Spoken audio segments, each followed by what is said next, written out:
Get out there. Oh. Yeah, just something subtle, and I don't know what to pick yet. Just something that, like, and I'm sure people can all relate. You probably all have friends that complain to you about what's going on, but then they don't do shit. And I want to give them something to do. I will fight the Karens.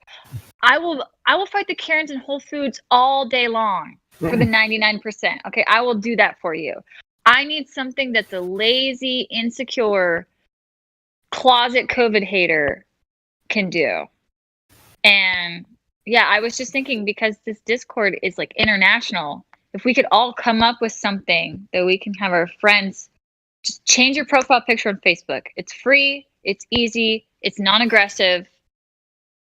And if we could just start this and do it all, like, and have people in different countries do it, this could actually be a thing. Like, it's just a subtle way to tell people that we're done. We're done. And sure, and, it's like with the flat Earth thing. A lot of people have flat Earth in their profile picture or whatever, but this is an overarching thing, especially with the new bullshit. Yeah, something that people could actually post in their profile picture on Facebook, and yes. There's another. So yeah, hi Scott. Is it ALE or ALY? Do you want it to be Toadally? Here, I'll write it out in the. No, TOADALLY. I'm on the thing to change the name. I just need the letters. Okay, yeah, TOAD. I got that part. Okay, Okay, ALLY. And you could even put cool, totally cool. Or totally flat. Whatever you want, Earl. But yeah, guys, I just thought I would throw this idea out. I might try to work on something later. I want it to be like mysterious too. So that way when people are seeing their friends like change their profile picture, you don't have to tell people what it means. If you want to, you can DM them. But this also bypasses the censorship because you're not typing anything out. All you're doing is posting a color square. It could just be a blank color square. Well, the thing is, we all know how the media can be. So they would probably just label it as a hate, like a hate symbol. And then they'll just go over to Southern Poverty Law Center and then say, oh, it's a hate symbol. We're adding it to the database. Anyone who posts this is an alt-right conspiracy. Cynical view. That's true. That's a cynical view. See, come on, man. It could also open up conversations with people. I think it's a good idea, but we have to keep our expectations realistic. Sure. No, I know. I'm just trying to think of something that the 99% can do. Because most people, yeah. I really like the idea of an open door. Because Okay. it's like optimistic. It's like an open door to new possibilities. Just get out there. I don't know. It's just open an door idea. policy, like come over, let's have church, let's have dinner. Okay. Yeah. Exactly. Well, and then sorry, go ahead. It's okay if you don't like it, but I just really like the idea of an open door. It's really positive and peaceful. No, I'm totally down. I just need something that people can share because I just need people need to do something. That's how we're going to win. And especially because this is a whole we're in an internet war right now. Like COVID doesn't exist in the real world. The fights are going mostly online. So that's where it's got to be taken down from. And before the image is launched, before people should post it, I think that like I could make like an Instagram or something with like the 10 commandments of the symbol and what it means. So that way, if it does catch traction in the media, we'll say like, this symbol is not denying the existence of COVID. This symbol is just promoting individual medical choice. 2, this is not an anti-vax campaign. This is just promoting individual choice. Like just have a long list of what the symbol means. So it can't be taken out of context. They're going to try, obviously. Ooh. white That's a really good idea. And then it would be cool if like the 10 Commandments or whatever had the repetition of this is an individual choice. So it's repetitive with all 10. Yes, just over and over. This is not against this. Yeah, this is not discriminating against any race, religion, ethnicity, etc. This is about individual choice. And just that way, it's just because that's the problem is they've tried to make COVID political. Now they're trying to make it racial and they're trying to make it sexist. I just saw an article about how toxic masculinity impacts COVID-19. Like they're trying all these angles, and I don't care. You could be the most liberal person on earth. We all want to have the right to have individual choice. I think everyone as a human can agree that that's fair. Just let everyone gets to do what they want to do. It's a win-win-win-win-win. So yeah, I'll if anyone else has any comments, just like DM me or something. I would say freedom of choice. That's the only thing I would change. I would say freedom of choice instead of individual choice. That's just my thing. Okay. Yeah, and I was thinking the slogan could be like the voice for freedom of choice. Like that's the name of the campaign.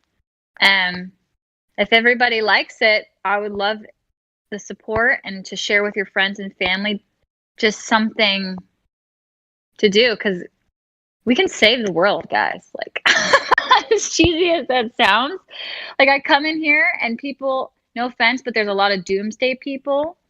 And for me, it's like, guys, we just found out the creator is real. If we have a problem with what's going on, let's call the manager and make a negotiation. So I'm just trying to, I think the creator's on our side and we got to save the world. We got to save it. So yeah, that's all I have to say. Thanks for listening, guys. I changed it. Oh, I see. You're Are you Battletoad? I just see Battletoad. Wait, why is it not showing up as? Okay. Should go. Okay. Instead of the K, it should be a second L. Damn it, Earl, you said you wanted Battletoad, so I made it Battletoad. Next time, just send it to me. Now I have to go fix what I did. Dang it. Say my name is in your name now. Just type out what you want, Earl. Just type it out. I'll put it in there. No, my account name. You can't change my account name. I can change your nickname. On. Oh, sorry. I was going to say, see, with the open door, that's actually brilliant because then it doesn't even have to be like the same picture. Like anyone can just post a picture of a door. Like that way it's actually even better because then they can't hone in on one particular image. Like the AI can't just like target one specific thing. Exactly. Okay, yeah, I actually love this idea. Door. Yes. Everybody does their own door, right?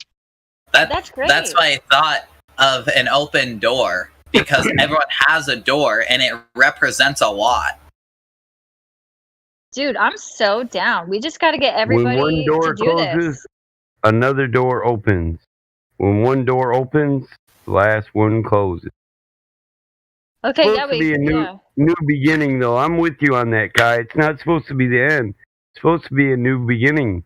Yes. New Jerusalem. Heaven on earth. Yeah. And we could totally do it. We can fight these fuckers. I'm not a rapture guy.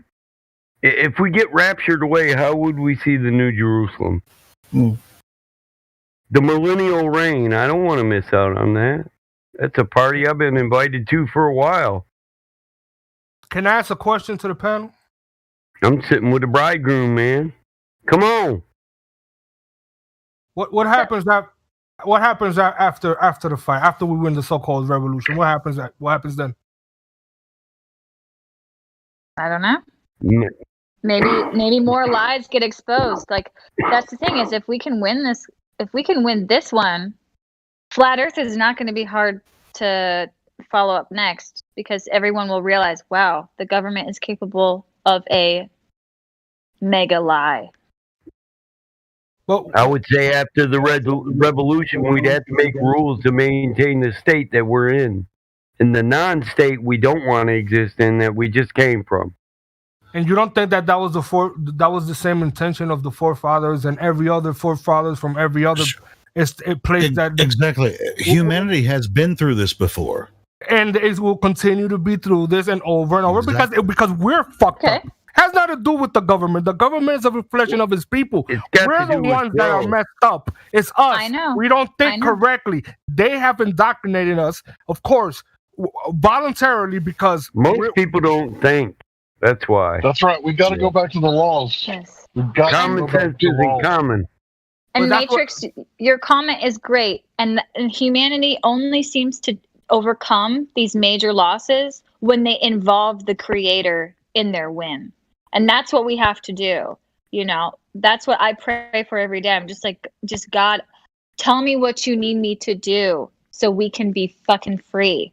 And I'm going to do it. remember, You know what I mean? remember. How many times did Jesus, did the God, law.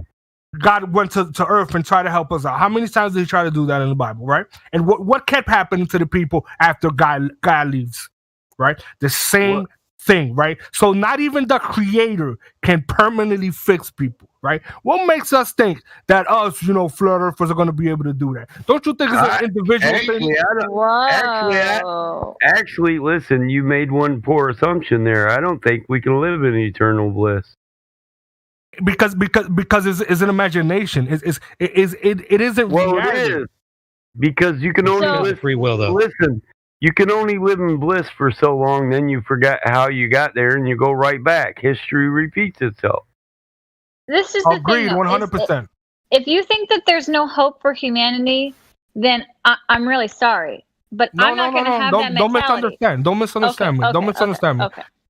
Infinite regression. Humanity will always be humanity, right? The Yes. problem is when you try to save, I'm not specifically talking about you, right? When every time these characters come along and try to help humanity out, right? Is it possible that maybe this place, this earth, this realm, that's not the way to go, right? Is it possible that maybe people have to help themselves out and not worry about helping the entire world out? Because again, what usually tends to happen when the revolution is already won, right? Things tend to go back exactly the same way. So obviously, the helping everybody out, that isn't really sustainable. It sounds like a good idea, right? It sounds good for you to say on social media to get some likes, It is. but it doesn't sound realistic. That's the whole Listen, point of this existence, is living to help other in people. service, living in service to each other would work if everybody did it. The problem is everybody doesn't participate. You got people who take advantage of it, and then this is where what I'm talking about. You forget what you were trying to do, and you end up pissed off at this guy who just takes advantage of your help and never does nothing. He goes around, gets help from everybody else, and then all he does is go back home with his help, and he never tries to take care of himself. And eventually, we go through the fall again. We have this pattern of picking leaders and stuff and then holding these leaders to an impossible standard to the point that any stupid thing that they do, they're no longer unfit. Yeah, no We have- leaders. No leaders. But It's the problem creator. is we have this worship thing. in us. Yeah. I don't think we I- can help I the agree worship with the factor. creator. Listen, Do you think we can solve you this know, problem? the Matrix? problem with Yes our or no? leaders are people haven't put any standards on them right now. You say impossible standards, but they don't do anything. They follow what they're told to follow. They don't have any standards. When we had standards, you couldn't say bitch on public TV. I don't want You to put couldn't words in your show mouth. I don't want to put words in family- your mouth, Matrix. Are you saying that there's nothing humanity can do to end this COVID scam? Well, I don't think I'm or any saying other that. scam that I don't think I'm saying that because if you're Okay. talking about humanity, right? The elites would be quote unquote humanity as well. So it doesn't quite line up. I'm Do you kind think of there's looking anything forward that to- the sorry? Go ahead. Well, I was just going to say, just really quick, and then I'll shut up.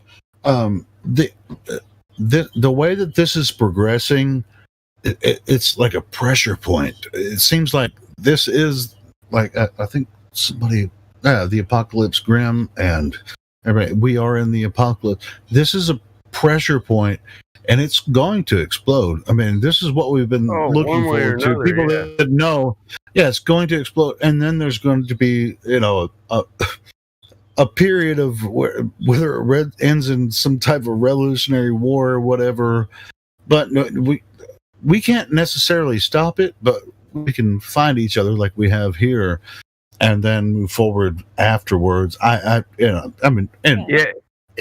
not scared of death, because for many different reasons, which we won't get into. But this is just be glad this is happening, because more people are waking up, because it's this compression, this pressure, freaking craziness that they're trying to put on us. The evil freaking weirdos that are trying to control everyone. They can never actually control everyone like they think they can. They can never do it.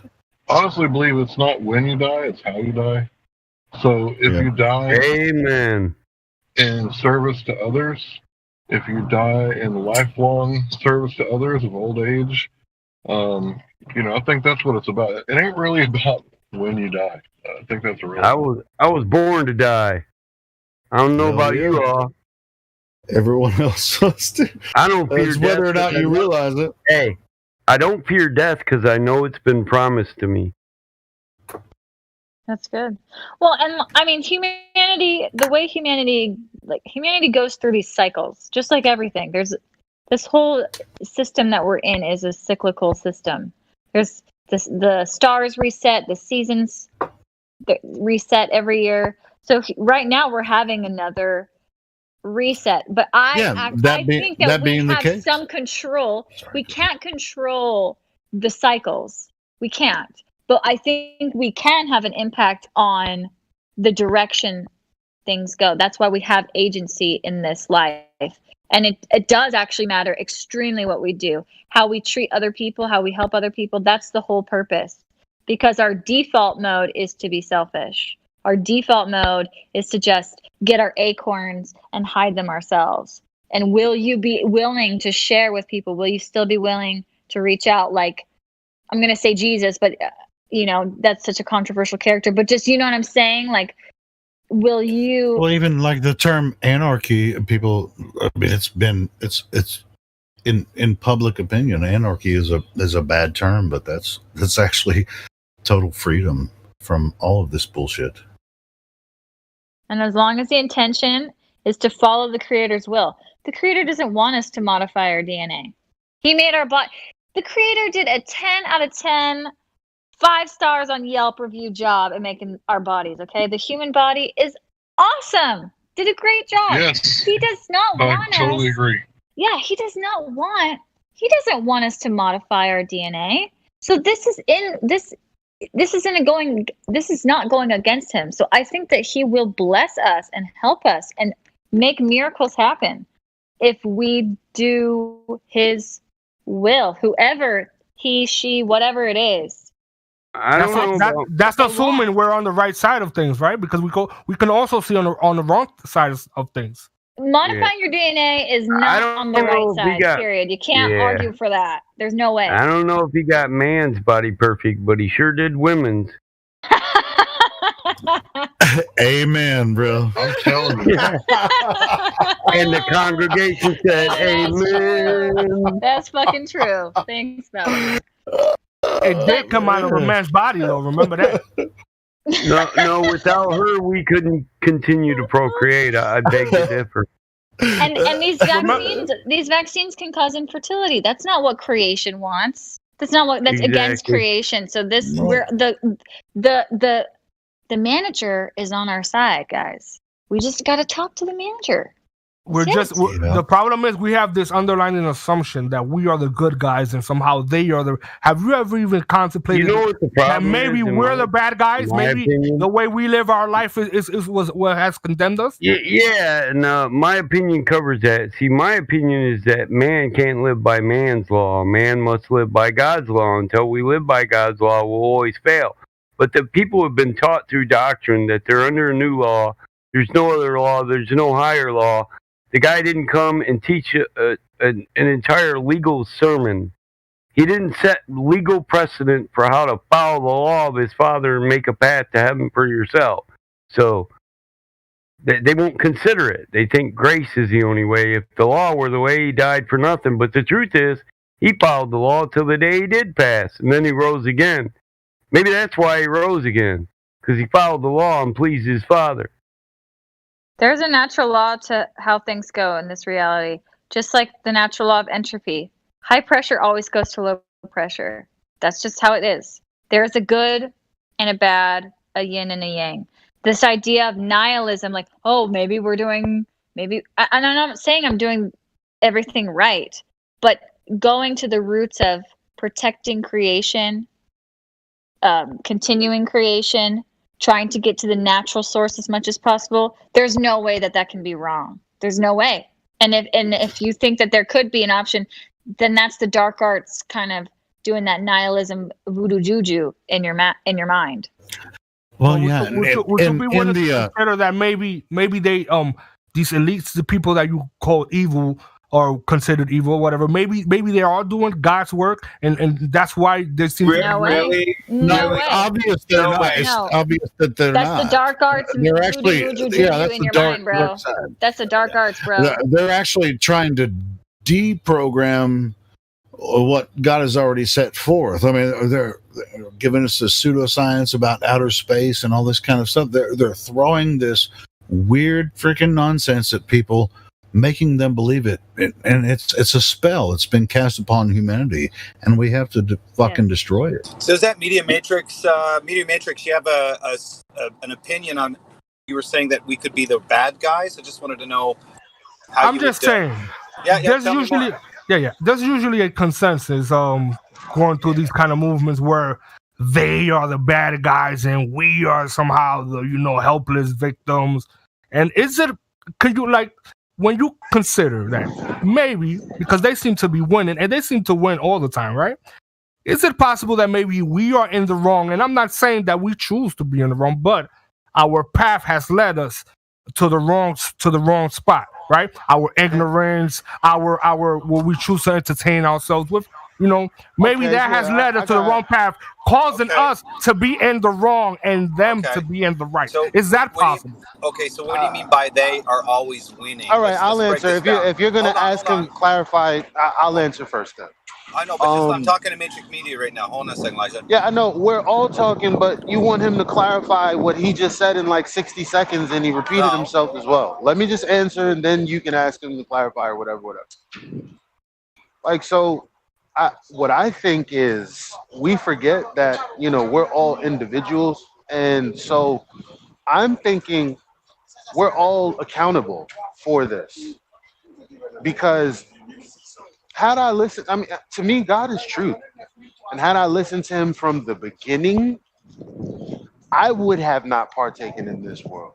And if everyone is held accountable individually, if everyone accepted truth, none of this would be happening. So this is a collective fault. It's not a they, it's an us. But there you go. Thank you. Yeah, I'm totally with you on that one. So real fast, you think that it's super quick? Yeah. Super quick. Anytime someone says they, it's the hierarchy enslaving you. So do you think that? Yeah, they're the ones casting the spell of the lie. Do you think Jesus was an underdog, or was he on the good guy's side? He's an underdog, right? I think Jesus was a cautionary tale of what not to do against the system.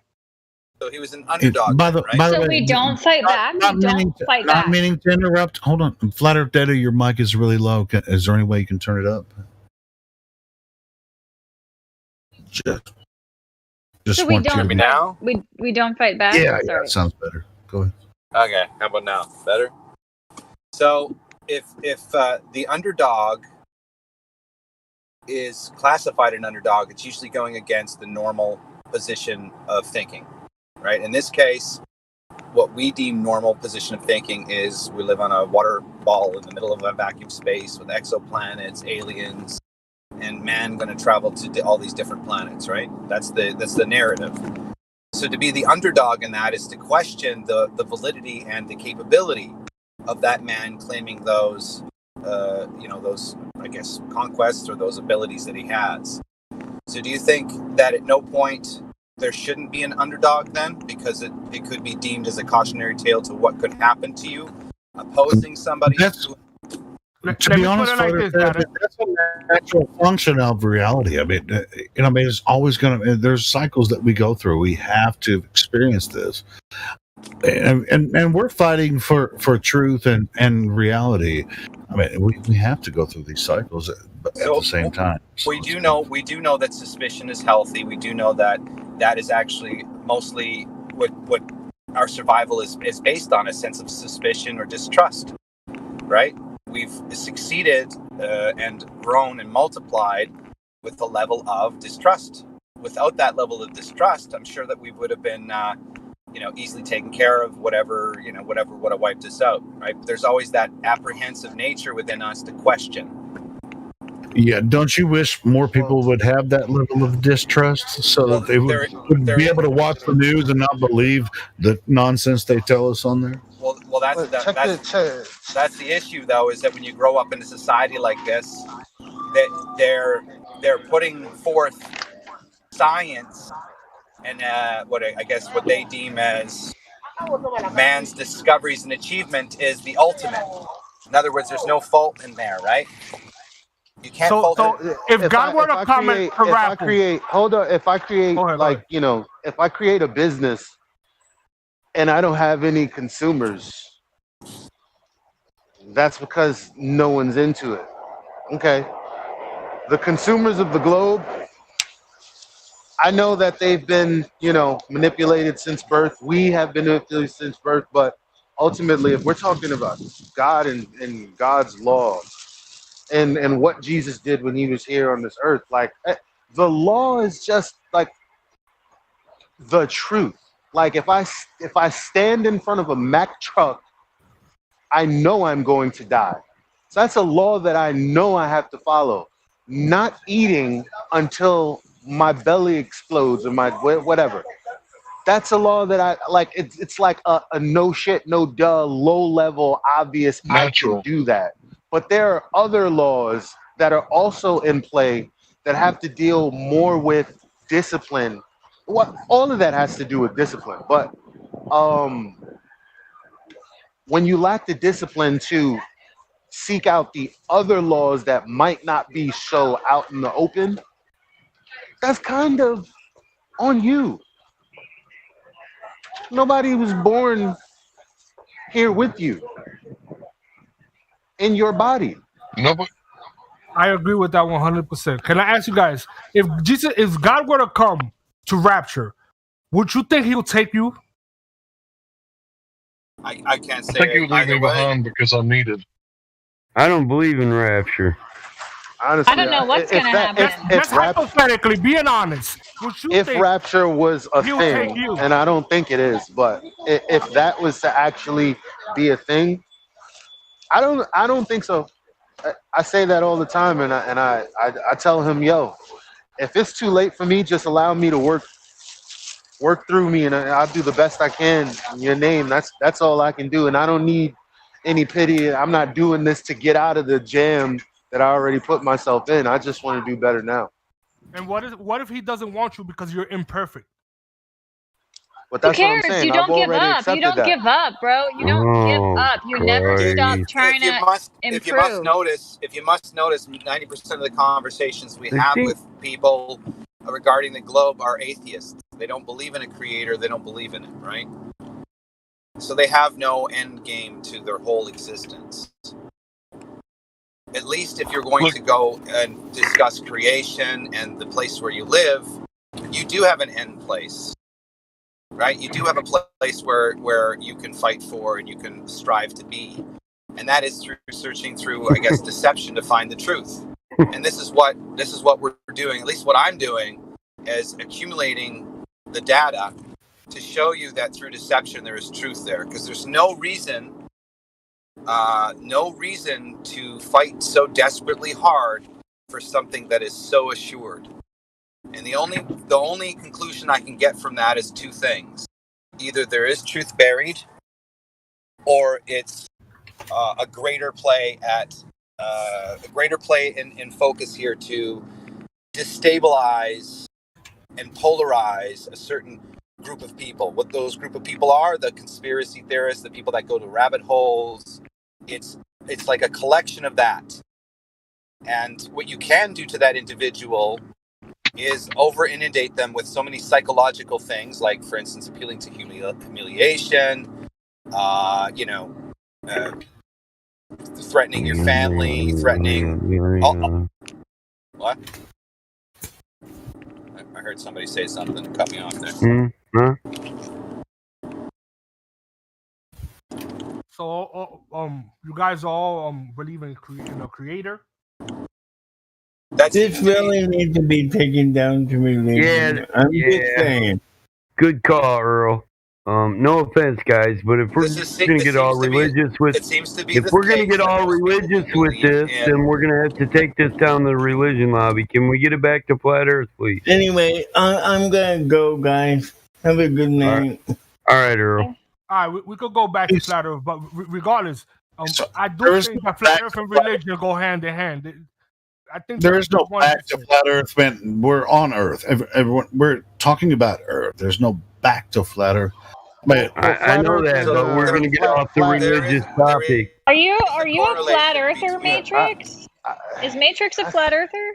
I think he is, but you're saying some wild shit, bro. I agree with Mike. Hold on, I'm trying to jump in. And then you can defend yourself. Yes, Can end up a doctrinal battle, yo. Flat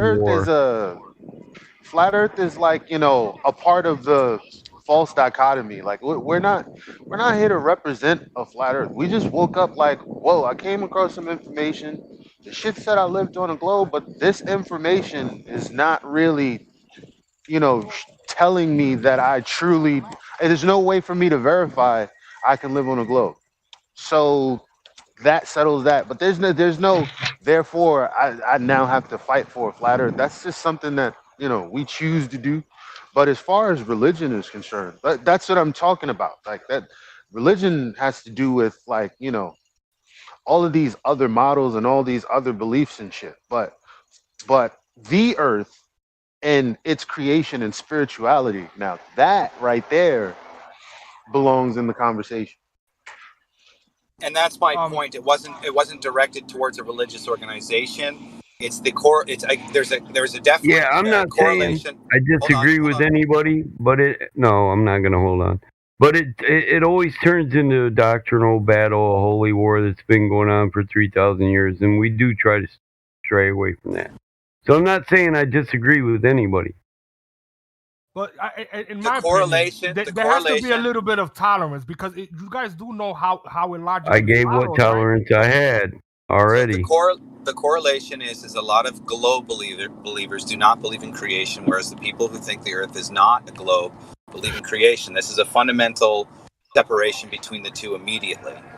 So what's really cool about this? That's not true. They believe in creation. They just don't realize it.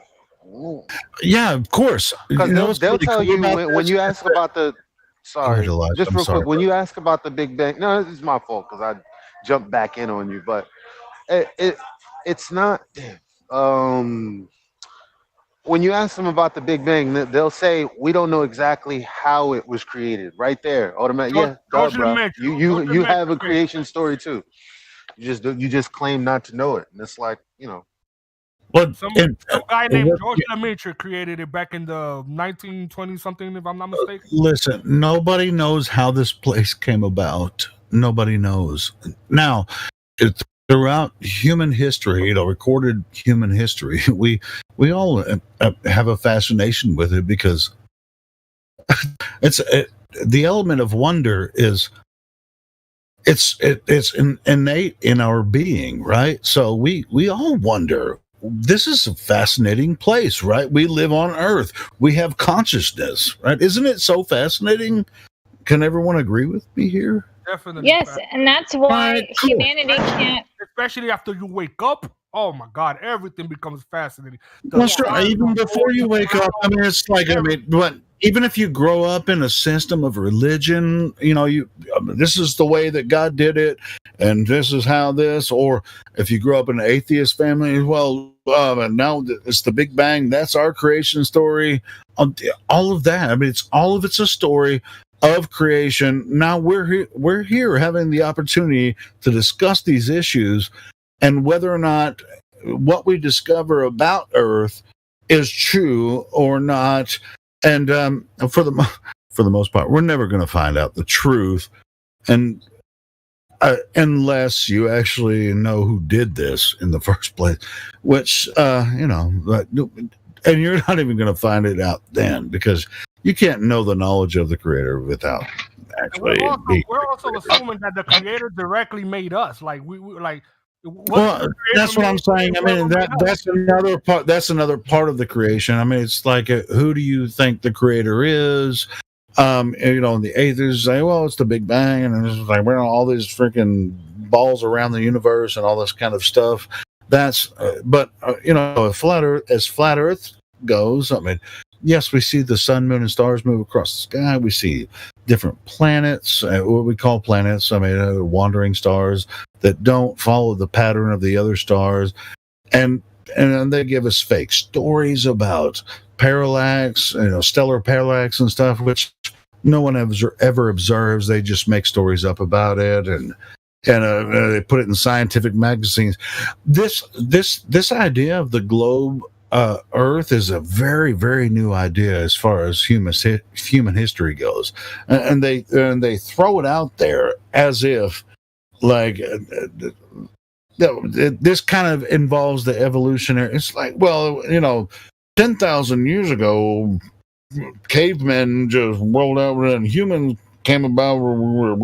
And you know, oh man, humans were fucking smart 10,000 years ago. They just didn't think the Earth was a globe, because that's a dumb idea. Well, no, Regardless they thought it was flat 10,000 years ago, but that was because they didn't have any kind of scientific tools or anything that they could use to actually determine that. Oh no! History is so misportrayed. These people had way out of beyond what you can even imagine as technology. The point is, though, is humanity can't get complacent, guys. That's why we're here every day in this 24/7 fighting for the flat Earth. The truth needs to be heard, whether it's about fucking COVID or about. Let me finish, Elijah. Whether it's about COVID or fucking flat Earth, it doesn't matter. Humanity, it's not your job to just sit in your house, jacking off, watching OnlyFans, keeping to yourself. You're supposed to fight for the truth, and that's why we're here, and that's how we win. I'm out, guys. Later. Have a good night. Later, Kai. Bye. There's about the truest truest words you can get there.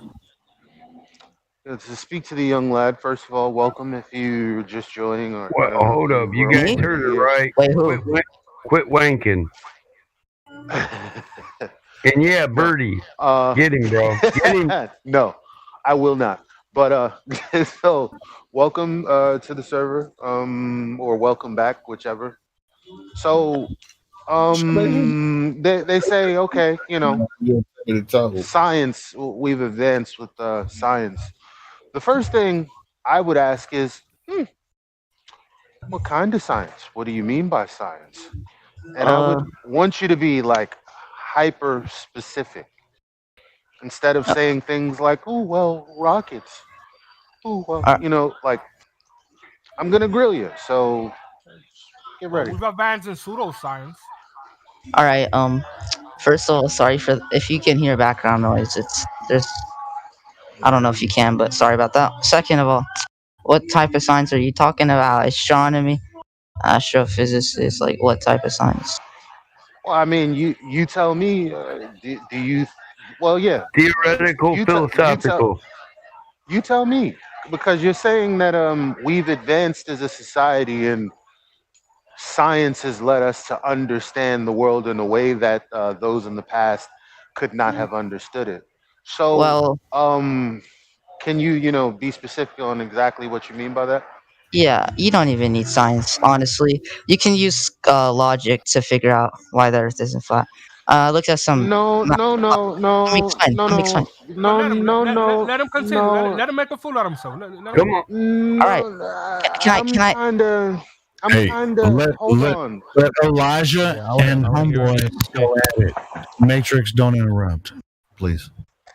And I'm not being rude. Allow me to interrupt. If I'm asking nicely to interrupt, because you started off with they didn't have the science in the past that we have now to know that we. Well, I'm assuming that your conclusion is to know that we live on a globe. So I'm asking for the science, and you're saying, well, we don't really need that. No, my friend, we do need that. All right, if you want the science. Yeah. Okay. So first of all, actually, let me make this very simple. Look at the moon. Okay. We can all agree that we see the same side of the moon, right? Okay. Can we agree? All right. Okay. Now in flat Earth diagrams, the moon is above the moon. Like A is diagram is not scientific. And why are we talking about the flat Earth? I thought we were talking about how science has advanced us as a could you believe in Sorry, that? just have a question here. How is Could a you diagram not scientific? could you believe in the flat Earth? That's why I'm using it. because it's a yeah, but you started off saying that the reason that we know we're on a globe is because of science. I'm simply Thousands of years asking ago, you. they barely needed I, any science. They could just combine. right. So now that you have all this science 2,000 years later, I'm simply asking you for the science.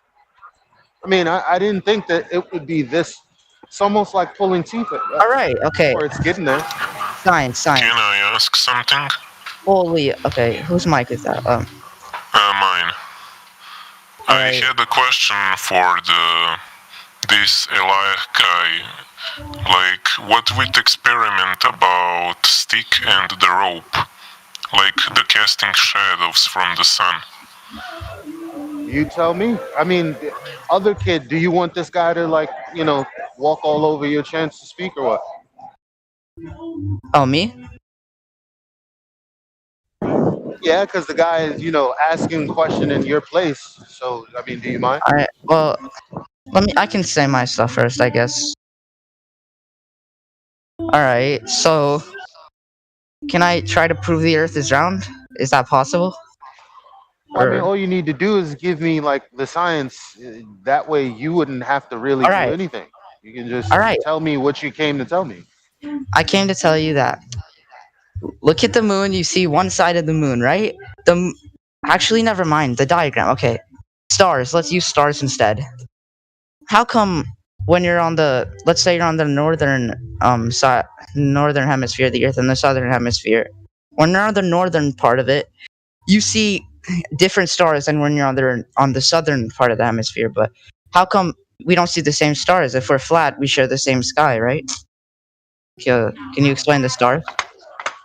I mean, I probably could attempt to explain it to you, but again, it's kind of a weird flex you did there, because Well, I mean, Ron. you began. I'm sorry, your other buddy. Who? He's trying to jump in on you too. I mean, which one of you guys are gonna do this? You got to get your buddies in check now. I don't know. Whoever. They're not respecting your authority. I guess it's okay. He's probably got some strong opinions of the globe. Sure. Everyone does. How can you see? Oh, so you go first. Well, I mean, because your buddy wants to ask me a question, but we're still on the question of somebody's mic is very low. I don't mean to talk over you, but I'm just trying to figure out what the science is. Saying, well, this is how things don't work on a flat Earth is not science. Yeah, but they just don't. It proves it. I don't know what to say. Yeah, but that's just, your understanding of things that you think you know, and that's cute and that's fine. Well, and you're I'm not here to tear you down on your personal opinions, right? I don't want to make this about you, right? And so in order to not make it about you, you said that you believe that over the course of 1,000 or 2,000 years, we have developed the knowledge through science that the Earth is a sphere. I'm only asking you to give me the science. If you can't give it after this go, someone else can take my place because I'm not about to bash a kid All at right. the moment. I would gladly take your Here's the place. problem. If I say the word gravity, everyone in this lobby is like, "Holy gravity! Oh my god, that does not exist." We're talking about air density. No, we're gonna say, what do you mean by gravity? No, that's not at all. Let's set it the record straight. Because the rate of something falling, you're implying that it's a catch-all term, like an antibiotic for a disease. It's just a catch-all. All right, how about it? Hold on. We're not denying the rate of fall here, but here's something we can tell you. Is the rate of fall is inconsistent based on the object, the size and weight of it. That means the 9.8 meters per second is not a constant like you've been taught theoretically. This is the difference. You haven't actually tried any real world observations applying that and trying to calculate little g. All right. Now, little g and the gravitational constant, or g in general, is implying that there's a center of mass. In other words, it's implying already in the thought that the Earth is a sphere with a big iron core at the middle attracting everything to it. We're saying, no, we don't need to use that reference or that concept of gravity to calculate the rate of fall. We have alternate explanations that can be replaced without having a center of mass due to a sphere. Do you understand now? What are the alternate explanations? So each property of every matter has each matter has its properties based on the medium it's subjected to. There's two facets. You have the two objects interacting with it, which means the object and the medium. And then you also have an energy transfer, which also causes a differential pressure exchange. So what we're claiming is there's a differential pressure exchange between the two mediums. Otherwise, some people say relative density. The difference is you have an object that has a greater differential pressure than the object pushing against it. That's what will cause it to go up, and that's what will cause it to go down. Not a magical force. Because let's be straight here, we need an interaction between two objects to create a force. See, here's the problem. Okay, hold on, time out. Excuse me. The problem is you come in and you assume gravity, right? We don't even know what gravity you mean. So we're going to ask you, do you mean dark gravity? Do you mean specific gravity? Do you mean Einsteinian gravity? Do you mean Newtonian gravity? What are you talking about when you say gravity? Are you talking about weight? Because the etymology of gravitas is weight.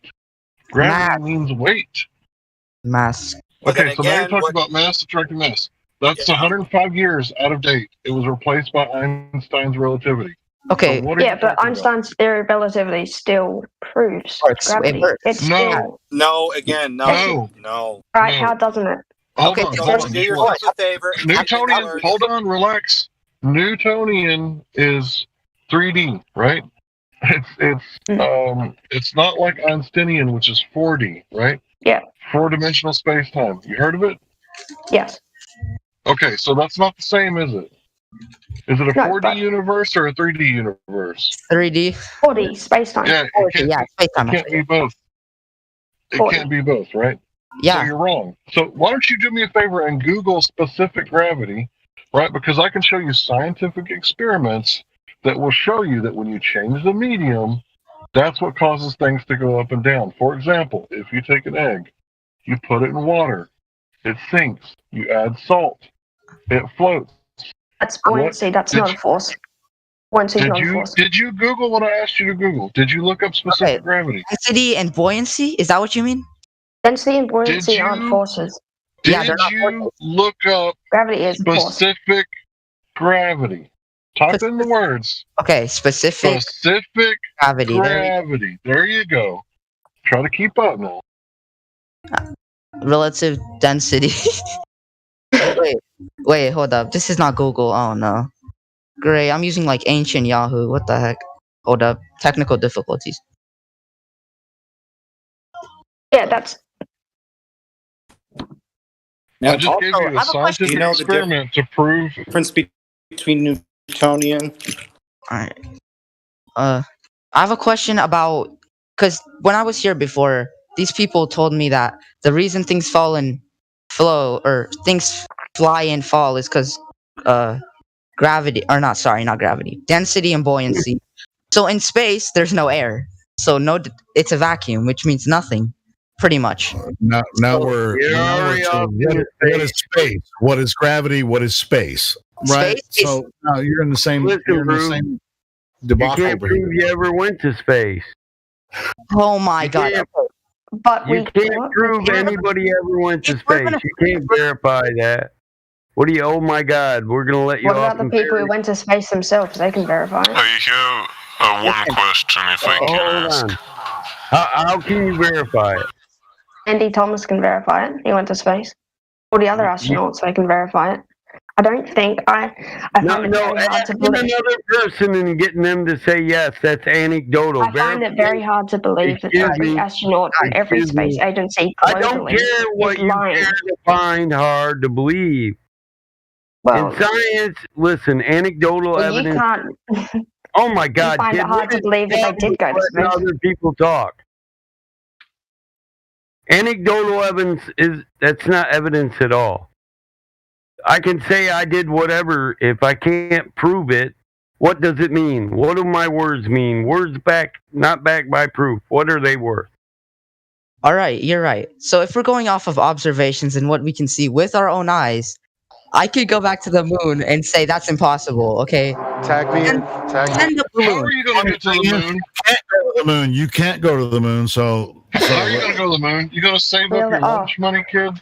No, listen. That's right. No, tell me how you're going to get to the moon if not it's pseudoscience. I'm not going to get to the moon. This is what I'm trying to say. Then why are you making claims based on what if I went to Narnia? I could get some of Aslan's mane and I could floss with it. You're not going to Narnia, kid. I have so much stuff I want to say, but you're just going to say it's no. We haven't seen it. Like, you have to stick to reality. Because you believe what you saw on television. You believe what you saw on television, and so yes, we all used to be honest. All of us used to believe that, man. All of us used to think the Earth was a globe, and that's when cool. That's how you graduated college. Someone tag me. Okay, well, there are college graduates here that are flat earthers that used to believe the Earth was a globe. Good for them, bro. They enjoyed a better reality until they turned. I graduated from college with hard work. Don't be asinine. No, wait. I have a really serious question, like scientific question. What does what? You broke up. Go ahead, ask your question. No, someone muted him. All right. Oh, somebody muted him? Yeah. Well, I mean, he's been trying to ask a question because, he's been trying to ask a question in the middle of other people talking nonstop. Yeah, I know. Yeah, I know, but this kid's not going to get anywhere. But I want to hear NMB. Get jam piled by 15 people at once, and one of us can actually take this to its logical conclusion. All right, let's take it to a logical conclusion. I'm going to go off observation because that's what anyone in this server believes, okay? Here we go. Okay, so what do you observe? All right.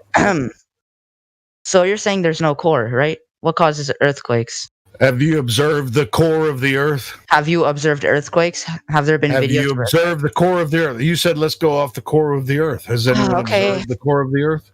Okay, how about this? Listen, now you're going to something else? I don't want to get into plane routes. It would be too hard for me to explain without a thing, me showing you the plane route. You know, plate tectonics is a theory, right? It's never been proven. We never measured continental drift. You can't prove plates move. That causes earthquakes. You can't prove any of that. All right, so if earthquakes pop out of nowhere, just kind of pop out. So you have a theory. You have a theory, right? Is it a hypothesis or a theory that you have? Can you tell me the difference? Yeah, theory has evidence backing it up, kind of like earthquakes. Just saying. Okay, so you said theories have evidence to back it up. When you look at your earthquake evidence, what are you reading? What am I reading? Yeah, what are you looking at when you're looking at earthquake evidence? Logic, like hello. Okay, look at a globe. Sorry, not the globe. Actually, okay, look at the continents instead. Just ignore the globe. Look at the continents. They all look like a puzzle piece, indicating they were And also, scientists.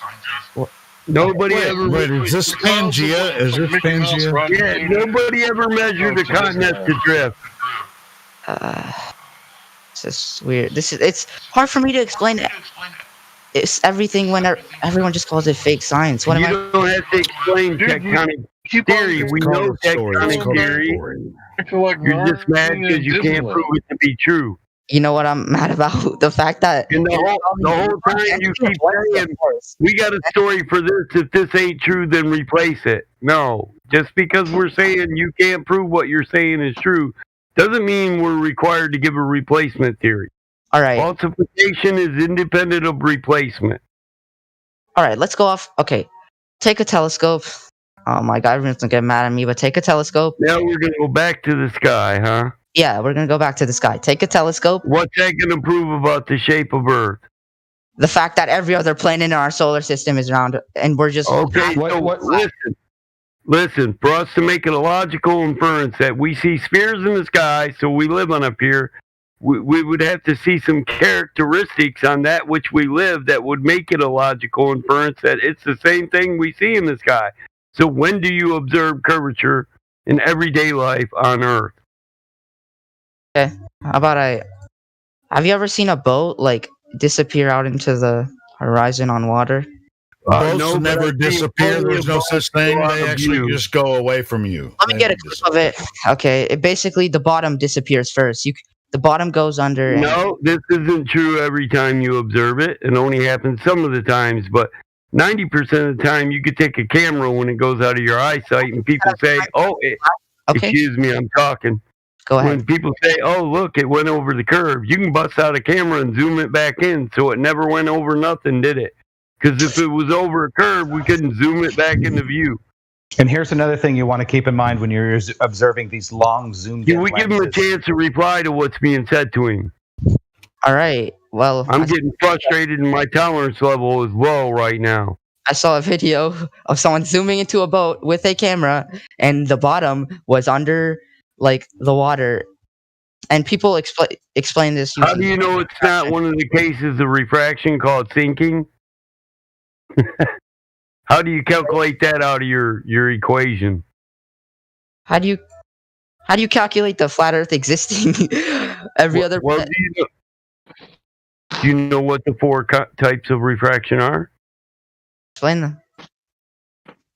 No, I'm asking you. Did you know that sinking is a type of refraction along with looming and miraging? It's my phobia, hyperophobia, astigmatism. I don't see sinking. It's nowhere here. Literally. Hold up. Well, that doesn't mean nothing. That don't cherry pick one source. Sinking refraction. Okay, it's not. It's where? Google's maybe trying to hide it. So flat earthers, they're trying to hide the flat earth theory by hiding sinking refraction. That's probably what's going on.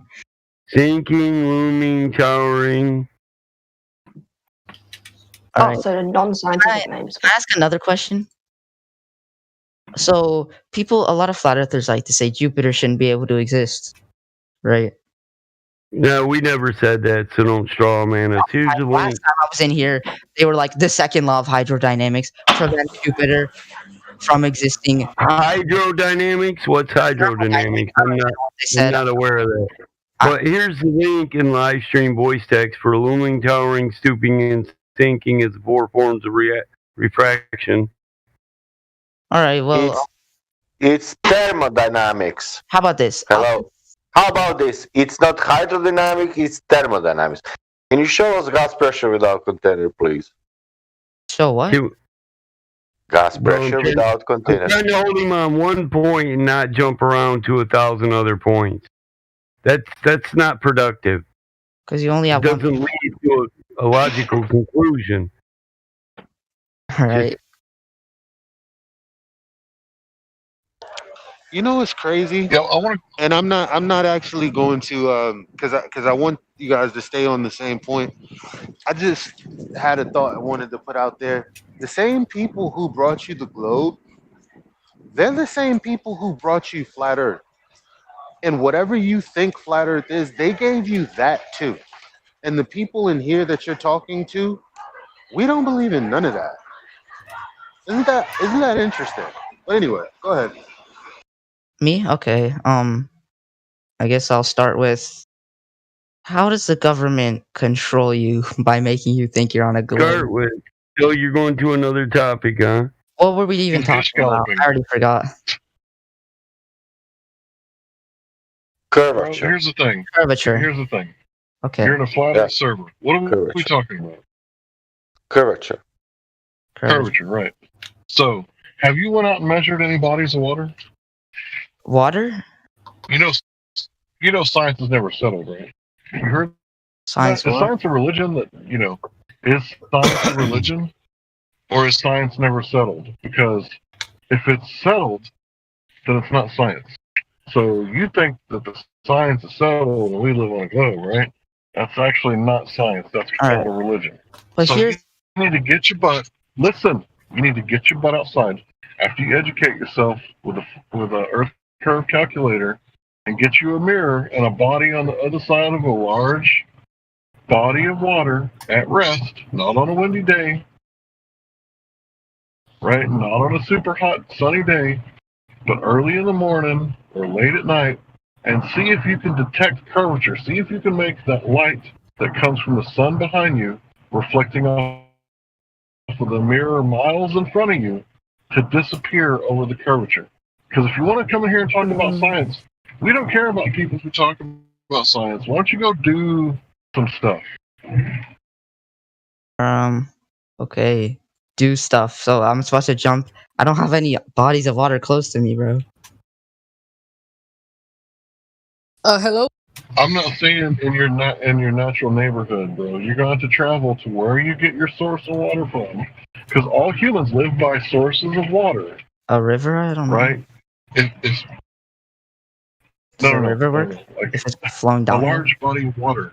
Large body of water at rest. Right? There's got to be a map that you can look up. All right, but can I explain something? Then, this is like... Okay, can I go, or do you want to go? Hello? I'll just go then. You're explaining something? Go ahead. All right. So here's one of the main reasons why I think the government wouldn't want to lie, and it's because any job that has remotely anything to do with the Earth's curvature and people observing it and stuff, they all have to lie. Astronomers, astrophysicists, every single NASA employee they also have to pay them. They also have to pay. I don't even know if they have enough people. I don't know if they have enough soldiers to guard the ice wall on this planet, which is surrounding the globe. Yes? That's stupid. Nobody told you there was an ice wall with a bunch of soldiers guarding it. Last time they did. Listen, there are restricted places on Earth, and they're policed by the militaries of every nation of the Earth. Maybe that's because they have a secret military base there. I don't know. It's a pretty isolated. Listen, I'm not saying why or any. I bet I was in service for 12 years. We police our own restricted areas. Other people police their restricted areas. You're not free to just travel wherever you want, so we really don't have to police them that bad because there's nobody allowed to fucking go out there. But what's an example of a place that's restricted? You're just some kid that from your narrow point of view in life and your very short experience thinks you have a good grasp on everything, the big picture, everything. You know it all. You think I don't. The universe. Government has your best interests at heart. You don't see why the government would lie when those of us who are over 40 know every government in the world has been caught lying multiple times throughout history. They do lie, so it's not a question of why would they lie. That's the most asinine question you could say to an older person. It's not a question of why would the government lie. It's a question of why would they lie about a flat Earth. I have a question. Why would they lie about a global Earth? Don't interrupt when I'm ranting because I might just ban you. And the good reason to lie would be their monetary funding. the money they get, the control they have. They lose all the idiots who follow them without question, just like you. They want to keep that control. What control? What control? Take North Korea for example. Listen. You're talking about paying that. They don't have to pay you to come in here and protect their image for them. You do it for free. You pay for your own internet device. I'm trying to. And you spend your own time doing it. Don't interrupt me again. I have a question. The proper time to ask that is when we're not talking to somebody else. What is wrong with you people? You don't even know how to have a civil conversation. It's a bit difficult with all the delay. But somebody's supposed to take you seriously on a critical topic that you refuse to go into depth on. You just cut someone of yourself, so maybe stop being so hypocritical. No, I'll keep cutting you off because you keep interrupting me. Nobody said, hey, go ahead with your question. We were talking to somebody else, and you just keep trying to interrupt. Did your parents not teach you to how to have a civil conversation? They did with people who know the Earth is round. So, do you know the difference between round and sphere? At all? He was saying that the government they have no reason. Can I continue? They do have reason to lie. They've been caught lying over and over again. They have. I just want to respond to what he have. They lie to get us into wars. They lie to take over other countries. They lie to kill people. They lie about allowing our own people to get killed. But what? But his I'm just trying to understand his logic. You're saying that his logic is the government has he's saying that the government has no reason to lie because they pay careers in our country like astronomers and people. Well, they don't pay all those stuff people. like that, right? Is that what you're saying? Because we so where do they get their living from? So that's what you're saying, right? Is their employer. Is that we pay these people a lot of money to do this research, and they wouldn't pay these people if it was. Scientists don't work for the government, right? Is that what you're saying? That's what I thought. Can I go over a real simple concept? It'll take 30 seconds, if you don't mind. What corrupts government? The lobbyists, right? Hey, I'll give you money if you vote this way. Even though the American people elected you, they forgot to vote with their dollar. So here's 500,000, Congressman. I'm sure you'll see it my way. I'll donate it towards your next campaign. Well, that lobbyist, guess what? He doesn't always lobby Congress. Sometimes they lobby the colleges. So, hey, professor, I see that you're a tenured professor. I'm going to give you $3 million to do research proving this. $3 million? Wow, that's money for my college. Okay, so let me get on that right quick. So the lobbyists that make government corrupt are the same lobbyists, big pharma, big oil, big whatever, big tobacco. They're the same people that corrupt the colleges and science. You may not know this, but in order to conduct science, you have to have humans, and humans are flawed. Thanks for listening. All right, can I talk, please? One question for the young man before you continue on.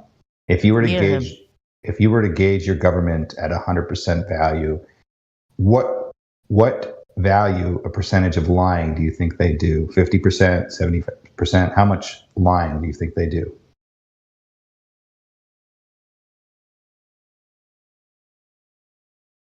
Talking to me? Yeah, how much percentage-wise do you think your government lies? Obviously a lot. Probably like 70%. I don't know. Okay, so 70% of the time they lie and 30% of the time they tell the truth. Is that what you think? Yeah, the government is kind of corrupt sometimes, yeah. Yeah, but there's no way to...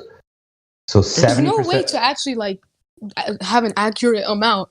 You can't just ask there someone. is. There's been a study done, and it showed that 30% of the time people get what they want, and the people get what they don't want. 70% of the time the corporations get what they want, and they get what they don't want. Does that make sense? Mm-hmm, yeah. You actually hit the nail on the head. Continue. So if you're going to go to the premise that they're lying to you, how do you know when they're telling the truth? When there's facts behind it. Okay, so what would you consider a fact in the case of your globe model? All right, so let's talk about lunar eclipse, right? Just one fact. Okay, so the lunar eclipse is a fact that the Earth is a sphere, right? Mm-hmm. At any point in your conversation or your thought process, do you have to have a supposition or a belief system first to conclude what you're seeing with your eyes? Mm-hmm. You do, right? So what's the supposition that you have first? All right, wait.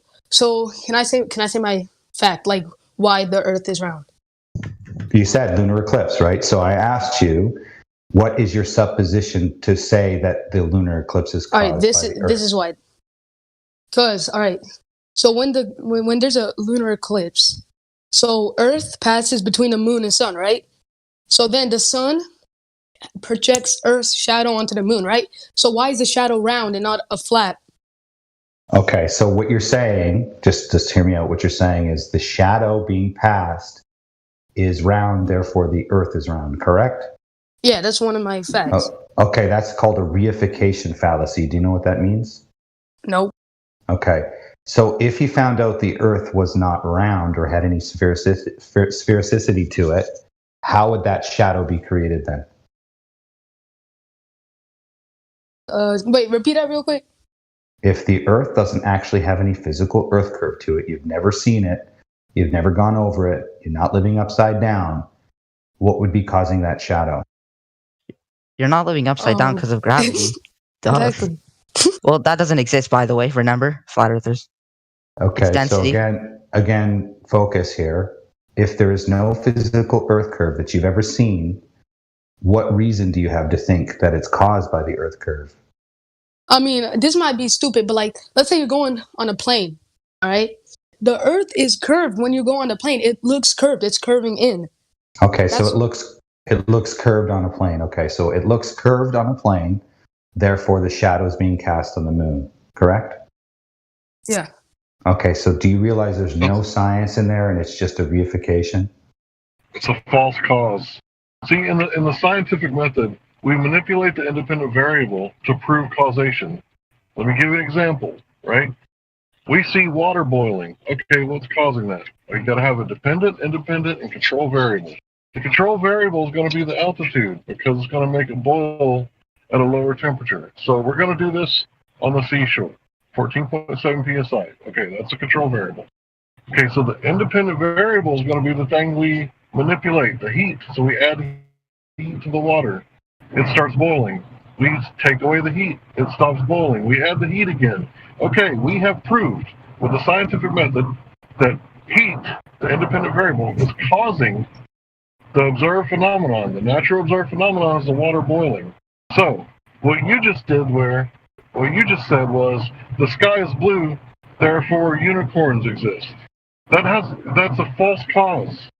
You didn't prove anything. You have to stick to the scientific method. If not, it's called pseudoscience. That makes no sense because lunar eclipse is backed up by science. No, bro. It's not. It's pseudoscience. Can you remove the Earth? Hold on. Can you remove the Earth from the eclipse? Because you're saying the cause is the Earth. That's your independent variable. Can you remove the Earth from the eclipse to see if that's what was indeed causing it? No, you can't. It's space. You can't manipulate what's going on up there. You can't remove gravity to prove that it's real. You can't remove the Earth to prove that that's the cause. You have to wiggle the thing that's causing it. Do you understand the scientific method? How are you in the 7th grade, at least? Okay. He's actually right. All right, I have one more question. He's actually right. So, hey, hold on. I want to go back to eclipses before you get off of that. Did you know that the heliocentric model is not used to predict eclipses? It cannot predict eclipses? Oh. Did you know that? Oh, no. So they use something, it's called the Saros cycle. This is what was invented something like 3000 BC by flat earthers, coincidentally. And the first eclipse that was ever actually predicted was by someone named Thales. And he was a flat earther. So the heliocentric model can't even be used to predict eclipses in the first place. And on top of that, there's no evidence that that's the shadow of the Earth. There's zero evidence of that. Right? And it doesn't look like what we would call a sphere-on-sphere shadow. because if you had a sphere, it's not going to project the circular form onto a curved surface. It would project the circular form onto a flat surface, but not a curved one. Because as the shadow goes across the curved surface, it'll distort, right? And it'll appear oval, and then it'll appear curved, and then it'll appear ovular again, right? And at some point, when it crosses the meridian, it'll actually form like an S pattern, right? And you can actually take two spheres and a light source and test this for yourself. All right. So basically, you're saying that's not Earth's shadow. Then what is it? Pluto's shadow, bro? No. There's no evidence it's a shadow at all. Then what is that shadow from? Like, where does it come from? You just keep asserting again and again it's a shadow is not proof that it's a shadow. So what is it, bro? What the heck? So, I don't know. It's a funny. It's colored paint. Like I can make up any reason, right? Just the same way as you're saying it's a shadow. You believe it's a shadow, therefore it's a shadow. This is what they want, right, India? I mean, they want a replacement. They want an explanation besides the other explanation. Story, we know you need a replacement story to sleep better at night. Like we don't have a replacement story. And the fact is, the lunar eclipses and solar eclipses don't even work in the heliocentric model, and you just hand wave it as if that doesn't matter. Gravity doesn't work with flat Earth, but we just ignore that and talk about the heliocentric. Yeah, it does. You're just factually wrong. Walk to the center. Well, there's no such thing as gravity. You're factually wrong. You watch too much Vsauce. You're factually wrong. All right. I just got into this. So I'm gonna listen. Hold on. I'm not gonna let this dude just like slip that one in. Okay. So I'm gonna post a paper, right, with all the mathematics that Newtonian gravity works on a flat Earth. So you're gonna read that, right? And you're gonna go through the math. You know how to do integrals? All right. I'll read. Yeah. Okay. So just stop saying stuff that like you don't know anything about. You're just parroting other idiots. So I'm sure you watched Vsauce, and Vsauce said this, right? Did Vsauce do anything besides just assert it? Who said I watched Vsauce? No, your buddy there. I didn't say that. Well, this is where the idea comes from. That if the Earth was a disk, and as you went out toward the edge, you'd have to lean further and further because, everything gets pulled to the center of mass. That's actually not even the theory of gravity. The theory of gravity is that every particle in the universe attracts every other particle inversely proportional to the square of the distance, which is quite different than everything gets pulled to the center. All right, so they teach you guys like basic stuff, but that's not the actual. In school, it's not your fault. They teach you everything gets pulled to the center of the mass and everything forms a ball, but that's not the actual physics of Newtonian gravity. I have a question. Just a little story they tell you. How'd I forget? Okay, never mind. I forgot the question. Can I back him up? So, I'm new to this voice chat. I don't know what y'all have been saying, but like, why would the government just make up and say the Earth is round for no reason? Like, how is that going to affect them? Like, oh guys, the Earth is round, and everyone's going to be tricked by it. Like, why do you care so much about it being flat or round? When did the government ever tell you the truth about anything that you're fully aware of? Plenty of times. Like NASA. NASA telling you the truth? Pretty much. And SpaceX and Blue Origin have nothing to do with the government, by the way. Why would they? Yeah, they do. What the heck are you talking about? Well, Elon Musk owns SpaceX. Jeff Bezos owns Blue Origin. Yeah, but they're governed by a government entity. Yeah, they are. But, yeah, exactly. You're wrong. Yeah, okay, so fine. Elon Musk testified before Congress that they have over 400 government employees working for them that are go-betweens between NASA and them that actively work at their site. This is testimony, sworn testimony.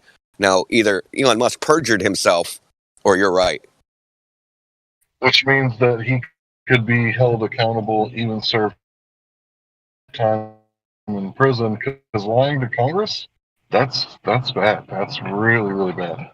All right, but can I go?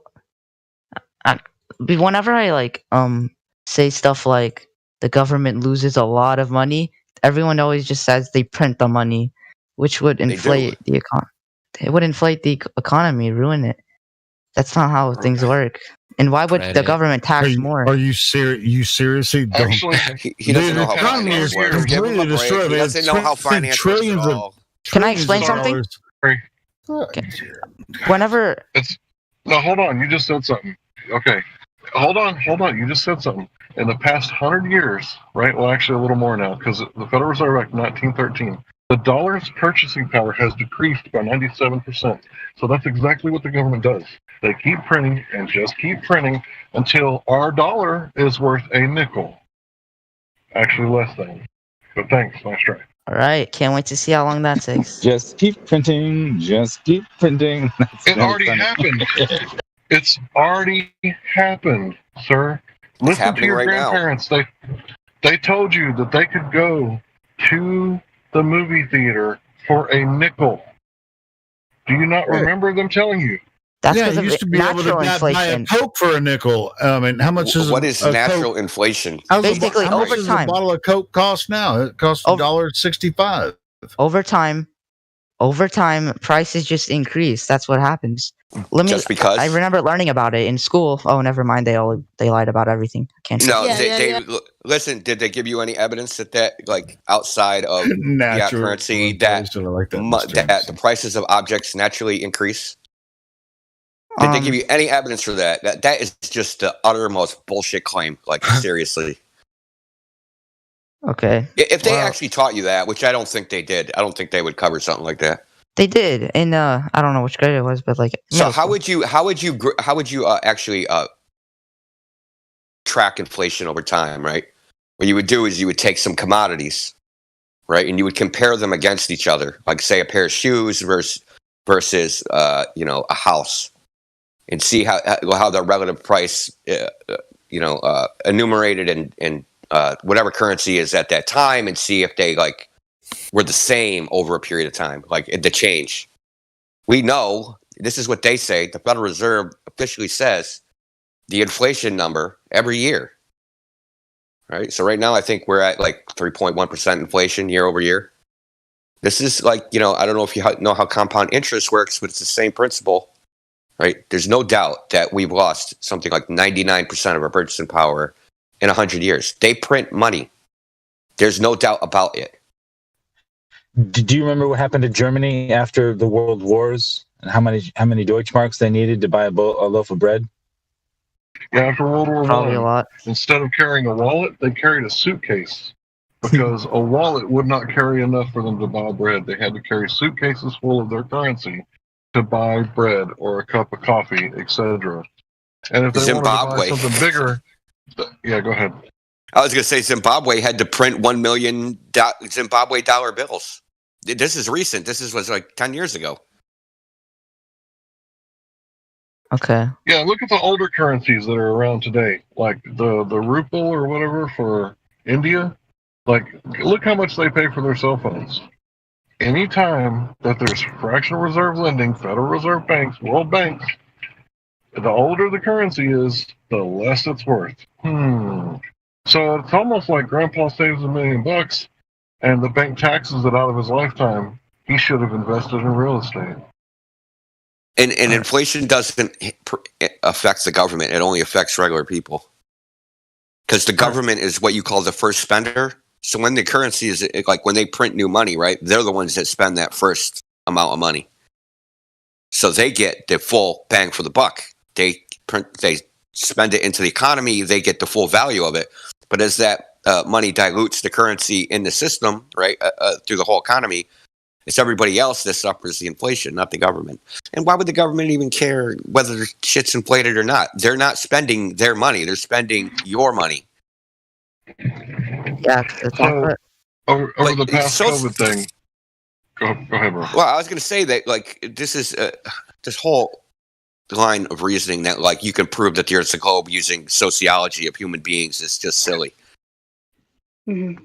Oh my God, the Earth must be a globe because I can't figure out why they lie. That doesn't even make any sense at all. Well, that's not why people think it's a globe. If the Earth is round, then why? Then why are we even doing this line of questioning? What's the point?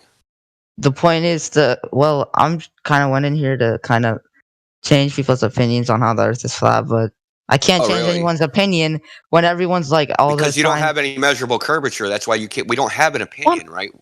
Okay, 4 billion years of earthquakes. I'm sorry. We all used to believe what you believe. Did he say 4 billion? 4 billion years of earthquakes. Sorry, what are you? Okay, the Earth has been around. Bro. That's how long the Earth has been around. Birdie, we all used to be on your side of the fence for probably, I don't know how old you are, you sound young, but I'm guessing double the length of your lifetime. We all believed the Earth was a globe the way you currently think it is. Triple. And you can't prove 4 billion years. Like, we all, I've been looking into how the government lies to us for longer than you've been alive. Because Then what makes you think the Earth is flat? Because what? I was fighting wars for this kid was made. I just want to know how earthquakes proves that the Earth is a sphere. Because let me explain. If there's no core, what causes them? Do you think earthquakes are caused by the core? Is that what you think? Is that what they teach you in school? Basic. Okay, there's this little. Wait, also, can you demonstrate, not explain? We all know the explanation. He's just trying to cope, bro. Yeah, we all because he saw that movie that one time. We went to school. Yeah. Can't hear anybody. Yeah, I mean, there's a lot of over talking and everybody's piling on. How about one at a time? Go ahead, whoever was it, Fuzzy Swan? Sure. No, I was just saying, like, I just, I don't know what I was saying, but like I don't know. I don't even know what to start with this guy. You guys are all stoned or something. Tectonic plates cause earthquakes, not the core. What's the core doing down there? Playing the drums? What the fuck? He's trying to. I guess they both are trying to make sense of how it works, because if there's not a core under us, it doesn't work. In which we're trying to say we don't have to know what makes it happen. It just does, you know? We haven't dug down deep enough to find out if there is even a core down there, bro. Yeah. So why do you need a replacement for it? We use seismic waves to figure that out. P waves and S waves. No, we don't. Yeah, P waves and S waves are in a hyperbolic geometry. So do we live in a hyperboloid? Yeah, so like, you know, you guys are like, I don't know who's feeding you crap or like who's DMing you. It's nonsense, right? But you're just parroting nonsense, right? You're parroting nonsense for people that are know as much as you guys, I guess, even less. Oh, I was going to say. Listen, let me finish what I'm saying. They're just starting off. Seismic. There's something called the seismic wave equation, in which, you know, the location of the start of P and S waves, right? So they reverse engineer based upon the timing where this came from. It's in what's called a hyperbolic geometry. It's a hyperbolic wave equation. It has nothing to do with the shape of the Earth. And if it did, it would mean that you live in a hyperboloid. That's not what we never. Yeah. Okay. Yeah. Because this is your logic, dude. This is your logic. We can predict P and S waves, and they fit a sphere. That's not true. Who just did that? I don't know. It's probably someone they know. Yeah, we can't let flat earthers make their points because. Yeah, that's the point, right? You save my friend. Save my friend. He's getting destroyed. Listen. Yeah. There's only one thing that matters, right? It's logically contingent for a sphere to have the surface curving, right? A sphere has to have a curved surface. You ever seen a flat sphere? Or how many flat spots make up a sphere? Whoever's giggling is going to get banned. Probably a lot, because, you know, the Earth has been around a lot. 4 billion. The Earth has been around for 4 billion years. Lots of change. You're chanting now. You're chanting like a religious nut, dude. Like, really. Chanting. Okay, can I ask a question? I asked you a very simple geometry problem. Does the surface of a sphere have to curve? Yes or no? Yeah. Okay, so if we go out and we measure the surface and the surface is not curving, is the Earth a sphere? Okay, can I explain something? No, you almost said no. You almost said no. Can I explain something? Let's say where the Earth's supposed to curve, there's a hill. Why? How did that? We hill measure get there? over water. Wait, oh. Okay. What? What do you mean, how the hell? I thought you meant What does that got land. to do with anything? I thought you meant land. Well, the Earth is 72% water. Okay. Did you So think water. we didn't know about hills? Did you think we didn't know about mountains or valleys? For real? They thought we Maybe think that a the little whole bit. Earth He is totally did. He was like, Alright. these flat earthers have never heard of Do mountains. you know about split stars? Do you know about split Destroy these flat earthers. Earlier you said about explanations. Like, let me just explain. As if we haven't already learned the explanations 20 years ago. Like, we know everything that we all learned what you think you learned. What we're trying to illustrate to you is that there's an understanding beyond what we learned. Does that make sense? We all know that. We don't want another explanation. We want demonstrations. If we're talking about if we're going to argue about Santa Claus being real, if you talk to me about elf magic and reindeer magic as if I didn't already grow up watching the same cartoons and movies that you did, I don't need another explanation. I need demonstrable proof of Santa Claus. Does that make sense? Do you want demonstrative proof of the Earth? Oh yeah, I we would want love that. demonstrable, verifiable, empirical evidence. If I teach, hold on, bro, hold on. If I teach you to fish, I'm not going to tell you 15 times in a row how to fish. I'm going to take you to the water. I'm going to show you how to hook a worm. I'm going to show you how to put the bobber on there, tie it all up. I'm going to show you how to cast, and then demonstrate how to be patient, right? Because that's how you fish, right? I'm not going to give you no hypothetical. Well, if you were to like put the string on the hook and then put the hook on the bobber, and then no, there's no hypothetical, nothing. You want to learn through demonstration. That's the only way people learn. Nobody teaches anything through repetition. That's called brainwashing, right? There's a difference between being brainwashed for 13 years of Black History Month and then actually looking at the people who were here on 13 years of Black History Month. Do you know what I'm talking about? So you're what? Do you know what I'm talking about when I say 13 years of Black History Month? No, I mean, not really. Okay. Have you ever had Black History Month at school? Yeah. Yeah. Okay. How many years do you go to school for? Wait, like 13. Actually, no, Yeah, no, that's that called was brainwashing. off. That was off. Hold up, I went for Black like History Month brainwashing. What's off? How many years do you go to school? 9, like Do you go yeah. pre-K? No, yeah, 10. Okay, so 14 years. 10. 14 years. What? Do you even math, bro? Kindergarten to 12th grade.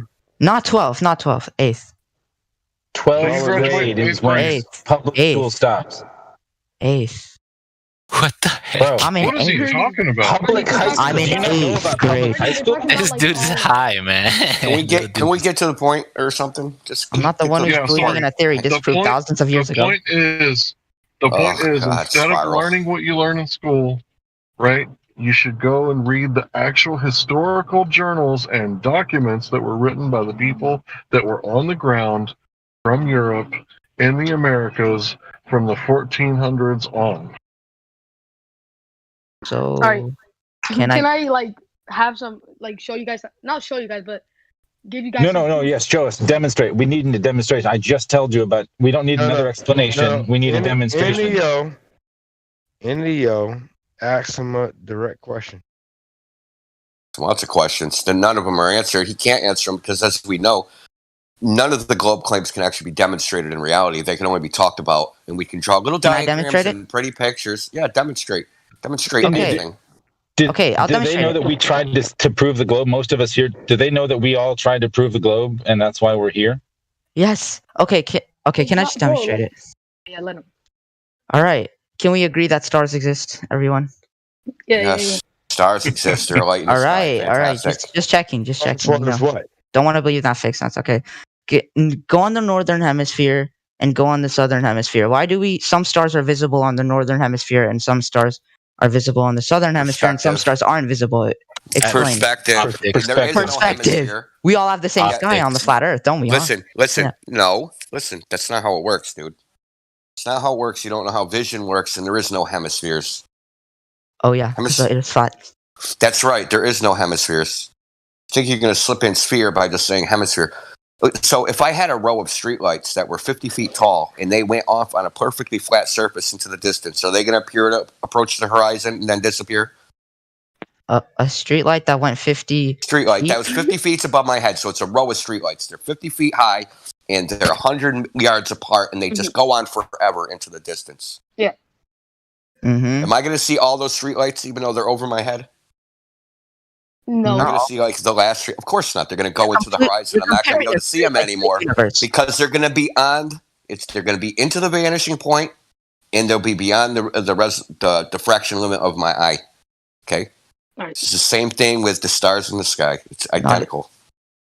I didn't get that at all. You're Alright, can I, comparing like- a street light to the universe. What are you saying? What do you mean I'm street light saying- to a universe? It's an object over your head, and objects over your head appear to approach the horizon as they go up into the distance. Everything you've ever seen over your head does this, including the stars. He thinks he knows how stars work and how far away they are. If he could, Okay. if he could prove that would be forever. So you guys think that the sun is above the earth, right? Like straight, close, very close. Do you think the sun is above the earth? Where do you think it is? Oh, well, I guess since we have an atmosphere, I guess that proves it doesn't, because it would burn straight through it since it's so hot, because it's a star, So you know? it is. It's hot. What's the temperature of the sun, and how is that determined? It's like 5,700 something K. How is that determined? Like, what did they use? Why don't you look it up? I don't know how they I already know the determine- answer. I'm saying if you know the answer. I'm not How the one flat Earth repeating it determined? religiously. You are. You're the one who thinks the earth is flat. I already know. Listen, I already know the answer to the heliocentric model. I already know the answers that we all know. The heliocentric model. We tried to explain it. Swazzy's want to try to tell you this. We know the globe model better than you do. You're not coming in here and telling us any facts that we don't know. Facts and quotations, by the way. Right? We already know all of them, and we know all the problems with all of them. Is that none of it can be demonstrated. Okay, I'll give you a perfect example. You think the sun is 800,000 times the size of the Earth and 93 million miles away, right? Yeah. Okay, why do you believe that? Why do you believe that?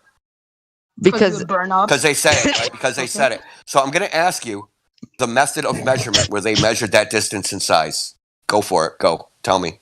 You want me to measure the distance? All right. Listen, they claim they measured the distance. How did Hand they me do some that? tools, bro. Hand me some tools. Maybe I'll try to Answer measure my question, or I'm just going to mute you because this is being counterproductive at this point. All right. Answer the question. You believe something. I want to know what the basis for your belief is. How did they measure the distance to the sun and figure out its size? I don't know. What method did they use? When did they do it? And who We're did not scientists. They use math. it? So, but why do you believe it? You didn't even know what tool. Listen, please nobody interrupt me. I'm asking you why you believe it then. If you don't even know how they did it, why do you believe it? I don't know what to say. If I said that tree in that distance is 100,000 feet tall, you'd be like, bullshit. How did you measure it? But they say the sun is 93 million miles away, and you just eat that shit up. Oh yeah, I know how. Oh, I remember this. It's because this means okay. So we can determine the effective temperature of the sun by measuring the amount of light it emits at each wavelength and comparing the resulting spectrum we see to the models. That's how. Okay, but it doesn't follow actual what is called black body radiation. It doesn't actually match it because it's too broadband. Anyway, but you can't go there because you don't even know about any of that shit, right? I can't go there because I would die. Can I talk, please? Can I No, you can't go there into like the minutia of what they say the sun's temperature in and why it's actually wrong, right? Can I say something though? Maybe because he's a middle schooler, you know. Yeah, but you guys believe things. They're not presenting you evidence. They're just telling you things without presenting the evidence that any of it is true. I do have evidence, but you guys are just talking over us. Dude, I asked you for the distance, the size, and distance of the sun. Now you're up, dude. Size and distance to the sun. How was it measured? Give it to me. Give it to me. No, answer this question. Why don't he you said he doesn't know. Attach weather balloons. No, but he already believes it, and he came in here and listen. His buddy and him just like the sun's. He's not my friend. The I don't know sun's him. at this place. I don't know that, him. and the other thing about the sun, when you don't even know any of it, like none of it, zero, zilch, nada. You just know the story. You just know the claims, right? Yeah, but that was not me saying it. That's the other kid. Do you think the sun is 93 million miles away? I don't know. Can I explain why? There's a very easy way There to we prove. go. If the That was sun, it. That was honest. Hold on. You There were you honest go. for the first time. He doesn't know, He yeah. said, I don't know. That's where we're at. Okay, now you're starting to understand. We can't measure that shit because we don't have a tape measure that long. We can't get up there to biopsy it, which means take a piece out, take it to the lab, and see what it's made out of, because we can't get up there and touch it, right? So what is the sun? I don't know. What does it do? I don't know. What can you tell us about the sun? It provides light, and it seems to be warm. What else do you know? Not much else. You know what's one thing I That's what the truth is. Well, hold on, bro. That's what the truth is.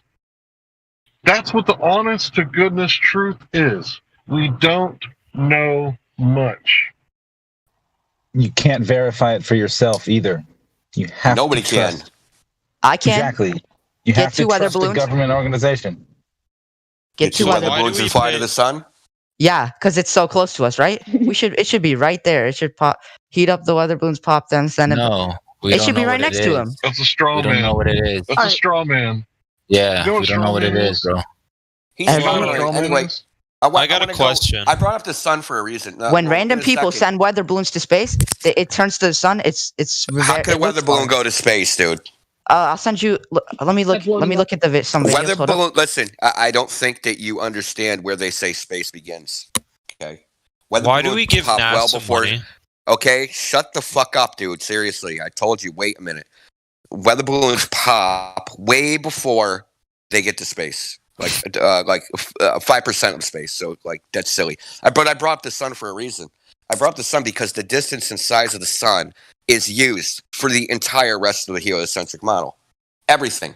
So it's used for the distance to stars, what stars are made of, how fast they're receding, everything. Like so, every single thing, the distance to planets, how big they are, every single thing is piggybacked on the radius of the Earth, and then the distance and size of the sun, and then the entire cosmic distance ladder flows from that. The age of the universe, the age of the Earth, all this stuff.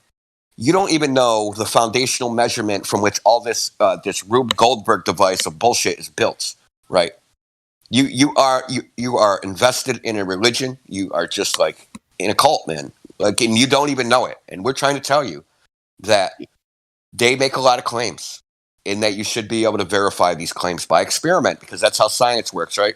Testable, repeatable, verifiable. You should be able to go out and verify all their claims. You shouldn't have to say, well, I'm not a scientist, right? You should be able to say, well, okay, if I did this type of experiment or this measurement or this observation, I could verify what they're saying is going on. Okay, can But you you're do me a contented favor? with a story. Yeah. Do me a favor. Find one other planet. Get a telescope. Find one other planet that's You got flat. any evidence? One other planet with your telescope. You don't. Oh my goodness. Hold on a second. What's your evidence that Earth is a planet? What do you mean? Oh yeah, what's my evidence? Listen, the definition of planet is a wandering star. That is the very definition of planet. All right, define planet. Then what do we call it? So when you look up in the sky and you see a planet, right? One of That's these not the wandering definition. stars moving around. Okay, look up the etymology of the word. That's the definition. I said when define Foucault. Look, listen. When they eulogized Foucault, they said Foucault proves Earth is a wandering star. So, like, listen, that is the definition, regardless of how much you try to change definitions. Listen, I don't know. So, but that's not the point. This is the point. When you look up in the sky, right, and you see those things in the sky, planets, right? How do we tell things are the same? We look Human at them. beings. We and look if at two they're things there- and we see similarities between them, right? Yeah. Okay, so when you look up at the sky and you see a planet, and then you look at Earth that's under your feet, tell me all the things you see that are similar.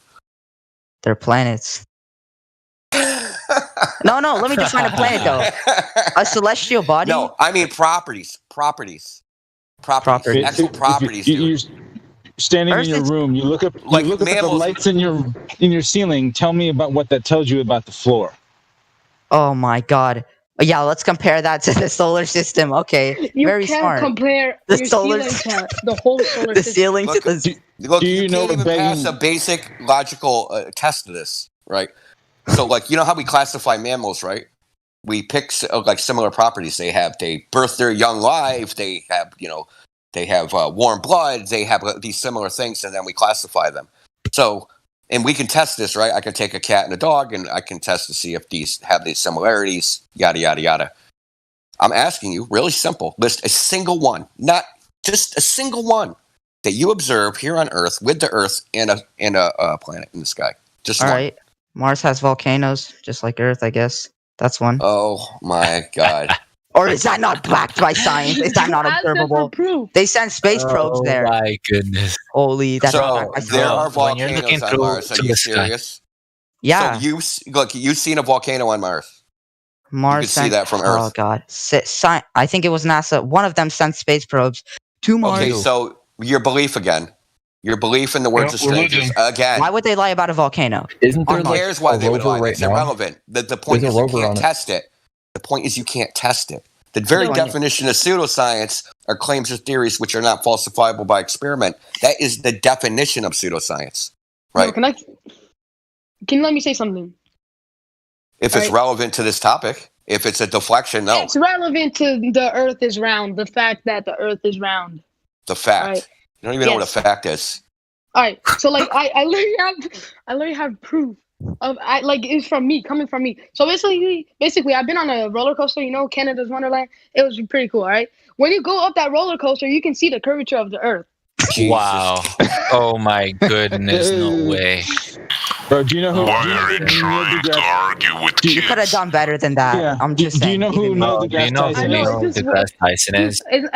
Do you guys know who Neil deGrasse Tyson is? Yes or no? It does look round. He says that you can't see curvature at a height where Felix Baumgartner jumped for the Halo jump. And that's 128,000 feet.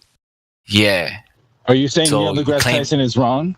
I mean, Well, you said NASA was wrong, and so were all the astronauts. So I guess Are you everyone's saying wrong. Neil deGrasse Tyson is wrong? I don't know. That's just what I saw with my eyes. I don't know. They're funny, man. Like how you guys classify truth, like depending on what organization you're in, That wasn't me, bro. truthiness of the statements. Like it's silly, dude. Who says something has no truth value and whether the claim is true or not? Listen, you can easily do some mathematics and geometry and see that you can't, like even in the globe Earth model, radius 3,959 miles, no visible curvature from up top of a roller coaster, from an airplane, from fucking a weather balloon, or even from the International Space Station. There should be no visible curvature from the International Space Station. You know that. That even that's not far enough away. Hold up. You can just do the math, right? You can literally just do the math. If I had a ball that was 6 feet tall, how far do you think the International Space Station, if you scaled it, right, would be above that ball? I know you're saying you can't see curvature I'm from asking where you he a jumps. question, and I want you to answer. I forgot The what you International Space Station, 250 miles above a 3,959 mile radius Earth. Now, if I had a 6 foot ball, if we went out on a ball that was 6 feet tall, which is probably taller than you, right? And we made a scale model and stuck a little International Space Station above that ball. How high would it be above that ball? I don't know. Figure it out. Go do the Less than math. 2 millimeters. Millimeters? Less than 2 millimeters, dude. Above the Yeah. atmosphere? Actually, above the actually ball. have a. The above atmosphere. the ball itself, above the surface of the ball itself, it would be less than 2 millimeters. The surface, the core, like the. Yes. The ball, the surface of the ball. See, bro. you think because you saw those images that the ISS is way the hell up there and it must be very far away from the Earth where it could see the whole thing. No. 250 miles above a 3,959 mile radius ball is barely above it. Why would they do that though? Why would they lie? You ask them. Don't ask me why they There's would no do that. control factor in it. Why don't they You just do ask what North me- Korea? why are you asking Do what North The radius Korea is did. 4,000 miles. It's 4,000 miles. It's not what North Korea. Just why don't they just do that? They take internet away, force North them to Korea worship said the they leader. went to the surface of the sun. Their space agency claims that they went to the surface of the sun. You believe that, right? You said Okay, the radius of the Earth is what? The radius is supposed to be 3,959 miles. The diameter is Yeah. 8,000 miles, right? Yeah. Okay, that's what they claim. That's the claim. So we can rescale that to any size we want, right? That's how scaling works. We just rescale it. So we scale that size, that diameter ball down to 6 feet, right? And then we scale down 250 miles to the same ratio. And that is less than 2 millimeters, it's half an inch above a 6 foot ball. There's no way you could see curvature from that altitude. And Listen, there's people, a planetarium director specifically, that made a scale model of this. It even says, this guy is a director of a planetarium that said there should be no visible curvature from the International Space Station because the horizon is one distance away, right? So the horizon is 1,400 miles away from 250 miles up, right? But it's 1,400 miles in every direction. And if it's the same distance in every direction, there is no way it could appear curved. It would still appear flat. You have to be more than 1/8 radius away from the Earth to see that the Earth is curving, right? To see the edge of the ball. You don't see enough of the ball. You have to be 1/8 radius away. 1/8 radius, 250 miles is less than 1/8 radius. Therefore, you should not see curvature from the International Space Station. But they show you pictures of a curving Earth horizon. So what's the problem? The problem is satellites. The problem is you just believe anything. The problem is you just believe anything. Like where's your anything, internet come from? Anything. Do you think my internet comes from underground cables? Underground cables across the entire. It's funny that you're snickering, dude. Under the water. You can just Google how does the internet work, and you're going to see 99.9% of all internet communication is through submarine cables. That must cost way more than a satellite. You can just Google this, dude. How does they started being built in the 1800s? The 1800s? Yes, the 1800s. Even then, they believed the Earth was round. Wow. Oh, so what? That's called an all or nothing fallacy. And no, they didn't, by the way. They looked at the sky. I can show you papers from 1941 where they threw people. Well, not 1941. Is 1941 after the 1800s? Yeah. Well, it's after the. No, listen. I'm saying in the beginning of the 1800s. That's when they believed the Earth was round, not the 1900s. We have a 100-year-old woman who was taught flat Earth in school. Okay, listen. The flat Earth versus round Earth thing has been going on a long time. It didn't just start last week. It became a foregone conclusion when they started showing space imagery. It's been going on at least 500 years. After the Reformation, after the Protestant Reformation, there was a Counter-Reformation. These Jesuits are the ones that popularized it, brought it into all the schools. And back in the day, you could look at how many colleges were founded or financed by Jesuits, and you can't really find that information so easy anymore today. But how many colleges are Loyola College, Jesuit College, blah, blah, blah? Boston College. I have a question. Yeah. Let's take this guy's question because he's like, he needs to take a breath or something. And anyway, how is the moon being held up? If it's what do you mean held up? Held up from where? Like, how is it? If maybe it's being pushed up. Huh? Maybe it's just being pushed up by like invisible giants. We don't know how the moon works. We make no positive claim about how the moon works. But you make a. Can you prove whatever claim you're about to say about the moon? We make I can prove that it's not being held up by a string. How do you know that? Okay, I want to see him prove it's not being held up by a string. I want to see that proof. Okay. So remember, the proof is done by the scientific method. So remove gravity from the equation and prove that gravity is what's holding up. Remove it from the situation, right? Because our proof is science, right? You want to scientifically prove things because everything else is just hot air, right? So remove gravity from the solar system and prove. Go ahead. I'll wait. Oh, you can't? Oh, that's a just so story. Nice. That's a false cause fallacy. Go ahead. Who are you talking to? You. Birdie's the one. I think Birdie was the one that claimed he could prove it. KR9 asked the original question, but Birdie's the one that made the claim. I think. He's talking to whoever needs to hear that because it was good stuff. I mean, all I know is they took a rocket there, so I mean. Really, you believe that? Did they? Listen, I believe it too. Listen, I want to believe the moon landing. I want to believe the moon landing. So, just produce all the original stuff. I want the telemetry data, the video, and why do you need all that? You can see them. I don't need the original stuff. You're wondering why I need the original stuff? Yeah. Did you really just say that? Like, why? You could see them photos and videos. But the thing is, we need to test the authenticity of that fantastic claim that they went to that light in the sky on a rocket ship. We want to test the out to see if we want to test that, right? So we want the original stuff. Where is that original stuff, dude? Yeah, I got some pictures of Sasquatch. Okay, that's it. Don't mind that the file I'm sending you is a Photoshop file. Don't worry, I'm not gonna. You don't need the raw file.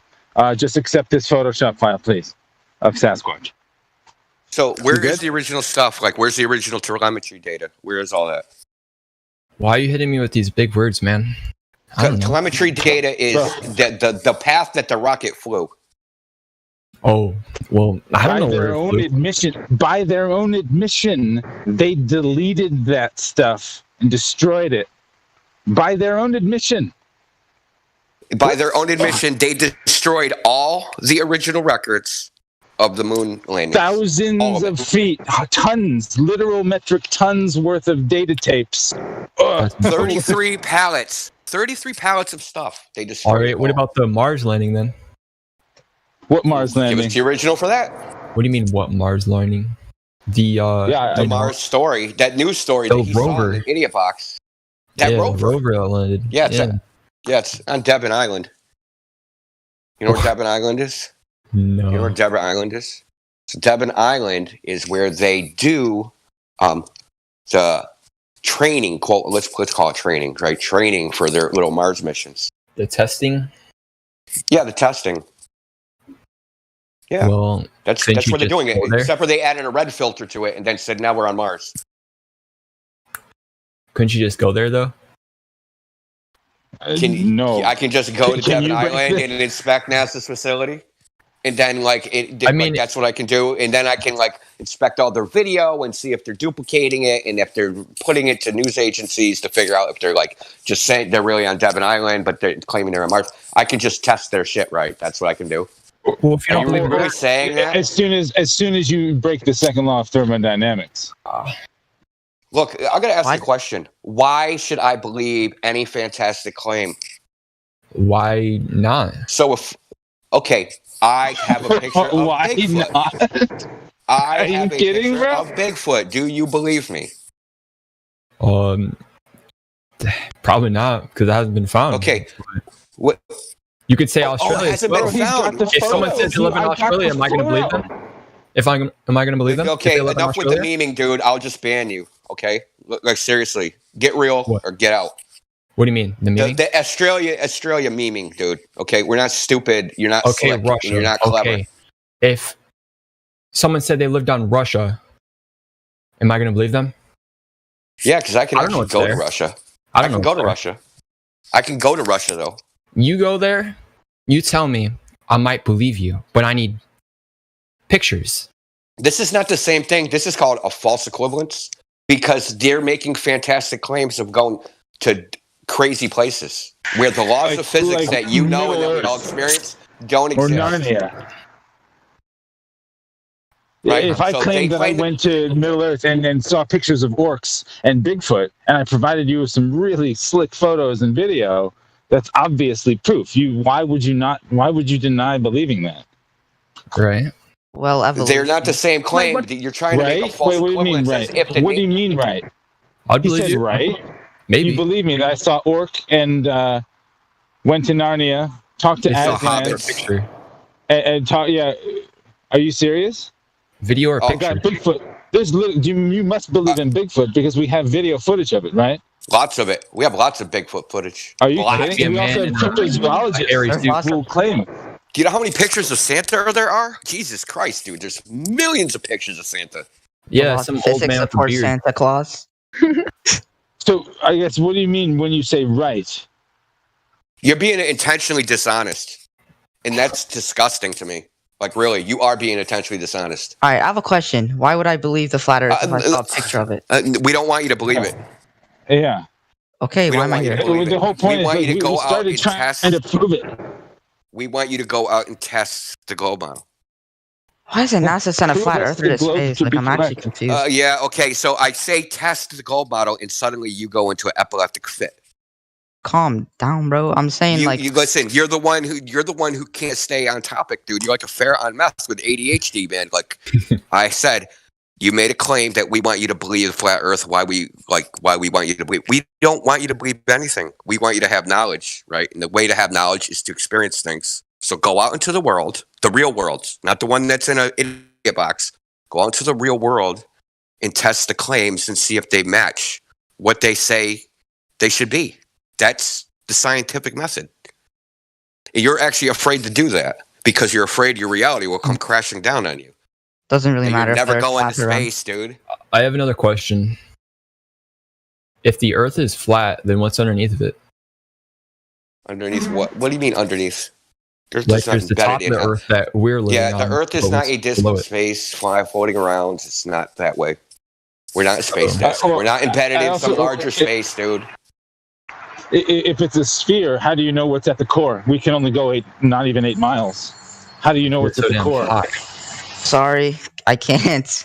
I can't explain anything because everything's fake. So I asked you to do that. No, why can't I ask you? I already told you. P waves and S waves. Holy. And I covered that. You don't know anything about P and S waves. Because you started going off about some spherical stuff. No, listen.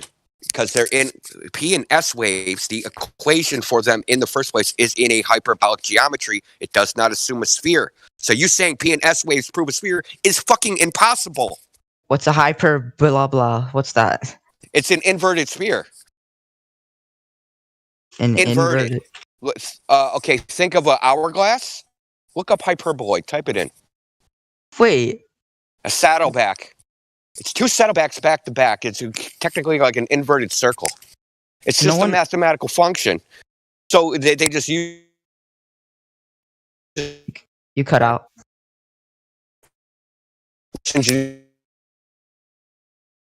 You're getting out. Hyperbolic geometry to prove a spherical geometry. Answer: you can't. I didn't hear any of it. You cut out. We can't answer because you cut out. Oh, hold on. Just a little part. Yeah, well, what I said was everything after everything when you started to explain it. Can you hear me now? Yeah. Yeah, you're good now. Okay. You can't prove something is in a spherical geometry from a hyperbolic geometry, right? So there's like mathematical rules that apply to like how something moves through this space. It's a coordinate system, right? So there's completely different coordinate systems. They're mathematically equivalent, but they have inverted consequences. So the shape. Wait, hold up. So wait. What keeps the P and S wave claims is that there's an earthquake, and that if you're on the other side of the Earth, that they're never going to reach that side.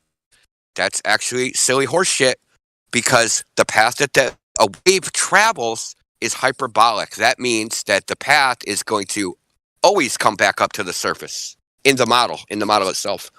It can't penetrate, even mathematically. You can't express it. Like you don't even you just don't understand. You're just parroting nonsense. You don't understand what you're parroting. You don't even understand it at all, even a little bit. I'm sorry. I have another question.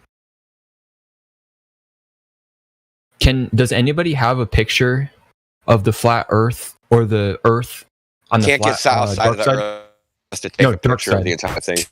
No, dark side. I need dark. Also, every photo. The dark side of the Earth. There is no other side. No, the dark side, like with no sun pointing at it. Yes, anytime someone takes a picture right now, it's nighttime here. It's nighttime, right? Every single picture I see is with the sun getting shined on, and that's just making it look flat.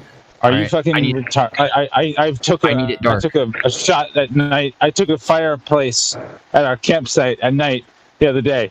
The sun was nowhere near us. It was dark. I had a shutter speed of 25 seconds. I have a question. How am I reading a script, bruh? I need a dark. Because we hear this shit all the time. We hear you guys are saying stuff in a particular order. Script would I be reading? That's just cap. Okay. You guys are trying to get away. I need a dark side. Listen. You don't think we've Googled this shit before? Hey, Indio, real quick. Right? I'm watching the stream, and your lisp is really fucking ruining my experience. So can you please turn it off? Thank you. My lisp? Oh yeah. Yeah, it's really fucking annoying. Thank you. My lisp. Well, that's because I'm eating your mother's pussy right now. And bro, good She one. wouldn't take it. Banned him before. He might not have heard that because I banned him, too, but maybe he heard it on the way out. Ah, damn it. That was a good one. Oh boy. His mother thought so too.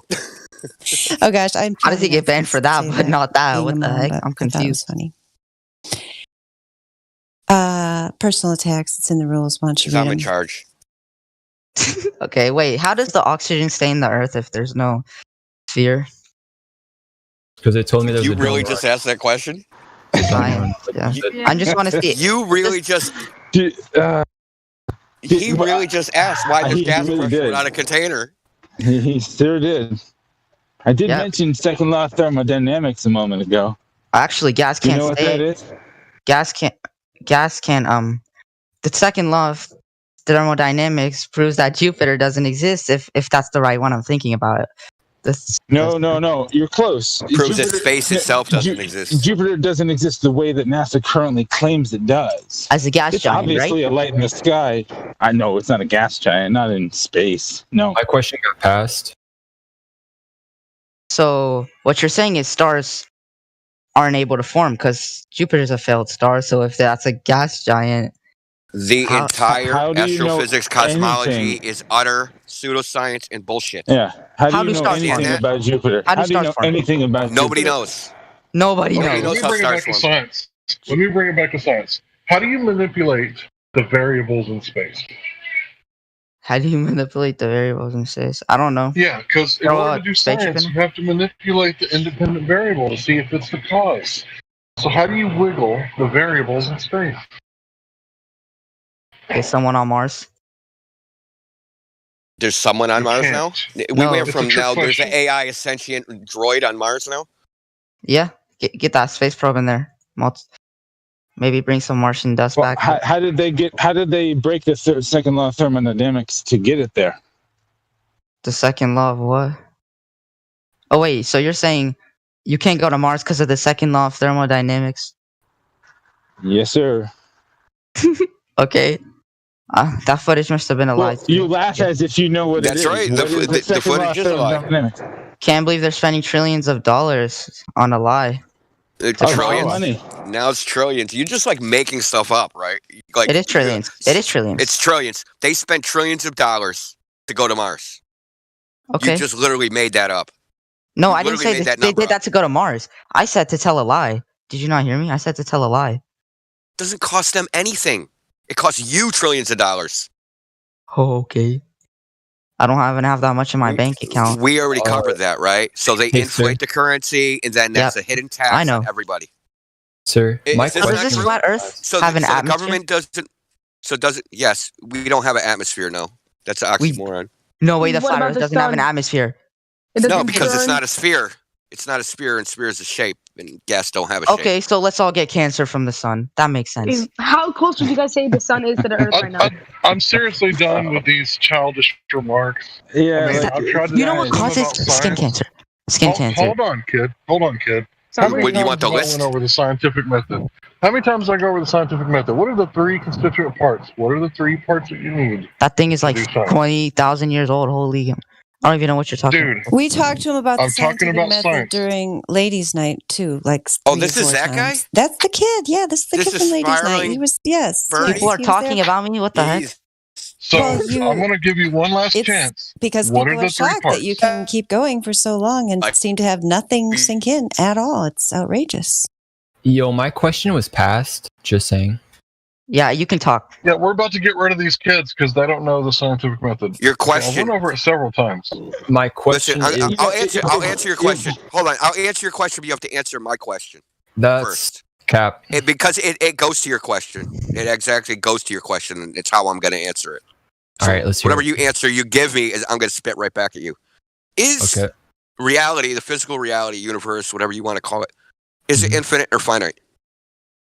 Probably infinite. Yeah. Probably. Okay, give me the proof of that. The universe? Oh, we haven't been to the edge yet, so. So you think that there would be an edge of space? What would be beyond that? Space. Probably just dark. Meta space, like super space, ultra dimensional space, and then what's after that? I'm assuming more dark. See, that's what the question you're trying to ask is called an infinite regression fallacy. You're trying to be clever, but you're not really that clever. No, that's Cap. Back in 2000, Cap, you can say any funny little freaking word you want. Doesn't matter. You're not getting out of it. But hey, you're showing I'm showing that you're a problem. There's a logic problem here. And it was proved that neither logically or mathematically, you cannot prove whether the universe is finite or infinite. It's expanding. What's on the other side of the Earth implies, shut the fuck up, dude, implies that the Earth is embedded in a larger space, right? That the Earth is a finite thing and that it is embedded in some larger space that is either finite or infinite. We're not claiming that the Earth is embedded in some larger space and that it has edges and underneath. All we know, you said, what's the dark side? No, I want to know what it looks like.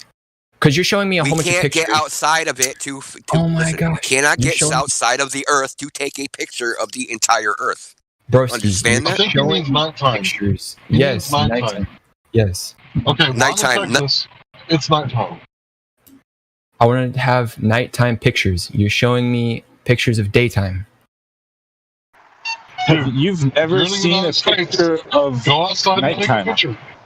Bruh, nah. Your pictures. Do I really have to snap a picture right now? And I got you. I got you.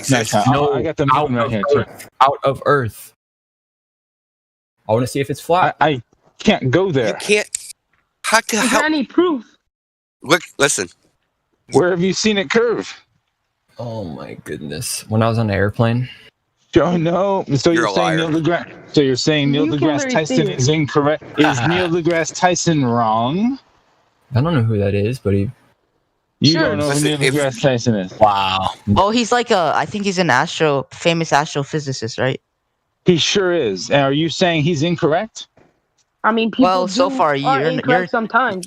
It's funny how you guys just spiraled right back to what I already disproved like 30 minutes ago.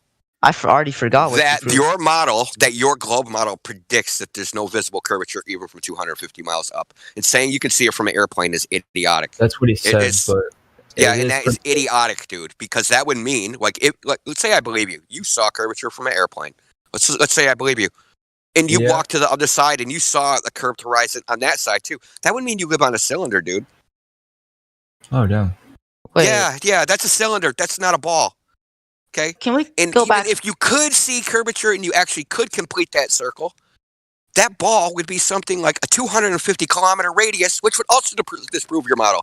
So saying you see curve from an airplane only proves the model wrong. It doesn't prove you right. Can we go back to what you said before? That the flat Earth doesn't have an atmosphere?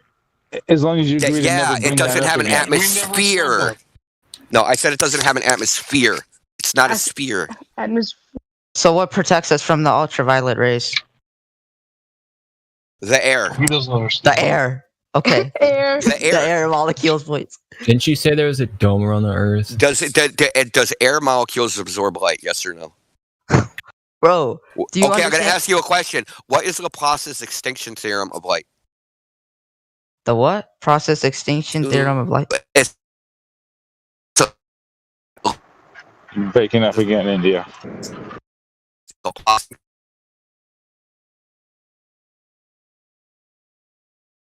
And he cut out again. All right, since he's gone, I have another question that Hank or something can answer. Well, sure, but do you realize why you can't see curvature from an airplane? No, I wasn't gonna answer. Can we put a fine point on that? Can we put a fine point on the fact that can we just bury that hatchet? Do you realize why you can't? You're too big. You're too small.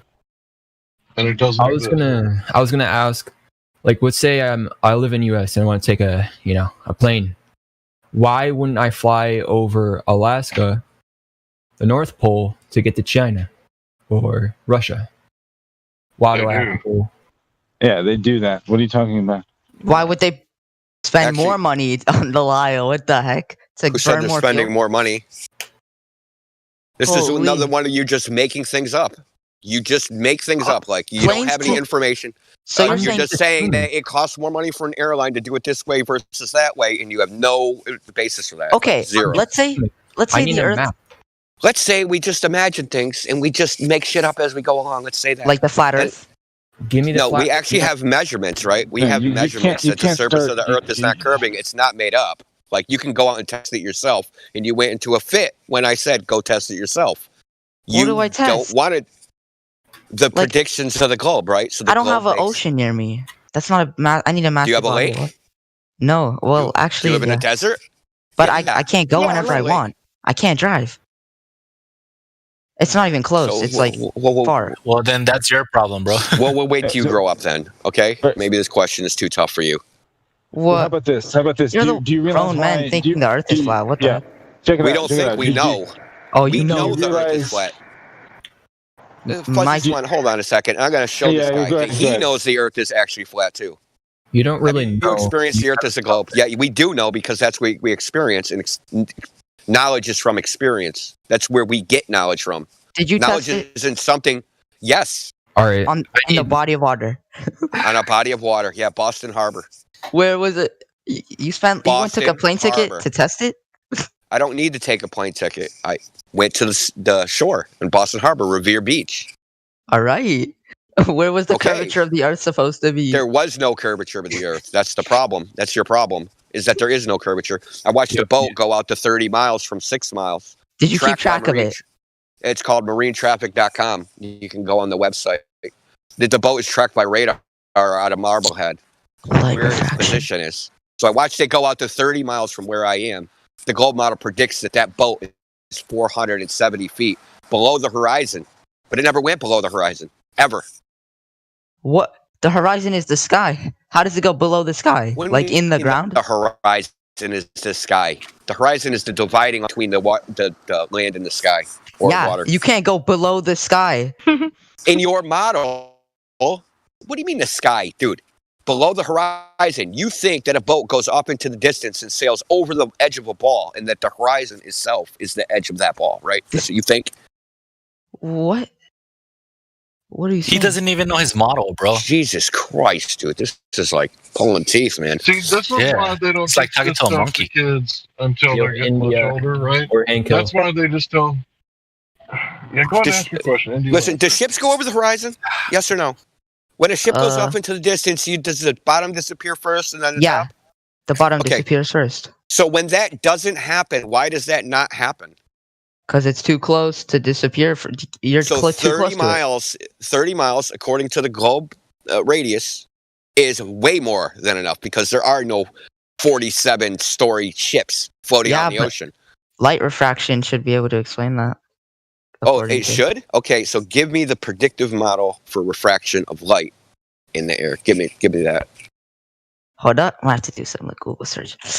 Light refraction. Oh God, there is no predictive model. Let me just save you the time. Like, listen, there is no predictive model. I wish you If could there get was like a some predictive model, you scientific- should be able to tell me the temperature, weather from a photograph. Can we do that? Yeah. I mean, you could look at the clouds if it's raining or not. You know. You're a fucking idiot. You literally are a buffoon. Like, this is beyond. Yo, I still need help though.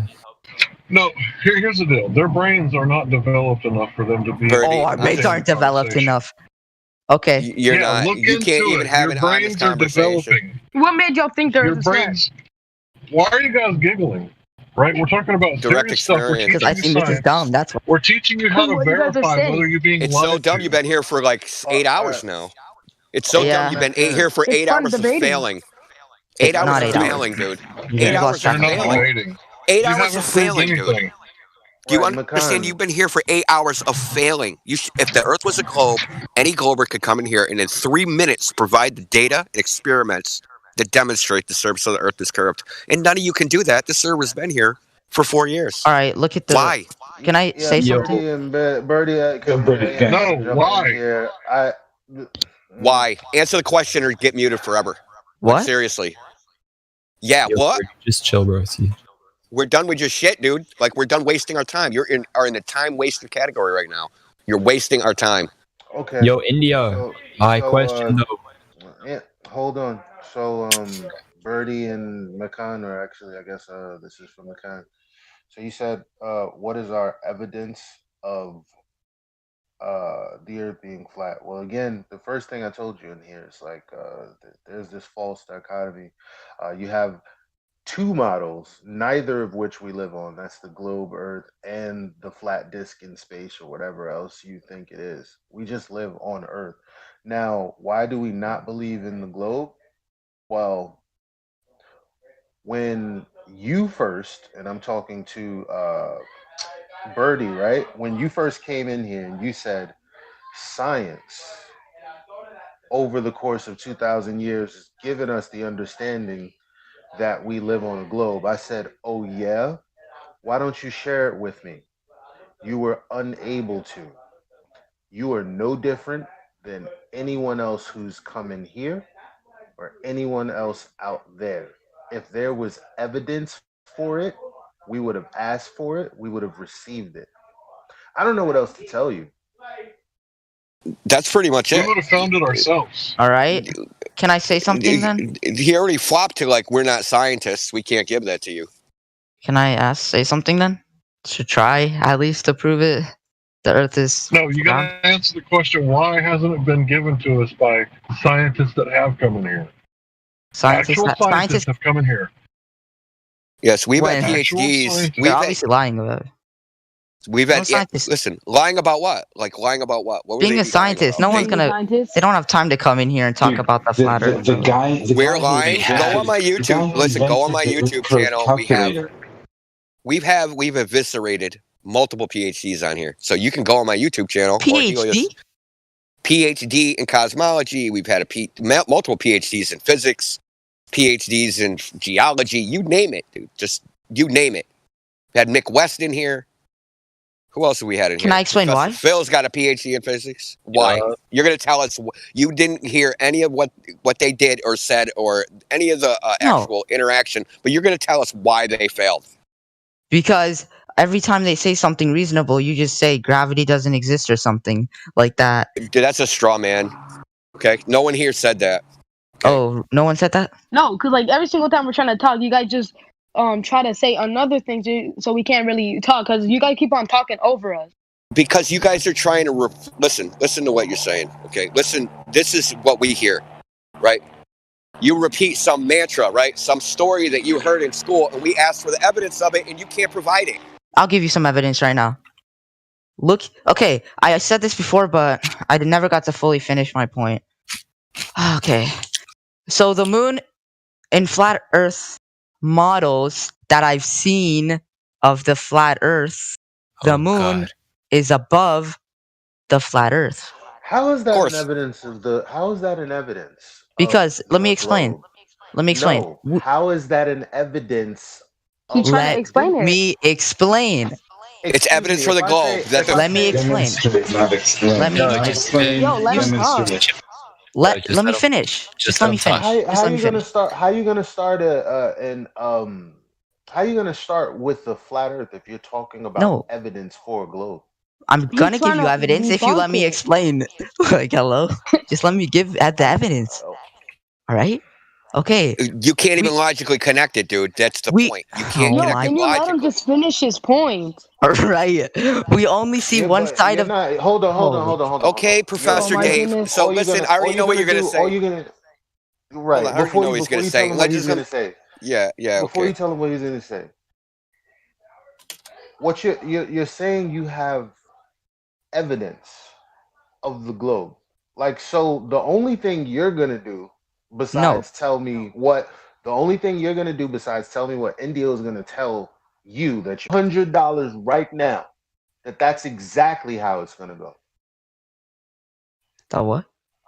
Listen, first of all, logically, evidence of flat Earth can't exist. It's not evidence of a globe. He's not giving evidence. Okay, can I just finish? He was asked for evidence of a. He was asked for evidence of a globe. He wasn't asked for evidence that the Earth is not flat. I have evidence the moon is okay. Okay, and then you're going to bring up Professor Dave's stupid video that was refuted 2,000 years ago by Euclid. Okay. Wait, let me see. That Dave is so stupid that you guys are so stupid that you actually follow Professor Dave. He's a clown. Why do people look at the moon and they all see the same face? Why does it appear to like it? They should all see different things. because the moon is a sphere, and the only way it can appear round and the same as everybody's if it's a sphere in the sky, they should all see the same thing. This is geometrically false and was proven false by Euclid 2,000 years ago. Oh. Okay, so you can go on my YouTube channel. He doesn't post about flat Earth. Professor Dave, he doesn't post about flat Earth. I don't see Bullshit, dude. Heck yeah, he does. Yeah, okay, so he has a series, right, called "Proving the Earth's Not Flat Without Science," right? And you're using Found number it. 2. Never mind. Yeah, and you're using number 2. Okay, the number 2 in that little series. You have it memorized? Are you that obsessed? Holy. No, because we're not obsessed. The same clowns with the same parroting nonsense come in here. Okay, and you're just like a little mannequin, like there's some freaking puppet master above you with strings, like making you come in here and say nonsense that you'd never even really investigated. So the idea that you can only see something as a circle when you're directly above or below it, right, perpendicular to the center of the circle, is actually false. It's actually false, dude. And it was geometrically proven false by Euclid 2,000 years ago. And you can go on my YouTube channel, go down the way. When do we see a circle as a circle? And there's a link to Euclid's optics written like 2,000 years ago. And there's also geometric proof in GeoGebra that is constructed by a guy that is a flat earther, and he has a dual degree in physics and mathematics. So 2,000 years ago. 2,000 years ago, in a book he published called Euclid's Optics. So you know who Euclid is? He's the basis of all modern geometry, all geometry period, right? He wrote Euclid's Elements, right? It's like a 7-volume series proving when a line is a straight line, and etc. You're right though, because 2,000 years ago science was flourishing. Did geometry change in 2,000 years? I don't know.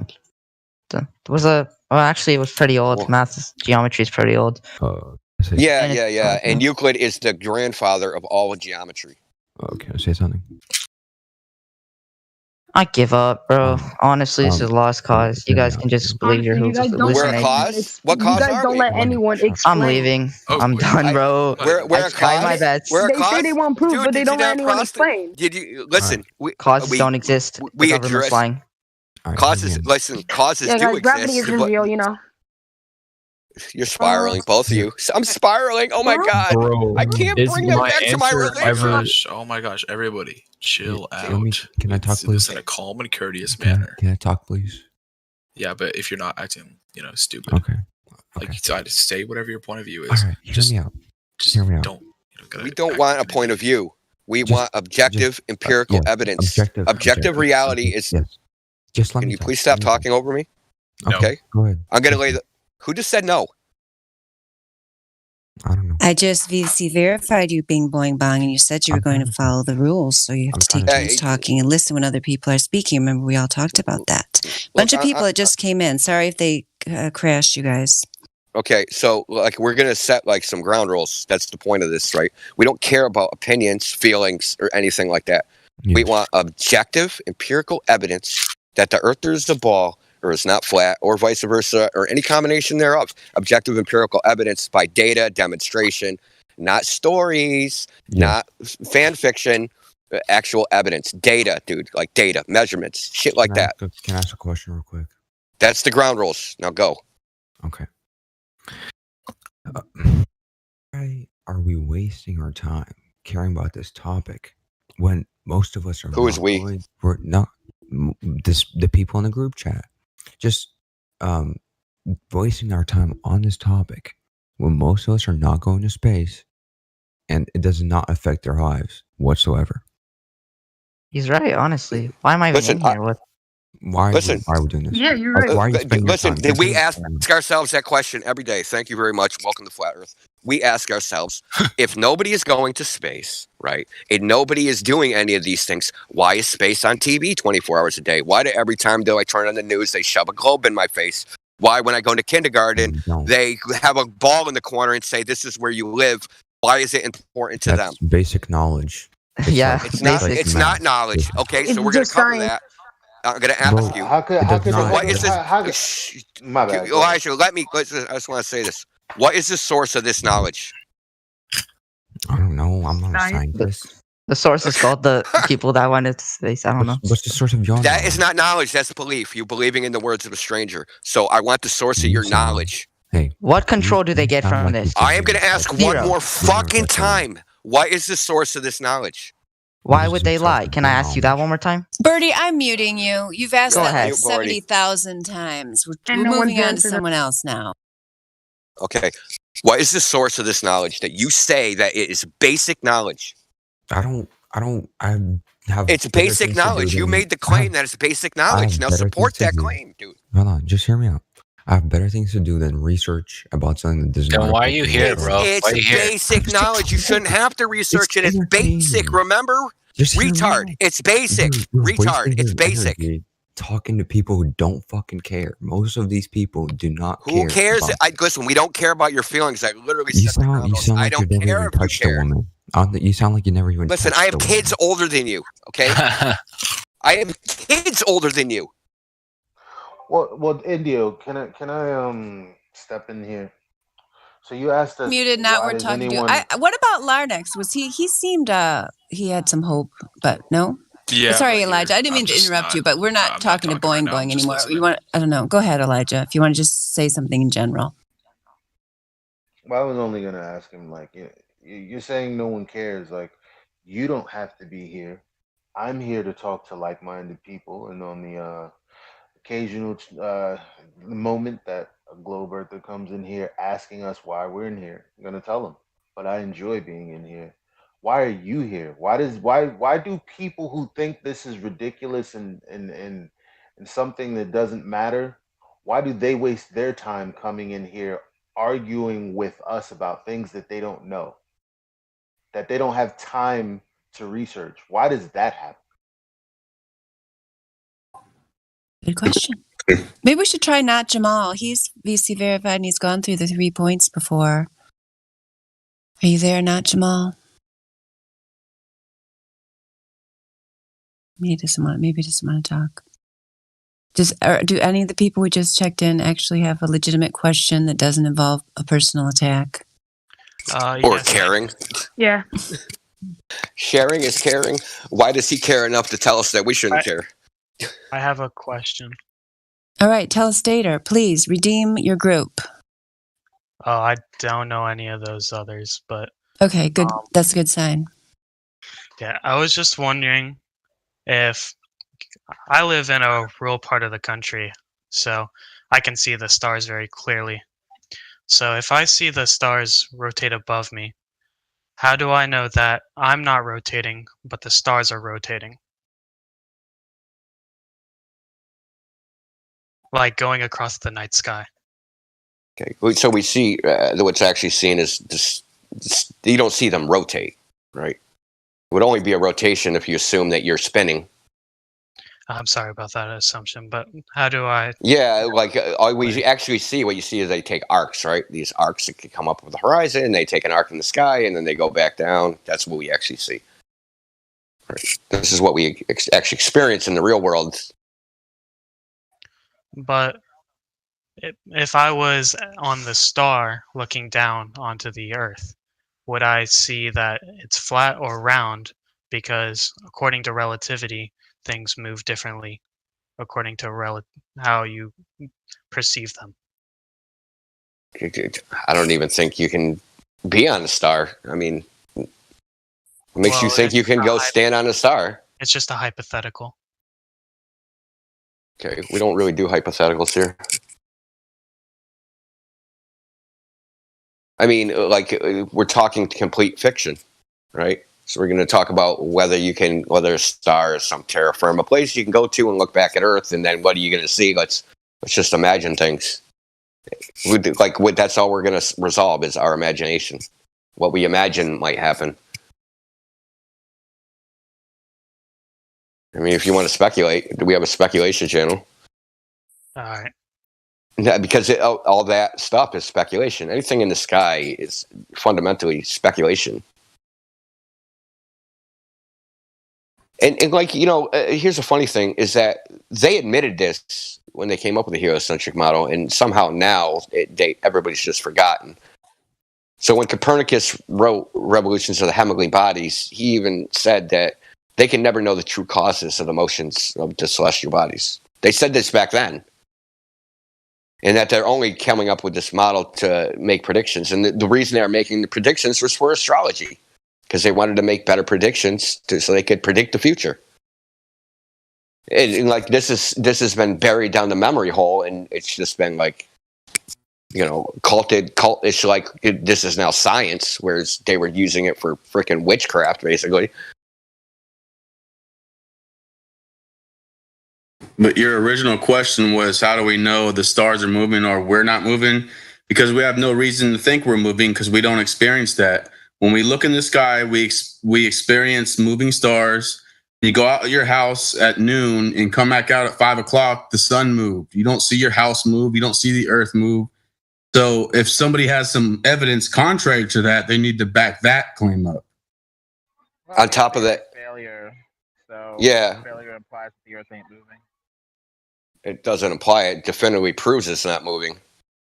Yeah, that's a step beyond what I'm saying for sure. Yeah, correct. Michelson morally proves the earth is not in motion. I mean, Michelson-Gale proves the earth is not in motion. There's a bunch of experiments that demonstrate the earth is not in motion. But that's why the theory of general relativity exists, is so that they can say, well, because the speed of light is a constant, you can't detect the motion using light, and blah, blah, blah, blah, blah. But, Airy's failure trumps all that, because it doesn't rely on the theory of general relativity. Guess what the hell I just came across today? What's that? A Vertasian video titled "Why We Can't Measure the Speed of Light." I mean, come on. What's up, Lemon? I haven't heard you in a long time. Hey. How you been? I'm good, How you been? Well, not bad. Just reeling from Ranty going over to the Globe side. I'm like, what's going on? What? No, he didn't. Yeah, I think the video. He's just working with conspiracy cats. He's not on the Globe. There's no. What? This is. I don't. What the? I have a question, and it hasn't been answered in 20 minutes from India. So, like yesterday, I was taught that containers hold gas, and that you need a container to hold air as well. And I guess I was shown pictures that there is a glass dome around the flat Earth that we're, I guess, on. You weren't shown photographs of that. So what does it matter? Oh no, I was. No, But the thing that matters. I want to see that photograph. No, it was in the shot. I'm sorry. Maybe. I was trying to get a question. Misunderstood me.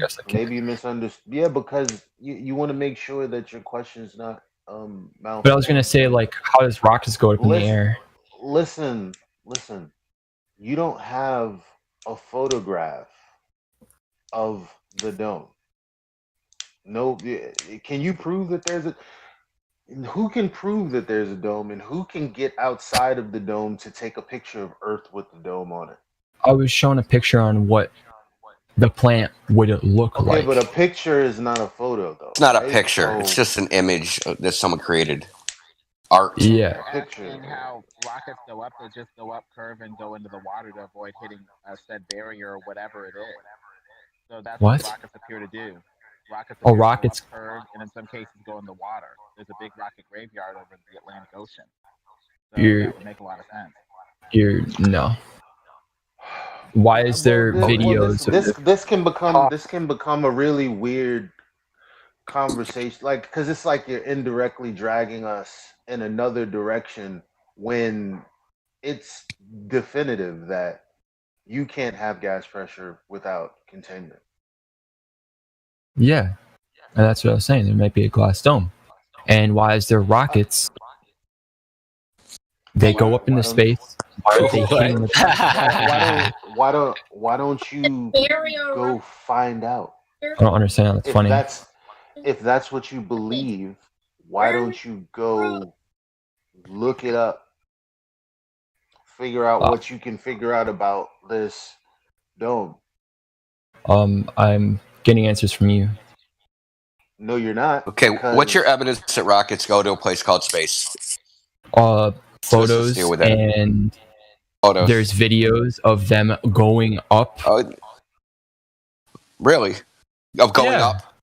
Yeah, Going like up to where? SpaceX. Yeah, like SpaceX and stuff. So there's a continuous. Hold on. So you see a video. Okay, hold on. Let's take this one at a time. There's people. He's cutting out again. Listen, there's video of people on the ground. There's people on the ground that see a rocket launch. What do they see? A rocket going up in the air. It goes up in the air, and then it goes where? Keeps on going up. That's not what they see. What they see. And rockets take up, right? People that are on the ground, there's photographs, plenty of them. Goes up, takes a parabolic arch, and disappears over the horizon. They don't see it go to space. It's not what they see on the ground. Okay, so what does the video show, right? A video that's on the rocket. What do they show? They show the rocket go up, the Earth fades away, and then when it hits the second stage, the video cuts to CGI. But it doesn't fade away, though. Because there's like 50 yeah, it to does, like because it's actually people that show up to. Where's your SpaceX. proof that it cuts to CGI? I mean, you can't make because that claim actually the without proof backing it up. Listen, I can make that claim because no video exists as a continuous uncut rocket launch from ground to space. I'm pretty sure SpaceX Show it to me. Post it right now. Uncut shot. You can't just have an argument with just shouting. No, you can. Dude, any listen, I'm SpaceX, asking any for your SpaceX. evidence. You're making a claim. Listen. Oh my goddamn bear. The background noise. Mute yourself. Anyway, there is no. Believe me, I have the longest one on my video on my channel. The very longest one, the longest uncut video of a launch. It was taken from the space shuttle STS-2. It was filmed by one of the so-called astronauts out the window, right? But even that doesn't show them going to space. It only shows them going to like something like 11 miles, and then the video cuts out. So I want the rocket launch, a continuous, uncut shot of launch to orbit. What do you mean by uncut? Just where you see uncut, the same camera for the entire time. That's right. The same camera for the entire time. No edits. All right, let me find it. I'll have to find which one I was talking about. I'm actually excited. I've been wanting to see that for a long time. He's about to produce it, so I'm excited. Well, the thing is, he believes it exists. Because that's the funny thing is that you believe something exists without a single shred of evidence. I know it doesn't because I've actually looked, whereas you haven't looked. May I ask the young man a question? I haven't. Where's my proof that I've looked? Well, listen, my other proof is when they made answer the question. Private space travel, right? I don't have to prove what I did or didn't do. You're being a troll at this point. I'm just asking. Do you mind if I ask him a question? No, no, I do. What do you mean, I no? do mind. I want. It's regarding I do mind. It's regarding his. I do mind. Well, I wasn't asking you. I was asking the person talking. I don't mind. Nah, because then they're gonna move. Yeah, it's right on the subject. With whatever I'm talking with this guy. All right, so I found this great video. Can right? I just say one thing before we keep going? We've got 45 out of 45. If anyone wants to go down to the FE beginners, because there's so many people that want to talk. I mean, I'd be willing to go down there if anybody else wants to go down there, so that we're not fighting over talking to these people. Just a suggestion. I just found Would this great anybody video. like to go join us downstairs so that you can all have talking time? I'll go after I see the video produced. All right, so this one, I'm looking forward to it. Yeah. Where do you want me to put it? In a voice text. Gotcha. Probably doesn't have. Just post the link. I've been looking for, since I've been introduced to the idea that they couldn't leave Earth. I've been looking for footage for at least 5 years of a I've continuous watched shot. several space launches myself. I'll tell you I'll tell you what dude, you're interrupting flat Earth data. Chill. What I found. This is what I found in the like all the common footage that I've ever seen, is that it will show takeoff, it'll reach a maximum altitude and speed, and then it will always change to either CGI or a different camera, where you don't get a view of what's going on. This has been the pattern since the day one they've been doing it. Now, I haven't seen them break what I consider to be the fourth wall. Do you know what the fourth wall is? I'm sorry, am I still part of this conversation? I didn't know. Yeah, I'm asking you. I've been looking for footage for 5 years. Keep talking, Beaver Boy. I got one. Okay, so do you know what the fourth wall is? I'm gonna assume you're not talking about like the theoretical, like, in a TV. Hold on, flat Earth data. I'm gonna start just banning people off this server. I just banned that guy, the radio guy. So the reason why they're here to disrupt, obviously. When you look at productions, like when you look at movie productions, commercials, they never break the fourth wall. They never actually look around and as if it's normal.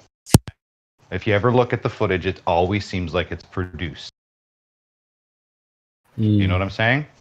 Yeah. Well, I found it's never natural and it's never continuous. And then they either use CGI to cut the stage, whatever stage 2 they're in, stage 2 or stage 3, it's CGI. And then all the stuff that I see after that of the helicopter landing on Mars, it's all CGI.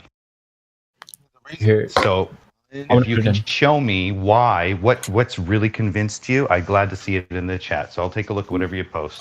What I find convincing is the moon landing film, because I don't understand how you can say that's CGI when at the time it would take more effort for them to produce the CGI itself than it would for them to go to the moon. Okay, so you don't know what I mean by fourth wall, and that's a great example of the fourth wall. You started talking about how it's all CGI. Look. The reason that I said that I mind, right?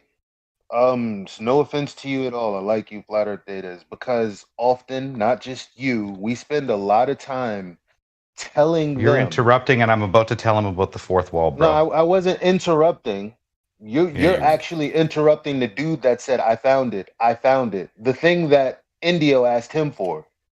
So, again, I'm trying to tell you that seeing if he understands his line of thinking, right? Just hold on. I'm trying to tell you that I wasn't trying to be rude. I was just explaining that everyone spends a lot of time trying to tell and educate people that don't want to be taught or told anything. And so right now, when people make claims, it's best to just let them give what they claim they have. Otherwise, yeah, I understand. They're just I've seen it all, right? A game where we talk for 5 minutes and they deny for 30 seconds, and we talk for 5 minutes. That's boring. Well, I don't know why you interrupted. I wanted to make sure that I want to see someone fall on their face, if you don't mind. You concluded what you had to say, which was the same thing Indio said. Show me the video, which he said, I've got the video while you were busy talking. Let's see the video. Listen, there's fair enough. There's a fundamental thinking though that goes along with watching that video. And if he doesn't understand what the fourth wall is, he's never going to get the trick. He's never going to get the spell.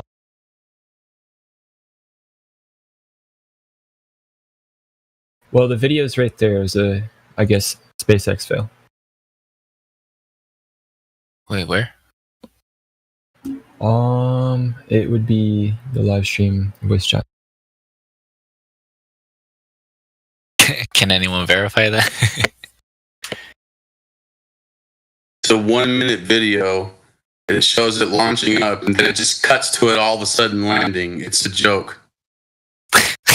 You're lying. It actually blew up. So you didn't watch it at all? I literally just clicked on it and watched it. Anybody here can go click on it and verify what I'm saying. It blew up. It blows up. So wait a second. You want it to go to outer space, right? You want to have it break the fourth wall, don't you?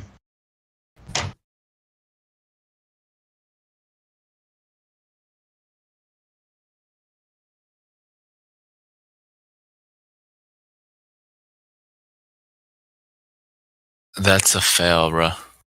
Wow, that was desperate attempt of An idiotic, hold on. desperate Let me ask, attempt. why did he put? I just gotta ask, sir. Why did you post that? Did you think that we were It gonna went buy up in that the air, and be but like, there oh, was shut the server down, guys. It's over. Oh no. that was so funny. Your sense of humor, holy shit. That was a successful rocket launch to space. No, dude, that I'll tell you was what. your sense of humor. You thought we were dumb enough to think that was a rocket going into space. It wasn't going into space. It's kind of hard to What did find we them just since ask for? all What did the we big just ask companies for? are like, it's kind of hard to find one that's on one take, because all the big companies use like hundreds of cameras. They don't exist. Bro, they don't. Yeah. Well, I'll eventually find one. I just gotta all these big. I thought Okay, you we're said you here had one. 24/7. We'll be waiting. That was your claim. You had one, you said. Well, I didn't have one. I said I was gonna look for one. And then you said you found it, which means you had one. And then you gave us this for crap. not believing it. It was a one camera. Us. Like, you flat earthers don't believe that there's not like a continuous shot going to space? I'm fixing to prove you guys wrong. Here. There. Oh. That's over. God. That was so desperate. It wasn't uncut. They didn't go to space, and it wasn't uncut, and that was the two criteria. I can just picture your girlfriend going, "Is that it? Is that all you got?" This Like, is it in yet? power of bias. You can connect things that really aren't connected if you're not careful. That's why you gotta look at another perspective, just in case you're missing something. Maybe something flatter. Okay, so where's that channel? They said that there was like newbies. Yeah, they're right. Yeah, right below us is the Flat Earth Beginners channel. So if anyone, like, especially if you don't want to be on the live stream or on YouTube and you want to talk about beginning Flat Earth, then that's Yeah, I would go down there and answer questions. Yeah, me too. If anybody has any questions. Yeah, and some Hey, can I talk now? Is it okay if I talk right now? And that's my bad. My phone was going off. Oh, My just a bad. minute. I know I tried to call on you earlier, not Jamal, but yeah. Yeah, yeah. Can I please talk, Dandelion? Oh shit, my phone keeps going off. That's my bad. Just a second. Try to control your phone. Oh yeah, I'm gonna mute my phone. Okay, good idea. Some of these people who are muted want another chance, like Skeledragon, Ronald, Bing Boing Bong. That you could try going down to FB Beginners. There's a couple of people down there. And if you want a second chance, sometimes when there's not the YouTube around, people take things more seriously. Is that not Jamal? I'm not gonna be able to talk to you if you're gonna be like that, not Jamal. No, my bad. Okay, so you told me in the check-in that somebody went through the 3 points with you when you were here before. And what you remember about that? Oh, he's been muted. Never mind. Well, we haven't talked to Grassy yet. Grassy is new. I don't know if there's any hope for Grassy. Are you there? For Meadowlark and Hank. I'm here, but I don't really have nothing to say. I'm just here to listen. So. Oh, okay. Have you heard anything about Flat Earth before, Grassy? No, I'm just here to keep an open mind, really. That's good. Then you're miles ahead of some of these other people. Well, that's very generous of you. Thank Would it be possible for me to, like, I know I was talking about something earlier. That's not what I was wanting to come here to talk about. Is it okay if I bring something new? I don't think it's been brought up. So now I'm just trying to keep an open mind. I'm trying to learn new things. I don't have a set in stone opinion, but what I see is how come every other heavenly body we see is of a spherical shape, but yet people are claiming that the Earth is not. And I want someone to help me understand this a little better. So why is that? What's your question? Why is every other heavenly body that we know round, yet the Earth isn't? You're talking about planets? stars, planets, pretty much anything like that. All right. I really want to answer this because I Those are love lights this in one. the sky. This one is so silly to me. All right, Why would they help me be explain. like? Why would you It'd think? be like me seeing a listen, bird in the sky and thinking the Earth was a bird. It's a false correlation, clearly. It's actually a non sequitur fallacy. Like, why would you think they're the same in the first place? Who's saying? Give me reasons why you should think they're the same. Like, if I go into a forest and I see a bunch of trees, why should I think that I'm also a tree? I mean, why not? I guess I don't understand. Why not? Because I don't have leaves and I don't have bark and I'm not like embedded into the ground, so I know I'm not a tree, right? Okay, then what's distinguishing Earth from all the others? Does the Earth appear as the planets appear? Like when you look through a telescope or any other apparatus, and you look at those, you look at Earth and say, "Yeah, this is just the same as that." Where on Earth do you see that? Where? We're just where floating rocks in space. That's okay. What I see.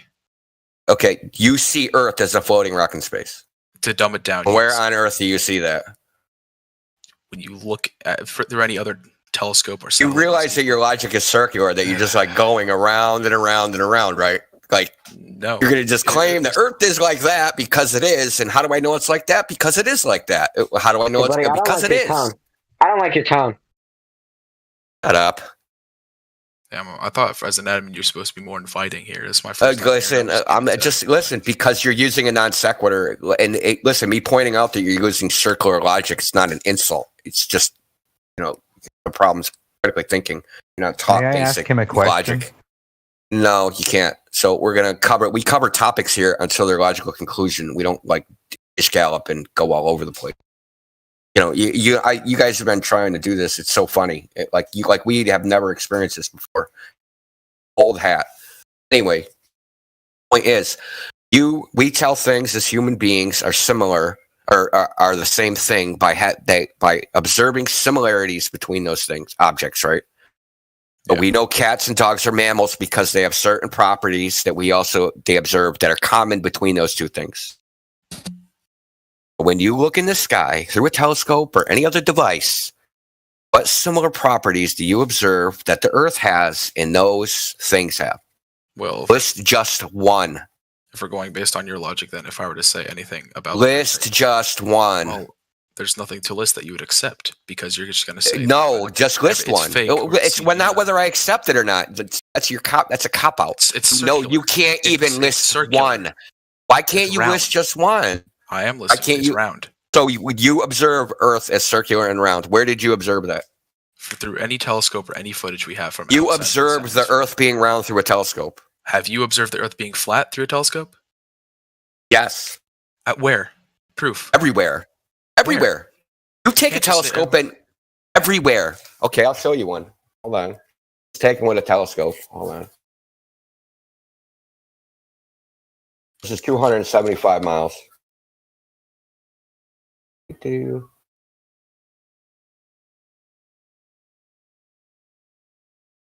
Alright, I found one. Alright, I actually did find one.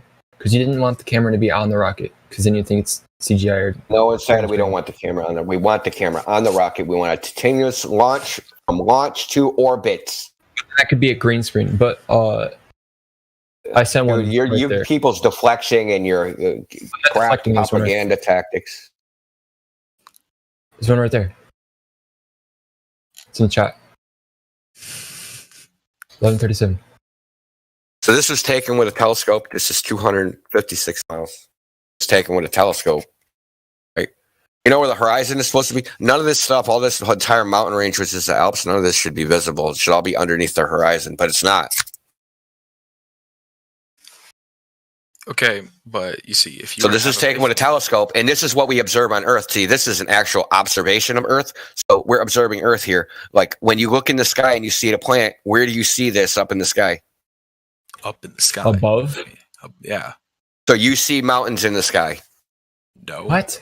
Where are you getting that from? Where are you coming from? We want to know.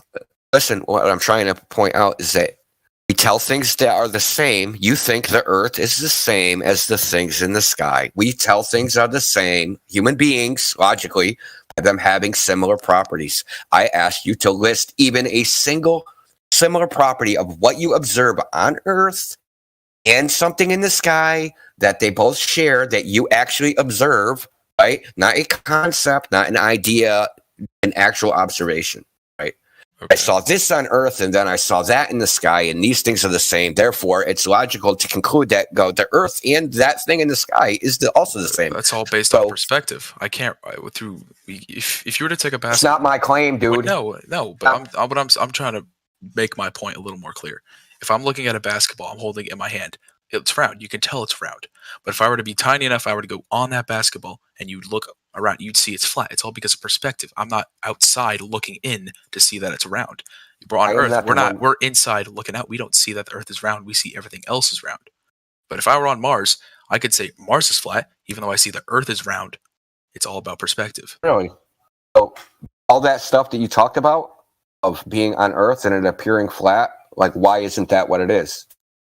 Because I like to believe that. Because when you look up in the sky, you see a dot of light? No. I look up in the sky. All you did was dance around the problem, right? The problem is, how do you know that what you are on is a big ball and that when you look in the sky and you see that circle of light, the Earth is like them? Photographs. I asked for a similar thing. And all the other guys had a photographs of the Earth. You didn't like, did they? Or didn't they? From where? So what you're saying, if you're standing on top of your ball and you're 6 feet tall, you have Buddy that's going to move away from you. It takes him about 30 minutes to run into the horizon line, which you say is caused by the Earth curvature. I never said that. I never said about another person. Well, let's deal with his photographs. I want to deal with his photographs. He just said the horizon is not caused by Earth curvature. No, what I'm saying is that's not where I was going. Where I was going is... Where are you going? Into his blind faith in space pictures. That's where he's going. The unfalsifiable nonsense of space. But I have you noted That's where they all go. That's where they have to go. They have to go to unfalsifiable claims. Guess what? The claims are falsifiable. I really like how you're a part of me talking to him. So if you could just listen, flat Earth. How about flat Earth data interrupted me? Maybe you should just mod your own server and not this one. I'd probably do a better job though. Yeah. Yeah, we don't care because you don't mod any servers other than probably one with 3 people on it. Okay, so anyway, point is pictures from space, images from space. Can we test those scientifically to see if they accurately represent reality? Yes or no? Yeah, we can. Okay, so how would we test an image purporting to be in space of the picture, a picture of the Earth? How can we test whether that accurately represents the people that are in space in the International Space Station and the people? That is not a scientific test. That is not a scientific test. That's trust. Trust is not in the scientific method. If I am on a rocket and I'm floating around space, I can look and I can see what the Earth is. You believe that because someone told you that, right? That is not a scientific test. So you're saying everyone who's been in space is lying? All 500 people over the period of 70 years? Yes, all of them. You know how I know they're lying? I can actually prove that they're lying. Yes. I can prove that they're lying because we can test those images. You just don't know how, right? But we can test the images because those images depict certain physical features of the Earth that don't actually exist on the Earth. Like what? But one of those features is that water is curving into the form of a ball, right? And that the surface of water curves. How gravity works. Yeah, that's a cool story, right? That's a cool story. It's an awesome concept. That's great. So the pictures depict that, but we can test that by measuring to see if the surface of the Earth is actually, in fact, curving, and see if that image is reality. The same way as if, like, I showed you, like, hey, check this out. This is my beach house. And then you're like, cool, where's that at? And then you went down to the beach and there was no house there. You'd be like, dude, I don't need any more evidence. There's no house there. Obviously, that photo is bullshit. So they show us a picture of water curving, right? A curving ball. And we can go down to the water and see if that is actually happening by measuring the surface of the water against something we know is straight, like a laser, and see if I shine the laser, if that laser separates from the water with distance. Not looking at it like an ant on a big ball, right? So we're doing an objective empirical measurement to see if the Earth is curving, a direct measurement. We're comparing it between something, right? Something we know is straight versus something that is claimed to be curving. So with distance, right? From how far do you think, if I took a laser 10 feet off water and shined it, how far above the ground or the water is that laser going to be? 25 miles away from the laser. Not enough for us to be able to tell by the naked eye. Okay. Because 25 miles isn't long enough. You're just making up a number. What does the math actually say? You're not even making up a number. You're just making up your feelings. Like what does the math actually say? What does your math actually say? I mean, how are you? Well, it's not my math. It's your math. It's the radius 3,959 miles. That's your math. It's not my math. I never claimed that. You're the one claiming that. That's the ball. You say that they go up. How are they going to orbit something if they don't know the radius? Too funny. I never said that was the radius. You're saying I said that's the radius. Never said Look, that. you think there's people in orbit. What do you think they don't know the radius? How are they computing orbits? Okay, so this is the radius they say it exists that they're orbiting around. Yeah. 3,959 miles. This is what they say. So you take a laser. How far is that laser above the ground? 25 miles away from the laser. I don't know. How much? 440 feet above the ground. That is a 44-story building. Right? Okay. This has actually been tested. Right? So this has actually been tested 7 times. Right? Not just once, 7 times. When they actually did this test, the laser was 4 feet above the ground. Not 440 feet. This is a deviation from the prediction of the globe model of 2 orders of magnitude.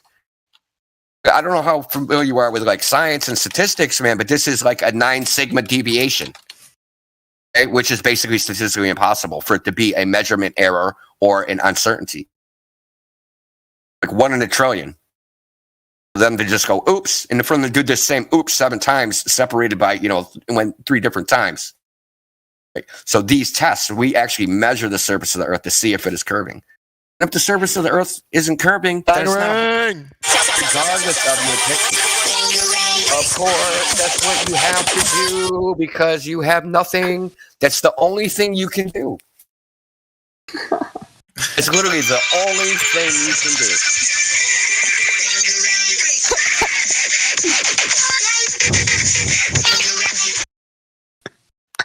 Yeah, how about we just ban them let's not mess around. You probably do think that's amusing. Why don't you refute a thing I said?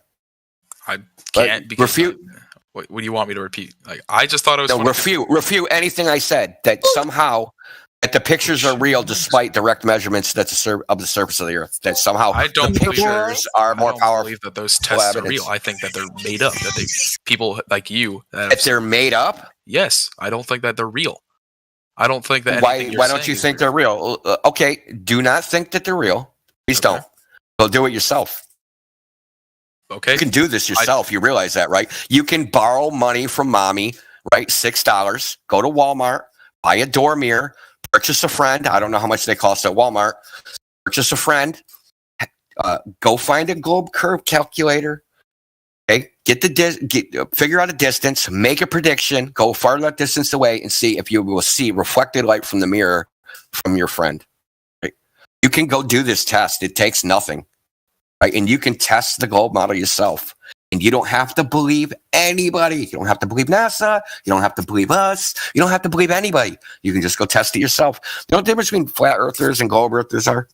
Is that flat earthers are a globe earther that went out and actually did the tests. We went out and actually did the measurements. But this is what we did, right? And we because that's how science works, right? Claims and theories have to be tested by experiment. So we went out and did the experiment, and the experiment showed that the claim is wrong. And there's like literally nothing. You guys come out here and you guys throw yourself to the wall and tell your space stories. It doesn't really matter what you say because we know out there in the physical real world that this ball, something you've never experienced and that you've only ever seen as a cartoon on TV, does not actually exist. It's just a concept in your mind in a flashing light on a screen. It does not exist in the real world. You can go out in the real world all day long and try to find that the Earth is a ball, and you won't find that. Of course, because we're small. We covered that by objectively measuring. Right? Yeah, but you always show me this. You can't.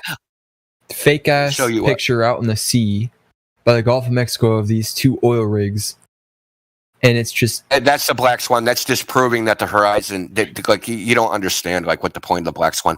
The black swan proves that the horizon is not the edge of a ball. yeah, but that was fake because. What do you mean it's fake? It's been replicated a bunch of times. You can go replicate it yourself. Want me to tell you where you are? It's Miramar Beach, California, Well, Santa Clara. I'm saying that picture was fake because you just slapped on 2 numbers. There's no measuring there. What are you talking about? The picture that you always show The people. distances to the oil rigs are fake numbers. Yeah. Yeah. Okay, so take your motorboat and go prove that they're fake numbers, dude. I don't live over there. Yeah, then why don't you just shut the fuck up then? Go to Google Earth and measure that yourself, bro. You don't even have to go to Google Earth. You can go to you can just use surveying charts or whatever you want. Like you can take a motorboat, do whatever you want, dude. This is more obfuscation from the fact that the surface of the Earth is measured flat and there's nothing you can do about it. Why do you Your globe think is that- nothing. I don't think anything. I experience a flat Earth, and so do you, and so does everyone you've ever met in your entire life. Why do you think the government and everyone's lying to you, though? I don't care about that. I don't care. I don't think about that. It doesn't matter. I don't need to prove motive to prove the crime. It's an irrelevancy. It has nothing to do with anything. We don't prove the shapes and the physical quantities of things with human sociology and why people would do things. Bruh, I just Let me ask you a understand why question. don't trust humans. Like you trust like It has old- nothing because it has nothing to do with trust. Ronald Reagan said, "Trust but verify." It has nothing to do with trust. It has to do with I know how to read a tape measure, right? And someone measures a table 48 by 48. There's nothing wrong with me taking a tape measure and seeing if that is the actual measurement. If it isn't, then it isn't. Right? You're like, oh, don't even measure it. Someone said it's 48. Just trust them. Just blindly trust them. They said it's 48 by 48. What are you doing? What's wrong with you? Everybody knows it's 48 by 48. Don't just trust them. This is your position. There's pictures of it being 48 by 48. I got pictures. These other people, they said that they measured it. We got pictures of that too. Why When do I you can say walk up to the millions table of and measure. pictures are lies? Why do you think they're all fake? Those are millions. I just told you why. You didn't listen, right? Because we can measure, we can test what is depicted in the images to see if they exist in the real world. What's the definition of pseudoscience? I don't know. Who do you think I am? Definition of pseudoscience are claims and theories that cannot be falsified by experiment. How do Which you is know why so we much of this stuff, and why do you? I just know a lot about science generally and the philosophy of science. You should work at Logic. NASA. You can get paid. I already get paid. I don't need to work at NASA to do that. You can get more money from NASA. NASA doesn't pay that much, believe me. All right, then SpaceX. They don't pay that much either. Why would I want to work at a fantasy? Like, I might as well go work in Hollywood. How is it Like, fantasy? They're building the rockets. Actually, yeah, they're building rockets. So what? Listen, in That's the not fake. 1930s, they built roads to nowhere.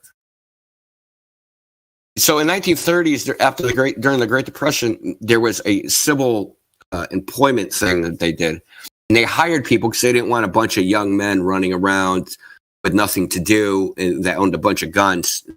We taking over the government, so they gave them something to do. They had them go out and build roads that went actually nowhere. They built thousands of these roads all over America, cobblestone roads. They had these work crews. They went out and they built all these roads. They didn't go to towns or cities. They just wandered them around. Why did they do that? Are these roads fake?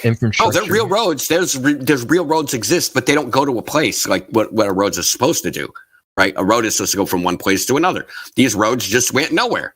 They call them roads to nowhere. So a rocket is a road to nowhere. It's a government make work program so Well, it is that a kind of bunch of a smart road to people won't be unemployed. Pardon me? Well, it is kind of a road to nowhere. I mean, you're going in space. No one is going to space. No one's ever been to space. The idea of space is an ancient Epicurean metaphysical fantasy.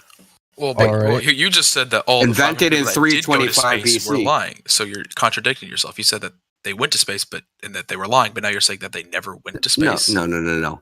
There is no space. Listen, they are lying. Anyone that says that they went to space is a liar. What about all That's, the it amounts to 500 people. What about the? And listen, how do we measure? How do we determine the credibility of a witness? You know, like how human beings determine the credibility of a witness, because apparently for you, like someone's saying they witnessed something, trust, like how is that trust? Like, where's that? Like trust? How do you trust a witness? How do we determine the credibility of a witness, like legally? How do we determine the credibility of anything? If anything can be CGI or made up or falsified, how are we supposed to trust anything? It's not my problem. I'm just talking about you relying on witness testimony when you don't actually have any witnesses. Well, I can lie about you. I can say that you're lying about everything you've claimed. It goes around in a circle. If you're saying exactly, you can. I'm saying you can lie. It doesn't You can, matter. but I'm doing a very different thing. I'm not telling you to trust me. I'm telling you not to trust me, and I'm telling you not to trust them, and I'm telling you to go test it yourself. That's all I'm telling you. We don't have the money. We don't have the money to make a rocket ship. You don't have $6? No, I don't have millions of dollars to make a rocket ship to go up to space. Listen, rocket ship to space is not a definitive test of the shape of the Earth. Why That's do you what think you don't understand? Why do you think? Because you're just looking at something. It is subjective. You could see the rocket going into space, though. No, you see it. Listen, here we go again. Here we go again, dude. You could literally like see you guys it. are like, you don't see a rocket go into space. That is a lie. We already covered this. Where does it go? I don't have to know where it goes. Where it goes up, it takes a parabolic arc and goes in the horizon. That's what's witnessed. It's what witnessed by people on the ground. This is objectively true. It doesn't matter what you think about it. That's why. Yeah, that's a cool story. You just believe that. It's a cool story that you believe because after, like, you know, you went like, oh my God, how did they show that rocket launch? And then you went in and they showed you some CGI shit and you were like, yes, it must have went to space. All right, You then just why do you believe whatever comes on the idiot box. Why do you believe in like Russia and all those countries are, you know, real? I mean, all the satellites are taking pictures and we're mapping maps. So how I mean, I've never seen, you know, Donald Trump or Joe Biden in person. They must There be we fake. go. Yeah, you know, I've never it's seen a false it's all analogy. CGI. Listen, whether Joe Biden and Donald Trump exists is not a fantastic claim. Claiming you go to a place where you drop things and they don't fall is a fantastic claim. Okay, I've never been. They're not anywhere outside equivalent. of my This is state. a red herring bullshit that you guys all try and pull. I've like covered all this already tonight. Like everything you're saying, there was some other kids in here an hour ago saying the same idiotic shit. Like it's crazy, dude. Like you guys are a bunch I have of a life NPCs. outside of this, so I'm sorry I didn't come here to see that. Like, but why you guys all say the same thing and you don't even know each other?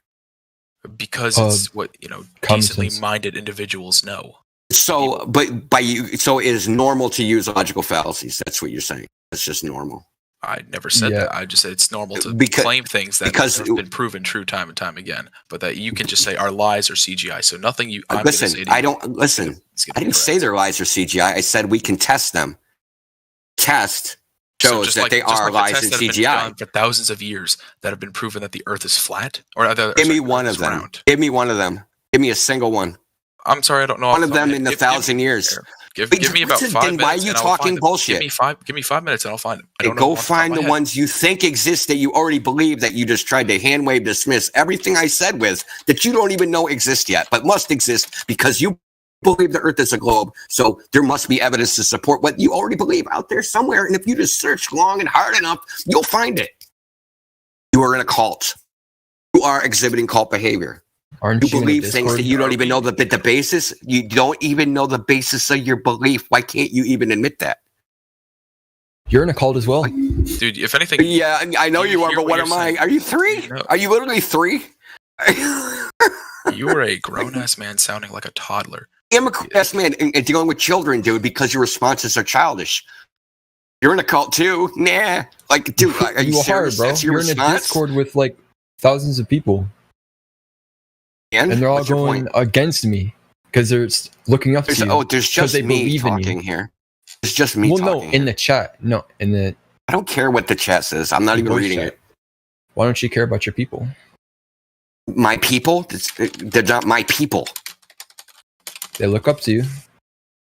Maybe they do, maybe they don't. It's none of my business. Lardex, do you understand what India was trying to get across about how you're analogy I love about how we go to Russia. sociology again. Use sociology. What would humans beings do? It's science, right?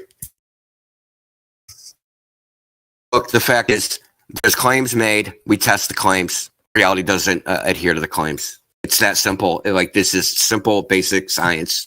You come up with a model, test, and you test it, and then when the model doesn't work, then you throw out the model. It's really that simple. Not complicated. The thing is, you're saying we should not test, we should trust, and that should be the basis of science. But when I read the scientific method, I don't see step 3, trust. I don't see that. Indio. I see step 3, experiment. Are you going to do the run-up before you spiral and say some stupid shit and bail and get banned? Huh? No. Huh? No. I was gonna ask, when you go on a road trip, do you use GPS? No. What do you use? I actually know how to use a map. They actually existed. So you don't use any form of GPS? No. First of all, I live in a city and it doesn't work for shit. So why would I use it? How are those maps made? How are the maps made? Which map? Yeah, how do they know every road is there? How do they know the road's there? Because we've been mapping roads since we when we make a road, before the road is made, they survey it, right? And then they make a map and then they build the road. How do you know? Then that map gets incorporated into other maps. How do they know the shoreline's there? What are you talking about? When you're looking at a map, it shows the whole country and what it looks like. How do you know that's what it looks like? How do you know that's an accurate representation of reality? When Google themselves says that Google Maps and Google... No, when you're looking at paper... It's for education purposes only, and that they disavow any claims of accuracy to that. But you think it's accurate. That's the funny thing. I was talking about a paper map. Well, typically, let's go to paper maps. How does a paper map even exist if the surface of the Earth is curved? How does it have a linear scale on it?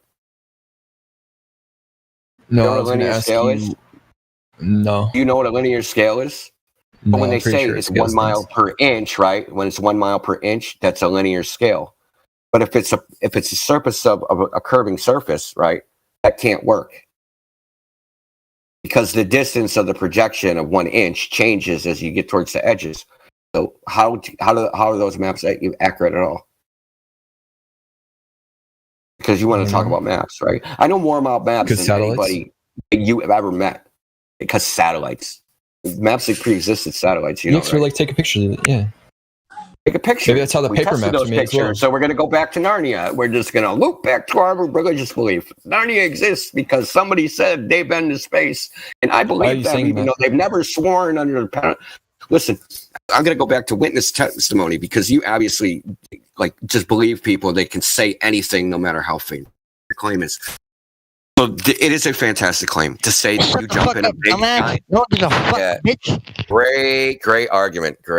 Anyway, so you believe somebody that said that they got in a big metal tube, they flew up, and they circled a big ball in space, and that they went to a place where when they drop, it's a near perfect vacuum, and that they're in a rocket ship, and on one side of the rocket ship it's 350 degrees, and on the other side of the rocket ship it's negative 350 degrees, and then they drop things, but they don't fall when they drop them.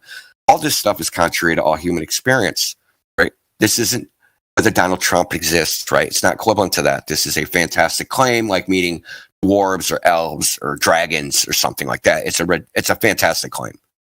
So, as Carl Sagan said, extraordinary claims require extraordinary evidence.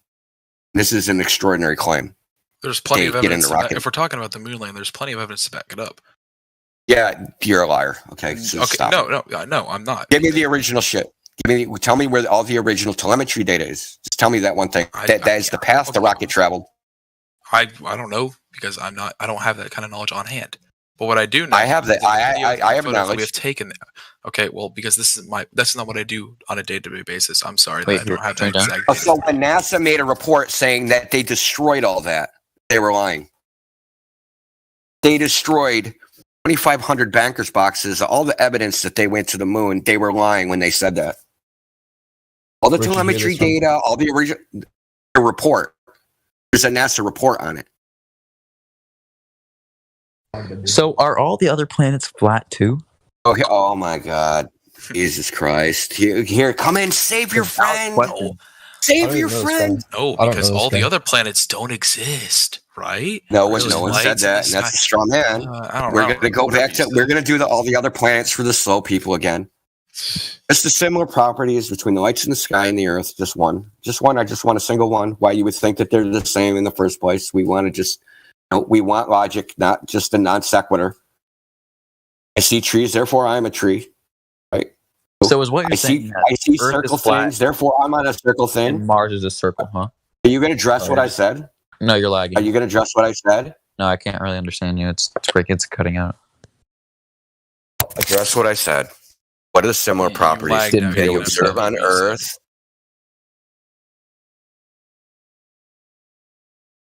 This is similar properties. You did Earth not lag and a out. planet. Ethernet cable unplugged or something. You did not no, lag it didn't. out. I'm You're just, trolling. I know I they can hear are. you perfectly fine. I know they are. I don't know what they're doing. That's all they got. Like after all this, that's all they got. Like seriously, I'm waiting for like them to refute a single thing I said. Instead of saying Because "nuh-uh," you do this daily. nuh-uh Like a is not a job. refutation. Pardon me. You My do this job. I haven't daily even like a been in job. voice. I haven't even been in this voice chat in like a week. What Yeah, I are know, you but talking you still about? do this as a job or a hobby or whatever. We don't do this stuff at all. That's a mischaracterization. But you believe it, right? And you came in here to defend your honor or your religious belief, whatever it Well, is. people told me Whatever about way you this. want to characterize it. It's a religious belief. There's no doubt about it. There's no doubt about it's a religious belief. Some people, priests, that you call astronauts, right? But they're not priests. They're astronauts. Well, They how go do to they heaven, lie? right? I told you how. Well, Because we why tested would they their lie? claims. Who cares? Okay, if you caught your girl in bed with another dude, right?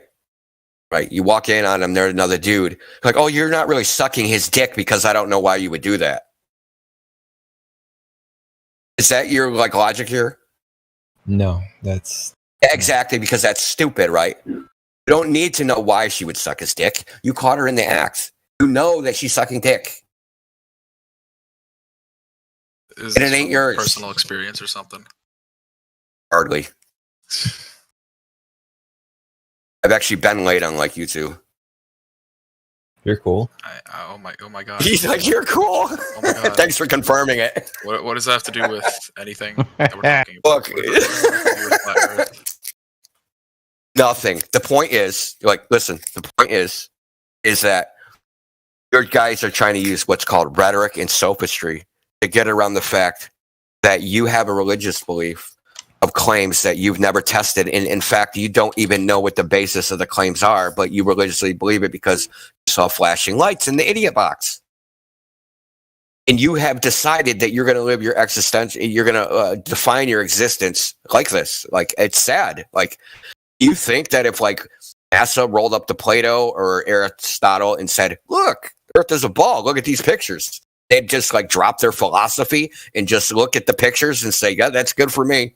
I'm going to just change my ways and I'm going to just go on believing the Earth is a globe because you showed me pictures. That would not be sufficient evidence for them. It's not sufficient evidence for me because the nature of the question is existential, right? Where we are, what are we doing, why are we here, things like that. And pictures are not doing it for me. But we keep getting off this thing of witnesses that go to space, right? These witnesses that have witnessed the Earth as a globe. Only 23 people, the Apollo people, say they've actually ever seen the Earth as a full ball. The other, 580, whatever it is, spread out over the period of 60 years, 70 years, right? Only going. They've only seen part of the thing that they think is a ball. Listen, I'm going to finish this. Not a single one of those people have ever sworn under the penalty of perjury that they've gone to space. They have no sacrifice for lying. Right? If they lie, they're not going to go to jail. If they lie, nothing's going to happen to them. Literally, not a single thing will happen to them. Green room Nothing. for live. It's with the babbling and interrupting. Anyway, not a single one has ever sworn under the penalty of perjury And at least in the law, sacrifice is the measure of credibility, and not one of these people have ever sacrificed anything to make me give them any weight of credibility. None. You're making fantastic claims about being in fantastic places and doing fantastic things. I need evidence. These guys are so.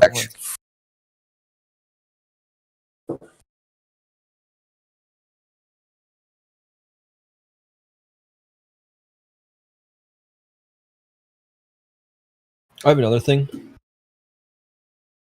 So on the live stream, voice text. So like when I see a picture of Earth saying that it looks flat, it's always when the sun is beaming onto it. Can I get one without the sun beaming onto the Earth? You think that would make a difference? Yeah. Oh, you have to ask whoever posted that stuff, because that is not my. Listen, images inherently are subjective. They're interpretations of what's out there, right? So, like, and it's easy to prove this logically, right? But when we build something, we don't just like look at the pieces and just like put the building together. Like, oh, that looks 6 feet, let's just cut it there. That looks 12 feet, let's cut it there. But like, we don't do that, right? We take a tape measure, we take some objective tool to build a house, right? Because we know that just looking at things is not exactly accurate. Look, it's just not. It's subjective.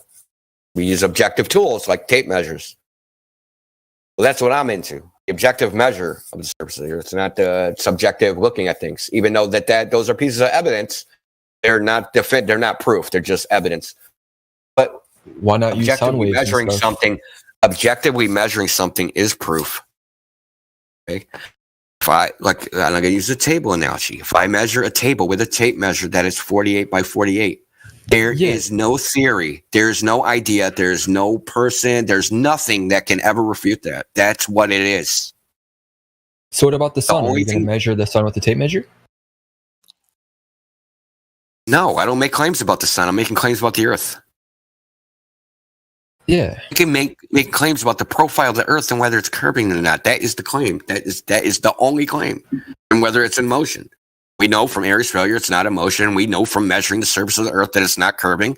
And if at least the surface of water isn't curving, and the surface of water isn't curving, and the Earth is 72% water, then it's not a ball. Because you can't have a 72% flat ball. Because of gravity on that scale of water, it naturally curves over time. Special pleading fallacy. That is a cool story, but we measure and to see if that is true, and that story is not true.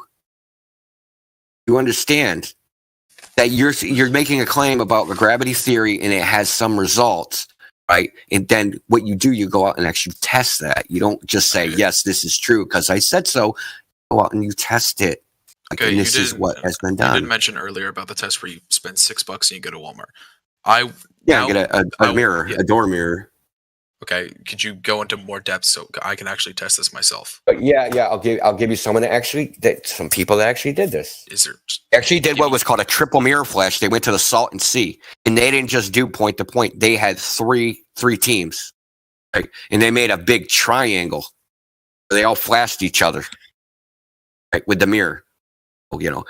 One mirror flashed 2 people, another mirror flashed 2 people, another mirror flashed 2 people. So they were all vertexes. That's how you blind someone. Not from 17 miles away. Why don't you just do the water thing? So 17 miles away, that mirror, like if you have it on the edge of the water, that mirror should be 128 feet underneath the horizon, and that mirror should not be visible. There should be a bulge of water. That horizon that you think is the edge of a ball, it should be in the way of the light, but it's not. Because there is no edge of a ball because there's no ball there.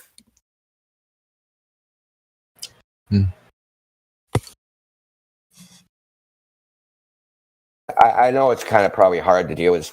So I'm also going to drop something else on you, which nobody can even remotely come close to refuting.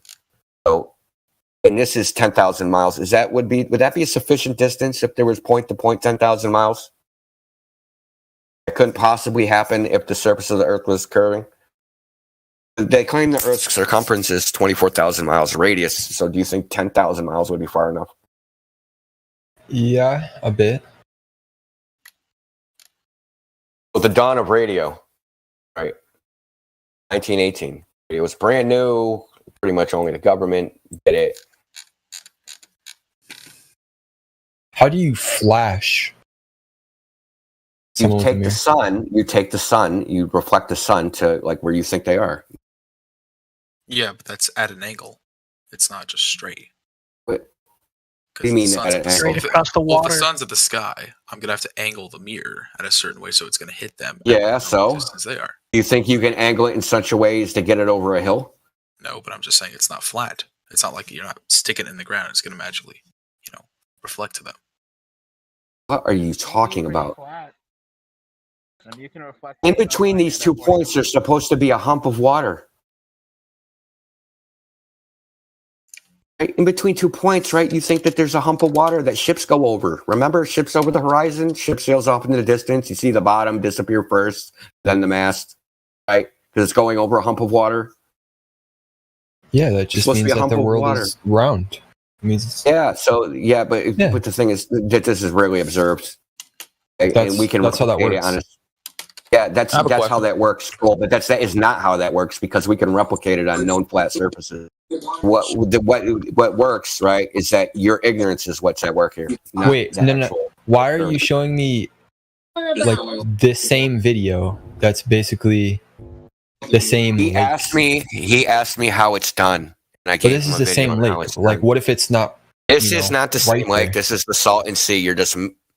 Okay, well, what's saying that This video is not the edited? same lake. This is the Salton Sea. You're just making shit Okay, up. well, that video has cuts in it. It's edited, so it's obviously CGI, just like with. any Oh other God! rocket launch, You asked it. Listen, that was a nice try, but you asked how it was done, right? So- and I gave you a video. I have a Listen, question. you asked. Shut the fuck up, dude. Seriously, you're about to ban the other dude for that maneuver. How dare you insult me in this open?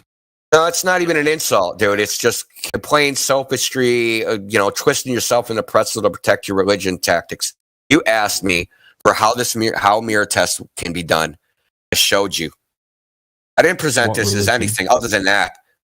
So to say you that you said you can't wanted test to it do because one. it's He cuts, said he wanted to I didn't do say one trust the himself. fucking video. I said this is how it was done. Don't be a dick. The Earth isn't perfectly round, though. Oh my God. Okay, what's the deviation between the polar and equatorial radiuses? What's the difference? What's the difference in the measurement, dude? Then shut the fuck up, dude. You guys are just saying stupid shit, dude. The difference is something like 0.01 inches per mile squared. Like, it's nothing. Like, seriously, stop saying dumb shit. Watch your language, bro. It's like 11 miles difference between, listen, it's like 8,000 miles on one side, 8,011 on the other side. Like, the difference is so insignificant, it's not measurable. Wait, so is there a south magnet? Can you explain to me why there isn't? I'm genuine. No, there is not a south magnet. Can you explain to me why?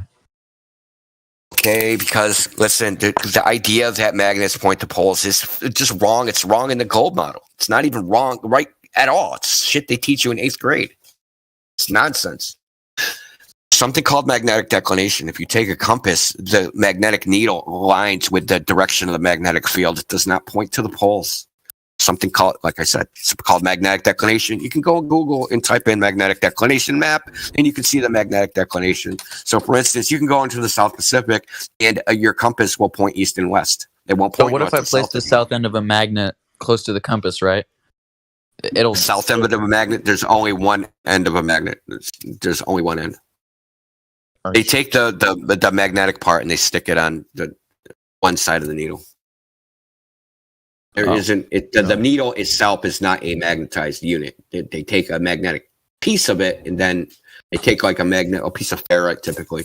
They glue it to the needle, bond it somehow, and then it controls the way the needle points. Interesting. If you go to some place like Myrtle Station where they say Antarctica is, what happens? What do you think happens when they take a compass there? You think it points to the South Pole? I think so. It just spins and spins and spins and spins and spins. Never stops spinning. Oh, wait. I have a question Yeah, you can go on YouTube and type in. Go on YouTube, type in compass in Antarctica, and you can watch this happening. There's plenty of videos of it. You have concepts about the world that don't actually exist in the world. Like all you guys, that's what I'm trying to like get through to you, is that you have concepts in your head about what you've been told how the world is, and then there's actually how the world actually is, and those two things are not commensurate. Well, show me what the flat Earth looks like then.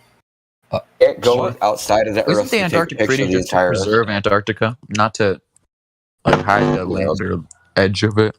That's supposedly what edge? Who said there's an edge? Well, it's not. The Antarctic Treaty is there to preserve Antarctica, not. Yeah, I know. It's to protect the harshest environment in the world from getting worse. Yeah, that's what it's for. That's what it's for, dude. Earth being flat. I don't know if it does or if it doesn't. All I know is it's there to protect the harshest environment in the world from getting worse.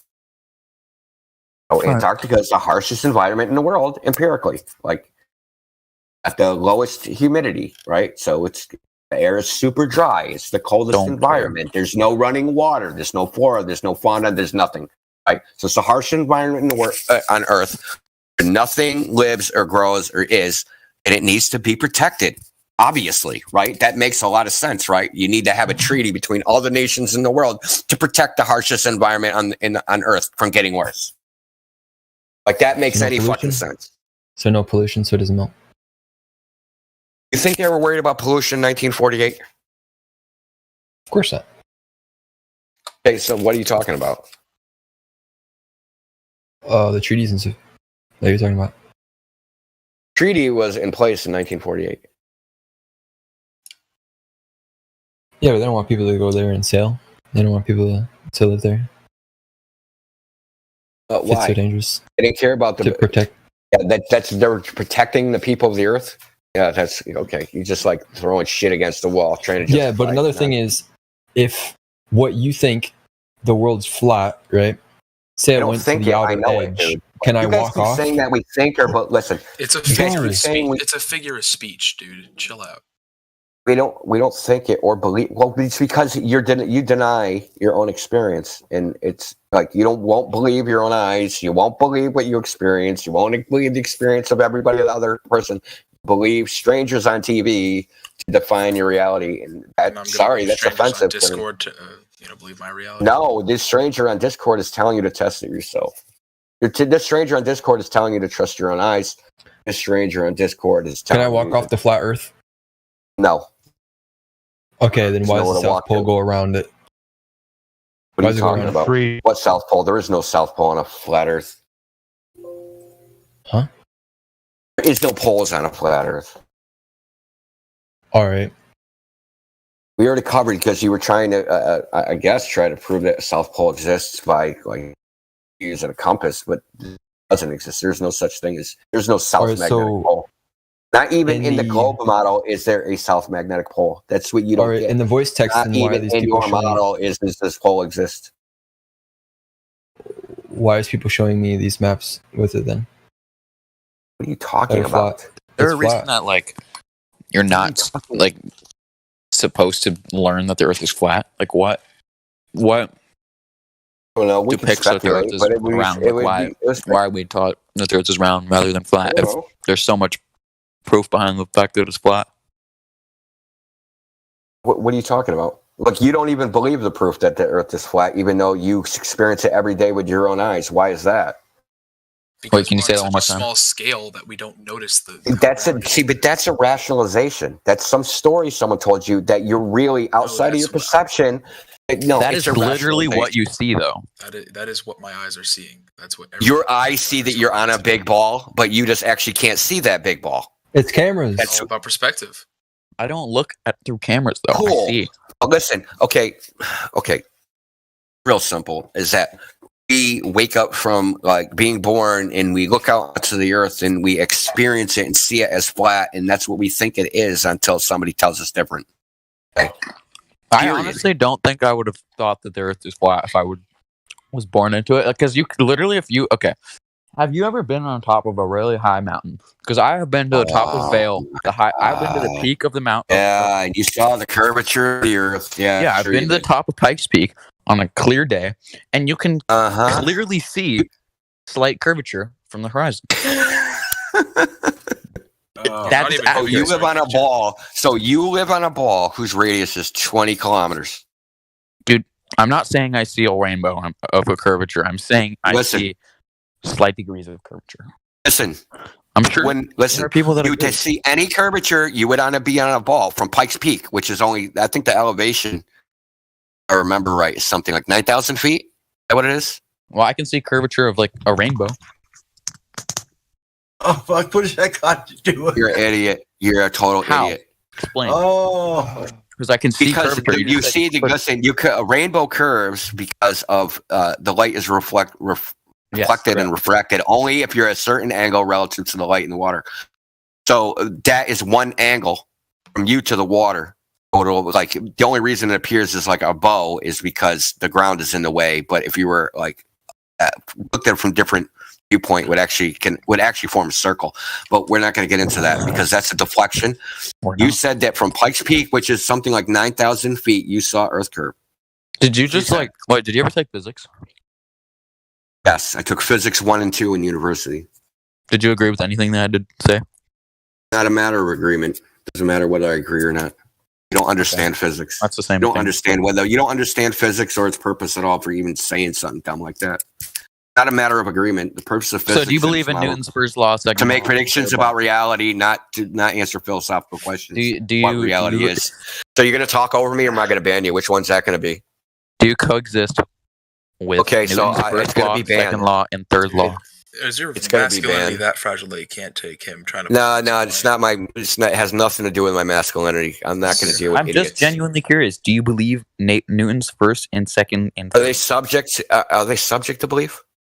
Are they something I'm to be just asking, believed? yes or no? Well, because it they're seems all like you're just wrong, and denying. we know they're all wrong. We know they're all wrong.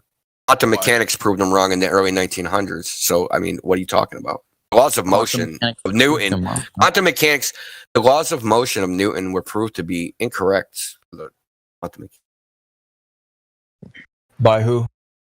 Yeah, who proved that? Why is there no technically, it would be Bohr and probably Schrödinger.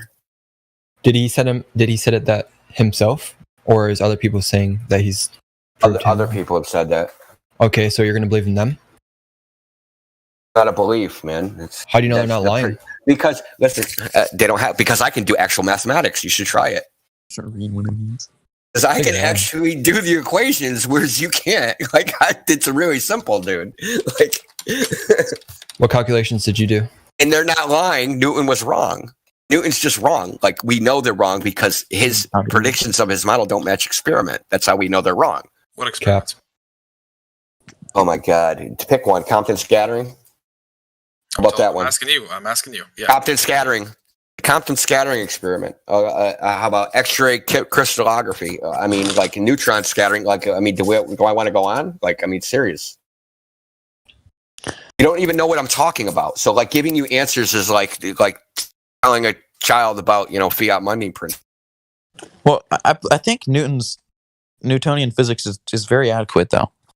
To be honest. Listen. I'm not saying it's not useful, and I'm not saying there isn't pragmatic reasons to use it. There certainly are. But you're confusing utility and pragmatism with truth. Okay, there's a big difference, and actually, it's a logical fallacy. It's called appeal to pragmatism or an appeal to utility logical fallacy.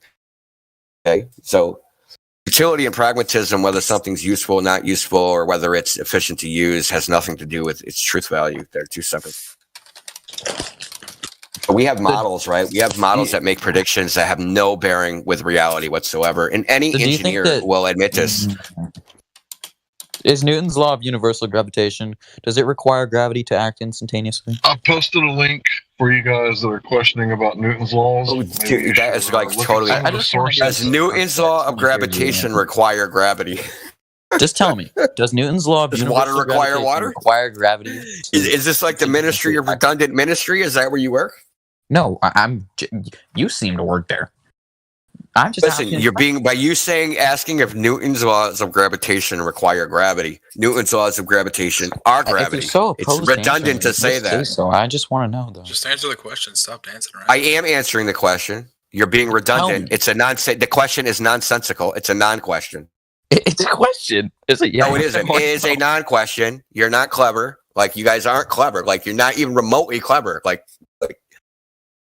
I guess, like, Why do you think that we're trying to lie like to you? flies, man? It's hilarious, man. You guys. Why do you think we're lying to you? You're so mighty. You're so strong. Oh my No one said, like, what are you talking about? Who said they're lying? I never said anybody's lying. Why do you think we're clever, dude? Like, why do you keep on saying You think you're clever. You think We're not like, doing these it- little we're not doing tactics anything mean fun. anything. We're not doing anything. Now I'm going to gaslight you. Wants Now I'm to going to gaslight know, you. Like, we've never listen. The servers Let the existed ladies for speak. 4 years. We've had way better trolls than you. You're not even good. We're not You're even not even trolls, good. bro. You can't just label everyone that's not on your side a troll. We're just It has nothing to do with my side. When you sit there and you white knight defend a completely nonsensical question, you're a fucking troll. It's No one that is in simple. here trolling. We're in here asking questions, and you get so defensive. You're asking a question that does not make any sense in the English language. They do though. It requires. Okay, so restate your question about gravity. You restate your question about gravity, then write it down in the text chat. Well, you don't write believe it in down. gravity, right? I So want I'm you to trying write it down. I'm trying to Write that figure out shit why- down in the text chat. Write that Okay. shit down in the text I chat. asked, why does Write it down in the text chat. Write it down in the text chat. I want you to I write will it down in do the text so. chat because I want to screenshot it. And I'm going to break it down in an English composition. All right, Show but you that it makes no sense in the English language. Okay. That's not what. That doesn't matter. We're not talking about the English. It doesn't matter, so I we're got to talking answer a about question that gravity. does not make any sense in the English Okay, language. he Are you didn't- stupid? Are you fucking stupid? Like, are you seriously stupid?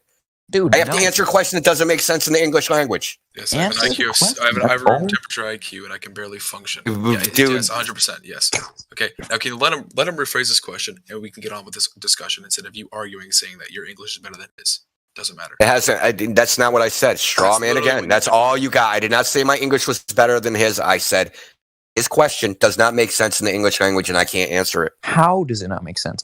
Why does because it's redundant. Stupid. Newton's Look, law Google what. of universal gravitation require gravity to act instantaneously? Answer that. Why does the Newton's law of gravitation is gravity. So does gravity require but you gravity to believe in act? gravity. What you're asking me is gravity to require gravity to act instantaneously.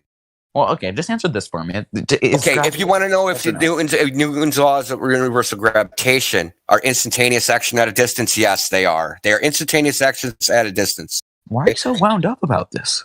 Just a question. Because listen, I'm not wound up. You're trolling. You're trying to be most clever. definitely not trolling. I'm asking questions. Well, it's hard for me to tell the difference between stupid people and trolls. It's just hard. Okay, you're asking questions, but I told you guys the answer was in the text chat. Did you guys go down and look and see what I cited, or did you just keep asking Let me the look. I same was about to type, questions? and then he started going off. So let me look. Okay. What's your So name? Newton's Thank you. universal. I posted some questions about Newtonian mechanics. You can skip past the Wikipedia part, Live right? stream. And you can go to the very next part. Live stream voice text. Is that what it's under? Yeah.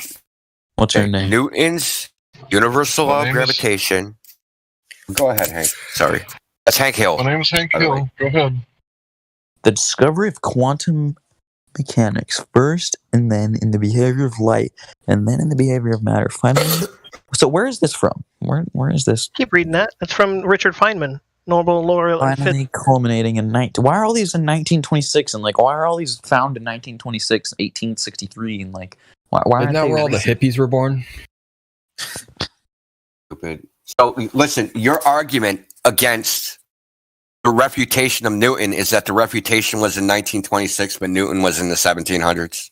Okay, well, Are you really like you are retarded? Like you are trolling. No one is that stupid. I'm Nobody can definitely not possibly trolling. be that stupid. No, there's no way someone that can actually still breathe and cross the street can be that Maybe if dumb. he reads it, he'll To make an comprehend. argument like that. Maybe His argument was he made an argument that this citation is old, so it doesn't refute the even older citation that he made. Dude, I'm just saying there's no where's the technological like the technology behind this? Like there's so much more It's technology scattering. nowadays than Okay, 1926. what's the technology? Tell me Newton's law's formulation for quantum tunneling. That's how a LED works, right? So LCD or LED, those all work with a p-n junction, and they use quantum tunneling to emit light. Tell me, use Newton's laws to actually formulate how that works. Go for it. Let's go. Richard Feynman was alive until 88. Talking about 1926. Make an LED using Newton's laws of motions. Go ahead. I want to hear how you engineer this. You tried to make an appeal to technology that somehow we're still using Newton or something. Like, we're not. Don't use Newton only for very basic things like building buildings. Like, you want to know, like, we barely even use it for that. Just use the freaking G, which is just downward acceleration. They're not even using like the full thing. They're not using G, like F equals G M1 M2 divided by R squared. We don't use that. Nobody's using that at all. What's it called? Which one is it? Which one is it? Let me find it. Hold on.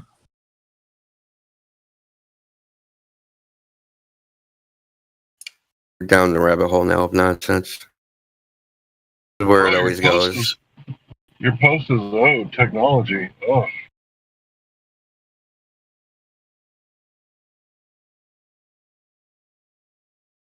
What does any of this have to do with the surface of the Earth not curving? What I want to know.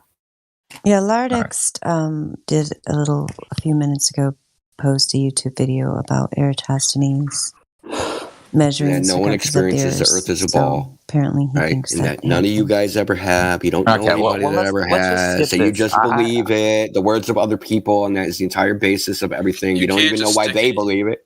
You can't just stick your fingers in your ears and scream la la la to drown everyone else out. Yeah, it's like sounds like you're on it, almost in denial or something. Yeah.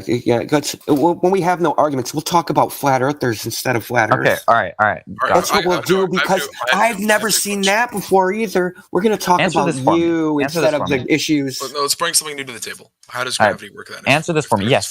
How okay, I'm gonna post some mathematics. Can you do integrals? Is gravity real? Just answer that. Yes. So listen. No. Define gravity. Define gravity. Force that's pulling us up, down, wherever. Okay, gravity is not a force in the modern formulation, so you don't believe in general relativity. You don't believe in general relativity anymore. I'm sorry. Explain how gravity works in general relativity. Okay, so gravity, how it works. You want like the formula? General relativity is. You know what a pseudo-Riemannian space-time metric is? Not believe in general. Don't give me the formula. Just give me the rundown. How does it work? What did Einstein prove that gravity was? No one wants to hear. He didn't prove anything. He didn't prove. And what did Einstein? He proved nothing. What did his theory of relativity say gravity acted as? Not a force. Can you tell me his? I think they called it the path of least action. I still never got Einstein's. Is gravity? So they take a curved space-time geodesic and a pseudo-Riemannian geometry for space, right? And the path of an object is like an acceleration in a curved geodesic. Is that enough for you, or do you want more? Did you answer my question? Listen. I want the person that tried to gotcha me. What is a pseudo-Riemannian geometry? What did you even just say? What does K stand for in listen, what does the K symbol stand for in Einstein's stress energy tensor? In Einstein's what? Stress energy tensor. I'm not asking you. I'm asking the little foreigner that tried to gotcha me. That's why I'm looking for them. Where'd you go, dude? You don't have to bring him back out because you have nothing else to say. Continue. What else? I don't know. Okay, you wanted to know how gravity, quote unquote, works. Just appeal to utility again, right? And I asked you this define. Then you asked me if gravity is real. And I asked you a specific question. What do you mean by gravity? You said a force. I asked you if you don't believe in general relativity anymore because gravity is not a force in general relativity. Okay? And general relativity itself is just a model. And so is Newton's and Einstein's. Saying gravity is a force is literally what's called a tautology. So, I mean, it means nothing, right? So what do you mean by gravity? What phenomenon are you talking about? Things falling? Is that gravity? Keeping us on the ground and not just floating aimlessly. So things falling. Why would you float in the first place? That's what I don't get. Like, why would you float? Active. Shit on top of you, right? There's got to be something that's keeping me down. Maybe there's. What do you mean there has to be something? What does that even mean? There has to be something that's keeping you down. Why would you go anywhere else? Why would I stay here? What keeps water a fluid? Like, I mean, seriously, like, why? Like, why does light follow the left-hand rule? Why does change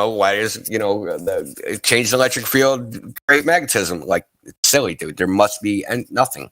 There must be nothing. You have a model, a description of how things fall to the ground, and that's all there is. There is no experiment definitively proving what causes things to fall. And this is admitted by modern science. You don't even have to believe me. This is admitted by NASA. They don't know the cause of why things fall.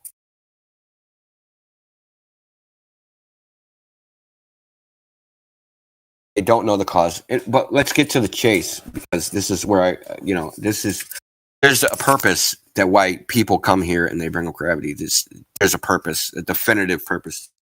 And this purpose is they think that if they can prove that gravity exists, or they know the cause, or whatever thing, mass attracts mass, whatever, they can infer that the Earth is a sphere because gravity forms things into spheres, right? Is that what you think?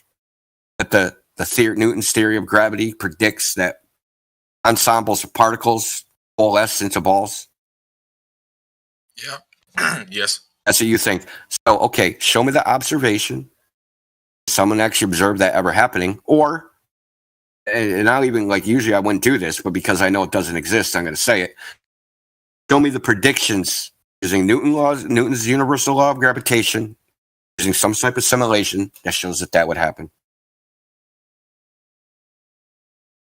The thing is, I already know those papers out there that show people trying to simulate ensembles of particles using the inverse square law and get them to coalesce to form a sphere. In simulations, doesn't happen. The only way it almost happens if they add non-physical variables, what they call stickiness factors, so that when the particles touch each other, they don't bounce. They just stick together, right? This is the only way they can get it to form a sphere. So this is not a prediction of the physics of Newton, and it's also not observed in nature. So you're going up a dead end. Not predicted by general relativity either. General relativity can't even predict the motions of planets. I mean, it's just silly. General relativity is just out there.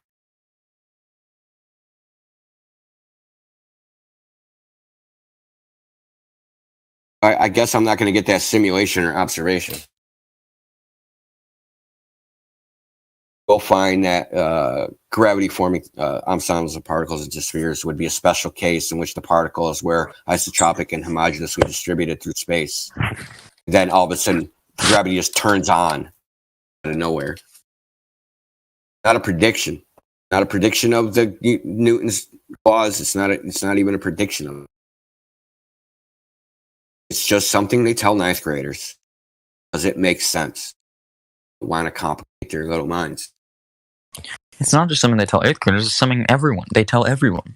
They'll tell you that in university. Why would they don't use it? Because that's too simplistic, because they actually want you to do the physics, right? They actually give you the formulas.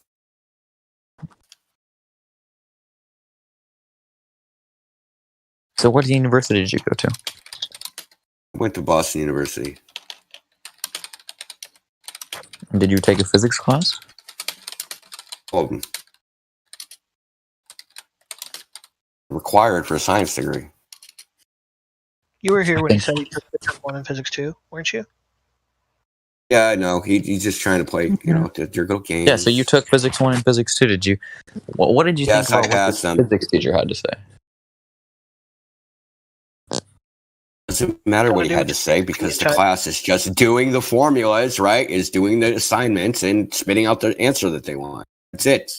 But you don't think the formulas are legitimate, right? Like they don't. Can the formulas be used to predict things? Yes, they can. Models can be used to predict things, but that is independent of its truth. So I'll give you a perfect example of this. You know what epicycles are. So have you guys used the scientific method? Listen, I'm going to give you an example of this. Listen, don't run away from this, because you want to go back to this. You reopen this door, and now I'm going to finish it, whereas I should have did this before. Keep going. Let's finish it. This has been fun. I'm getting bored, so... Yeah, that's never happened before either. Anyway, So reopen the door. so there's predictive. Is there another mod in here that can get rid of him? You got him, cool. Did you get So Yeah, he's muted. I'll ban him. Is that the sound of white boys Somebody spiraling banned him. out of control? How childish and immature. hi, Becky. I haven't heard you in forever. All right, so we're gonna reopen the door. I'm glad to hear your voice. Yours too. I jumped in to have a listen. How you going, Indy? Not bad, not bad. How about you? Yeah, not bad. Hanging in there, mate. Thanks for Yeah, asking. good. Hi, Becky. Yeah, hope you're well. Hello. Anyway. Hi, everyone. Hi.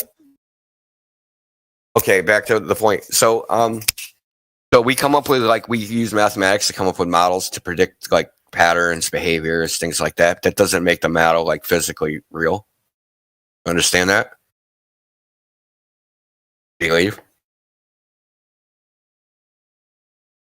Asked. TXR is still here. TXR's the one that was just asking. He's still here. Are you there, TXR? Yes, I'm still here. I was on mute. Let's go on. Yeah, so we come up with models all the time that make predictions of. We can engineer things and do things that they're not physically real. They're just models that we use with mathematics. Yeah, understood. It's reification to say that model is physical reality, right? Because it makes true predictions, right? That's because I'm going to give you an example. I can give you lots of examples. I can give you hundreds of examples, but I'm going to give you a very specific one. So the Ptolemaic model of the geocentric Earth, right, uses this completely different thing to predict the motions of planets, and they are more accurate than Kepler's laws for predicting planetary motions. They're more accurate. Not less accurate, more accurate. But the model itself is kind of non-physical, where they assume that the planet is circling the Earth, and the planets are in a little suborbit around the orbit. Right? It's like a circle within a circle, and then sometimes there's a circle even within that. So this is what it is geometrically, and it makes predictions, and those predictions are accurate, but we know that that's not physically what's happening. We're pretty sure that's not physically what's happening. But if we use the logic that because we make accurate predictions, that model is physically real, then we have to believe that is actually physically happening. And there's all sorts of other things. So there's Maxwell's equations that you can predict the behavior of electricity and magnetism and waves and all this other stuff, right? But Maxwell's model is a mechanical model with there's little spheres, incompressible spheres that are infinitesimally small, rolling against each other. And there's a liquid kind of that is flowing between them, and then that is electricity. Ether. So it's actually a theory of the ether. It's a mechanical model of the ether. The Earth is still modern science says that the ether doesn't exist. So but his model is what we use today to make predictions. So is that physically real? Is there little balls rolling against each other that are invisible to us? No. Right. So there's matter. Yes. Say, hey, did you trust the physics? Well, these are just models, right? They're models of reality. We use mathematics from a bunch of data, and we take some mathematics and see if we can make a model makes predictions about that data and what it'll be sometime in the future. And yeah, we can do that, but that doesn't make that model that we came up with physically real. And we're finding this out more and more with machine learning and stuff, that we're coming out with models that make predictions. We don't even know how the machine is making the model. They have no laws. They're not using physics. They're not using anything. They're just using probability. We're going to take so much data and that we're going to make predictions, and then we make enough data and do enough weighting and use enough parameters, it'll come out right. So, make predictions is going to be meaningless. It doesn't mean anything about whether that model's real, true. Physics are useful. We engineer things. Pretty much all there is to that. People trying to put their worldview together.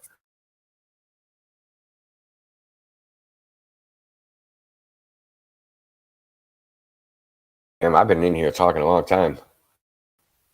Why didn't anyone tell me to shut up? Oh, you were on a roll. So, Nobody would want to. Hello. What's going So on? why in the geocentric model and the Ptolemaic model is the Earth still round? Just a question. It's just a model. They're trying to explain why you can't see further than a certain distance, and they're assuming it's a hump of Earth curvature in the way, but they're forgetting about the diffraction limit over a flat. And the difference between the heliocentric model and there's also other models, right? So there's Tycho Brahe had a model. There's another guy that made up a model. Some had the Earth in the center. Some But just had like you this. said, just some other guy that made up a model. Yeah, they're just models. Yeah, exactly. That's all. They're models. They don't mean anything. They're not physically real. They're just models to make predictions. And even their predictions have to be padded because they're not 100% correct. The math numbers don't give you a 100% readout that's fully accurate. Sometimes it's in the ballpark, sometimes it's totally off, and you have to pad it with terrestrial refraction, which still assumes the radius of the curved baller. It's just a general ballpark figure to guide some sort of exploration. Some of it may be right, some of it may be wrong.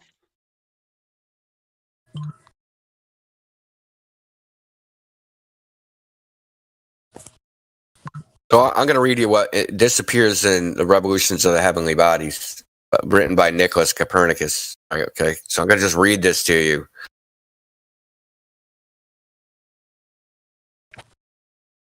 For it is the duty of an astronomer to compose the history of celestial motions through careful and expert study. Then he must conceive and devise the causes of the motions or hypotheses about them. Since he cannot in any way attain to the true causes, he will adopt whatever suppositions enable the motions to be computed correctly from the principles of geometry for the future as well as for the past. The present author has performed both these duties excellently, for these hypotheses need not be true or even probable. On the contrary, if they provide a calculus consistent with the observation, that alone is enough. Okay? This is Copernicus himself. Somehow he knew things, like he knew of what he was doing. He understood philosophically that what he was doing is just making a predictive model. It's only in modern times where we've discarded philosophy and now find science and scientism is the philosophy. Finally believe like the model and we just reify everything and live in like this type of simulated reality. It's silly. All right. Well, can you explain this to me?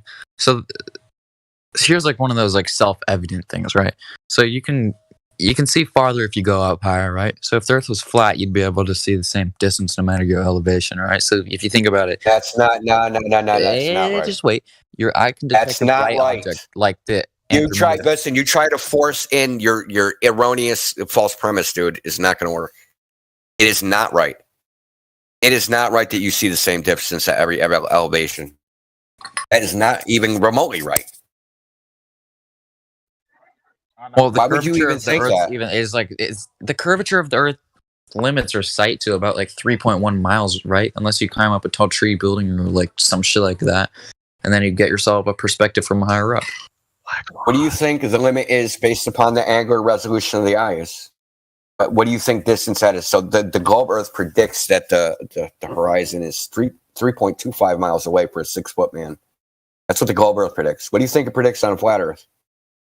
Based upon the angular resolution limit of the eye, the angle to the ground. Where is your the angular resolution to the eye is 0.02 degrees. Okay, how far away does the ground become 0.02 degrees? Have you ever watched smaller than 0.3? Yeah, so you're not going to acknowledge what I'm saying, right? Just go through your script, try to like just gallop and just throw shit against the wall until maybe something sticks. Is that your next tactic? I've seen plenty of eclipses. And some, never mind. I'm not going there. Anyway, it's the same distance. Like you can actually just put it in a triangle calculator. When does, what distance does the triangle 0.02 degrees? It's 3.25 miles. Identical distance. Why would that be? Just take that just as a coincidence? It just happens to match the angular resolution limit of your eye when you wouldn't be able to see the surface anymore. Because it's just a coincidence. You can look up the angular resolution limit of the eye. It's not a figure I made up. It's their figure. Right? And you can just do a triangle. Yeah, you can do a triangle calculation and figure out. It simplifies to the height above the surface times 3,000 roughly, which roughly comes out to about 3-ish miles. 6 feet roughly times 3,000. That's 3 times 6, 9,000 feet. It's divided by 5,280. Almost 2 miles. Close enough. Let me see if I did that right. 6 times 3,000. I'm sorry, 6 times 3 is 18. Oh, math. So that divided by 5,280 is roughly 3 miles and change. 5, 10, 15. 3 miles and change.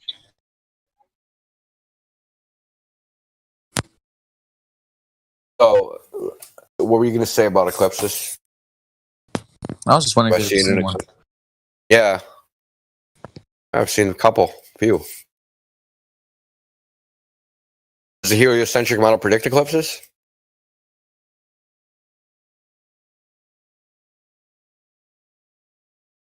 I'm pretty sure it doesn't. Actually, I'm 100% sure it doesn't. I'm 100% sure it can't. I'm 100% sure they admit this. I'm 100% sure they use the Saros cycle. I'm 100% sure the Saros cycle is invented by flat earthers and not cold earthers.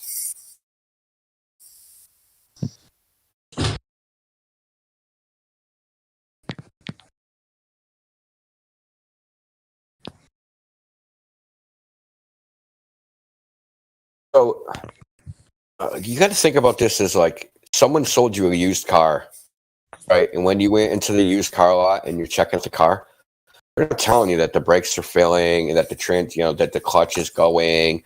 You're like, oh man, check out this radio. That's a very nice radio. We just put this in. This isn't stock, man. This is a blah punk. Oh, and check out like we got brand new wipers and we got leather upholstery.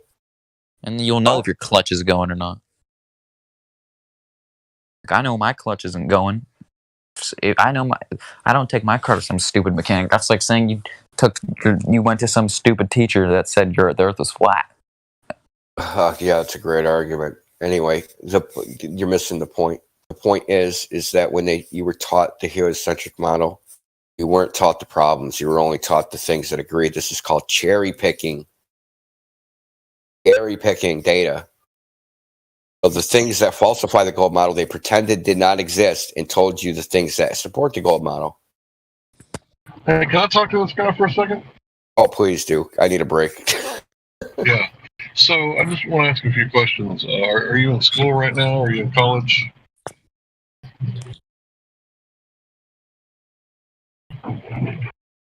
Are you graduated?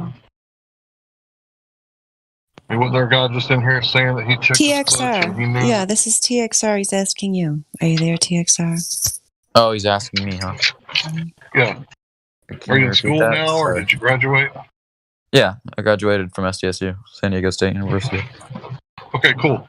What can you tell me about the cosmological constant problem, aka the cosmological constant crisis? What can you tell me about that? Hold on, wait. Can you repeat that? I heard something about cosmological.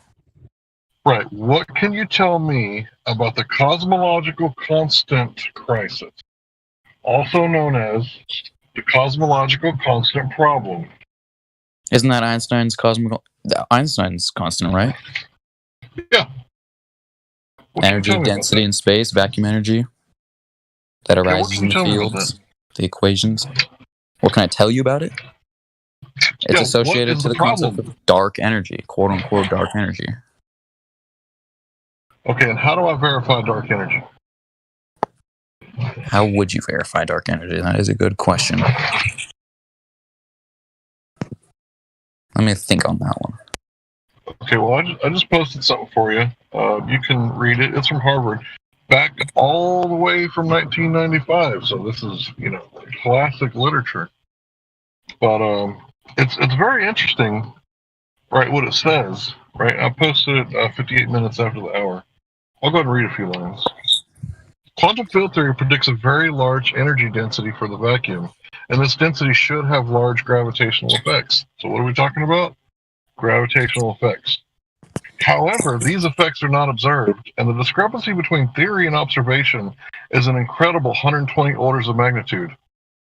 Is that a big problem, or is that a little problem? Seems doesn't seem too problematic for me. No, not for you. Not for me. 120 orders of magnitude of discrepancy between the effects that are not observed from Doesn't gravity. seem to be deliberately affecting me. No? You just sweep that under the rug, right? No, Is it affecting you? It's affecting your theory, right? How are Spaceballs created, by the way? It's gravity, right? How were Spaceballs created? Is that what you said? Yeah, how are Spaceballs created? So bending and warping of space-time, right? Gravity, yeah. But what this paper says is that, however, these effects are not observed, and the discrepancy between theory There's many and papers that say this observation and that. is an incredible 120 orders of magnitude. But, you know, I'm sure that's a small number. You see, I didn't graduate high school. 120 orders of magnitude, that's probably a pretty small number, right? That's a very small number, 120. Yeah, 120 orders of magnitude. That's 10 with 120 zeros after it. It's actually a very large number. But I'm glad I could teach you something today. Have a nice day, sir. I hope you sleep well knowing the Earth is round. Nobody knows the Earth is round. I hope you don't suffer from your psychosis very much longer. My psychosis? Yeah, look, you just said no, the Earth is round. You don't know the Earth is round. I said I hope you sleep well knowing the Earth is round. Yeah, he doesn't know that, and he will never know that, and you don't even know that. And I was but you don't know the Earth is flat, though. Show us. Hold on. Yes, I do know. I do know the Earth is flat because your eyes told you so, huh? That is what I experience. That's what I experience. Is there anyone in this voice chat right now that has experienced the Earth being flat? I mean, experienced the Earth being round? No. That is the point. No. The answer to that is no. Nobody in this chat, nobody that anyone in this chat has ever met or knows has ever experienced that. It is a story. Okay, so let me break it down to you like this. They say that, like, we wake up to reality and we experience the Earth is flat and motionless, but then people come along and say, that is not reality. That is not the way the world actually is. Outside of your perception, right? Outside of your senses, that there is a greater truth. That this greater truth is that you're really on top of a big ball. And the ball is so big that your senses can't detect it. Trust us, some really smart strangers said that they did detect it by sticking 2 sticks in the fucking ground 2,000 years ago, and you're really on a ball. And you're like, okay. All right. Forget everything I ever experienced and forget everything that everybody I ever met experienced. I'll go with these guys that stuck a stick in the ground and measured a shadow. Okay. This is your position. Do you realize that this is your position? And this is why we get irate and like we kind of like laugh at you guys and because you guys don't actually, you can't clearly see your own position. You can't really see your own argument. You just really can't see it where you're at.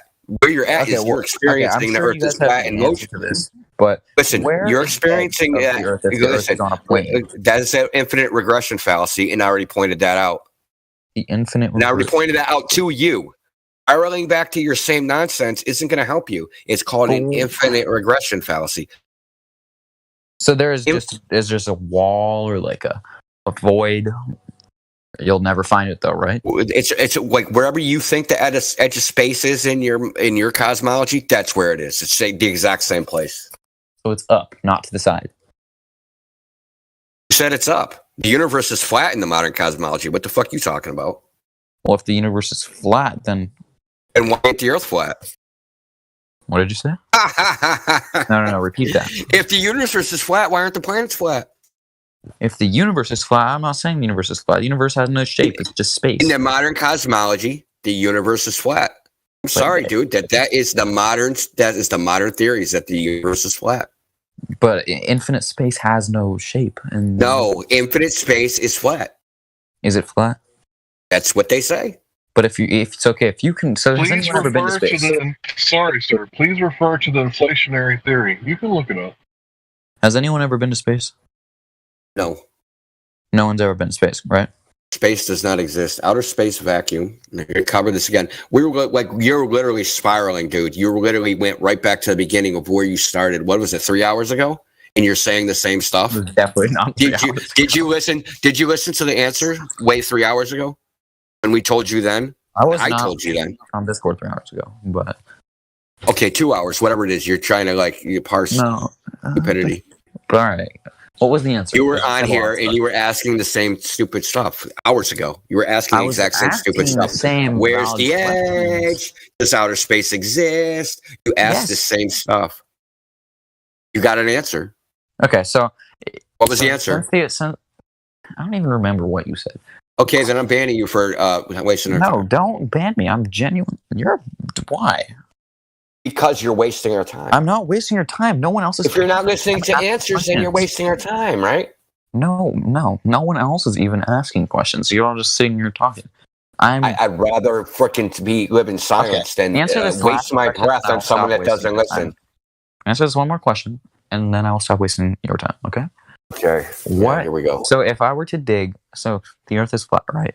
So if I were to dig straight down, what would happen? Like, because we have pressure, right? So we're contained by something. Isn't the container the atmosphere, or is the atmosphere not really there? There's no evidence the Earth is embedded into some greater space, so that you're going to penetrate it, or that you're going to find edges, that you're going to dig down and you're going to reach something else and enter into some other area. Right? So, like, is it like when you hit bedrock?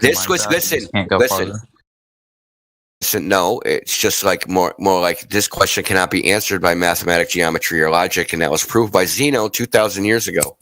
Okay? Zeno's paradox. 2,000 years ago, you proved this? You know what? No, it was proven logically. It was proven logically that whether but not physically, though, right? Just logically. Proven logically that we cannot answer the question of whether we are in a bounded or unbounded space, whether the universe is finite or infinite. It cannot be answered. It can't be answered. It's an infinite regression fallacy. Okay. It's only proven logically, not physically, not concrete physically. Like concrete, like physically to the touch that you can, like with your vision, that you can see and touch and feel. Okay.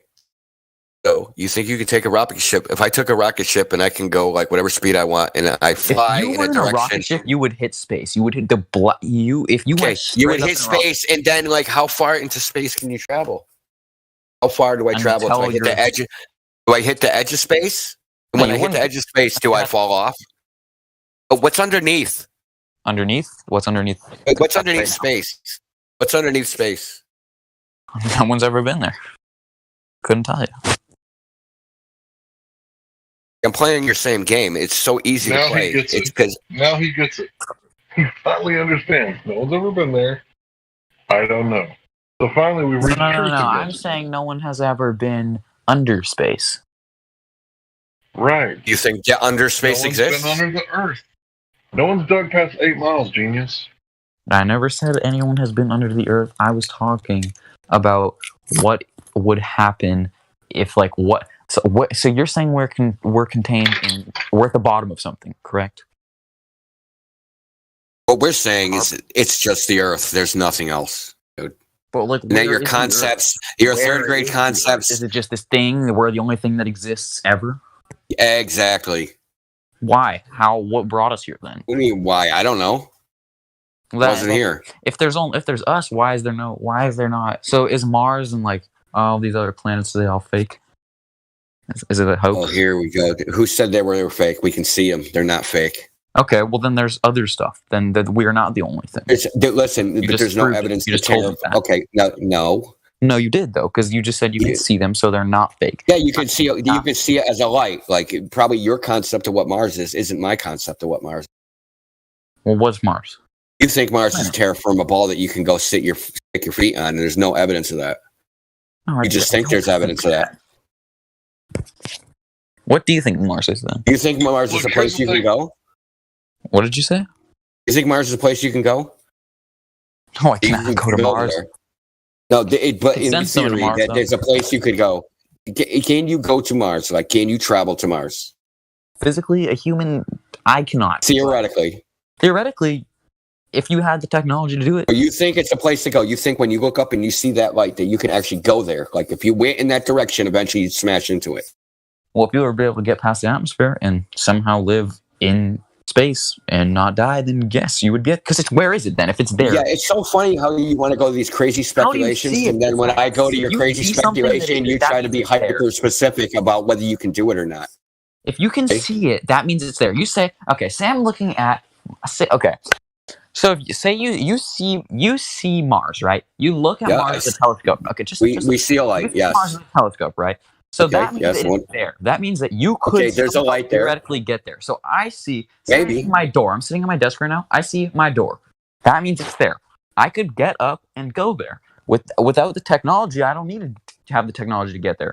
But with the right technology, I could go to where I see Mars if it's up there.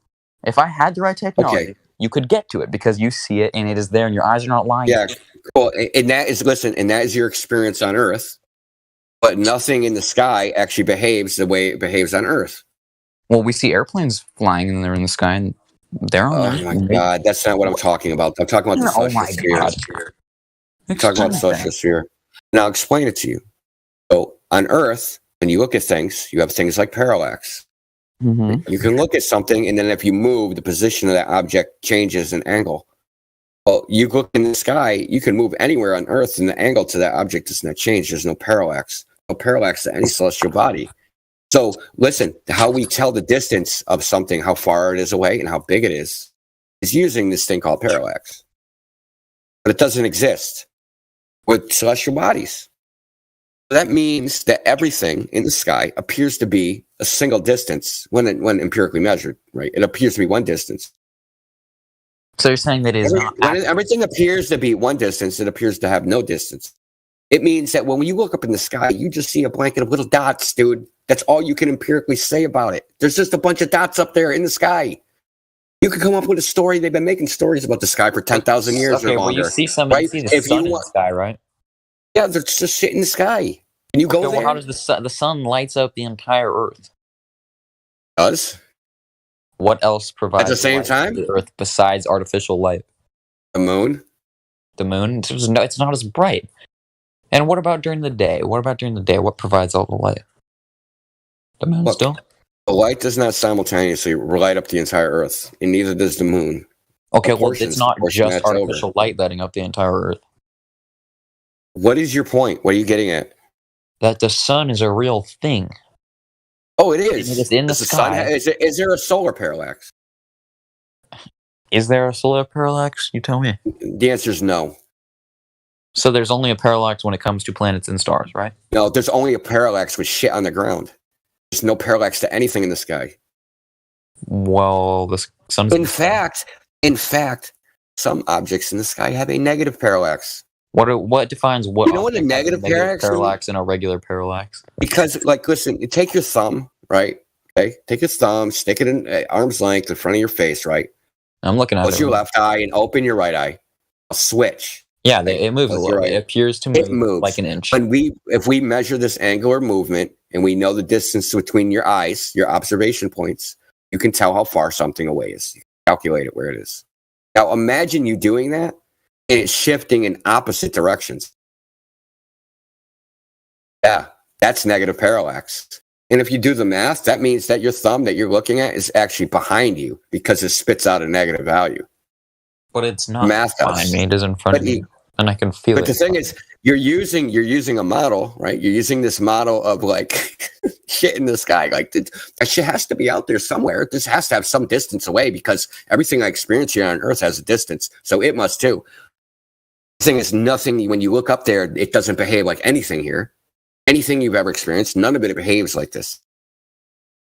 So you're just taking your personal experience and just like imparting it on that. Like star stories have existed for hundreds of thousands of years, and you've been convinced that like our star stories today are correct. The star stories of the past, those were stupid. All right. They all believe their star stories just as vociferously as you believe your star stories. What does that prove? That it's a story. All that shit is a story. That Mars is terraformable place you can go is a story because you can't even fucking figure out how far it is away. It has no distance. Do you understand? It has no distance. What do you look at? If you can see anything, if you can see anything on Earth, you can move around and calculate its The distance. sun is like isn't the sun 93 million miles away from the Earth? No, there's no evidence of that. There's no measurement of that. Garbage. But light from the sun travels at like 186,000 miles. I'm pretty sure it is. Okay, you would need a priori knowledge of how far the sun is away already, right? 8 minutes to reach us. Listen, if you knew it take 8 minutes, then you would already know the distance to the sun. Yeah, we do know the distance, 93 million miles. How did we figure that out? From going into space, correct? Or so we flew to the sun? No, not going into space. Wait, what? The what of the sun? So we flew to the sun. We flew to the sun and measured the distance. Listen, I know the answer to this question. The fact is you don't, right? You cannot get the distance to the sun from looking at it.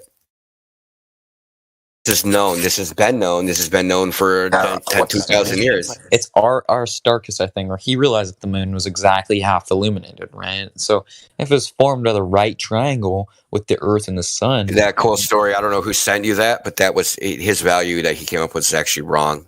It was used into the 1600s, so they figured out that it was even wrong in their model. So I don't know why you're bringing up a wrong. He needed was the angle between that was the wrong. sun and the Yeah, but his way he came up with was wrong. It was wrong? When was it proved? It was wrong. I think it was Gauss that proved it wrong in the 1600s. Carl Gauss. Carl Gauss proved Aristarchus wrong. Carl Gauss proved Aristarchus's value for the relative size of the sun and moon wrong. And that's not how the distance of the sun or size of the sun was gained. All Aristarchus does is he made a claim about their relative sizes. So is Gauss a flat earther? No. What does that got to do with anything? I was just wondering. I will say Gauss tried to prove that the surface of the Earth was curved by doing surveying, and he couldn't. Well, the Hanover survey. Sorry. He surveyed the city of Hanover, and he tried to measure a meridian arc. It could not measure this so-called meridian arc of the surface of the Earth being curved until something into the 1870s. But then they added, variables to the calculations so that they could spit it out, where the actual measurement itself would never spit it out. So are you spiraling now too? Because it seems like you're starting to get desperate. How did they get the size and distance of the sun again?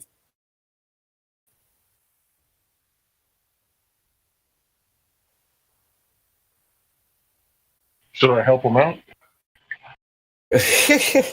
He's probably in a private chat trying to get ammunition. It's Venus, he's right? going silent for trying. Oh, he's out. He's not there anymore. Hey, I just got a question, Indio. Actually, numerology technically. Where the fuck were you, Indio, in 2015, 2016 when I needed you in the Flat Earth debate room? Look, first of all, in 2015, I wouldn't have been as good. So it took a while to accumulate all this. Right. In I made totally different arguments back then. It was totally different. But I ended up figuring out that they're too complex, too much minutia. Some of it was math. They're I guess they were I guess you would call them pure logical mathematic arguments, and that just it lose people. I guess I was probably flat Earth data, right? It's just too much, right? These kind you're losing them. You're losing the patient. Their heart's stopping. Just shut the fuck up. So yeah, a lot of those arguments, I changed and just came with more simplistic things. But in 2015, I think I ran into flat Earth in 2016, but didn't look at it for 9 months, and then looked at it for in 2017 for a little bit, and then stopped because it was too much for me. Right? I was I'm gonna put this down. and not think about it. And then I came back, and then like something drew me back, and then I was like, holy shoot, man. Then looked at more stuff because it like distracted me from what something else I was trying to do. But in 2015, like I don't know, I was doing something else. I think I might just had personal stuff. I didn't have time for this. Well, I usually tell people, it's cool that you relate. Glad you're here. Glad you made it. Oh, thanks. Well, I mean, I think I was doing 2015. I think I was doing a lot of stuff I was doing was related to like economics, money, and legal system shit. I was into a lot of that. I was still freaking pining on 9/11 before I finally got it through my head to give that shit up.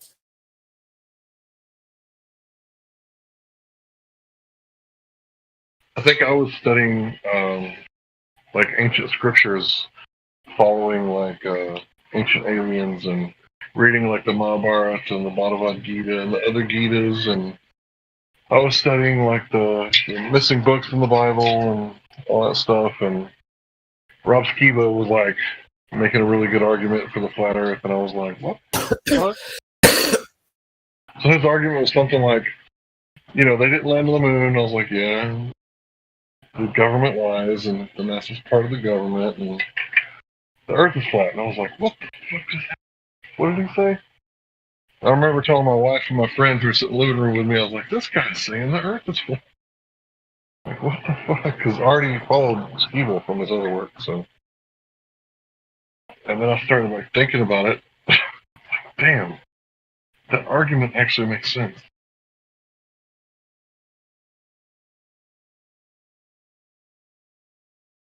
Man, how long have I been on here? I totally forgot to go to the gym. I screwed up. Anyway, it's distracted me. Yeah, those Glovers were coming fast and furious. But I get irritated by the snobbery. Maybe he can't hear me. And I like get compelled to like. Can you guys hear me? I call it pride, ego, whatever, honor. I can hear you. I can hear you, Mary Mom. I don't think he can hear me. I'm pretty sure. I don't think he can hear you either. What should I say about him? You can hear me? Test.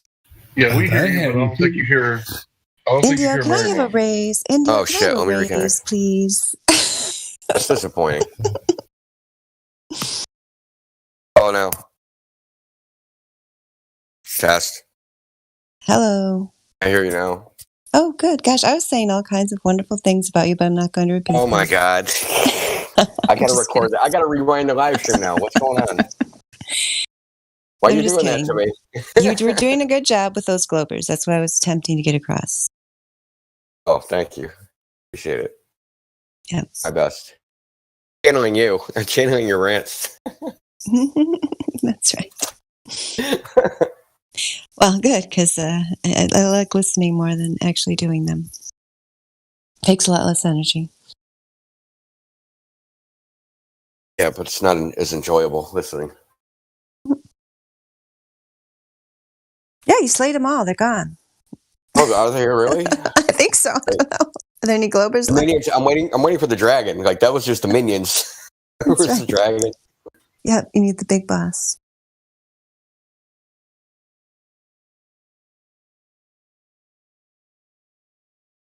Yeah, where are the big bosses? Like, how come these students can't I'm get the their big college boss. professor come in here and fucking smash us, right? Like the dirty, stupid flat earthers we are. They should be able to have so much proof and evidence just to fucking bury the server with fucking facts. Server should have been deleted in like 10 days.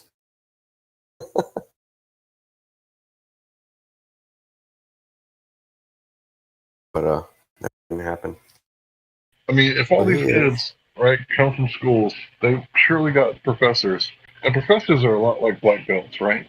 And we're just like a bunch of like white belts and shit. Like none of us are professors, right? We're just a bunch of fucking white belts. How come we're not getting smashed? How come we're like, destroying everybody who comes up in here? Well, obviously it's because they're children and they're not scientists. But a scientist would come in here and kill us, obviously. Right? All right? That's what they claim, but none I of hope them are so. actually willing to come in here, or rarely. maybe a pseudoscientist. I don't know. If anybody has cryptocurrency, it's all getting hit. You should go check your stuff. It's in the middle. There's a huge correction. It might not be like the end of the world, but it's doing a bounce right now. But it's like it looks like a dead cat bounce. You might want to check your portfolios. Listen, and if you have to idle in a flat Earth Discord to figure out what to do with your portfolio and wait for someone to tell you your shit's tanking, and maybe you shouldn't be investing in stuff. Yeah, I don't know. It just randomly happened. I'm like, holy shit. I mean, you should have alerts and stuff, right? Like you should have like stop loss orders. You should have all the sorts of stuff. You shouldn't be like I would take that much risk. I would think so. Like, especially after Dogecoin went to 43 cents or whatever. That's like, and then Elon Musk said everything to the moon. Well, nothing went to the moon. And But I everything's gotta coming ask, back what to does Earth. that have to do with flat Earth? What does it have to do with flat Earth? Right. No, I'm just giving my people a heads up because this is my community. Yeah, it doesn't matter. Every subject here doesn't have to be about flat Earth. When there's new people, like, it's good to give back to the flat Earth because new people. I didn't know. Are we allowed to talk about other things than that? We do. I'm just giving my friends a heads up because these are my friends that I've known for a long time. Yeah, man. Ron's running the server for like 4 years. I mean, geez, give him a break. Trying to help us out. He's trying to help you out. If you had crypto, you could have took that information and Yeah, Your while shit. you're here chilling, you don't know your shit's melting down. Is it going down right now? See, it's going down massive. A lot of the altcoins are down 25, 30%. It's going straight down.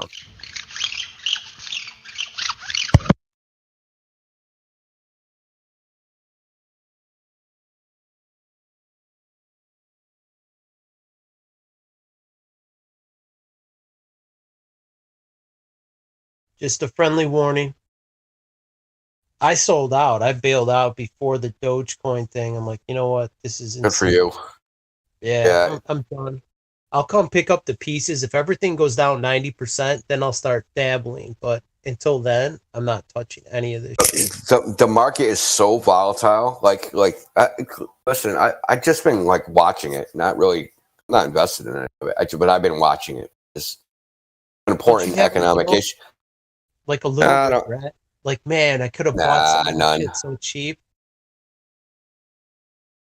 I know somebody who put 2,000 in Dogecoin last summer, and at one point it was like over $100,000 this week. It's only $100,000 if you cash out, dude. You gotta cash out. Yeah, only if you pull the trigger and cash out. You could watch $1 million evaporate back into dog shit. You know what I mean? So it's so risky at this point. Anybody like holding it is playing Russian roulette. It's like the casino. You have to get up from the table to realize your winnings. Right? You have to get up and walk out the casino door to actually have won money. But as long as you're still in the casino gambling, you haven't won shit. Everyone is seeing dollar signs in their eyes. They're all thinking they're going to be Elon Musk and be this wealthy, retire on an island. They're like, oh, you know what I mean? They only see it going up massively. And then when these things turn, like I had no idea this correction was coming. I'm like, holy shit, what's going on? You know what I mean? I'm looking. It's not that bad yet for Bitcoin and the big ones, but it just went straight down. You know, it got a little bounce here, but that's what it looks like. It goes straight down, gets a little bounce, and then it takes another leg. That's usually how it happens. The people rush in that are like, "Ooh, I missed out." They get in, and then they get dumped on, and then boom, takes another dump. I don't know how serious. It might just be a normal correction, but you might, like, if you had profits, if you were up like 3 or 4 times your initial investment, you'd want to take that out right now. People need to have realistic expectations of return on investment out of these. Like, I'm going to make 100% or 2%. That's so unrealistic. It really is. I've been watching. I'm worried because I own a lot of stock and crypto mining companies, so I'm really scared. Oh, dude, Riot got hit hard. Even when Bitcoin was up Friday, Riot went down to 4. I bought a bunch of Riot on Friday, so I don't know if that was a good decision. We'll see. scared. We'll see if it pans out. It might go back to $1. That's where it was a year ago. Just saying. They didn't even make a that profit would with be bad. $60,000 Bitcoin. They didn't even turn a profit. Damn. I know. And It's I, just, and I have options contracts too, so this is oh, those are, yeah, that's not gonna. You got calls. for this Friday. Oof. It looks like they might be worthless. Sorry to say. But We'll see, brother. I don't know. Nobody knows. But it would be better to buy those calls on Monday after it got crushed.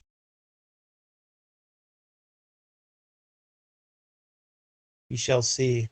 I just wanted to give everyone a Anything heads could up. happen. Yeah.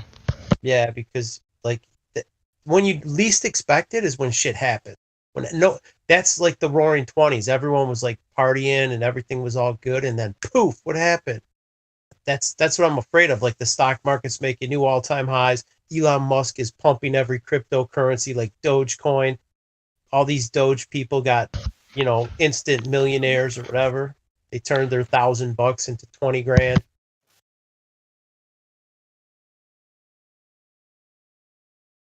You think the government is gonna allow this any longer?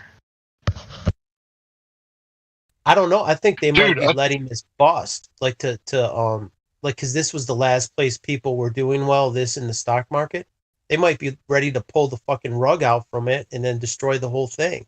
And because everybody's been hurt from this economic downturn, like pretty much everybody, unless you're like Bill Gates or like fucking Bezos that own all the large companies profiting from this shit. Everyone else has been hurt like severely. And the last thing they have is their stock portfolio that's doing well. The stock market has done it's in an enormous bubble. So if that thing gets taken out, then everyone's going to be dependent on handouts. It would be like the ultimate that no one's expecting it to happen either. Everyone's buying calls. No one's expecting the volatility index is at an all-time low pretty much. No one's buying puts. So it'd be such a sucker punch. No one saw this coming. I don't know if it's going to happen, but it would be a disaster. I lost almost $7,000. Remember what Rockefeller did? Remember what Rockefeller? I went short on the SPY when it went to 400. You mean? And I lost $7,000. It was bad.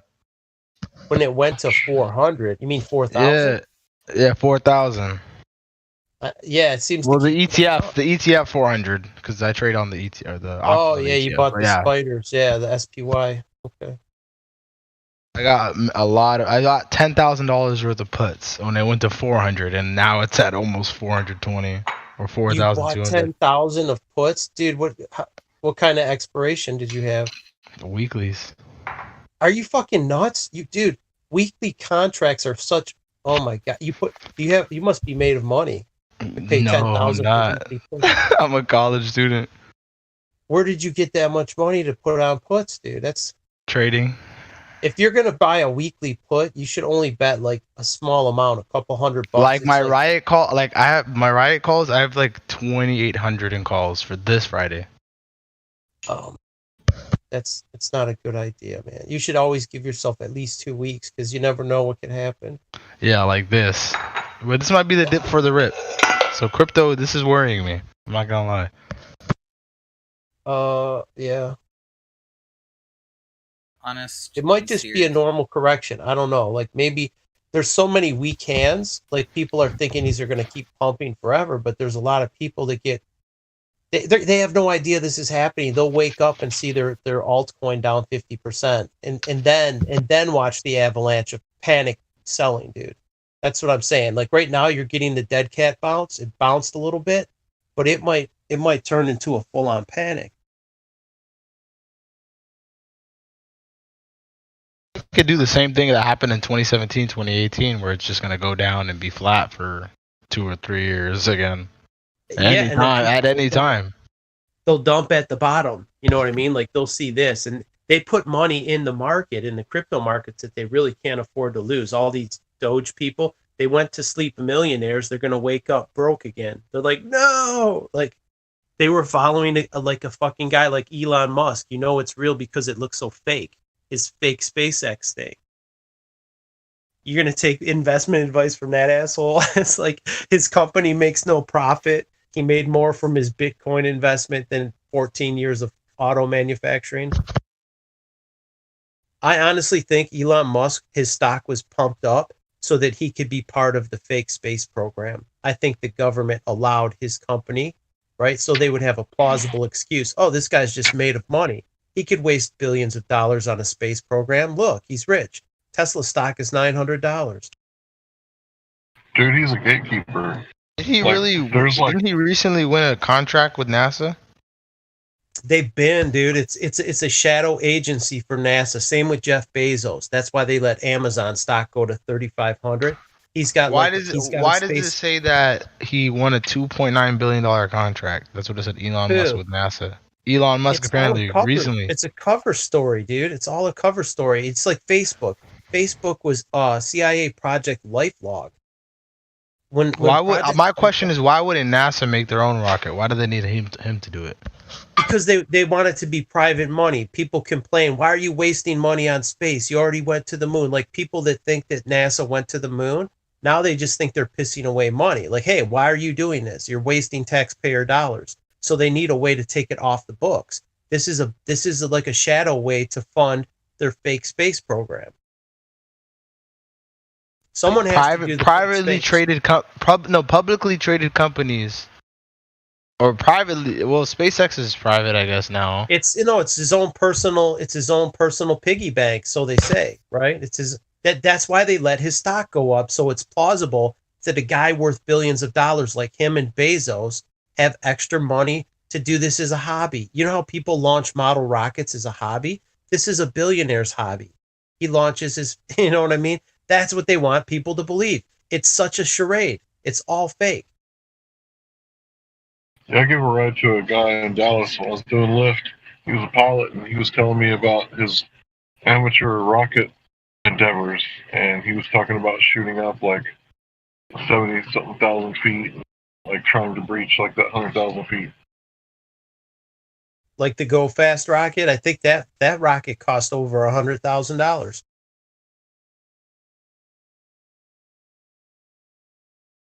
But let's say you had, I don't know, 10 or 12 friends that were all like engineers, and you all have, you're fairly well to do, and everybody kicks in 5 or 10,000, and it's a hobby of yours. You don't care that it costs money. You enjoy doing it. So they do it as a project. Some people golf, some people go fishing. But if you've got, That's how he explained it. What's that? That's exactly how he explained it. He said he was a part of a group that did that. Yeah. And that's what they think Jeff Bezos and Elon Musk are these just, I don't know, like almost like a Howard Hughes type. Howard Hughes might have been a psyop type person like this. You know what I mean? That they like a made up character. Same thing with Zuckerberg. Zuckerberg didn't make Facebook. But they need someone to be the front man of these companies. They need somebody to play the role. This is a tried and true CIA tactic. I mean, you can just go back and look at the Iran-Contra. What was it? The Iran-Contra scandal. When they set up, the CIA set up all these fake companies and fake banks and fake all, like they had a whole fake economy. Now, all the people involved made money off of it, right? But none of these things, they only existed to set up a framework to basically trade weapons for hostages, funnel drug money into these other businesses so that they could fund the war in Afghanistan against the Soviets and the Mujahideen and all that stuff. I mean, this is well known. It's in the congressional record. All that shit. Did I cut out? No, you're good. Do you remember? You heard all that? The Iran-Contra shit? It's congressional. It's congressional testimony. They set up all these fake businesses to create an economy that, to funnel money. Like they did this. It's a fact. This is what they do. It's like Solyndra. Remember Solyndra? There was a solar Solyndra. panel. Yeah. Billions of dollars. They went to dust.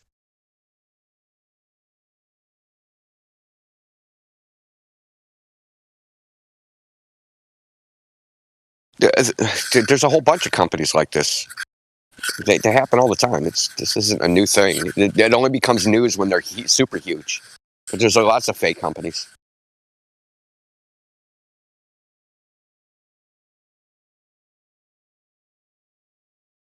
Hello? My mic can't hear shit. I can hear you. I mean, I might be low. Yeah, everything just went silent. I thought maybe my shit. You're saying the Iran Contra, they had a whole economy set up like a fake. Yeah, because Congress passed a law that they couldn't give money to they couldn't give weapons and money to the Contras, and they couldn't publicly give weapons to the Mujahideen in Afghanistan because they didn't want to piss off the Soviets. So they set it up like this whole money laundering, weapons, arms dealing infrastructure of shell companies, all this stuff, man, so that they could do the transactions, under the auspices. What was the bank that they actually called it the International Banks of Crooks and Criminals? It was the BCCI Bank in Atlanta, Georgia. It was basically a fake bank that all did was money laundering. Sounds like the Federal Reserve. It's like it's all one and the same crime mafia. Yeah, it's just one thing, But the funny thing about that bank is that the cartels found out about it, the drug cartels themselves, and they started using it to launder their money. So you got the CIA and their spooks laundering money through this bank, and then the drug cartels find out somehow, then they're laundering their money through this bank. But they're on the same team. It's like all these space agencies, the Russian Space Agency, NASA, the Chinese Space Agency, they're all on the same team. They're all there to deceive everyone, right? They deceive their people. The Russians deceive their people. The NASA deceives us. They're all working for the same entity.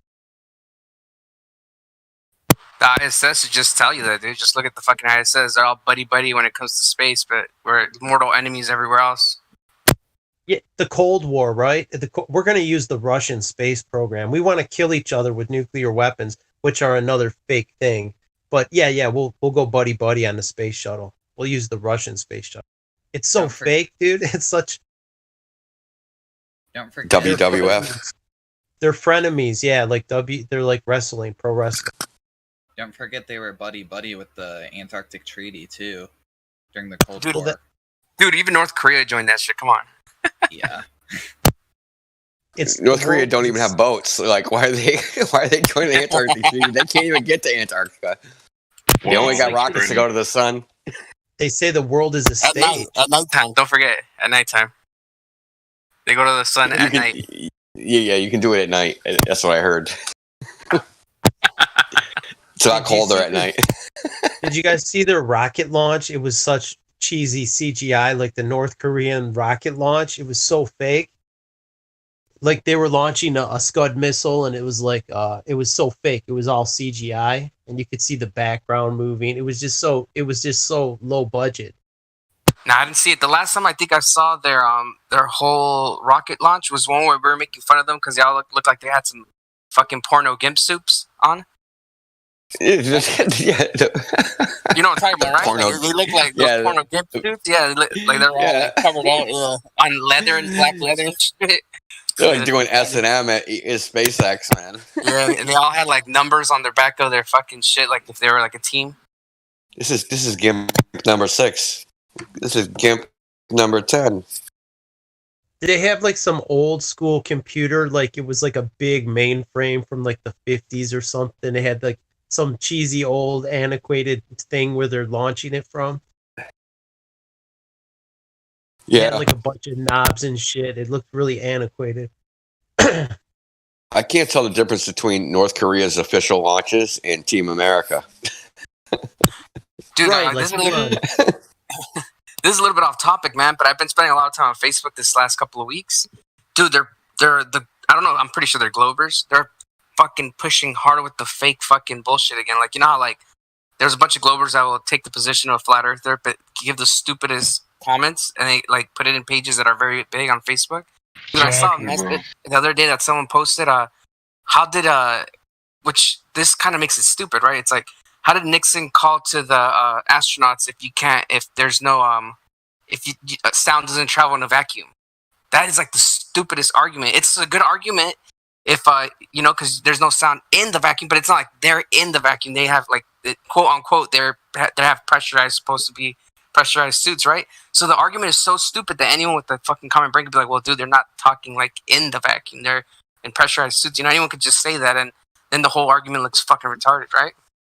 Yeah. Oh, they're faking it. Yeah. Yeah. You're gonna send the Yeah. radio signal through the vacuum, and then it's gonna be received in a pressurized space capsule.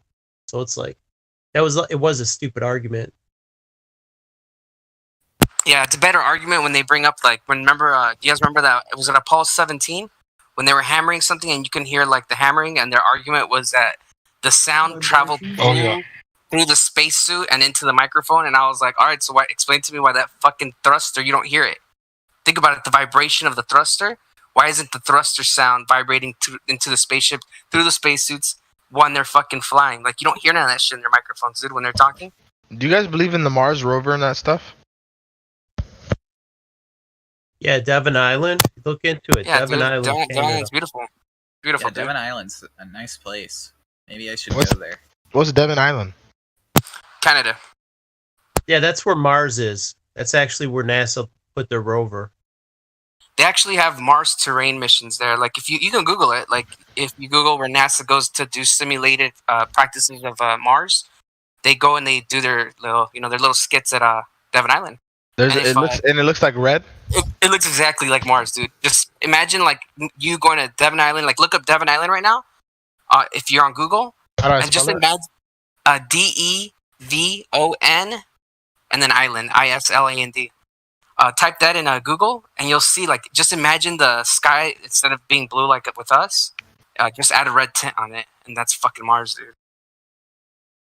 Yeah, that's all they did. They photoshopped it. It's really funny because there's like if you look at Sol 52 from NASA, I'll post a picture right now. There's like this this is from their picture supposedly from the rovers. Are you in the live stream voice text channel? Hello? Dude, is that image real? No, but I'm just looking at Google Images right now. I can see it. It looks very Marsy. All right, now check this out. Go to live stream voice text. I just posted something with Ether 9000. It's like a little gopher or it's actually a lemming, I think, or some shit like that. Do you see it? Pikachu. Let me see. A VC text. I don't know where to find that. Live stream voice text. It's right above the live stream where we're at right now. You know how there's a voice channel? Right above it, there's a live stream voice text. Click in there. Oh, Article Lemon. What is this? Yeah, so this is a NASA rover picture, and everyone's. Do you see that like fucking lemming on the picture? Yeah. I'll give you the original right now. It's a Sol 52, I believe. One sec. iLinks.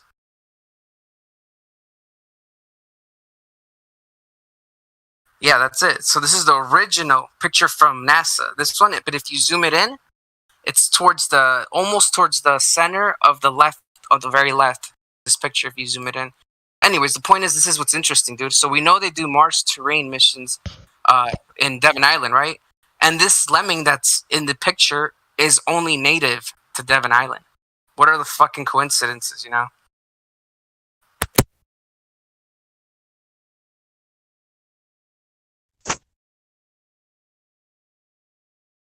I thought that they faked the moon landing, but the first Martian rovers were real.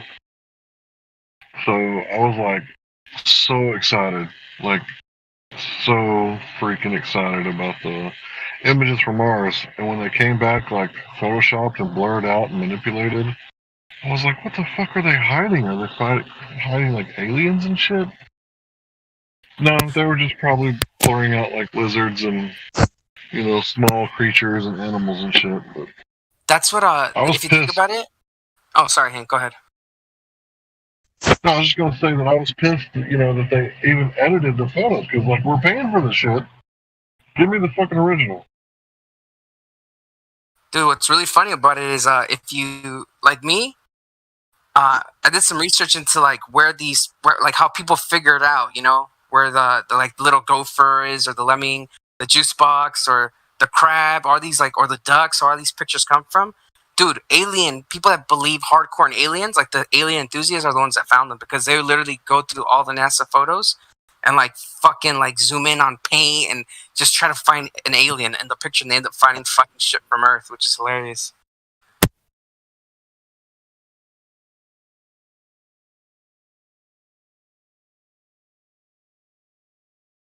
Man, listening to Jose in India be here reminds me of when I joined the server about a year ago. Feels good to see you guys. Likewise. See, it's been a minute. It really Yes, I agree. It's good to hear you. I'm so. But this I Devon miss- Island stuff is like, it's opening some questions. Oh yeah, it's definitely a rabbit hole that's fun to go down. It's so funny, dude. Like, you know how people even found out about Devon Island? There's this guy named Journism. He's a flat earther. He actually went on to Google Earth, and he Googled Earth Devon Island because people were already saying how Devon Island was like, that's where Mars is. And then he Googled that NASA does do Mars terrain missions there. So he went on the Google Earth, the sky view, where you can like go to like freaking wherever the hell you're Googling and look around in the view. He was going around in Devon Island. He ends up finding fucking like NASA shit, like a rover, people taking pictures of rover. Like, I let me grab that video for you, dude. It's fucking hilarious, man. Straight up, dude. That's where they're taking pictures and they're just adding a red tint to it. In my opinion, you know. Yeah, if you want to go on SpaceX on YouTube, go to the CRS-19 mission at the 20 minutes and 20 seconds in the video. You'll see this rat crawling on the hot thruster. And read the comments. Go read the comments under the video. Everyone's laughing, and a lot of people saw this.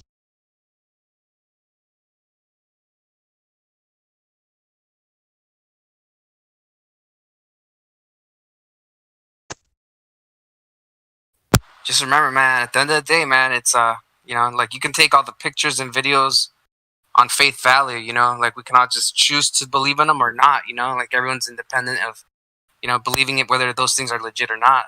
The question is like, how do you prove it, you know?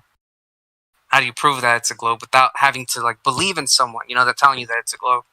And that's where the real question is, man. And when you look into that, you start to realize that you have to stick to observations on the earth, measurements of the ground, and that's how you'll come to a truer conclusion of what the shape of the earth is.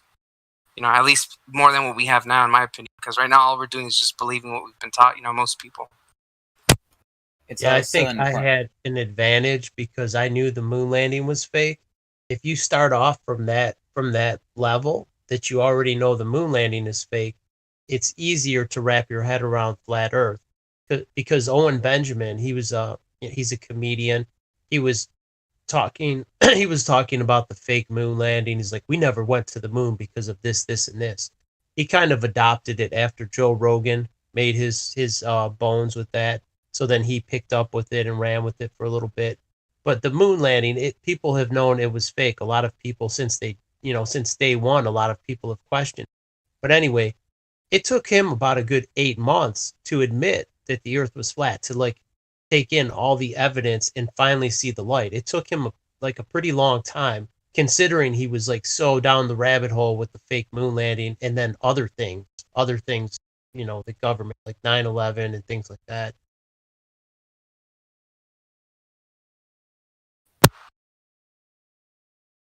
If you think about it, dude, it's stigmatized, you know, to be a flat earther. That's just really what it is. No one wants to be a flat earther, you know. It's like you were taught in school, man, that it's the stupidest thing ever. Like literally, I remember being in school and being like, "Oh yeah, back then the people were so stupid. They used to think that like if they sailed off for a certain amount of distance, that they would fall off the edge." Dude, I swear to God, like if you look for that quote, who said that? It's literally just a fucking story that they tell you. Like I've never read any paper of anyone from the ancient past that believed that they would sell off. It's just a story that they fucking tell you. Oh my gosh, Yeah. I was taught that in second grade. Like I remember, like in second grade, they taught us it was about like Christopher Columbus or something, and I was told that they thought the Earth was a square, and that once you get to the other side of the map, they would just fall off. And we were even instructed to laugh. Like my teacher was like Miss Pence or something. She told us in like daily oral geography. She called it like dog. I don't know. It was weird, but she literally like instructed us to laugh. It was That's the what they weirdest, most do. dystopian shit. That's how they program people. You're made to believe that something as logical as a flat level surface to water, right? But no, it's a spinning water ball. That sounds legit. You know what I mean? It's like we are taught to believe the most illogical thing. So if they can convince us that the reality we live in, right, is totally, don't trust your senses. Don't trust your senses that you're motionless. Don't trust that. Don't trust your eyeballs that see a flat horizon. Don't trust that. Trust us. If they can trick us with something this obvious, they could trick us about things that are much less obvious, which is pretty much everything. I have a theory of why they say, wouldn't you fall off? Okay, so imagine me, right, in the 1500s, right? This is after the Protestant and Counter-Reformation, and I'm a flat earther. And a guy comes up to me in the field as I'm working and says the ball, or the earth is a spinning water ball. What would be the first thing I say? Where's the edge? Wouldn't you fall off? Right? So that's why they always ask us, where's the edge? Why don't you fall off? Because that's what we asked them 500 years ago. What do you guys think about the United States Space Force? To be fair, man, the Space Force has almost nothing to do with actual like it's not like NASA or nothing like that. Like my girlfriend's in the military, and she told me that the Space Force is actually more for telecommunications of satellites and stuff like that. Has really nothing to do with like so much like actual like like it's nothing like Space Force. It sounds like they're gonna go into space, have a military space. It's nothing like that. It's actually just they're working more with satellites. That's what she told me. The space. Yeah, but what do kids believe? What do kids in middle school right now believe about the Space Force? There was some good memes about the Space Force. Like their logo? No, like the memes. People That's like, why man, the logo. They made like a rocket dick looking like it was coming in shit. You ever seen that one?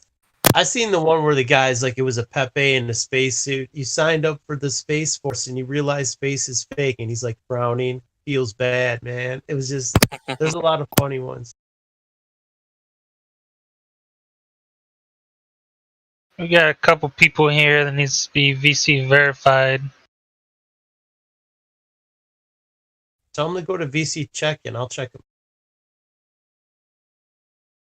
Fresh meat.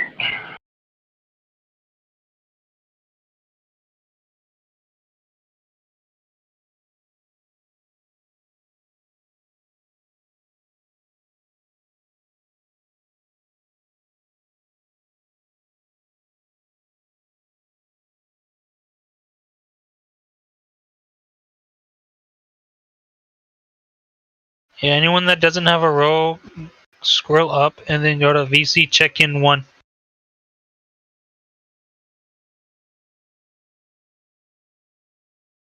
Dude, I've been gone for so long, I don't recognize half of the names on this server right now. You should spend more time here. We miss you. Hey, I'm coming back, man. I'm back home now. I was on a really long vacation, and then I ended up going on another vacation. Dude, I've been fucking nothing but vacation lately. My girlfriend and I ended up going to South Carolina for like a month, just for to do like some training for her military stuff. And I could have went, but my son won't wear a face mask, dude. He's super hardcore. He won't wear a fucking face mask to save his life. He just doesn't like that shit, right? So we can't go on the plane, obviously, and I didn't want to drive fucking all the way to South Carolina from California. So I'll just stay here, and I'll end up staying at my parents' house for like about a month. Go visit them, take advantage of that, and that's what I did. And I'm back home now, so I have time. Welcome back home, Jose. Taking care of the fence for you, bro. Don't worry. That's all good, Jimsy. Thanks, bro. Good morning, Yeah, everyone. it's good to see you. Hi, Roger. It's a lovely day here today. Roger. Roger, Roger. Roger, Roger. It's 2 a.m. here. It's 8 o'clock in the morning here. And it's 11 Just had p.m. my- in Jose Land. It's 11 for me. Yeah, it's 11 in Jose Land. Jose Land. Yeah, Cali. California love. I was just in a family get together in the house, a bunch of family in here. I mean, my wife's side of the family mostly, and they just left the house. So now I joined because they were too loud, so I wasn't able to hear anything in here. So I just enjoyed the family for a little bit. That's what I did over there, dude. I didn't go on Discord for one day. I was at a month at my parents, and I'm just gonna hang out with them. I'm at that point where like I'm just trying to spend time with the family, like especially with all the shit that's happening. I'm just like, damn, you know, like my parents are getting old. I got to start, like, I don't know. I just feel like I got to spend more time with them for some reason. Maybe ever since I became a parent, man, it just made me a little different. That's all. We've You're a gotten a parent? lot. You're the man of the family, Jose. We've gotten a lot of new silvers lately, so I've been spending the time to get to know them. They've been like really active in the server. A lot of them are pretty good at debating. We introduced like I think we introduced like a green room to try and help like people like hone in their skills. Dude, it's really funny because if you, a lot of you weren't here, but if you go back like 3-4 years on this Discord when we were on the old server, dude, like it was only like probably like 7 or 8 of us tops that knew how to like debate like real good, decent enough to like, you know, hold it down. And in between like 8 of us, we'd like have shifts. We'd have to take turns. Like I'd be on Discord like all freaking day for like 5 hours straight. I'm like, I'm burnt out. And then I see Indio come home from work. I'm like, hey, take over, or be more red, or Michael J. Smith, or Bong, someone. It's just crazy, man. Back then it was like we were a little bit of us, and now it's like everyone's just flat smacking. Now it's crazy, dude. Everyone's on point. It's a lot bigger now. I've noticed that people that come in here already know, like they have a good head on their shoulders about flat Earth. It's not like they're too new to it. You know, the ones that are claiming that they're flat earthers are kind of new. They just got a good head on their shoulders. The information is all out there, and you know they just know how to find it. Like when I woke up to this shit, dude. Like I'm telling you, man, there's probably like only like maybe 20 something videos of flat Earth in total on YouTube that I could find. This was in 2015, and there was a couple other ones that were like just like suggestions of what if the Earth was flat, which was like a science channel, but then it would make fun of it, like how it would be retarded, you know, pretty much like kind of like Vsauce type of videos. I'd see a couple of those, but I was literally trying to look for flat Earth videos, you know. So Jose, you dead ass believe in this shit? It's not like a long ass troll. Y'all dead ass believe the Earth is flat. Oh hell yeah, dude! I've been around in this shift since 2015. Jose, what does your family think, Jose? It's not a My belief. family? What do they do? No, what do they think about your like belief in it? Oh, dude. Well, my dad. not a belief. My dad is normie. He's like he doesn't give a shit about anything. He's first generation Mexican. So my dad came from Mexico, got a job at 17, and all he cares about is like, can I pay the bills? Can I be a good person? And, my dad's the same way.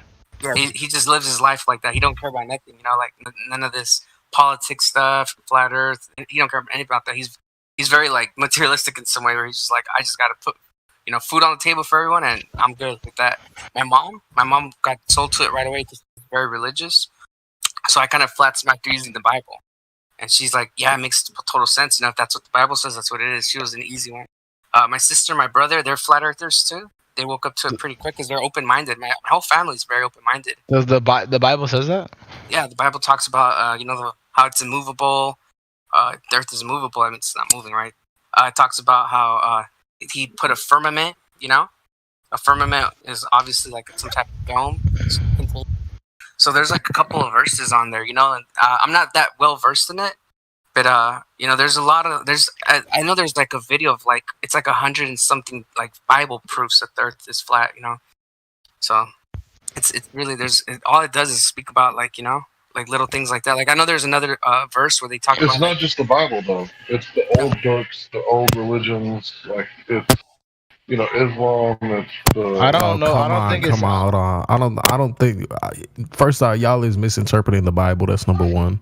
And to say other holy books are doing it too, you misinterpreting it too. I don't think they say that in Islam. They don't say that. It definitely Islam does not. Islam says that the Earth is round. Actually, it says no. It says it's laid out like a carpet. It does not. Laid out like a carpet. Hey, I'm Muslim. It says you kawir al-layl al-nahar, right? No, Kawir means ball. It means ball. So it's very clear. It's very clear in the Quran that Earth is not flat. What country are you from, brother? Right now? Hold on. You kawir. I got this guy. I got this. This is Cyrus here. You kawir. You're telling me I have a dictionary that's 1,200 years old. Arabic. Okay. You have Qamus al-Arab. Yo, you talking to the wrong person about this, bro. I'm well educated in this. If you want to bring it Just into sit the back, Quran, have the I'm willing to educate conversation. on It's this okay, topic, man. guys. Don't run past each other. He's gonna explain something for you, and then go ahead. Serious. You kill one. Go into Qamus al-Arab. So he cycles the night upon the day. That's the proper interpretation of that. What do you mean, Cycling. cycle? You kill what means cycling. Yeah, if you look it up Okay. in a dictionary, I they'll want you tell to go to the root word in of a dictionary qawwar. how like Qaf wa you ra. tell like how you put like the turban if you wrap it around your head. That's it. Doesn't mean ball. Now you can extrapolate. You can see like, oh, okay, it's like a ball, or just cycling. The word is saying cycling. It doesn't have any geometrical, references to it. You can assume one if you want, sure, but it's an assumption, which is fine. You just have to underline that. Assumption Cyrus, number are one. you Muslim? Yeah, I am. Are you a flat earther? Yep. Yes, sir. Okay, so the basically how you interpreting these ayat for Wallah Jalak Wallah Bisata, you're interpreting it how the Khawarij, the same way ISIS interprets verses, that's how you're interpreting it, right? No, now he's calling us terrorists. Nice. No, that way of interpreting the Quran makes you a terrorist. That ass. That's exactly how terrorists do it. Hey man, I don't care what you think. I took the book and I'm trying to interpret it for myself. I No, don't you have to- literally you're looking at it in a view. You're looking at it in view, and you're gonna use anything to go around. So there's no point in talking to you, because you know what qawwar means. You go Qamus al-Arab, you know. So Okay, how about the other 7 verses? Okay, you want that one? One for you. Basata means what? A carpet. vast, Mahda wide. is what? No. Read No, it means read the verses before it. What is it talking about? Is it لِتَسْلُكُوا مِنْهَا سُبُلًا فُجَاجًا? So it's not talking about the shape of the earth. It's talking about your ability to congregate, to irrigate it. The God is saying the valleys, subul, right? Roads. So you Okay. can take the valleys as roads. That is actually talking about the earth. He's talking about the cracks in the earth. So it is. No, but what- it's and not. then- Go then go what? read Then go read the Tafsir verse Tabari. after- Go read Tafsir Tabari. Go read Tafsir Ibn Kathir. None of them say that. See, you said somebody's Ibn Kathir's commentary. You want to believe what that guy believes about it, and I don't give a fuck what that It's guy not says. what that guy believes about. Is what that guy has looked into, seen what the. No. Stop. You're ignorant. You're Come ignorant on, for man. saying that. I'll tell you why. If you're gonna belittle the works of Ibn Kathir, who spent his whole life reading a I could give hadith, a fuck reading about chains, it. That's what he's telling you're me, belittling. bro. You're belittling the work of the scholars. That's what you're doing. You come here Why on don't I a have footstool. You're acting like you're this Yeah. big hot shit. You know nothing about tafsir. Appeal to authority, man. That's what that's called, and we don't like that. Appeal around to here. authority. Any fucking subject. That's appeal to authority. It's like, who the fuck is that Okay, guy? no, hold on. Maybe you're smarter. Appeal right? to authority. How about you read the sources and then we'll appeal to source. That guy is not the source. That guy is a commentary. Ibn Kathir. He's not the source of anything. Oh my god. He uses I read hadith. before. He uses hadith. No, hadith. I don't believe in that stuff because that's not Quran, right? That's Oh, not. it's you a not scripture. Quranist? You a Quranist? Whatever that means, it's just scripture, bro. We're talking. You scripture. only take Quran. You don't take the words of the Sahaba. You don't take the words of Ahlul Bayt. You don't take that. No, I got no proof of that. I got no video. I got no audio. I got no written word. It was just word upon word that got written 200 years after the Prophet died or whatever. I've heard that shit before with the Council of Nicaea, so it's like I already know where this is going. No, bro. See, this is the problem. Okay, let's not use any tafsir for your sake. We'll just go to the Quran. Why would God say "Litusluku minha thubulan fujaja"? I just want you to use your brain now. Yeah, go ahead. Which one? What do you want? Wallahu ja'ala lakum al-arda bisata litasluku minha thubulan fujaja. It literally explains what bisata means in the next verse. No, yeah, okay, but Yeah. that means what? Vast. Okay, vast. Yeah, okay, no. If God is if God is talking about the shape of the earth, why would He talk about irrigating crops right after? He's talking about the vastness. Okay, It's so stupid. It's such a stupid argument that you use it to pervert your thoughts. It's like, and then you reject all the works of scholars. Okay, one Dude, second. Right? Like, I don't care if you believe in flat Earth, but the second you say the Quran supports that model, it doesn't. Cyrus, can I just interrupt you for a sec? Please, man. Yeah, go so for it. since my the friend here likes to appeal to authority, I linked a video for you, 20 minutes straight of scholars saying that it's flat, 20 minutes straight, nothing but sources. So if you're really interested in what the scholars say, well, there you Scholars go, are who? buddy. Which scholars? All of them. Just watch the video. Which video? So I just posted in a live stream. What is Book I think after it's book? He even tells you the possible. name, the number of the page, and who said and what they said. And since you know Arabic, you can watch the video without any problems, right? Bro, this has been debunked. This is thoroughly debunked. It's not something new, really? bro. Hey. If you care about what the scholars say, then just watch the video. Okay. I'll talk after I Hank. just posted it. How did he debunk it already? That's weird. So this is the type of guy that, here's one guy say that it's been debunked, and he doesn't do any research. He's just going to take that guy's word for it, right? Because it confirms his own bias. Nice. A guy that lived 1,000 years ago, Hank. He's referring to a guy that lived 1,000 years ago. Under fucking what? In the tent? We're not talking about the prophet, or he's not talking about Muhammad. These are like commentators or, commentary collectors, and these are like, they studied scripture, right? And they lived fucking 1,000 years ago, man. It's like, hey, listen, like, I got silicon chips and shit like that, you power saws, like, fuck you. Like, these guys know nothing. All right, I'm sorry. They know What nothing. do you know? What do you know? Yeah, well, More let me than just say them. something real fast, right? Let me just say, Sure, brother. hey, peace, brother, peace. I just want to say this real fast. I went back and listened to the early Christians, but I kind of take it with a grain of salt, right? I go by the red words and go by what Yeshua says. I don't really care what, the Baptist people said when they got started out. I'll listen to it, but I go back to the red words. I don't even care what the apostles say. If it goes against what Yeshua says, it ain't it. Yeah, what we know is that the Earth measures flat, bro. Every time. So I don't care what scholars. Yeah, go ahead. Yeah, it's because of that fact, right? It's after I came across flat Earth, then I opened up the Quran, and that's how I found my way. That's the problem. That's the problem. What I want you to do is I want you to say, okay, the Earth is flat, but I'm not going to go use religious books to prove it. Please, No, because religious books don't affirm what you're saying. Dude, the only I time it's looked going to at affirm what you're saying is if you're looking at it a perverted view and not looking at the verses after exactly what God's trying to say. Dude, So- that was And having to reinterpret the word you qawwir to mean, oh my goodness, bro, this is so stupid. It's such a Bro. stupid argument, honestly. Bro, No, if the Earth You're measures just flat, then arguing everything yourself. you just said doesn't make any sense, right?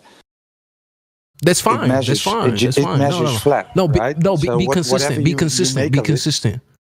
we are very If you could prove that if the Earth is flat, then you debunk the Quran. Basically, is what I'm That's saying. not true. What I want to No, say is keep it consistent. Keep it consistent.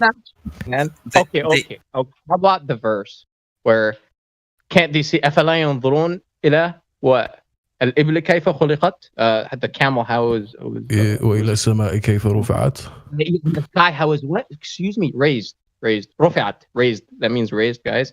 And That means What? it's not crashing upon the earth. there's another verse right after that. And what? إلى الأرض وَالْأَرْضِ كَيْفَ سُطِحَتْ. how it was flattened. That word in that verse. No. That sort of means flattened, and you can't run away from it. So it's like, all right, you want to use the other verses where it's like a general description. Oh, Earth is huge. No, Okay, it's that the sky is No. risen and the earth is lowered. What? The sky is risen and the earth is lowered. The sky is not crashing upon the earth, is what that, bro. Listen, this is the problem when you don't have tafsir. You can pervert it to mean whatever you want it to be, bro. That's the issue. This is But even without tafsir, use your stupid dumb logic. I mean, can we just drop the ad homs for a second? Like, I think the issue is you want to talk about consistency, but your argument's inconsistent. You cited a scholar saying that the earth was a ball and he was a Muslim. So now here's Buggy playing into your appeal to authority fallacy, citing 20 minutes of scholars saying it's flat. Now you backtrack and affirm the consequence, saying religious books are Bro, he's not proven bringing flat an or idiot bothering that. you. No, listen, Yes, he did. He sent you a video. Bro, you gotta listen. Listen. Like you sent me a The video. Quran is different than whatever you saying, bro. Yeah. Because the thing is, You cited a scholar. The thing is, no, when the Quran was being revealed, the Prophet Muhammad sallallahu alaihi wasallam, he gave an explanation for stuff that was asked, right? and it was written down, and people use these resources together to come to conclusions, right? So you don't come with your own interpretation or understanding of the Quran because that shit was already interpreted. You feel me? Fantastic. Let's verify the shape first, then we'll do spiritual stuff last, because this is what this Discord server is about. You can talk about religion and stuff. We actually like that a lot on here. However, this channel, because you like to run your mouth, this channel is reserved for proving the shape. So let's start with the shape first, of what you believe, what your strongest proof that it's a sphere is. Then we'll talk about your spirituality. Sure. But let's do the shape first, man. Let's actually confirm. So you can actually shut the fuck up. Now, go ahead. Hit me. What proof you got that prove that it's a ball? I mean, you already told us you're losing brain cells, bro. So, I mean, you came here with a bias. Yeah, this has to be a troll, bro. There's no way that people are legit, Yeah, bro. you came in here with a bias that flat earthers are stupid. So, tell us. Sorry, I did want to just ask a quick question. I know you guys wanted to take it. Bro, I want to fly one of y'all to space, bro. I just want to take one of y'all, put y'all on a rocket, and just fly you to space. Hold on a second. Please. Hold on a second. You keep Holy saying shit. that we interpret it wrong. Does it say that the Earth is a globe in the Quran at all? Yeah, you call it a Layla al-Nar. Literally. No, man, that's not. Literally. You talk about the day and the night, man. Okay, go ahead, word for word. What the fuck did you just say? Go ahead, please. Talk about the day and the night. Cycles the day and the night. If you want it to be what spherifies the day or night, sure, man. Go ahead. Okay, but we're talking about the day and the night. I got you, dude. Be specific. Earth, please. That's day and the night from the Quran. That verse you just used was talking about the day and the night. Correct? Or you can't use that one for your argument. Done. Next. No, what bothers me a lot is that he I says. gotta get serious. You just want to fucking talk. Yeah, but That's what pissing me bothers off. me. Hey, man, talk, but you're not making sense. You just want to argue, man. Just chill. We can have a decent discussion, actually. We're civilized. Absolutely. But one thing he says that he wants to send us to space when in his own book, the Quran, Surah Ar-Rahman, verses 33, it says, "None of you can penetrate the realms of the heavens of the earth, whether you're mankind or jinn." So I don't know. Did he not read his own book when the God himself said no man can go outside of the realm of the earth? So I don't know, bro. What you're What on does it say? لم يثمثهن إنس قبلهم ولا جان. What does it say, Earth? Bro. Verse dude. 33, buddy. No, what does it say, Earth? Does it say Earth in there? Yes. Oh my God. لم يطمثهن إنس قبلهم ولا جان is talking about the barrier of which the book are you Samawat. reading? It's not talking about the Earth. It's not talking about the Earth. Come on. Al-Ard means earth. You can't read Come Arabic, on. bro. Where does it say Come Earth? on, man. When you look at the earth and when you look at the earth and look at the creation, It's talking about Barzakhul La Yabghiyan. It's talking about a when you look at- barrier. What is wrong with you? I'm What is talking wrong with about you? verse number 33. You're reading a different verse. Oh my! No, you we're can't talking even about the read same verse. I actually know the whole Read it. Quran, bro. Read it. Verse. No, it's off the top of my memory. I'm telling you. لم يطمثهن إنس قبلهم ولا جان. That's about the salty sea and the fresh sea reverse, son. my God, man! Oh my God! I got this one memorized too. He brought out the big sledgehammer, number 33. Please. What do you mean? Go for it. What do you mean? Open the Quran and read it. Oh my God, man! Come on, you're reading You read the it. wrong You verse. read it. You read it. I will Bush, read man, it. you're a troll. You're a But troll, come on. I wanna break your ego right now. You have a big ego, and Read you're quoting the wrong verse too. Is this not what you're talking about? The not being able to pass the barrier like in four- Surah Jinn. You're talking about Surah Jinn, right? No, so not Rahman. Rahman, yeah, man. Chapter number 55. You're talking about Rahman? I was Yes, verse I thought you were talking about Surah Jinn. You know exactly what we're talking about. No, give me the verse. Give me the verse you're talking about. You want me to read it in Arabic or English? Go ahead, just give me the verse. Give me the verse. No, you give it to us. We want you to English, read it. please. As a Christian, I would love to hear this. Yeah, let's do it, dude. I don't understand half of your guys' shit. Let him read it. Actually, let him read it. Bro, someone read it. Come on. I'm Got Arab. this, I can man. read it, no problem. You But I want talking about Surah Rahman? Yes, verse That's number correct. 33. Please read it for us.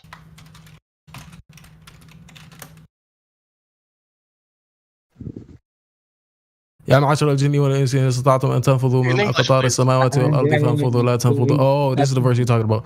Okay. I thought you were talking about Surah Jinn. Okay. A quick interpretation for Hank. I mean, it's not quite literal because I don't have the English interpretation, or I could modify it, but saying, "Oh, mankind and jankind, if you can penetrate," and this is interesting, right? Because if we're use a scalpel, here, if you can bypass, okay, the limits of the heavens and the earth. So there is a place where actually the heaven meets the earth. There, the limits of the heavens and the earth. Go ahead. No one shall pass without a sultan, which means technical definition is governor, which now we can interpret that in many ways, but without the permission of God, basically. But one second. When you quote this verse, you have to also look at another verse in Surah Jinn, which says, Hey, don't cut me off, man. Don't cut me off. Go ahead. Anyways, so that verse is saying, none shall pass unless granted permission. And then the verse after that says, you will be shot upon with a projectile made out of copper and fire, so you shall not pass. Okay? Those are the quote-unquote talking about like meteors. But exactly. What scholars interpret this to me, and if you look at Surah Jinn, Ayah 9, where it says, وَإِنْ كَانَ لَقَعْدُ مِنْهَا مَقَاعِدَ لِلسَّمْعِ فَمَنْ يَسْتَمِعْ عَنَا يَجِدْ لَهُ شِهَابًا رَصَدًا.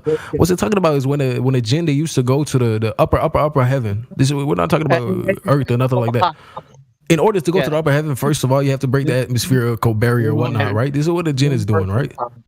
One verse, that's another chapter. No. You have to look at both. You have to look at both to comprehend the whole picture, right? All right, well, look.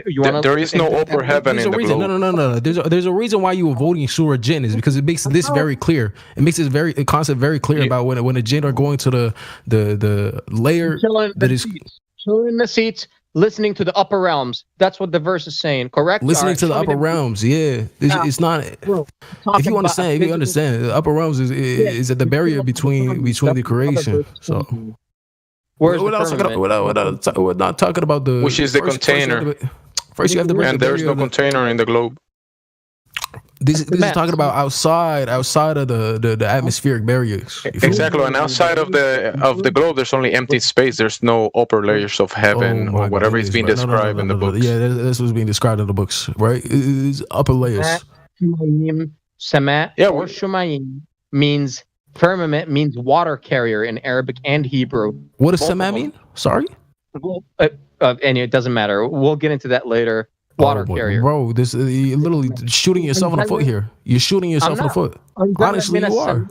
Matt, bro, chill the fuck out. It's either you leave Islam and become a flat earther, or you stay Muslim and don't. Oh my God! Hold on. That is a false dichotomy for sure, right? I'm on the outside listening, trying not to take sides. But there were plenty of Muslims before the heliocentric model came in from the Europeans in the 1540s.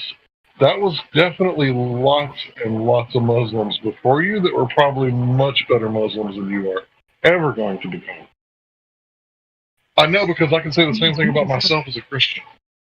Man, he just wants to waste my time, man. Like, I actually want to have a decent discussion, but you just want to talk, man. It's like, you're not listening.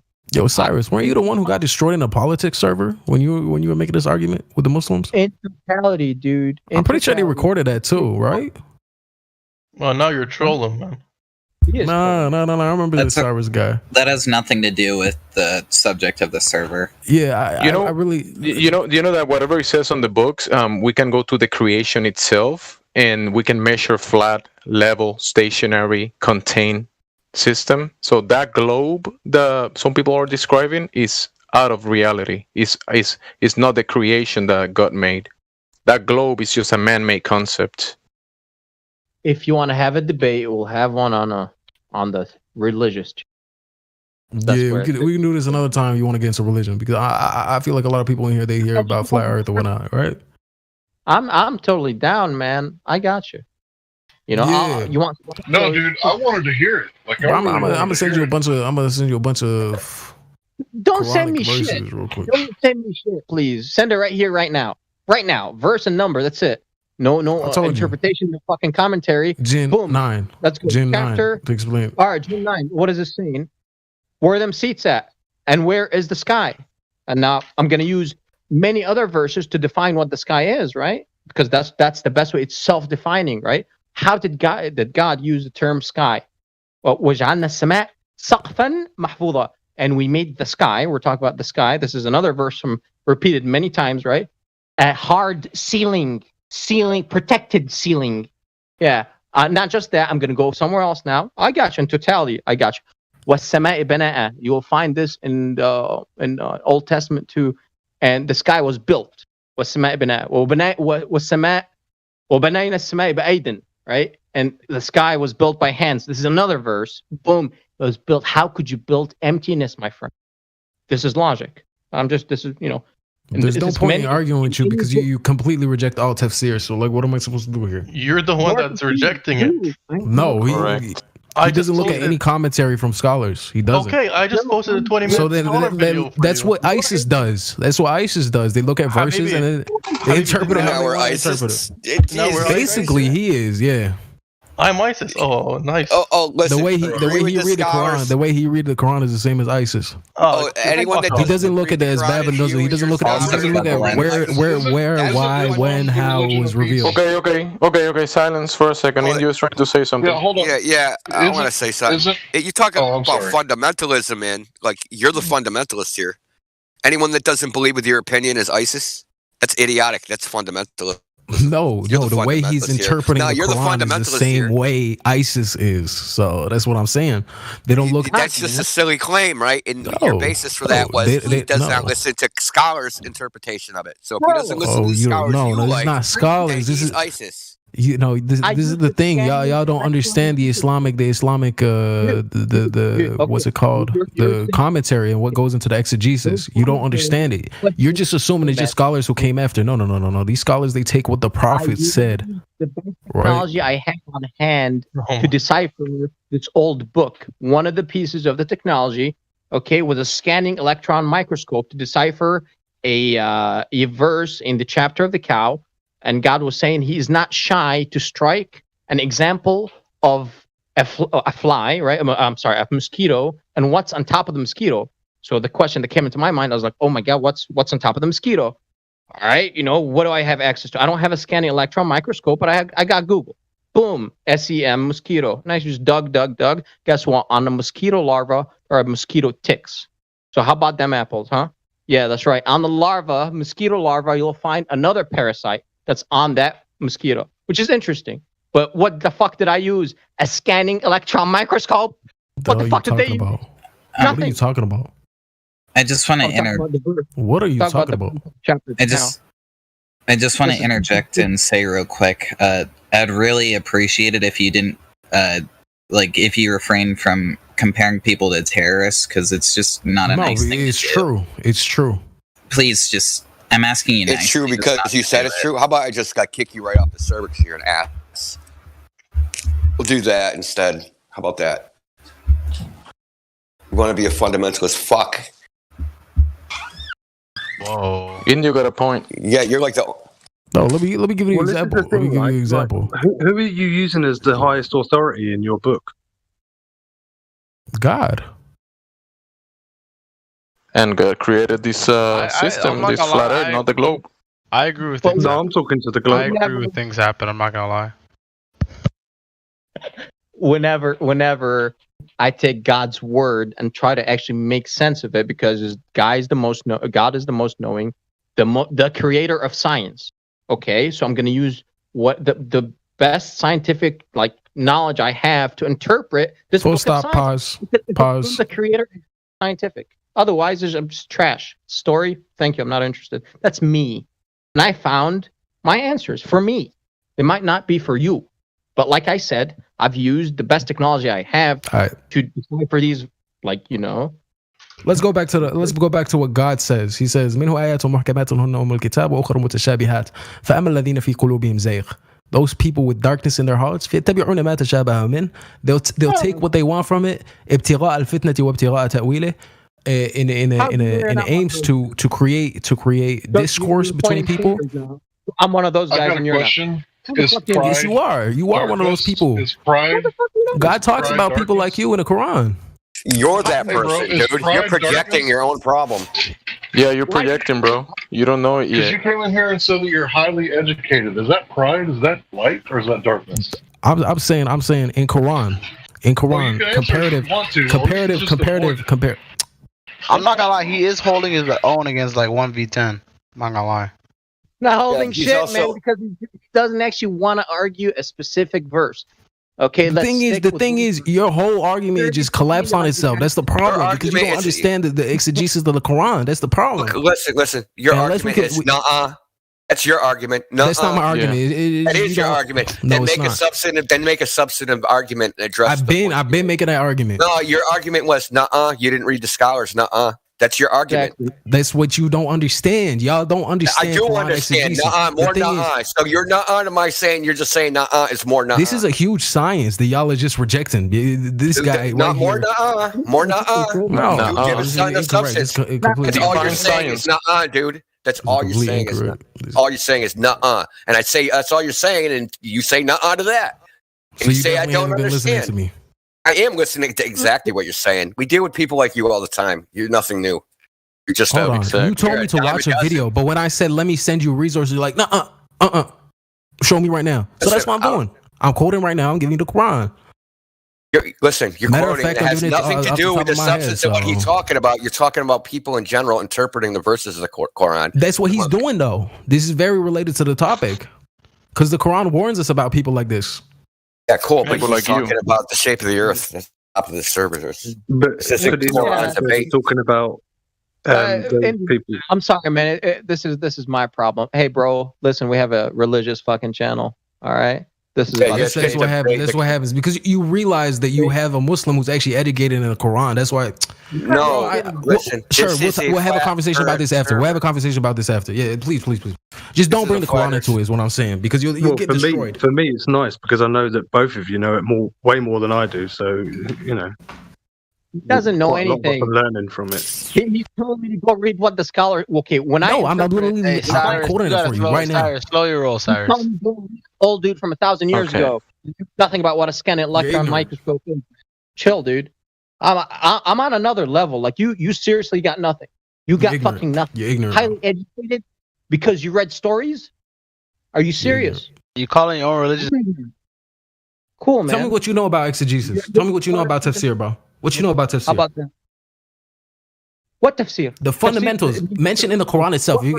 If you're gonna derive it from the Quran itself, it says you don't interpret it in your own way. You feel me? It literally says that in the Quran itself. It's talking about the mother of the book. فَاسْأَلُوا أَهْلَ الذِّكْرِ إِن كُنتُمْ لَا تَعْلَمُونَ. Ask the people of knowledge if you don't know. What is the mother of the book? Dude, chill, man. What are you talking about? You're denying all the authority of scholars in Islam. You're denying the Quran. Oh, That's it, bro. You're out of the fold of Islam at this point. With that type of mentality, it's the same mentality of the Khawarij. That's what ISIS does. Authority of the scholars. I thought the Quran was the authority. Yeah, exactly. I just- I'm sorry. The sheep I on my sent- own. I don't give a Yeah, fuck. that was the point I was Listen, getting at. listen, listen, Who's the authority? The I'm scholars or God? The book says you have your religion. Hey, the eye is trying to get your attention. I suggest you shut up. I'm sorry. I had to send him to Cogdis. I warned him in chat not to compare you guys to terrorist again. He kept doing it. I had to send him to Cogdis. Good. It's the last bastion of, it's like a retreat, here's- right? here's- I don't have to listen to what you say because you're just a terrorist. Well, while you're at it, why don't you send the heckler too? Yeah, because censors are always right? Because and history shows us that people that censor and dismiss people, those are the good guys in history, right? Like, I'm sorry, but he kept. Don't apologize. He wasn't contributing. Don't apologize. Okay. Oh, you kidding me? Fucking apologize, CI. What do you got to do? It's just bothering me. Unapologetically. He was just insulting you guys and not giving value. We are aware. Well, I asked him for something of substance, and he doesn't have anything of substance. He also just wasn't looking in chat. Is that you don't read the scholars that I read. It's just simple. What do you Scholar commentary about So the can we scholars go that over he a little likes. bit of- Can we go over a little bit of history? When did the heliocentric model come about? Was it around during the time of the beginning of Islam? No. So it came around the Protestant Reformation and the subsequent Counter-Reformation, right? Mm-hmm. This was in the 1500s. Exactly. So are we going to believe that these Islamist people and prior to the 1500s, are they worshiping a sun worshiping model? I mean, that doesn't even make sense. I'm not trying to be offensive. I'm just saying, like, anything before the 1500s, unless it's like a Greek mystery school, is probably going to be like a geocentric cosmology. You're absolutely right, 100%. And I just want to add a little information on this. In the video I sent him, he's not going to look at it, but like this is the scholars he was talking about, like he was bragging about. And each one of them says, you know, Earth is flat, unlike what the people of ignorance are saying that it's a globe. So people actually say it's not a globe in the scholars he was talking about. So he was bragging like 20 minutes straight about the scholars, but every single scholar that he quoted, his own, you know, references, each one of them quoted, these are the people of ignorance, we don't take what they're saying. So I was like, and then he wants to challenge us on the Quran. Come on, man. This bothers me. He doesn't know. I'm sorry, go ahead. Yeah, I was just gonna end it off by saying, like, over all that he calls us terrorists. I mean, come on, man. Dude, like, honestly, it's like, I think that's like step 2 or 3. Like, you just really have to talk about the shape, like, you know, because that was all I had to do that afterwards, and then it made sense. Then the interpretation of like what the sky actually mean, right? But because before, like, you know, all Muslims, you know, they're like 99% of them, they live on a ball, man, and they'll tell you the Quran proves the ball, right? Because it's how they interpreted the words, right? So when God uses the term sky, firmament, what does that actually mean, right? Well, and you dig and you actually find like definitions. Oh, okay, cool. It's like a hard ceiling. Oh, okay, interesting. You know, and whatnot. But like you have to do that on your own. The scholars are not going to do that for you. You have to do it.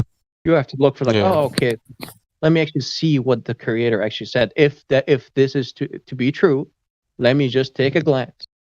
It doesn't say sphere or what. And, that's like step 2, 3, or no one with half a brain can argue that Muhammad was a globe earther. I mean, come on, the idea is so stupid. Which way do they pray, Cyrus? Which way do they pray on a globe Earth? What's that? Which way do they pray on a globe Earth? You can pray in either direction because either direction goes to the same place, right? That's what I'm saying. Isn't it the Quran? Because see, I'm not familiar with the Quran, but I'm pretty sure that Salar told me a while back that you have to pray to a certain direction. Yeah, right? Correct. To the Most High, above everything. So on a globe, which fucking way are you praying?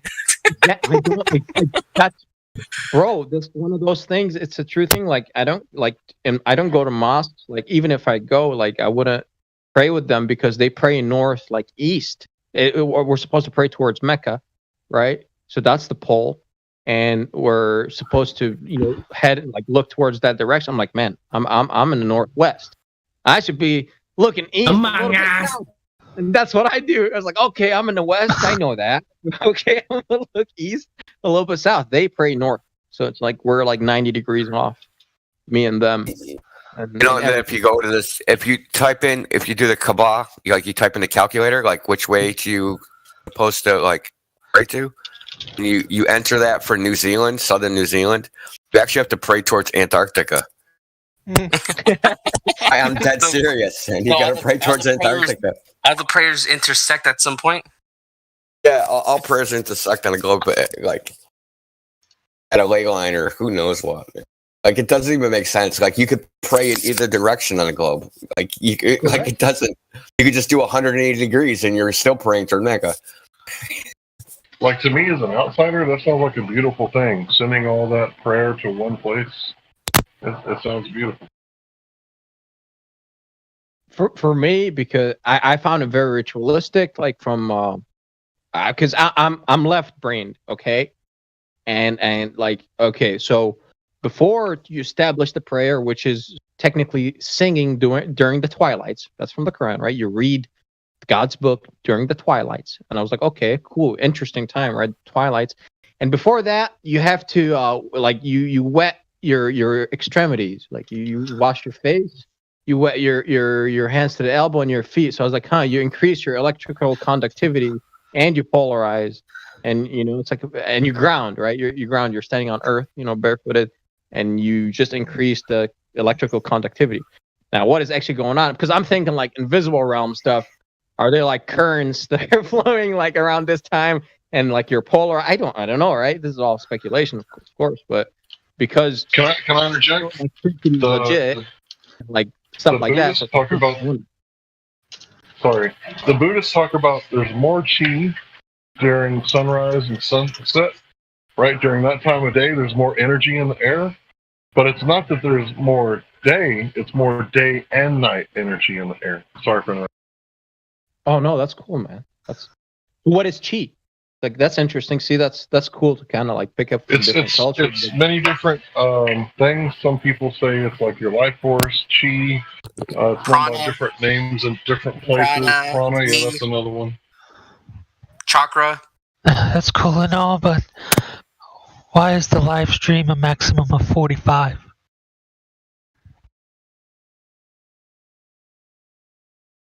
Because we love Donald Trump.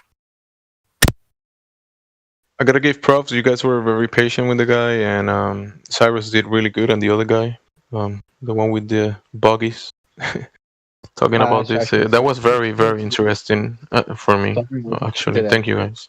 I mean, it was really entertaining, but I'm sorry, but I had to step in because he could have gotten Helio's stream demonetized, and I warned him in text chat like not to do it again, and he does it again. Like he wasn't looking at text chat, and he was just every time we got him in a corner, he would just resort to an ad hom. It was pathetic. Truthfully, What I think is funny is like how a guy like that comes here, and then there's always like a buddy that comes with him, and it's like, oh, he's doing good versus a 1v10. I fucking hate hecklers and just people that do that shit, dude. Like the whole time, he was just appealing to authority and saying like, pretty much like how the scholars, the main scholars, whatever the fuck those are. I'm not that familiar with all this conversation, but he just seemed kind of an ass about the whole topic, dude. He really didn't have any substance, and he just was speaking in Arabic, and he felt like like just because he can. It's just like a globe earther. Like globe earthers is the same mentality, dude. Like they can memorize everything about the globe earth.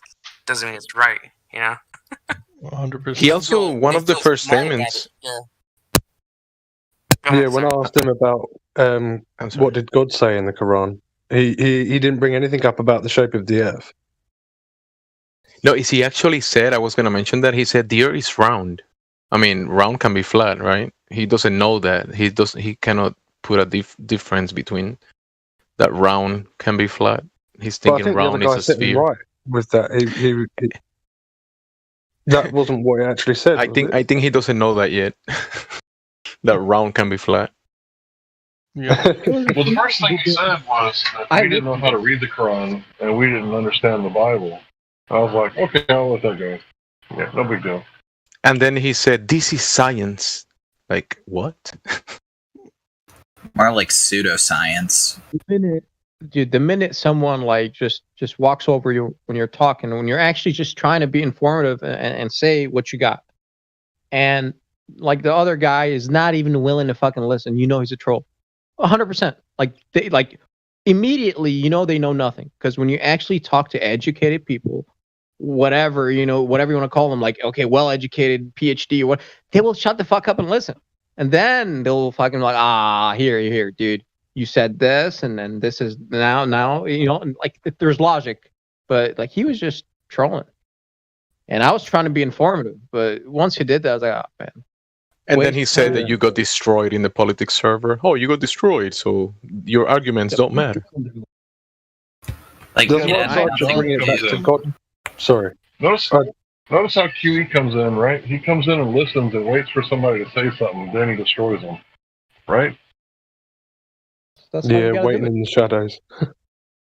Like, I remember that physicist that came on here a long time ago, and we were arguing about the sun and spectroscopy. I knew he was fucking educated immediately because he would actually listen. And okay, and he'd be like, oh yeah, you have a point there. Yeah, okay, wow, that's great. That's how you know that the other person is like well educated, because they're not just trying to. The scholar said that, or my dad said this. They're okay. What are you actually saying, man? Open minded, But it's all good. Look, people that are educated don't have a dog in the hunt. You know what I mean? They're just like, okay, I'm going to go wherever the data takes me, and I'm not threatened by it. Right? I'm not threatened by the truth. People with like these crazy, I shouldn't say crazy, but whatever, like these tightly held beliefs that they can't hear anything else. They're not going to hear anything to the contrary. It's a threat that must be destroyed. Yeah. No, true or not, right? It doesn't matter if it's true or not. I just have to destroy it because I need to sleep well at night, and this is the only way I can do it. Silly. It really is. I don't think that guy's gonna sleep well at night because he wound up getting banned and he feels like a jackass.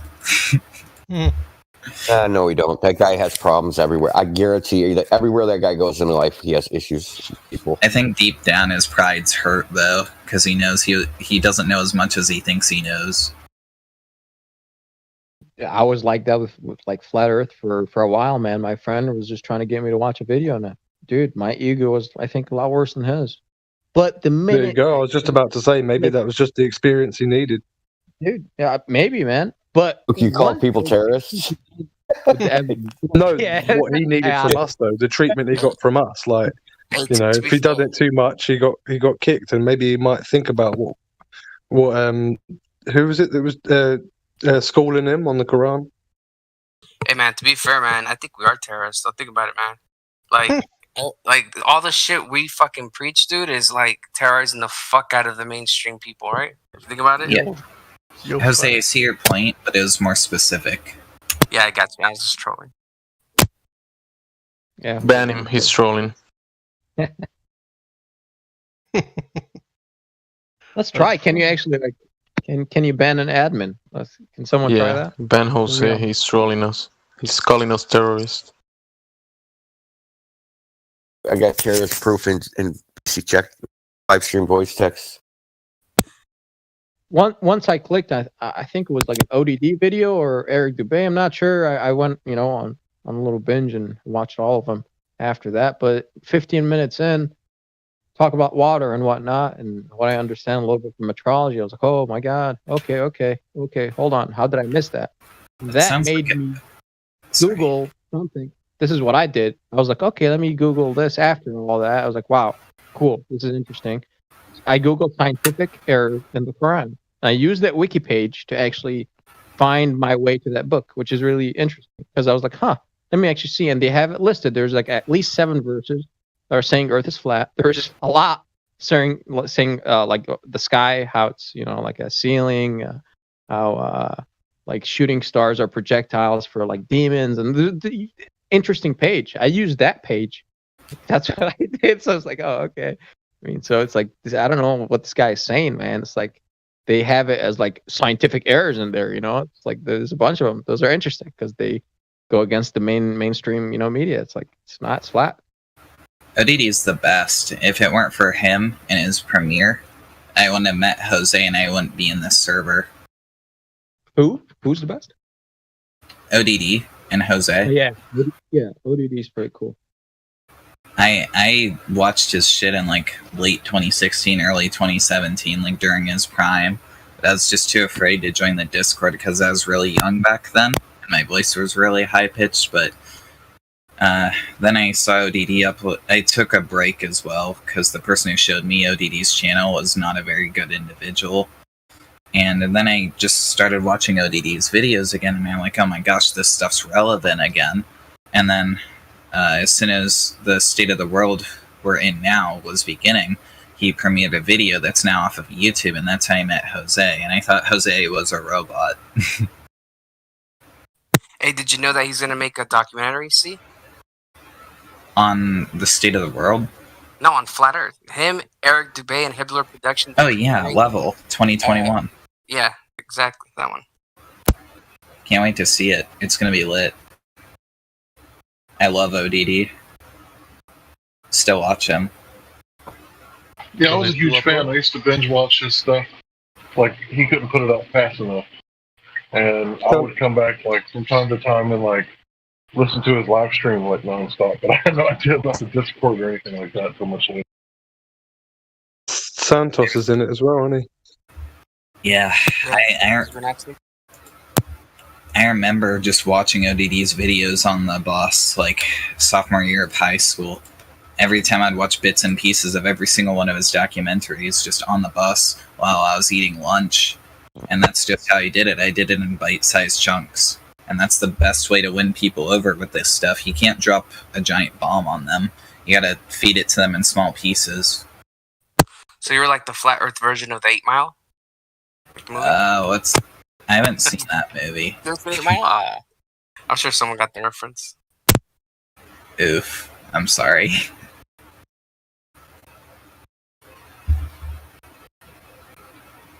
I've heard it's a really good movie, but I haven't seen it. Isn't that the one about Eminem? Yeah. Where'd Indio go? Aw. We made Indio go away.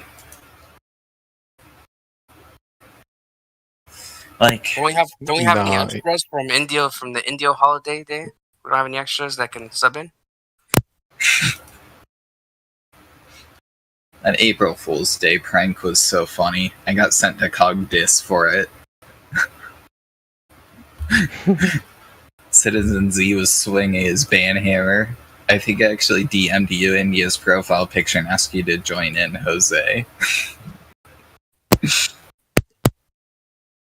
Yeah, I was kind of observing it, but I didn't join. I was at my parents' house. Man, it was so fun.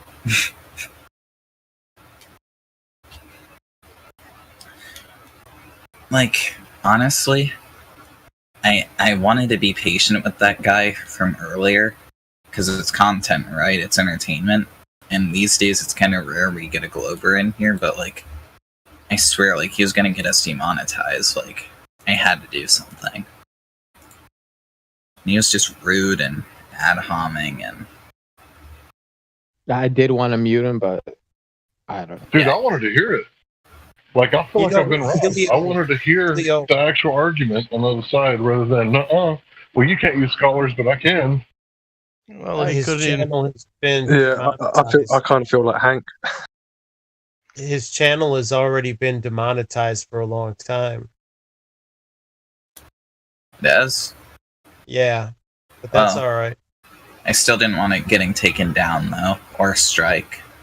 Nah, they won't do that. No one's monitoring that close. I thought he was pretty entertaining, but we're not supposed to really have like the religious debates up here in the live stream. That too. That's a good point. At least we It's kept like- the flat Earth, you know. Yeah. True. I just wanted to hear him get led into his his own poor logic. All right, bring him back. Where is he? Yeah, go for it, man. Bring him back in. As long as he doesn't, He left the server. He's gonna do the same shit, you know, he was doing. yeah, as long as he doesn't say that word, an Egyptian goddess. As long as he doesn't call us Egyptian goddesses, if you get what I'm saying, the wife of Ra, then That's clever. that's yeah. fine. What do you say? So that's a clever wording. I mean, I play Smite, so I'm a degenerate. I know like almost every character in that game because they're actually deities that people worship.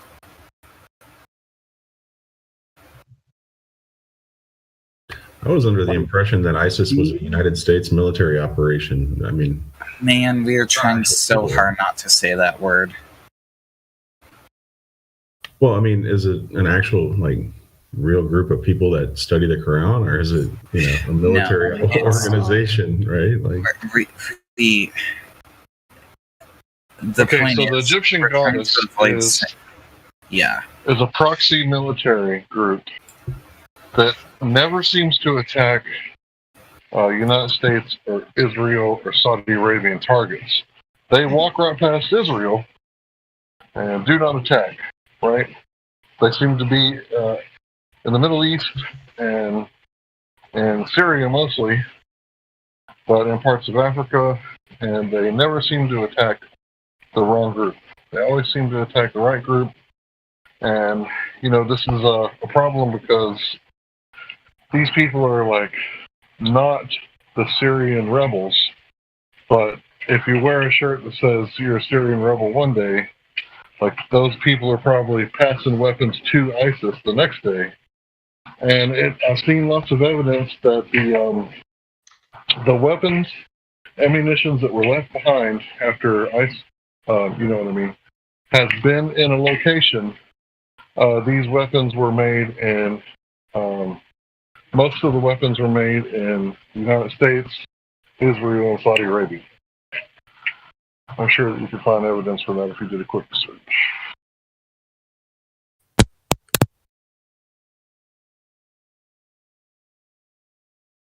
Yeah, I just found it an interesting reference. Like, anybody knows what this military is being taught. Like, I mean, why would it didn't quite add up?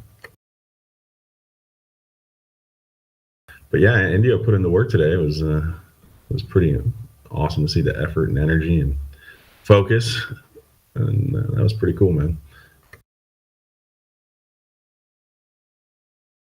Thanks, India. I'm not a good debater, man. I actually want to have a conversation, you know. But I got shit debate tactics. The best one I got, the microphone button. You know, it's The like, most all right. important debate tactic you need is to listen to what your opponent is saying and then speak not towards your opponent, but tailor your rhetoric towards your audience. Listen and tailor. Listen and tailor. Cyrus, I think your approach was really well. I like what you were doing, but you know, there's a lot of people in here. People want to jump in and to actually have that conversation that you were looking for. It was probably better, like in a smaller room. Definitely. He didn't want to come. He wasn't trying to have a conversation. It's all good, but I hope, like, Hank, I don't know, like, you were interested, so maybe you picked up something. I don't know, man. Not sure. I mean, I was interested personally. I just had to shut it down because he was breaking the rules. You mentioned the water holder, the water holder or something. Yeah. The sky. Yeah. The word that's used, or you know, I think Hebrew is shemayim, which is plural, right? Which is water holder. Same thing in Arabic. It's Waters? ALS, Alif Lam Sin, ALS. Then the other word is mat, which is water. So it's like a samat. It's like literally it's ALS then water, the word. And ALS by itself, like, it doesn't mean anything. It's actually one of those letters, like it's the separate, like the separate, it's one of like the mystery letters too. And anyways, but it means like it's there's like in many verses God says that we have brought down water from the sky, like boom, like right there. So it doesn't tell you in your face that it's the sky is carrying water. No, you have to. That tells you have to use your brain a little bit. You know, tells you this is a book for people who think. Right there in your face, like it's telling you the creator does not want automatons, right? He wants you to think, use your brain, use whatever scientific knowledge you've gathered that is to be, you know, legit knowledge, or you know, whatever scientific, you know, whatever methods, doesn't matter. You know, just use your brain a bit, and he just wants to refer to people, old scholars. And so I brought up a verse, which is, it's very interesting. Like, you can Google it. Like, I'm sure you'll find many opinions about it, but where it's in the chapter of the cow, where it's the mosquito is brought up, and God is saying that He's not shy to strike an example of a mosquito and what's on top of a mosquito. That's what it says. So I was like, the first thing that came to my mind was like, okay, what is on top of a mosquito? The majority take it as like macro scale. What's on top of it? Like, I took it like literally, like what's on top of the mosquito? Why would you take it? They're like, oh, God is on top of the mosquito because everyone's like, but that doesn't make any sense. Like, we already know that. That's not, you know what I mean? Like, no, it's very literal here. So I went, you know, I'm left brained. I was like, okay, microscope time. Well, you know, the $100 lab mic here, it's not going to do it. So I'm like, okay, I have access to Google, scanning electron microscope, mosquito, boom. Just let's see what they got. What's actually on top of it? And that's for me. I found mosquito mites, man. What did they find? I don't know. Go read, see what they found. My mosquito mites is much better than theirs because I used a microscope. Whatever other interpretation is not as literal as mine. So I'll take mine first because it's a microscopic one. You know what I mean? Like what's on top of a mosquito. My assumption here was micro scale, go micro, something smaller on top, on its back, like the verse said. So I was like, oh, zoom in. And zoom in. I need optics, technology. So I knew this was not for people who are chilling around the fire. It's for later on, for when mankind has a scanning electron microscope on hand, then they'll understand. It's like, okay, cool. That for me, that was my approach to like everything. Because I'm left-brained, and it's okay, I think.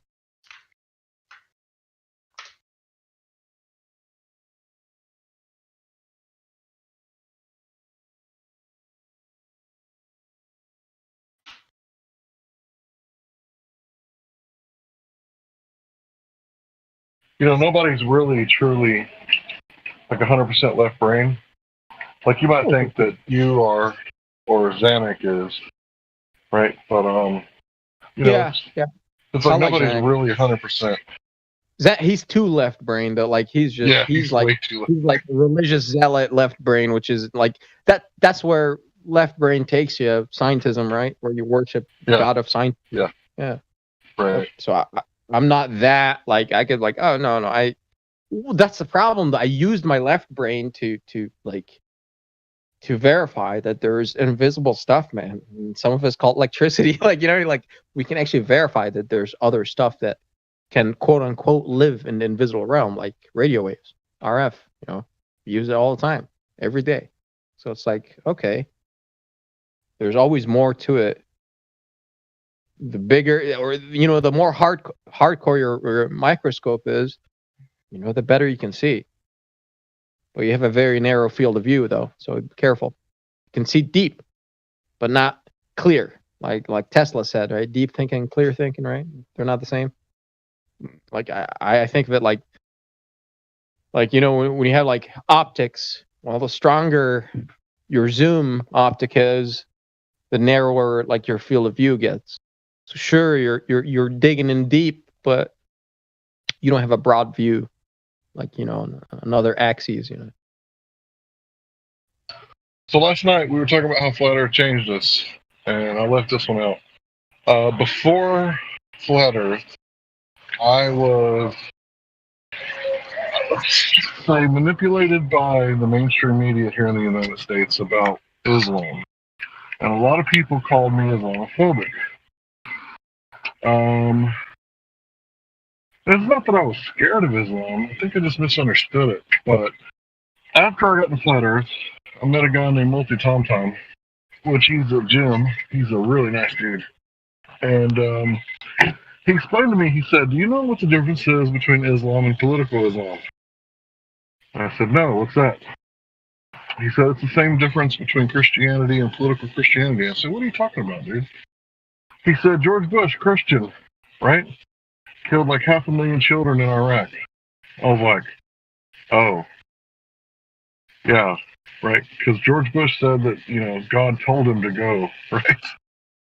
Yeah, right. God didn't tell you to go murder no children for oil or for bankers or for any reason, right? So since I've been in the Flat Earth, I've completely opened my mind up to Muslim people, and I no longer see them as like the enemy invading my country. I just see them as people of the Abrahamic faith. And I've come to understand that they're a lot kinder towards the Messiah than some of the other Abrahamic faith people. The cousins, yes, our cousins. Well, they're a lot kinder to each other than a lot of the other religions too. Like I notice a lot more judgment professed in the Catholicism, right, than the Muslim faith, at least as far as I can tell. But yeah, that's neither here nor there. I'm sure there's a lot of judgment in all of these things. Yeah, man, they're all like from my eyes now. They're like the most Christians too. They're like Christians name only, or Muslim name only, or it's a box where kind of this is where I belong because my parents or my culture, or it's culture. Let's just call it culture. That's how I see it. Well, one day I saw some Muslims praying, and I quietly waited on the outside until some of them were done, and I approached them and asked for a Quran, and I could tell they weren't exactly happy with me interfering. So they gave me a Quran, and I got it, and I read some of it, and I got to tell you, I didn't understand it. I don't understand what I was reading. So it's the one religion that I haven't studied. I've studied all the other major religions except for the Quran or Islam.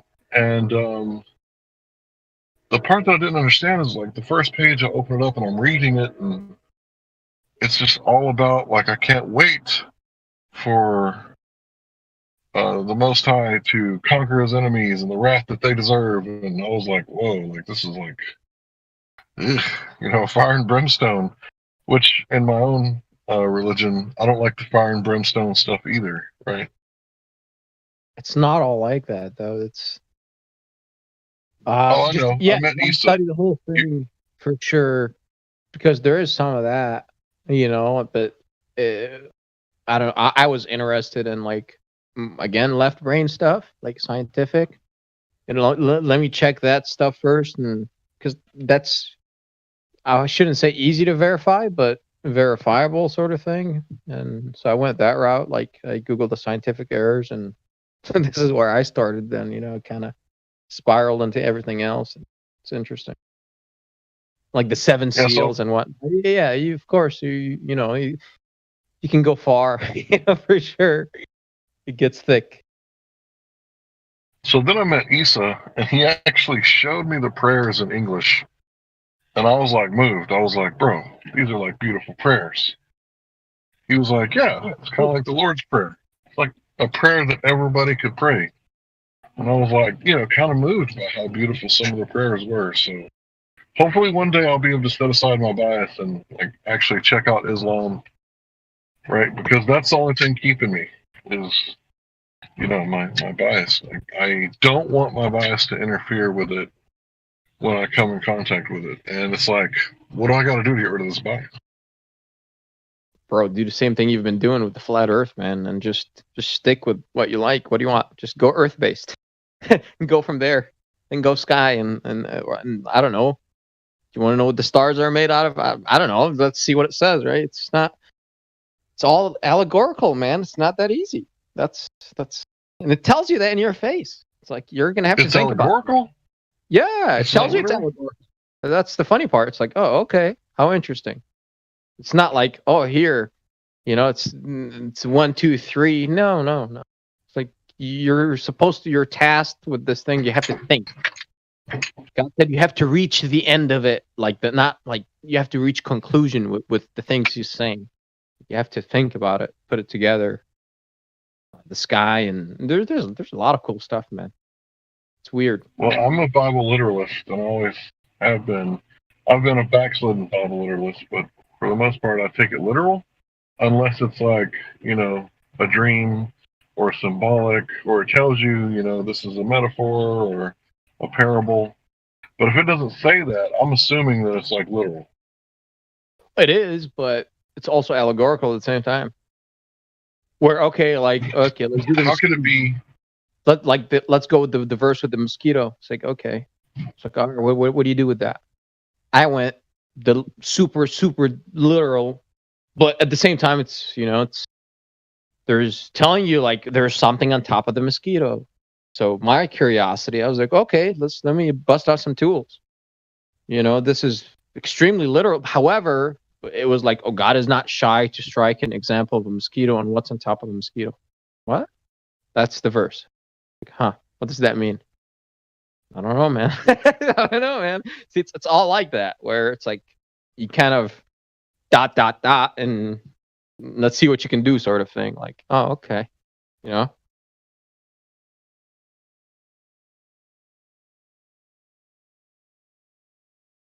Well, from now on, I'll always see Muslims as my brothers and sisters. That warms my heart to hear. Thank you, man. So that's how Flat Earth has changed my life. Same here. Same here. I didn't care about this before. It's just another, another average Joe or whatever. Yeah, likewise for me. I wasn't religious at all when I got into flat Earth, and definitely once I heard that there was verses in there about descriptions of reality, I was curious, and I said, "Okay, what do the ancient texts say about reality? Right? What do they say about the sun, the moon, the stars, the sky, the earth? And definitely all of them have something to contribute, and that's what I found out, and I found that fascinating. It made me want to look more into all religions and what these sources have to say about reality.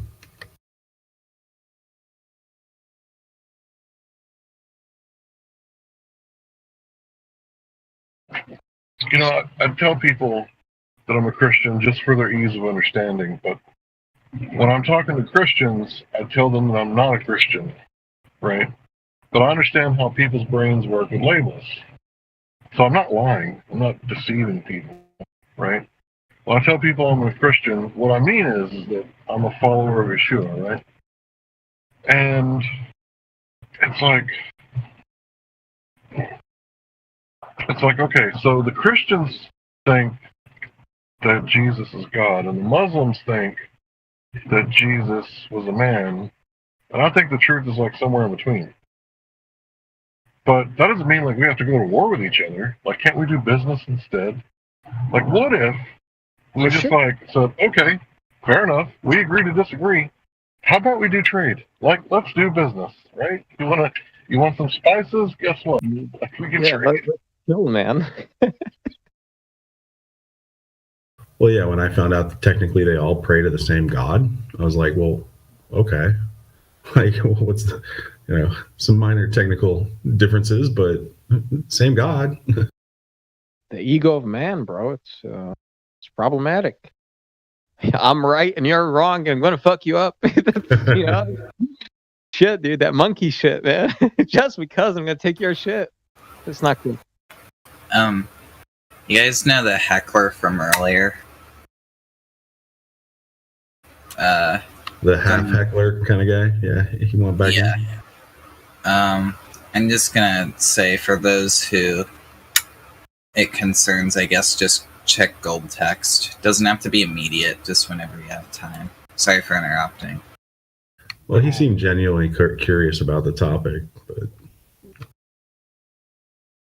I know he did say the one thing that was pretty outlandish, that a guy that was in here just steamrolling people and saying, believe because these people said so. And like, come on. Yo, Hank, you said you're a Bible literalist, right? It says the Earth has four corners, right? Correct? Is that? Yeah.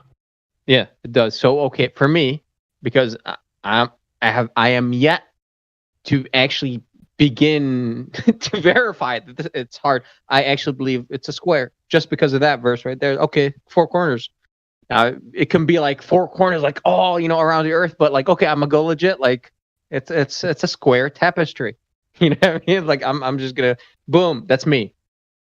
Does it have to be square? No, well, obviously not. I've got no idea, but I go towards the cubic sort of Earth. I don't know how, no clue, but that's because of that. Well, think about it like this. What if it's a circle inside the square? Yeah, like I'm not talking like the orientation of the continents. Like it's irrelevant to. No, I'm not either. I'm talking about the whole thing.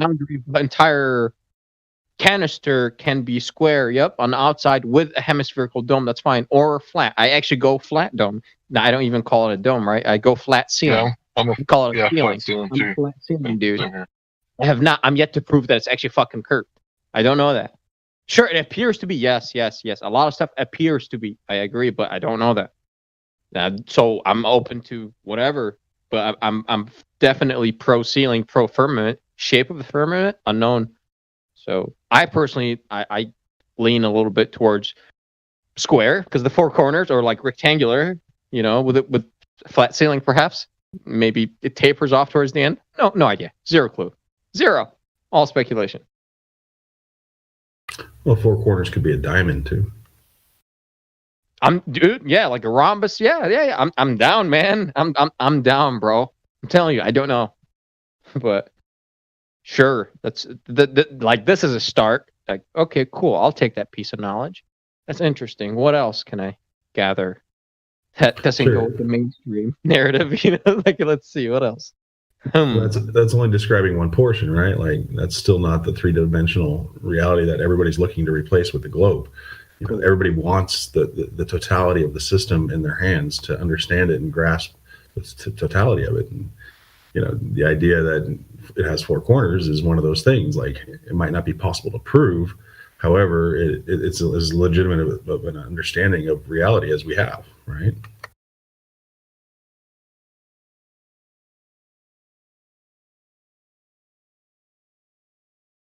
When I was a kid and I read the four corner thing, I thought about like the continents, right? I thought like South America, you know, South Africa, Alaska, and you know, like Europe. That's what I thought it was.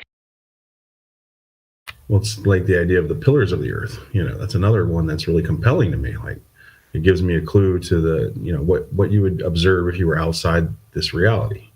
You know, would you actually see, you know, the earth on pillars? That's a very fascinating concept. And as far as I know, you know, it's a far different than anything the globe presents. So it's a more of a description of reality than anything else.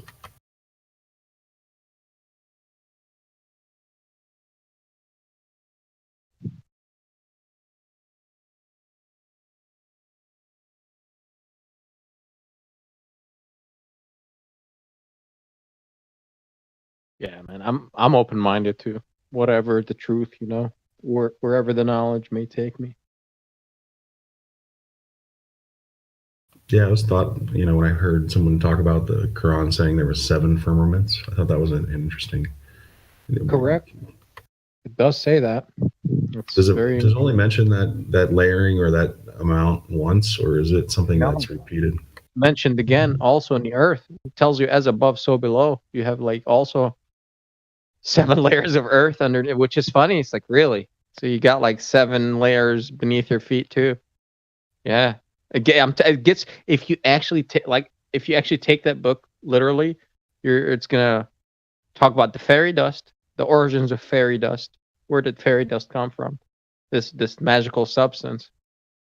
Anyways, and it gets intense. We're like, oh, okay, this is leaving everything behind, like whatever the Muslim culture, like, you know, whatever they believe, obviously is something else.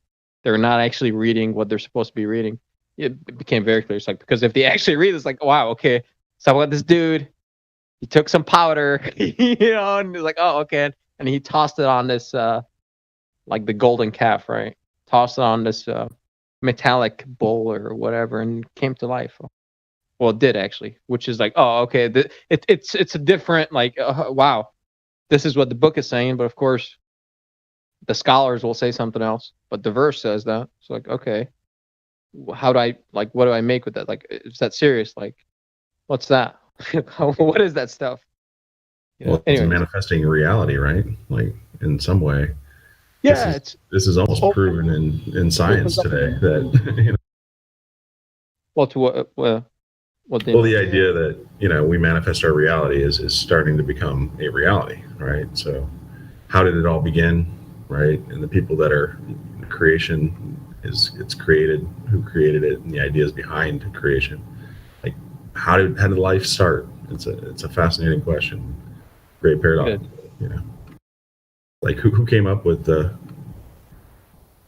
birds and the bees? Like we know that this is intelligently designed, but look at the diversity here. You know, like you're saying, look at the fly, but then look what's on the back of a fly, and then understand that the complexity that surrounds you is very intelligent. For me, like when I saw that, and like a lot of Muslims know about that verse, right? But they don't know about the whatchamacallit, the parasite that's on mosquitoes, on mosquito larvae. And I was like, whoa, okay, All right, hold on. So if this book was actually, let's say, quote unquote, written 1,500 years ago or whatever, it's old, okay? You can get some really old copies of it. So if it's that old from an era where they did not have microscopes, I was like, oh, wow. So whomever was given the information to this guy, right, to memorize it, Muhammad, right? Like, I was like, wow. Whomever, like, they know of advanced technology that did not exist at that time. I was like, oh, this is interesting, right? I was like, okay. And that's what, like, one of those things that starts to make you like to believe, like, oh, wow, they can't know this 1,500 years ago. We can't know this 100 years ago. That's like, okay, huh? And this is older than that. It's like, okay, then whomever revealed this obviously knows about it. Obviously, it's like, okay, when you look, you find something. It's like, huh, very cool. What else I find? Then it becomes a journey, right? It's like, oh, okay, this is cool. I'm gonna keep playing with this, see what I can get. And yeah, 7 heavens, man, 7 earths, and yeah. And each heaven has its own life and the upper realms, and there's like life in the upper realms, but they're in a spectrum we cannot see. And you get into like also optics and the nature of light, and obviously no one really knows what it is, and it's very interesting. Yeah, I found, not only do these books have a history that talk about reality, but, ancient civilizations also did. And one of the things, with the star maps, and I heard Indio talking earlier about the Saros cycle and how, long ago they figured out how the stars work, and here's how it works. And although it's been, sort of masked by this globe idea, the reality is that this stuff has been figured out a long time ago. And we can go to some older sources to recognize that and find out, okay, yeah, they prove that this is, the way the stars work. It had nothing to do with the globe, right? They don't use the globe to tell you what the stars or the eclipses are doing or anything like that, right? So, yeah, I think there's a lot to be found there. I remember what you were talking about videos you watched earlier, the history of flat Earth. I thought was a really interesting one, just understanding that, yeah, until Christopher Columbus, so-called, sailed the seas, they thought it was flat. So, why? Why did they think it was flat?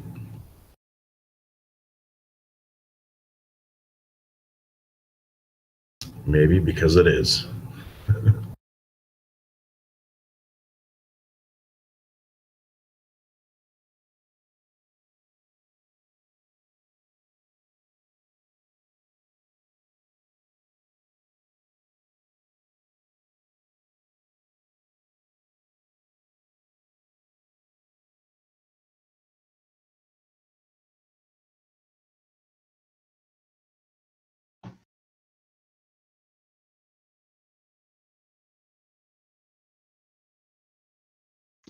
Is there conversation going on here? Hey guys, I brought in 2 globe earthers.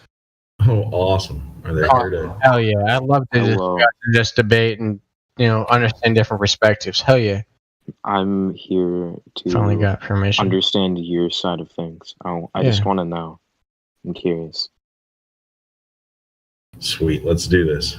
I was hearing some like Islamic, I think, or Muslim kind of stuff before I came in here. I was just kind of chilling for a minute, but the fuck are y'all talking about? You have a question? Yeah, what you guys were talking about before this, because I was in here before and I was just curious because I was sitting here like between like different understandings of like what was going on.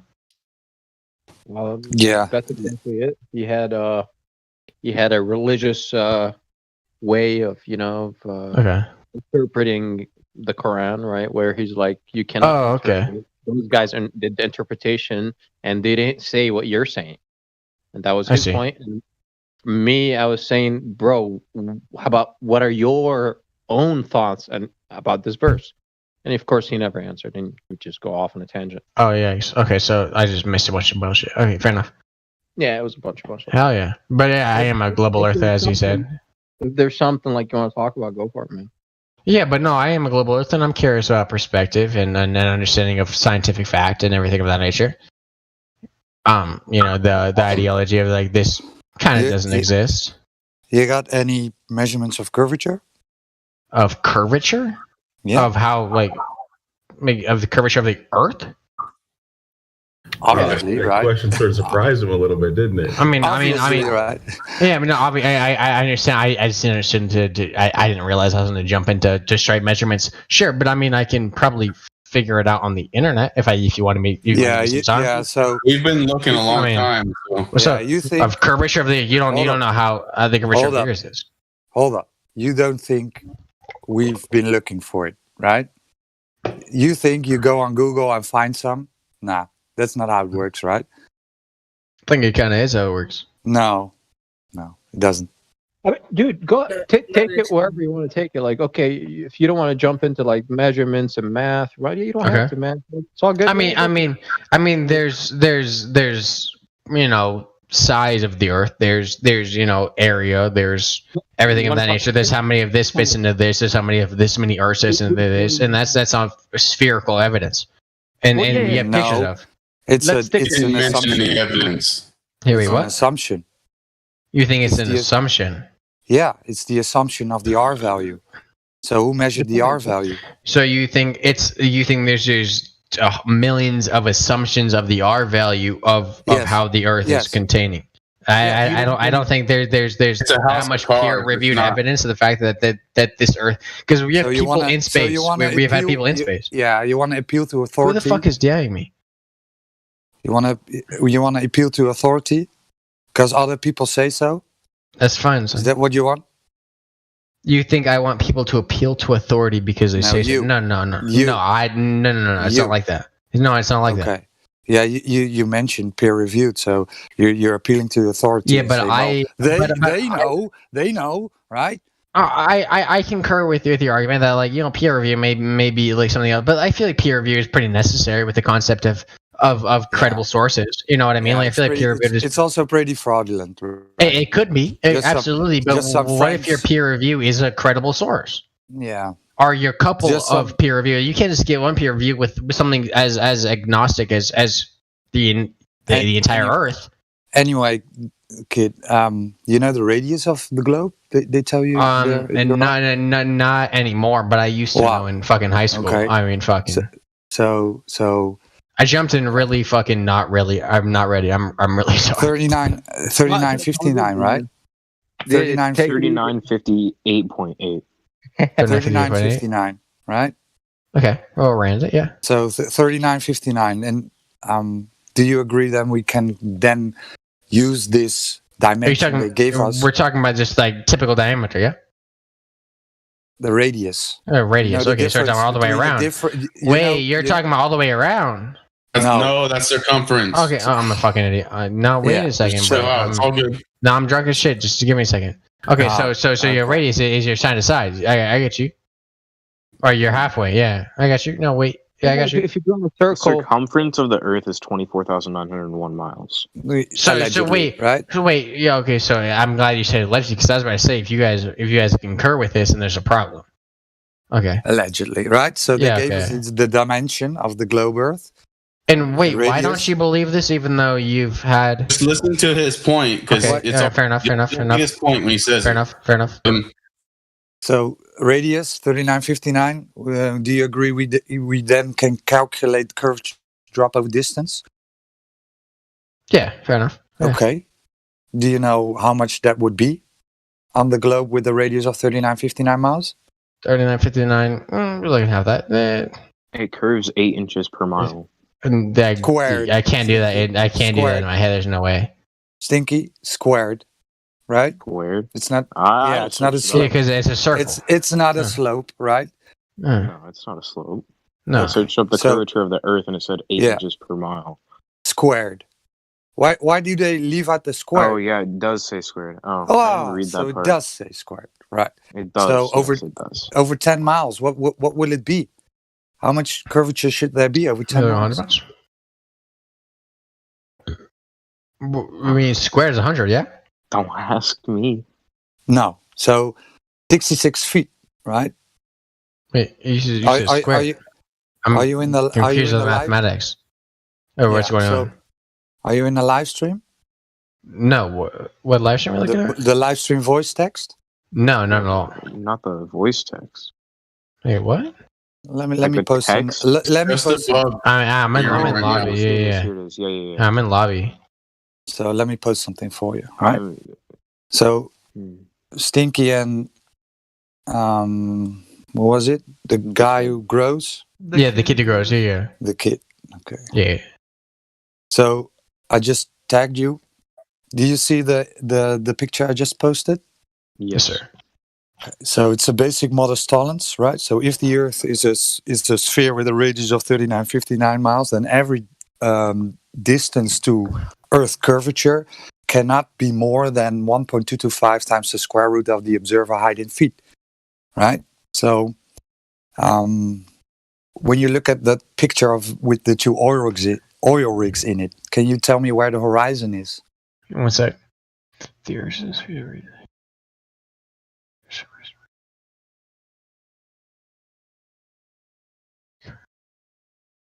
Not Q horizon, is it? I mean, I can't tell you off of reference where the horizon is because it's so let me help you. Let me help you. Because it curves off. Is it in front of the oil rigs? Is it in between the two oil rigs, or is it beyond the second oil rig? Where's the horizon in this? I would say there's no dash in between the second oil rig. Clearly, it's beyond the second. Right? Yeah, Clearly, it's beyond the second, right? Everybody can see. Yeah, it's definitely on the second. Yeah. Beyond the second, right? So we can safely say that it is beyond 9.4 miles, right? It's probably way further. You think it's probably way further? That's 9.4 miles. Yes, 9.4 miles. So the horizon we can safely say it's beyond 9.4 miles, which this observation it's taken from a 1 foot observer height, right?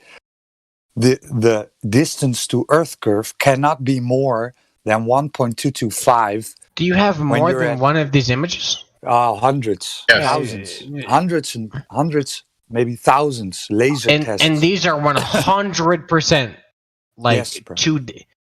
100%. This is the measurement. Yes, of how far that goes. Yes. And you guys, this is not even under the consumption of the fact that like maybe even satellites, like you get these things that satellites are just lying to you, even though there's hundreds of thousands of pictures. We're now. Hang on, he's almost done with his point, so let him. So we're talking. Oh, but you're not done with your point, right? The surface of the Earth, it has to curve away from you if it is a ball. It does, and it doesn't. It doesn't. Right? We have. You can't see it in noticeable sight. Yeah, no. Oh, so you can't see it? So boats don't go over this curvature if you can't see it, right? No, they definitely go over the curvature, but you don't see it happening. Now they but you don't see it happen. No. Oh. I said it doesn't happen in your line of sight. Like it's not possible to see this happening. All these. I know you're keck W. People, what? So you're holding a double position now, right? What? You know this, right? So the Earth is too big to not see the curvature, but boats go over curvature. That's what you're saying. Yeah, that seems fair. No, it's a double position. How is that not fair? Because the Earth is fucking massive. Either you can see it, or you don't. If eventually the ship disappears, then how am I supposed to see the curvature happen? With my own two eyes, that's not possible. Ships don't go over any curvature. That doesn't make any sense. Why are you able to go around the world in a single around the world trip? Yeah, you're gish galloping now. We're still. No, wait, what the fuck? No, wait, what the fuck? I'm not gish galloping. We're staying on the point of curvature, though. We're still. This is the same concept of curvature. The fact that it goes around. No, circumnavigation has nothing to do with curvature. Is going all the way around. You say if it's not a sphere, then how do you go around? So the fact that curvature happens, it happens. In your living room, man. You can do a circle in your living room. Is your living room a ball? No, that's not the same as doing a sphere's like curvature. Yeah, it would be. Yeah, circumnavigating. How do you go around the globe if it doesn't? Getting off topic. No, explain. What the fuck? Stick with the black What? swan. Wait, what? This is curvature. No, it's not. So, Kid. How is it not? Kid, I'm getting. You can go in a circle on a globe or flat. He's talking about curvature. You can go in a circle, globe, or flat. Use what you're telling me. You just want to dip around the fucking side of the globe. What are you talking about? Say, wouldn't you I think he walk thinks off he if can it's look flat? see forever. What?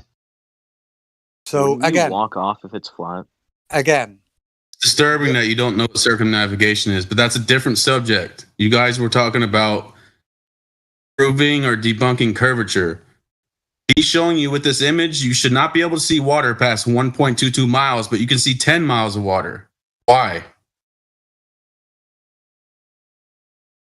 I don't think that's true. That's light refraction. No. I genuinely don't think that's true. You can see 10 times more water because of light refraction. That's your claim?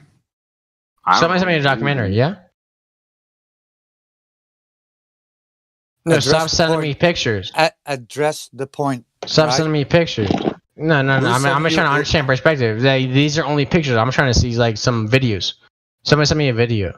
The video is posted oil rig below. looks lower. Posted below? Wait, below That's what? below that picture. Okay, that you right guys here. were Yeah. talking about. Okay, he just sent it in. Yeah. The 9.41 And that's where that picture was snapped from, that video. One sec. The 9.41 miles, it looks lower in the picture. It's not about the oil. 6.2. The globe dictates that every distance to the horizon cannot be further than 1.225 times the square root of the observer height. It's not about the oil rigs, it's about the horizon. This is about the oil rigs though, because the oil rigs are The oil rigs are just to set the distance. That's it. Yeah, They yeah. are That's why this is about the You oil rigs. interrupt though. me one more time, bro. Listen, it's not about the oil rigs. It's about the horizon. In your model, the horizon is Earth curvature, right? So this ball that they say you're on, it has a set dimension. So when you're at 1 foot elevation, this horizon cannot be further than 1.225 miles because the ball is a physical object. Yet we can see way beyond this point. We can see 10 times further than the globe dictates. So it cannot be a ball, right? The oil rigs are there for demarcation. It's about the leading edge of a sphere, which has to be at 1.225 miles at 1 foot observer height. It cannot be What? further. Yes. Don't cannot be further. Bro, wait a second. If it's 1.1 miles and they're pretty much, or 1.2 miles and they're pretty much that, then it is almost primarily about the oil rigs because we're able to see them. Because it's about the horizon. Wait. I understand this, and it's the furthest. But then we should be looking at the horizon, that oil rig that is further than that. Because why if the Earth is curvature, then why are we able to see They're this? just for scale. They're just to denote distance. Yeah, but why they're can you see 10 visible, miles yeah? of water instead of 1.2 miles? Are they visible? Question. Are they visible? Why can you see 10 miles of water there? You should only see 1.2 miles of water. Why? I don't think you can see 10 fucking miles of water. You can see at least 9.4 though, right? If you're seeing that the canals or the oil rigs are 9 miles, why are you saying that they're not fucking relevant? Why You don't see water 9.4 miles away there? If they're over 1.2, why are you saying they're not relevant? Because they obviously are relevant. Why can you see water for at least 9.4 miles when you should only see This 1? isn't a direct. This isn't a direct fucking You don't hear the question? relation where they are. Yeah, this isn't direct of where they are. What are you talking about? Why can you see 9.4 I just miles? told you. You don't see the water at the base. They of the, they aren't pushing out of where they are. They're pushing out from a different perspective. You're not answering the question, man. I'm asking about the water. I'm trying. Let me listen. Let me just try to completely. Yeah, explain. go ahead. So from this perspective, they built, oil rigs from the perspective of where they started. So there's a couple actually along the line. There's like 7 or some shit like that Like, there's a lot of different rigs of doing that thing. There's like what 1, 2, 3, 4 in this picture, and where does this start at? Where is this line indicated that this is 9 fucking miles away? And then you're saying that this is on the horizon and that the oil rigs don't matter, but they obviously matter considering the fact that you're saying that that pushes only 1.2. But this says wait. But this is 9 miles away. How do these not matter if this is what we're looking at? They do matter, but are you disputing yes, that? They do matter. Yes, that's what I'm talking about. 9.4 miles away.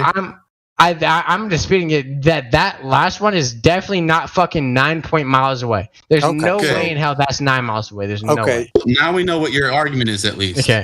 Okay, so you're disputing the distance to the oil rig. Is that it? From the start, from the finish, from the left side, yes, absolutely. It's not in contention, right? No, it's no.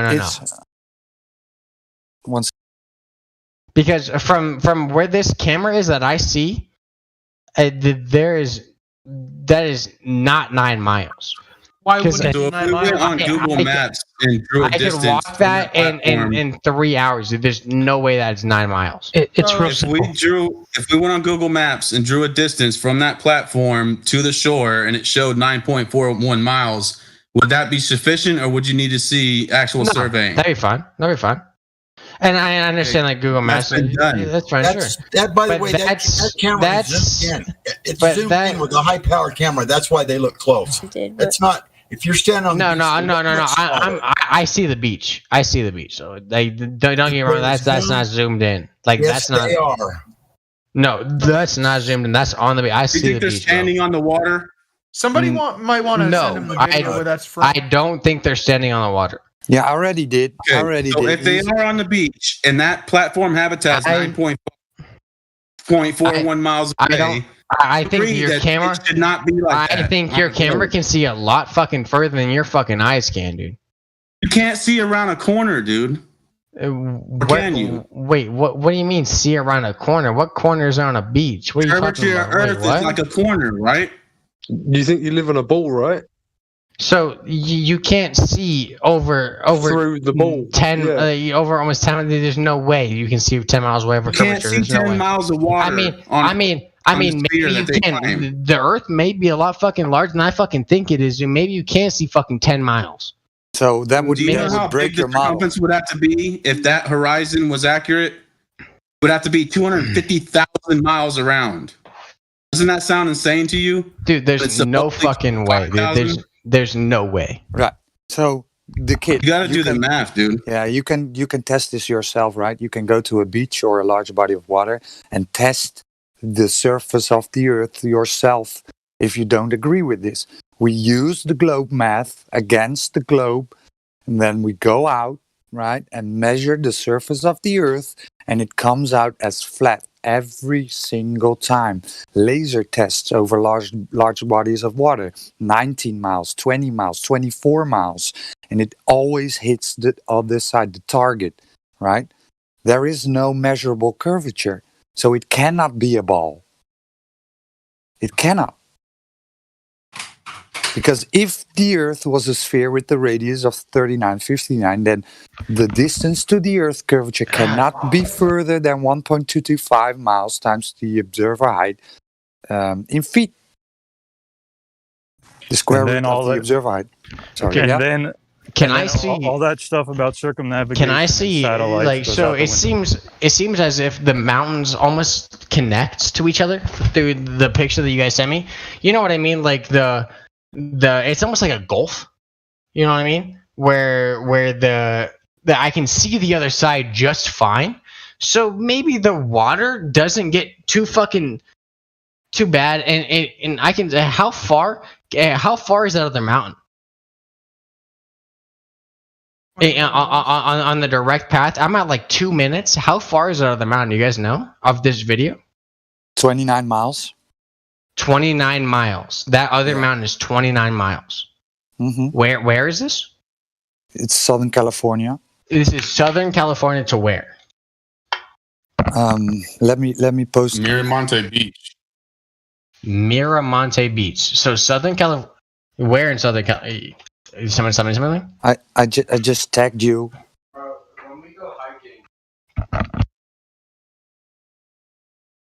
Somebody posted the picture again.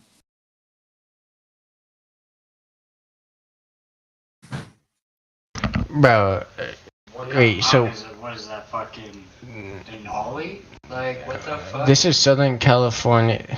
Wait, who sent me this? The Joby, yeah? Well, I invited you. I didn't send you anything.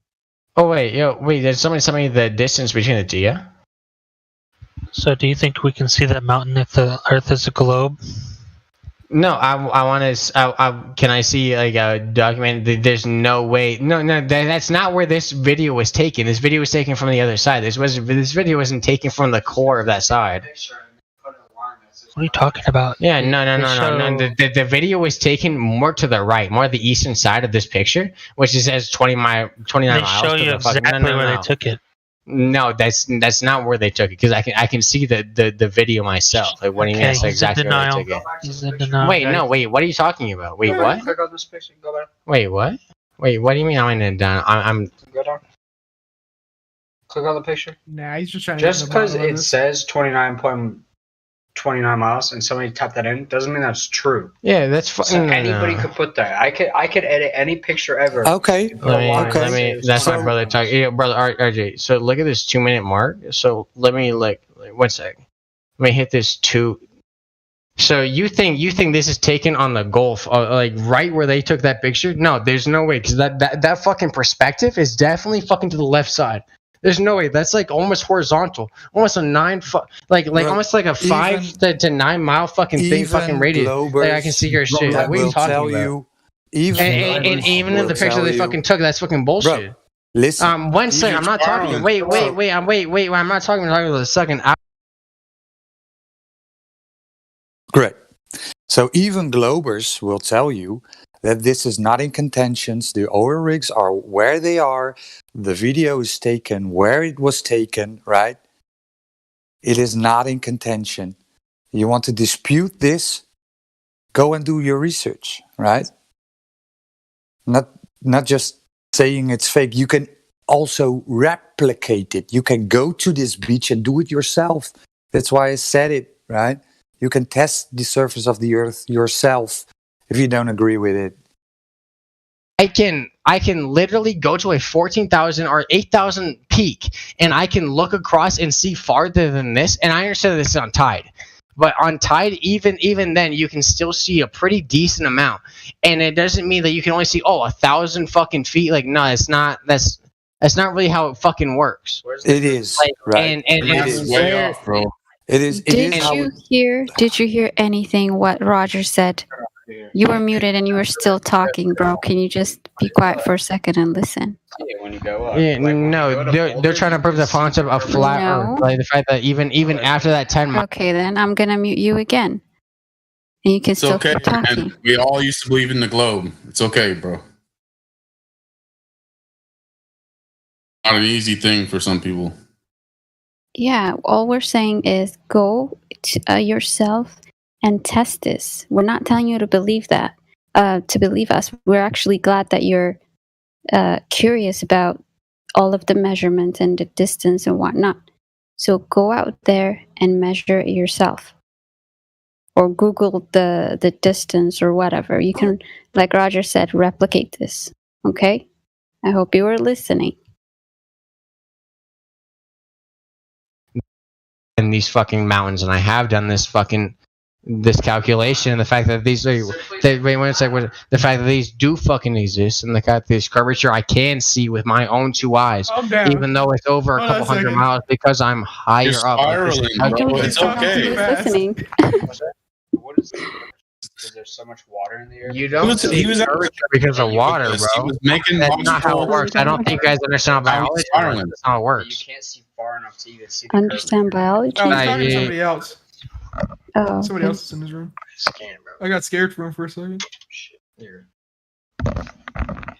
There's literally too many water molecules above the ocean of the water for you to see far enough for you to even see a curvature. It's literally impossible for you to see that distance because there's so many water molecules in the air. It's literally basic chemistry for you to understand. Basic what? Chemistry. We saw 10 miles of water. You should not see 10 miles of water. Water molecules. So how does chemistry prove your globe, bro? I mean, even staunch globers won't get into chemistry when it concerns the horizon. I don't think you get it, right?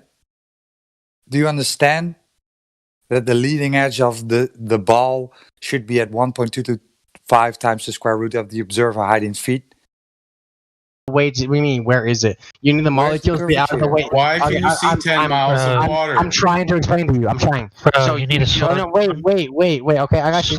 Smooth as So you need the molecule. So you need more air because there's more molecules above the water because that's how humidity works, right? So that's how humidity works. So you can't see as far. You can't see the curvature in the Earth. So you guys are biology and chemistry wrong on this ideology. Okay, why can you see 10 miles of water when you should only see 1.2? Why can you see 10 miles of water when you can't just say molecules and humidity and da-da? Explain to me why you can see 10 miles of water in that picture.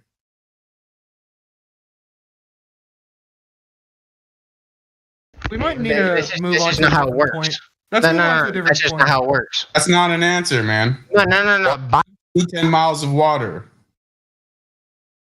I agree. You guys should just move on. There's Velveteen, who's with just a VC role. I think he did start to get it, but his cog disc is just screaming out.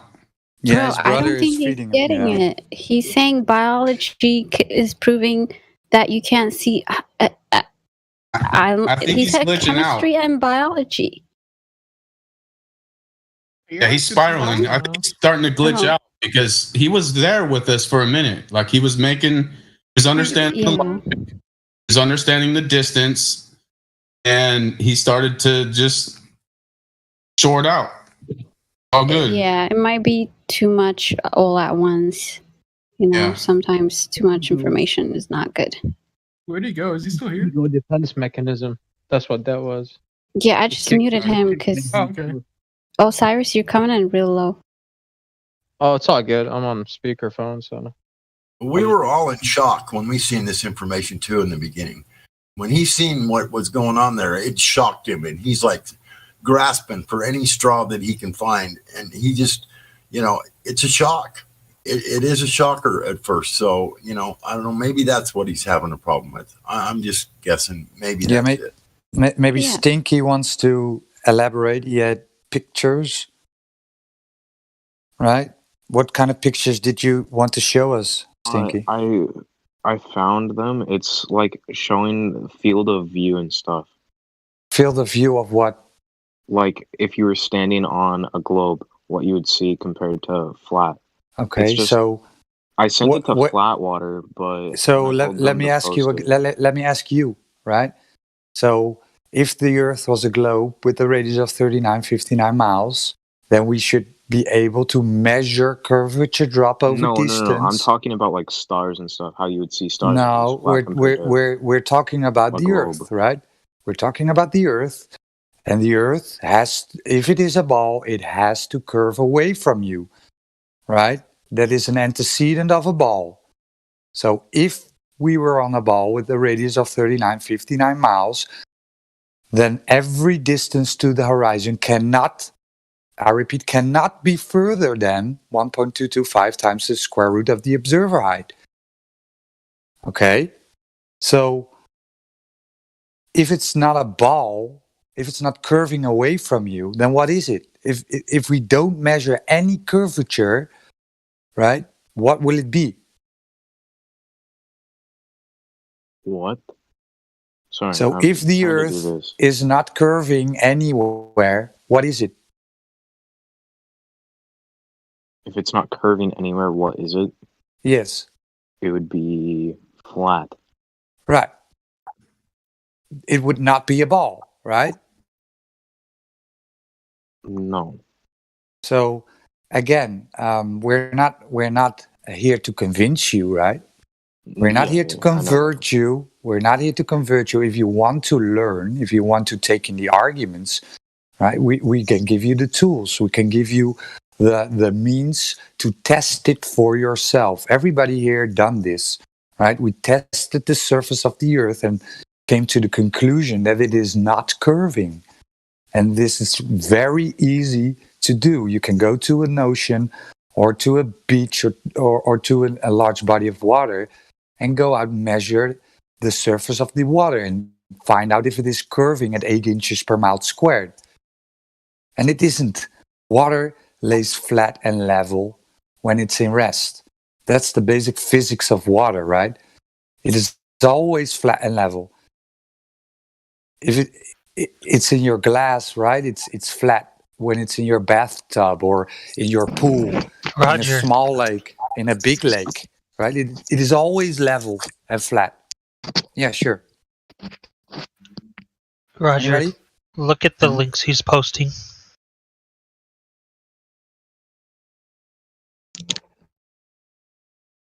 Yeah, nice cartoons, diagrams. What's with it? It's what I was trying to explain about like the stars. Okay, so what does the stars has to do with Wouldn't the shape you of see the Earth? all of the stars at once? No. If it was flat. So perspective makes things ramp down and up, right? So it's basically where you're at, what you can see. And you don't have Superman eyes, so you won't see everything. That's kind of crazy, right? People expect we have Superman eyes, but you can't read a book at 1 mile away, right? You can't see a fly at 1 mile away. Why would you expect to see everything if the Earth was flat? Well, you know what the horizon is, right? The horizon isn't that the line of where things curve, or like when it's far away, it's where the sky appears to touch the ground. To put it simply, right? Anything past that is the vanishing point. You can't see past that. The sky doesn't really touch the ground, right? It just appears. No. It's the vanishing. It looks like it. Yeah, but things that are past that. And you just said it. And you just said it, right? You just said that the horizon is Earth curvature. That is in your model true, right? But we are showing you that the horizon is not curvature. It is the apparent location where the sky seems to meet the ground. And it is always an apparent location. It moves. It moves from hour to hour. It can go further. It can come closer. It depends on the condition that is on that day. In other words, it's not physical. Right. It's not a physical leading edge of a sphere, which they made you believe it is. Because if it was the leading edge of a sphere, we wouldn't be able to see further than 1.225 miles at 1 foot observer height. Stuff would be blocked by the physical sphere edge. And it's not. See that picture he just posted? It shows the vanishing point. Even painters know this. It doesn't mean that road is curved. That's just literally the way optics work.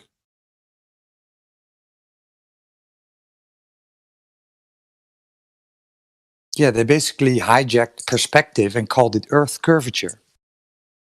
So if that was over the ocean, they'd be telling you that the ground was the physical curve of Earth, but then the sky is an apparent location. In reality, they're both apparent. What if you go to space? Nobody's been to space. What if we rode a unicorn to the bottom of the Earth? I don't know. Like, what if? Unicorns aren't real. So is space. Isn't real. Why don't you become an astronaut? Yeah, Stinky. So tell me, do you have a bike? I have a bike, yes. Yeah. So what if I came around and had a knife and puncture your bike tire? What would happen? I wouldn't ride it. Right. But what would happen to the air that's inside of your bike tire? It escapes, right? So natural. Why does it escape? Why does it escape? Because there's a hole and there's pressure inside the tire to keep it full. Yes. There you go. Correct. So natural law, right? The only thing we ever observed, right? Natural law is that there cannot be gas pressure without a container, right? What? So, yeah, I mean- what? So gas pressure, when we are breathing gas pressure here on Earth, 14.7 psi, right? This gas pressure cannot exist without containment, because everything we observe, measure, and test is that there cannot be gas pressure without a container. You cannot have gas pressure without the barrier. Which is the atmosphere. So gas is contained. The atmosphere is the gas. It's not the container of the gas, it is the gas. Oxygen is what we are breathing. The atmosphere has different chemicals inside of it. Yeah, but that gas may gas not cannot contain allow gas. Oxygen. Gas cannot contain. Show me where gas contains gas. What contains the atmosphere? Density. Like helium and air are different. They can't like fully mix. They're still separated. Air is like 80% nitrogen, whatever, 20 oxygen, whatever, it's not exact, but yeah. Atmosphere, that's the atmosphere. You can just Google composition of atmosphere. In the upper layers, you got your noble gases. You'll find the lighter stuff, your helium and all that stuff up there. In other the words, lighter stuff. hold a yeah, can, the lighter, can of hairspray in your hand without a can.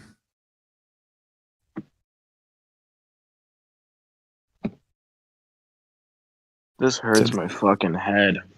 Just think about it, right? Just think about it. Gas cannot contain gas, and everything every human has ever observed is that we need the barrier for gas pressure. Right? You cannot go into a store and ask for a kilo of butane without the butane bottle, right? It cannot happen. So this gas pressure needs to be contained.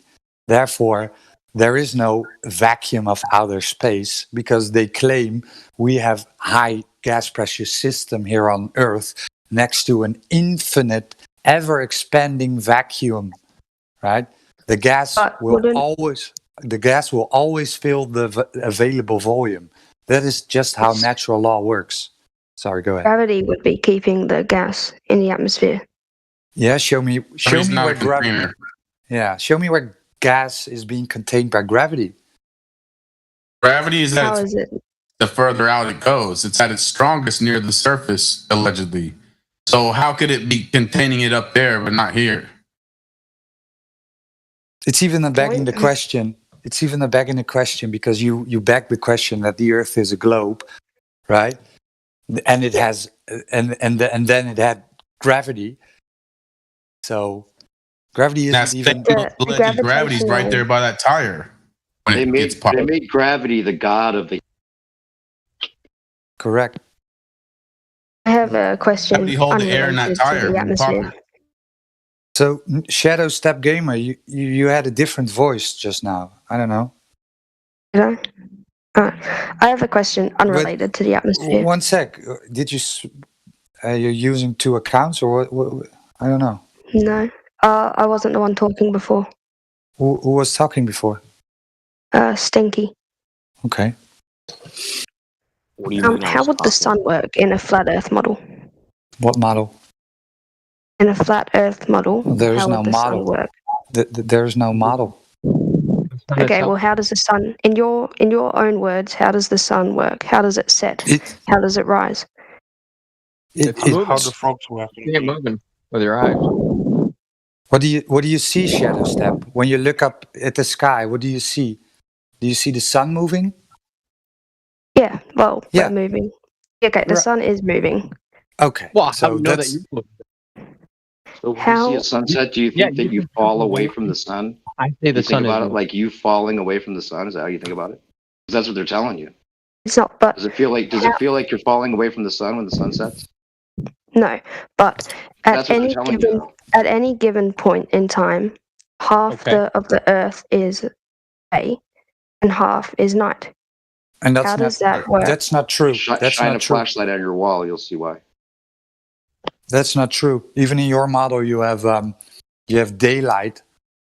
Daylight and sunlight are two different things, right? So you have daylight when the sun is gone. The light from the sun. Sorry? Daylight is the light from the sun. I know. That's why I told you. But even when the sun is allegedly set, you have still have daylight. So that's because not 50% of the ball is lit. That's because light from the sun takes 8 minutes to get to Earth. No, that's not. That's not even the explanation. But okay, right? It's about daylight reaching even when the sun is allegedly set.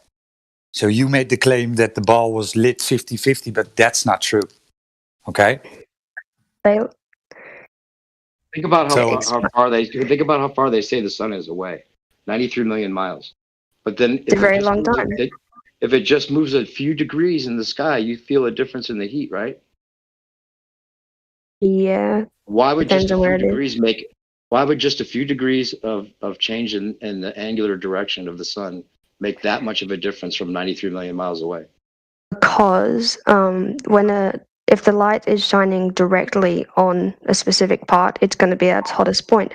But if the sun's at a different angle, it's covering more ground, and the light in relation to where you are, and the heat would be spreading. The heat would be spreading relative to the distance. Relative to the distance, it shouldn't make that much of a difference. Only if it was closer. It doesn't make that much of a difference, but it makes a difference. It does. It makes too much of a difference for them to say 93 million miles away. It does not make sense. It makes sense because it doesn't. No, it doesn't. It doesn't. It doesn't make sense because we know it's much closer. There's no way it's that far away. Do you know how far away that is? It's a very long distance. 93 million miles away. Yeah, it takes 8 minutes for light to travel that. Takes 8 minutes. You're assuming that there's no evidence of that. You're stating the facts that we're disputing as if we haven't thought of these things already. So you're basically saying that on two examples, the sun is directly shining over your head. If the earth that I'm standing on is tilted, that will change it dramatically, the temperature. Okay, if the sun is directly overhead, it's at its hottest point for where you are. If you stay at the same position, it's going to be cooler when the sun is setting because you don't have to explain the basics of it. We're saying that makes no sense, and you don't realize it. It makes. And in the winter, you're 3 million miles closer to the sun in your model, and that makes sense to you, right? Just because the Earth's tilted 1,000 miles away. In my model, the orbit of the sun is an ellipsis, so you are closer at certain times. Exactly. Yes. You're 3 million miles closer during winter. Yeah. The sun. Dude. Yeah. So what causes seasons? All right. Let's do this. Let's test your globe knowledge. What causes seasons on the globe? All right. Well, and the northern hemisphere is tilted slightly towards the sun. So when it's at its closest point to the sun, that's how much winter. degrees? So that's how much degrees is it tilted? So you talk about the axial tilt. When the axial tilt is bowing towards, that's how I see it, right? That's how I memorized it. When it's looking like the northern hemisphere, the axes, it's towards the sun. That's what, summer or winter here? Which one is that? Summer for the northern hemisphere. All right, fantastic. But in your orbit now, orbit, are we closer or are we further? Because that distance is more significant than the diameter of the Earth. If you take the factor, right, the ratio of, okay, so this 15-degree tilt, let's actually figure out in miles, right? Or kilometers, whichever, in meters, who cares? And how many meters are we actually closer, right? When the northern hemisphere is tilted towards the sun. Okay, but by how many meters is that? Then you take the orbit into effect and compare the numbers. What do you think? I don't know the numbers. Inverse relation. And what's interesting, either way, you're asking about the sun. What's cool either way, however it works and all that, is the higher you go up in elevation here, the cooler it gets, man. Right? Yeah, well, that's interesting on its own. Either if it's close or far away, the closer you get to it down here on Earth, right, which we can't actually do, the cooler it gets for some reason, even though you're physically closer. It doesn't matter distance x. We can leave the distance unknown variable x, but whenever you're closer to x than sea level, it's cooler for some reason. It's very interesting. All right. Should be hotter. Yeah, it's either way, close or far. This is, for me, it's an interesting point where it has this inverse relationship where obviously you can stick your arm in the sun and you can feel the heat of the sunlight, obviously. However, you go up, things get cooler. It's like, wow, okay, how does that work now? It's interesting. I don't know. Something to think about. But yeah, sorry. I have a question. Yeah. Who's asking? Jungle Juice. Okay. Go Yeah. ahead. Can you fall off the earth? That's a week. Can you fall into space? Is my question. Wait, how come nobody's fallen off the earth then? So How comes no one's fallen off a lake? Oh, yeah. You fall off a lake? No, you don't. Okay, then why are you asking that question? I'm just curious. So let me ask you a question, right? In the heliocentric model, the universe is where's the edge of the universe? Where is it? Yeah, good point. So you can't give me an answer about where's the edge? No. Why would you expect us? Why would you expect us to? Because we are not claiming any edge, right? This is something you have been maybe indoctrinated with flat Earth society stuff, right? A flat disk flying upwards in space with water falling off of it. That's not what the Earth is, right? The Earth is a flat and level plane, So not a your flying Earth disk. doesn't have an edge. I'm not claiming an edge. I've never been there. Have you? Well, no one has. Right.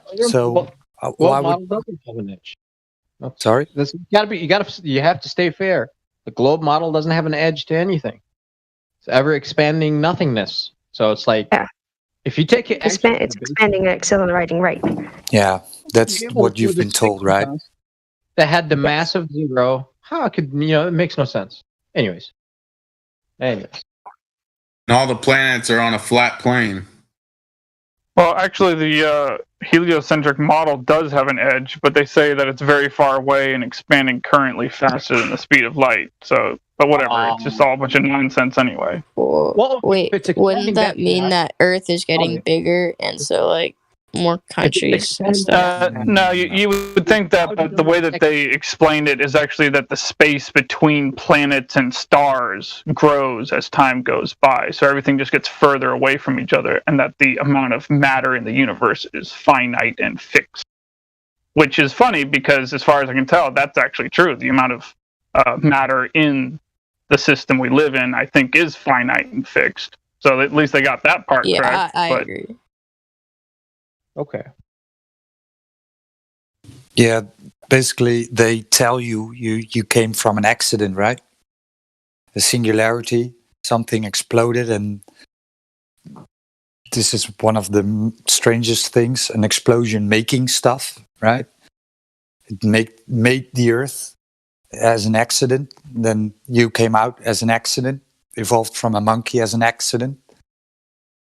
You can't. You're breaking the laws of thermodynamics. That's a perpetual motion machine. Right there. You can't do that. A system, okay? A system cannot do work upon itself. It's a given. That's the first law. Boom. You're breaking the first law. It's like you cannot do that. That's a perpetual motion machine. And then you have work on itself. And then you you have to find work somehow. But we know that the universe is expanding. I'm You talking don't about know. global. No. No, because You don't know. yeah, we do. No. Because you've been to the edge of the universe and measured it expanding. I have proof that it's expanding. No, you don't. Nobody has tested this, right? Physically went there and tested if it was expanding Nobody did this. So it's just a story based on maths. What about the proof that other galaxies are moving further away? You don't even know how far the stars are. But what about the proof that other galaxies are moving further What away? proof? How did they test it? Did they go to Well, another galaxy and measure the distance? No, from the light emitted from the other galaxies we can see, and then we can use this color spectrum, and if it's redshifted, it means the galaxies are moving away. Yeah, Polaris if it's is blue and blue-shifted, they're redshifting. moving. Polaris if it's blue is blue and shifted, it's moving redshifting. towards us. Yeah, I'm just saying to you, Polaris is blue and redshifting. So is it moving away can't and be coming both. towards? It is. Exactly. So that's based on the assumption, right? That's a good point, right? That's based on the assumption that, okay, that is, that if it's moving further away, it's red or whatnot. It's getting closer, it's blue or whatever, whichever way it is. Okay, but once a star breaks that, that's it. You have to trash that model. It doesn't work. Because what is it? It's dancing. It's going for like further away, then just stop. Like, oh, you know what? I'm a blue shift now. So okay, all right. So maybe they blue shift and red shift, right? It's like, okay, hold on. So you got to kind of trash that. That's the problem with it. It's not consistent. Like, okay, it's a faulty model. It's a faulty assumption. That's it. Even though mathematically it works mathematically, but it's been broken by, stars doing weird stuff. Yeah, So and is you it need it- stars doing weird stuff, or your assumption was faulty? The assumption was faulty, man. That's it. It's really simple. On a ground level, it's a house of cards. So you can build accurate mathematics on top of those houses of cards, but it's a house of cards. So at that point, you're just speaking fantasy. And you're begging the question that the Earth is a globe, right? A spinning water ball hurling through space, while you never ever measured curvature, drop over distance. So this is the main thing they have to do, right? Right. What They're does trying to prove the Big Bang, right? That we can actually mathematically prove that it cannot be true from its origin. Like, we can just demolish it at the origins, where you cannot divide by zero. I'm not sure. Like, are you decent at math and science? It sounds like you are. not particularly, just general high school stuff. Yeah, Can you divide by zero? I can. You can. What's the Yeah. answer? 1. What? How the fuck do you divide by Oh, wait, no, I'm thinking the wrong thing. Never mind. I completely flunked high school. No. Yeah, if the answer is 1, then we can't really. I mean, I can You have an issue. conversations No, that's still. anything to the power of 0 is 1. Yeah, power of 0, exactly. You cannot Yeah, divide. by that's zero. what I was thinking. Mathematically, Yeah, you it's can't called- divide by 0. Okay, it's called undefined in math. Okay, so what does that? What the fuck does that mean? That's what that means. Undefined, because some say you can write infinity, but technically it's undefined. So we take infinity as like, okay, there was a division by 0, so you cannot do it. Cannot be done, because 0 Infinity is just a constant series of numbers ongoing. It's not like 0 is fictitious, right? Not real. undefined. It represents nothingness, which you can't Dividing really. by 0 is You fake. can't do It's a fake number. Anything divided by Right. 0 is a fake number. So Infinity is an ongoing series. It keeps going. It keeps going. singularity, right? That it was infinitely dense, right? The speck of dust, and it was infinitely hot. The way they did that is what? Density, right? Mass over volume. So what they did, they divided the volume. They set this volume equal to 0. That's how they got their infinite density, which is actually an infinite heat, but it's actually undefined because they set the volume to 0. It's like, okay, so if you got the volume as 0, all right, how does it expand into material realm that we actually live upon? You, me, tangible, earth, substance, walls, whatever, floor. It's like, okay, this is matter, and if it came from a volume of 0, cannot be.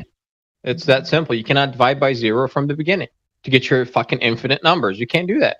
Infinitely hot and infinitely dense. Can't do that. It falls, like on its face from the beginning. It's just it equals 0. This whole theory, because you see, this is their foundation is this folklore that you can actually divide by 0. It's like, okay. It's like, how? It was infinitely hot. What? Because it was infinitely compressed, right? Because it had zero volume. It's like, okay, cool. You can compress stuff to shrink the volume, right? This is where we get pressure, volume, temperature, and you have to have boundaries. We're talking about boundaries, confined space. And you can decrease the volume of something to increase the temperature, right? And also, because you're increasing the temperature, you're also increasing the pressure. So by decreasing the volume like a piston, you squeeze the air in there, it actually gets hot. You can measure it. It gets really hot. If you put some oil in there like diesel engines, it will actually ignite the oil without any spark or anything. It's called compression ignition. So in their model, they squeezed the entire universe into zero. This is how you get everything, man. Boom. And it just scattering, ever expanding. Insane. Just fall apart. It goes from order to chaos. It doesn't go opposite. You can't blow up a junkyard and create a Ferrari. It's just not going to happen. Never. But they make you believe in infinity, right? So if you give it a infinity time, then a junkyard will create a jumbo jet, right? Or 1,000 monkeys can make a book. That's the insanity they want you to believe in. Just give it enough time, man. It's pure faith too. Faith on an incredible level I've never seen.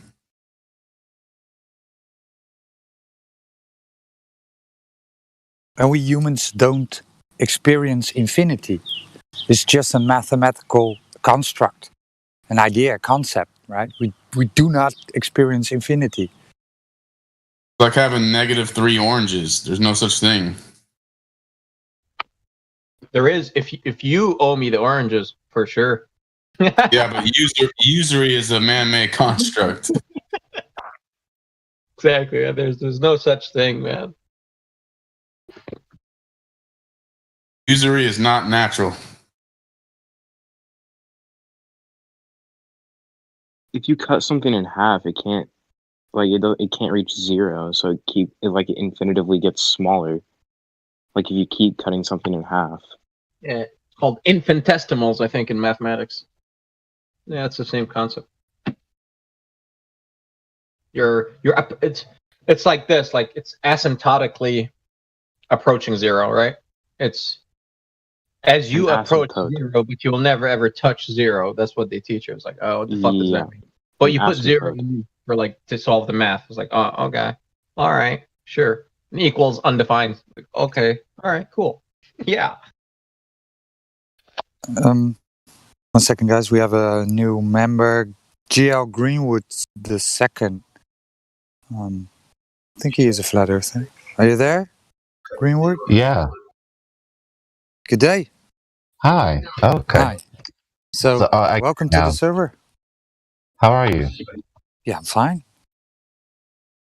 Yeah, I'm new. I'm trying to wander my way. I'm scrolling through the list on the left side of the screen. Mm-hmm. But yeah, I'm understanding this now. So you're new to Discord? Pretty much. I had the app for months, but at first it was overwhelmed by all the text and all the different colors and all the different features. I'm like, oh, okay, let me put this aside. I'm overwhelmed. But then I came to Nathan Oakley's channel, and oh yeah, I wanted to see, can I call him? Can I join what he's doing and be in the video and ask him some questions? So yeah, and Quantum Eraser in the gang. So yeah. So you're a flat earther? Mm-hmm. Why? Well, from the beginning, what if I begin? You know what? How do I say? Well, basically the Earth, right? That's the beginning. I mean, pretty much, yeah. I mean, I was trying to tell you, like, how it happened, but yeah, pretty much. I mean, I could just oversimplify it, like, just look around, and then I'm not very familiar with physical theories, physics theories and doctrines and math, but I am familiar with logic, and I can recognize a valid some invalid arguments. Of course, the details do help, but I can recognize the valid from invalid argument, and we use language which adheres to logic. And if your explanation to explain that which supposedly is the case is illogical, then at the least your explanation is false, let alone it actually not being the case or even not being possible to be the case. So using logical reasoning, I eventually deduced and induced my way to the real cosmos. Damn, dude. I like your choice of words. Wow. That's pretty good. Well, welcome to the server, Greenwood. Thank you. Now, I think you refuted it. I think one of y'all, several of y'all are killing it in here. Not deduced, refuted the doctrine, the heliocentric doctrine of how they measure light. Now, this is where my knowledge on the physics theory becomes inferior. If I remember correctly, the doctrine is that they're measuring the light that is coming from the stars, and they're looking at the colors of the stars, and the colors are indicative of a certain wavelength, and then supposedly they've measured the wavelength, right? Am I on the right track? And fill in the blank. Well, the theory is like, with the train horn, as the train approaches you, the siren or like the horn has a distinct sound, and as it passes you, the sound changes, right? Even though the horn, right, it's giving you the same frequency. Let's just set a frequency, arbitrary number X, whatever, 500 hertz. I don't give a fuck. That's whatever. the Doppler effect, my guy. It's exactly right. The Doppler effect, right? So they're saying the light does the same thing, right? Now, is the assertion that the light does that, is that a correct assertion? Is that true? No, from what I understand, like people on this you can go the Thunderbolt project or Electric Universe. There are people, like they're Globe Earth people, falsifying this, the redshift, and because what if it's the color of the star? Right. It's like, there's some stupid shit in there, but like it's faulty assumption. Yeah, they don't know which medium it's in. They don't know, so they just do stuff here on Earth, and then they extrapolate this into the vastness of the outer space, and tell you, well, look, this is what it is, right? But they don't know which medium it is. They don't know how far away it is. They don't even know if the star they are looking at is a physical object. Just assuming that the light's constant. Right. Halton R. Yeah, I recognize that one, the assumption of the constant rate. But then what I didn't recognize was that I did recognize that the assertion that it is a wave, also a presumption. What do you mean the wave? Well, did I repeat that correctly? That the color is indicating what? Just the direction of its coming or going, right? Isn't that what they say? Or the shift, like in the color, the spectrum. Yeah. Right, the spectrum. They do claim that light can be a wave and a particle, but it's probably neither. Now, on its face, wave particle. To my mind, thinking logically, that doesn't sound. That sounds just impossible. It's just an absurdity. Is it a particle or is it a wave? It can't be both. That's like being both wet and dry at the same time. It's like throwing a rock in a pond, and it's the waves and the rock. Like what? Light is mysterious. Right. It's like turning on a light in a room and it being both light and dark, and unlit. No, it can only be one or the other.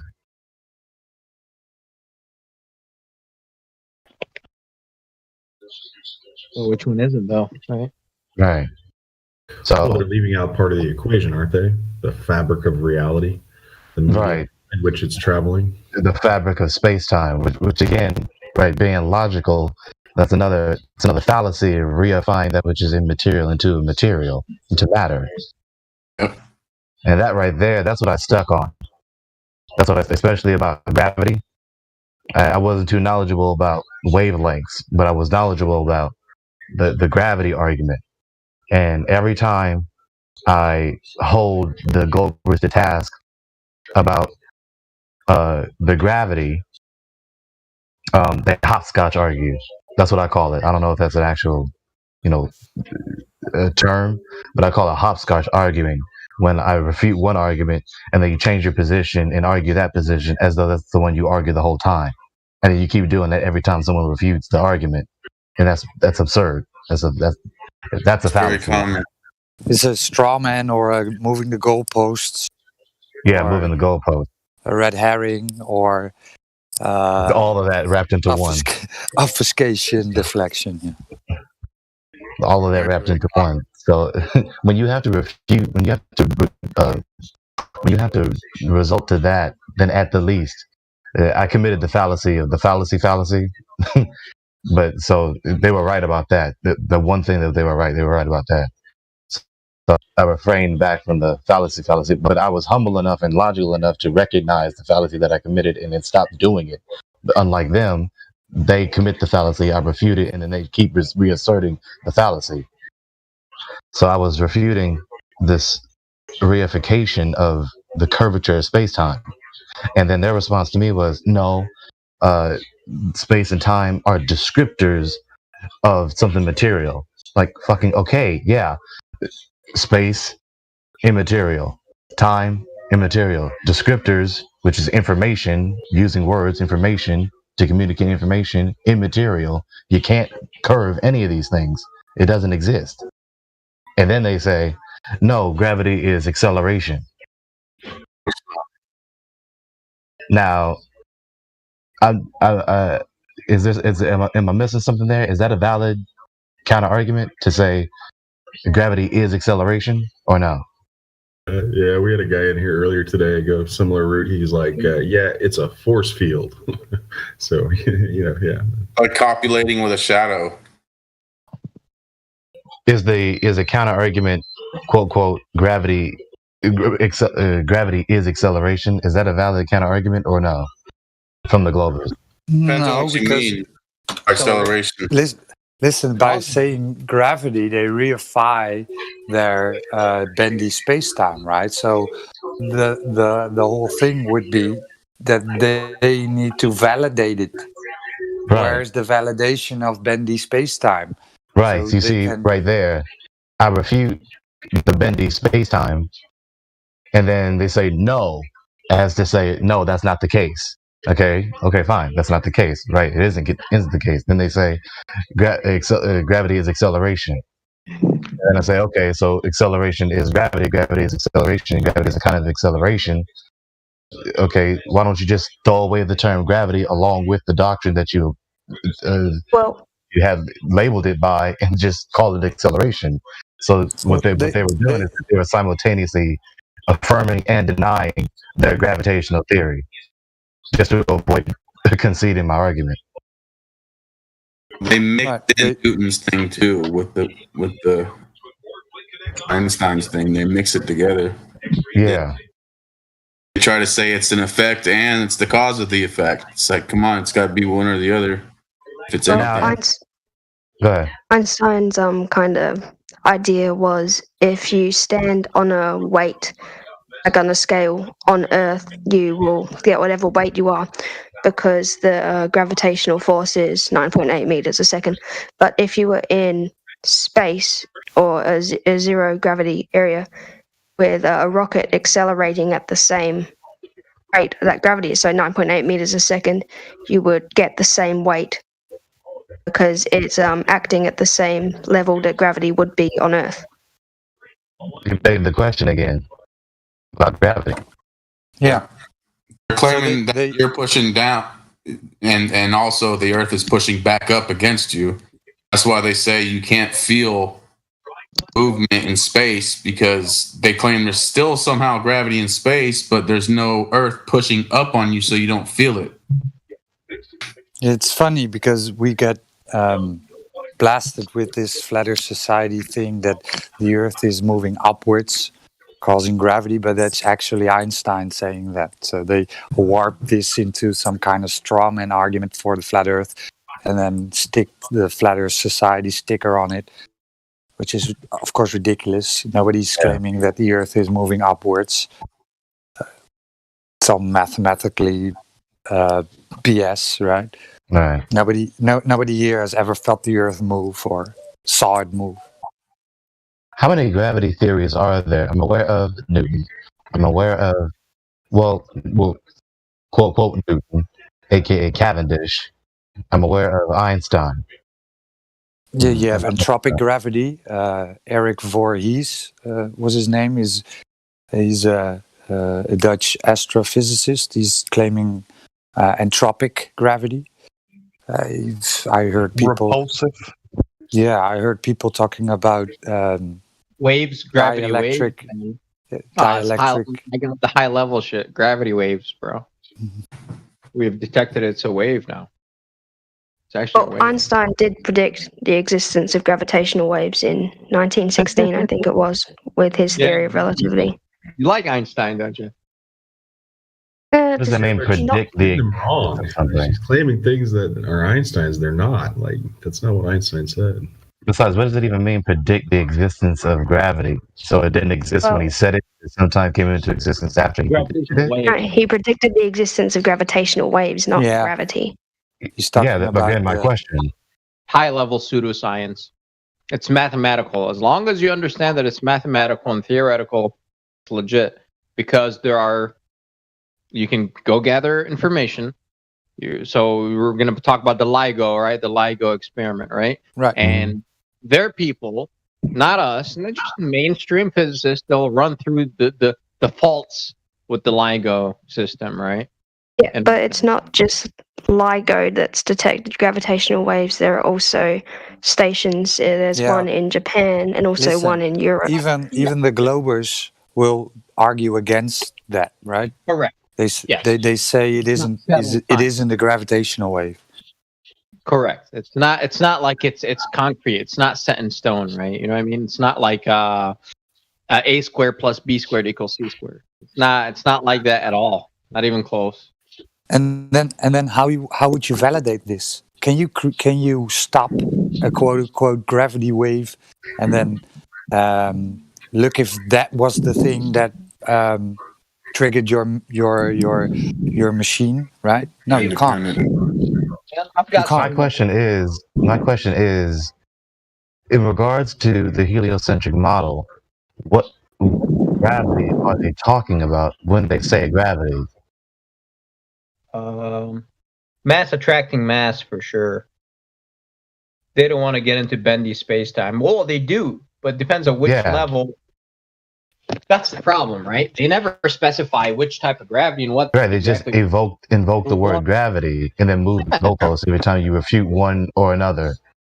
Even though they're totally different systems, and you know what I mean? Like, it's not the same, like the Big Bang Theory and like Big Bang universes and black hole universes, which black holes come from Einstein's bendy space-time stuff.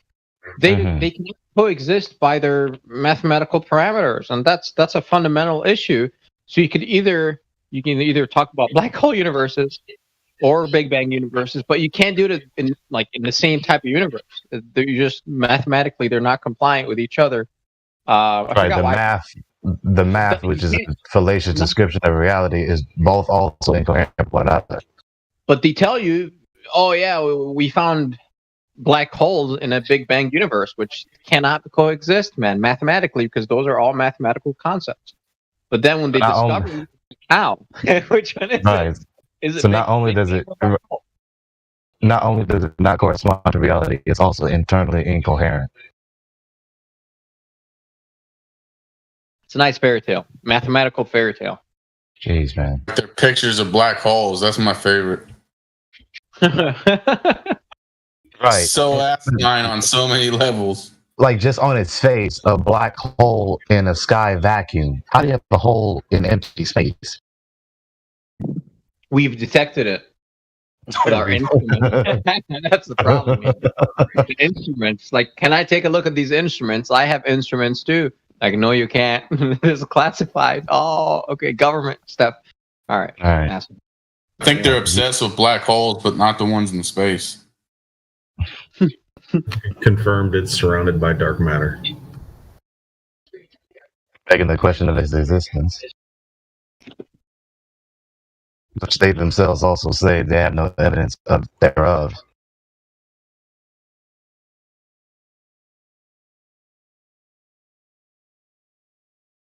Right, and even black holes are in contentions these days. There are people that provided mathematical proofs that there cannot be a black hole. Tell me.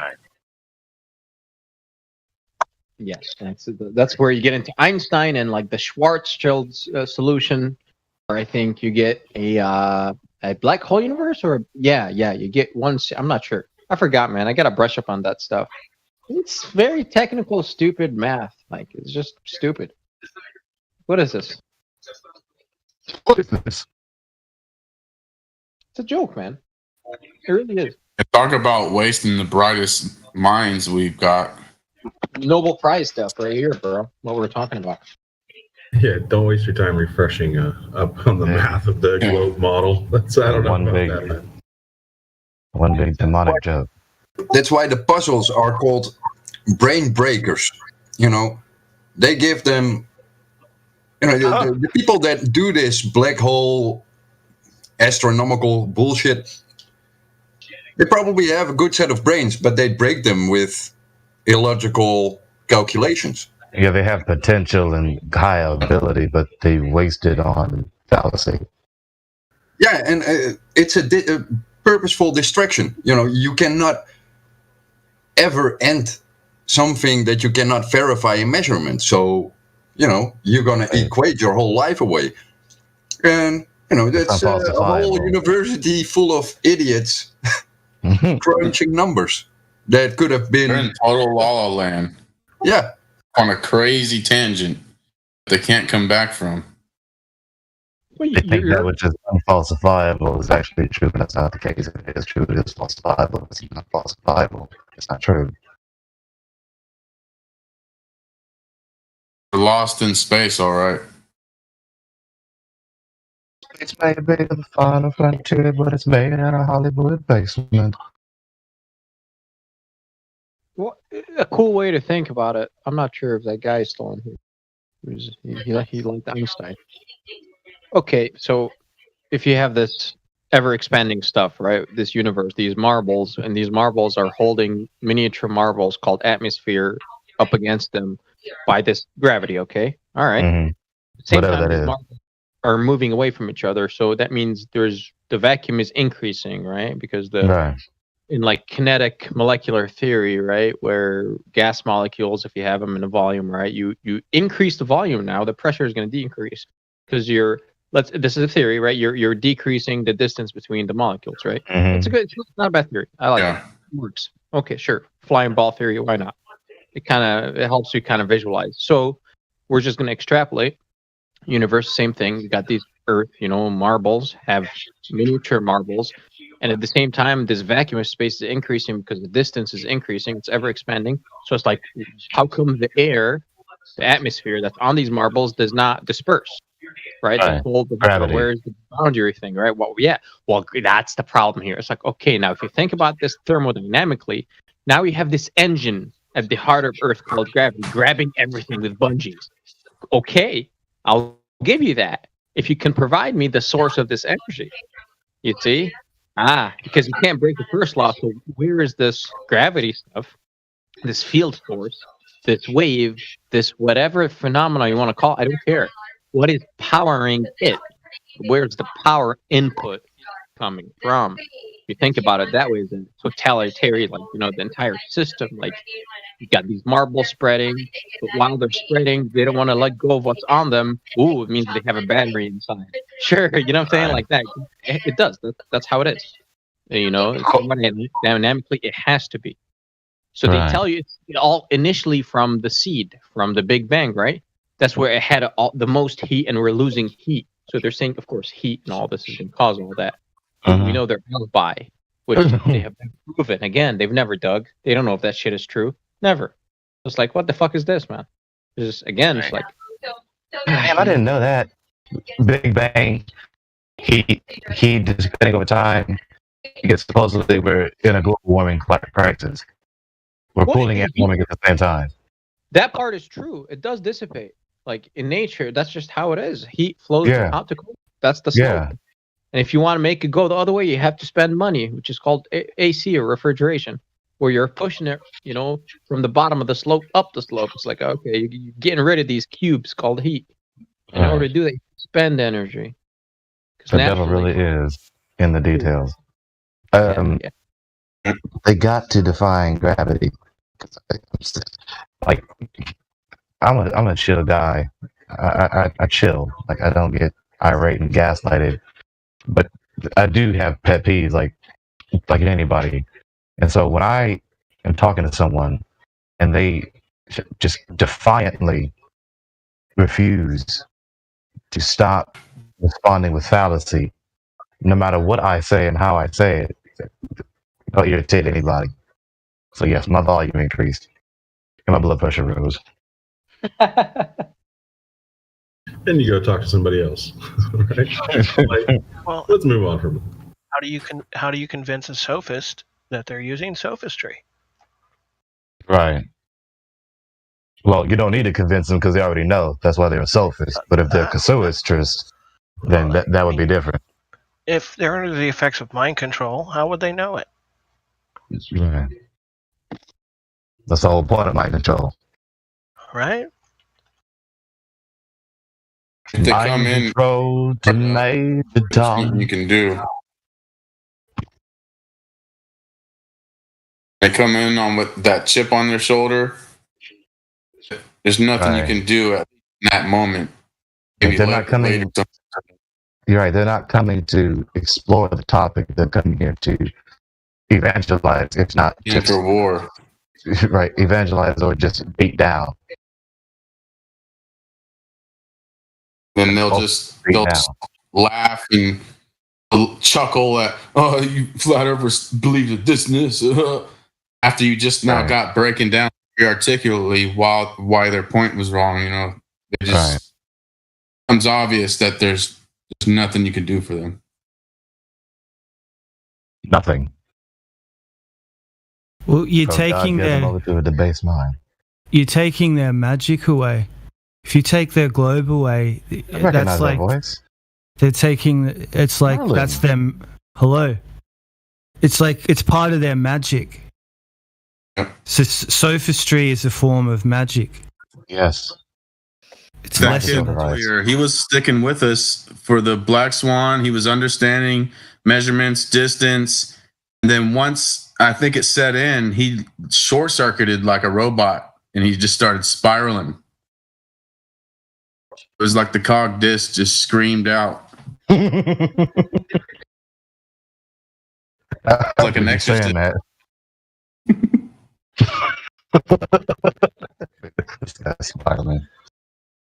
It was like an exorcism earlier. It was like, man, his logic was there.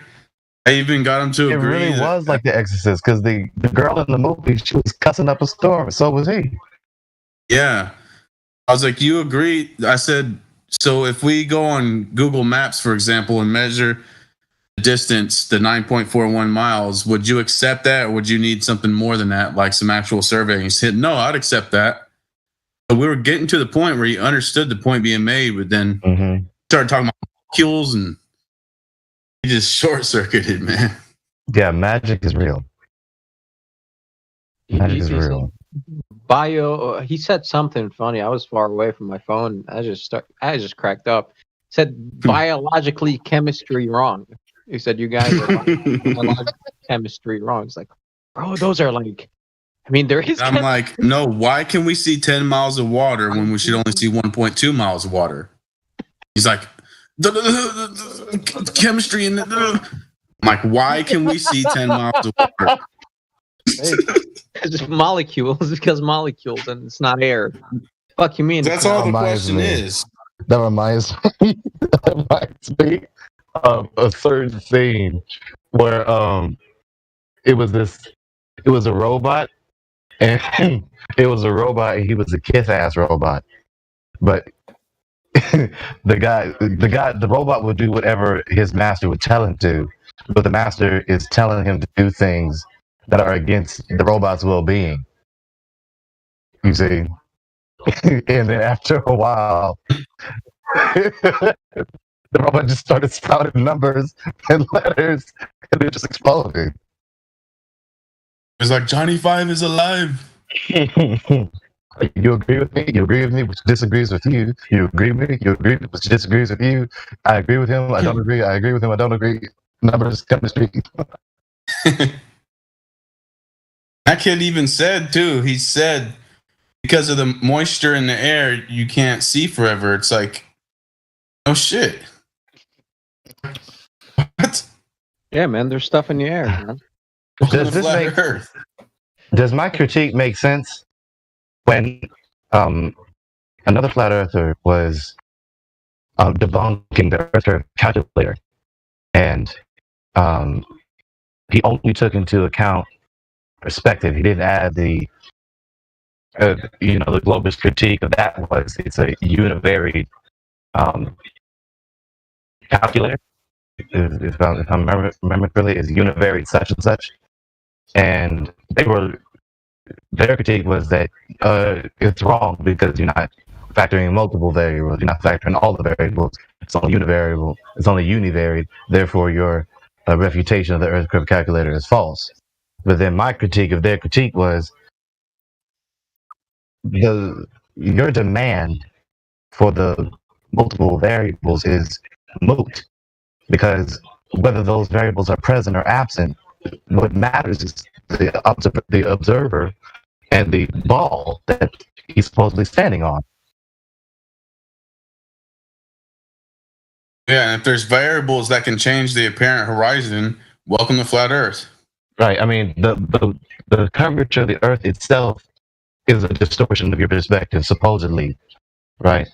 And so, how are the other, environmental factors that factor into perspective going to make your eyes perceive that the ball is really flat? I don't understand that. Is there evidence for that? Yep. I don't understand that. It's like the thought doesn't cross your mind that maybe the reason it looks flat is because it's flat. Because it's flat. Have you ever thought of that? I mean, what about Occam's razor? So-called scientific method is touters. It's like, how does that thought not cross your mind when you're examining that stuff? Like what happened to Occam's razor? The most simplest explanation is the most probable, yet you forsake with absolute persistent devout obstinance for this. The ability to bullshit. think, man. They can't think, right? Like they can't. Yeah. Occam's razor and all that's like level 2 or 3 to them. They don't have the prerequisite, right? They're not there yet. Like your mind has to reach that point where, like, hey, you know what? Maybe all the stuff I've been taught, perhaps it could be incorrect, and that's like, whoa, that's it's a brave thing to do. Right. That's why I studied. Yeah, that's why I studied logic, because I didn't want to be fallacious. It's one thing to be fallacious versus just being incorrect. At least if I'm logically sound, but just incorrect, then I could just substitute the falsehood for error.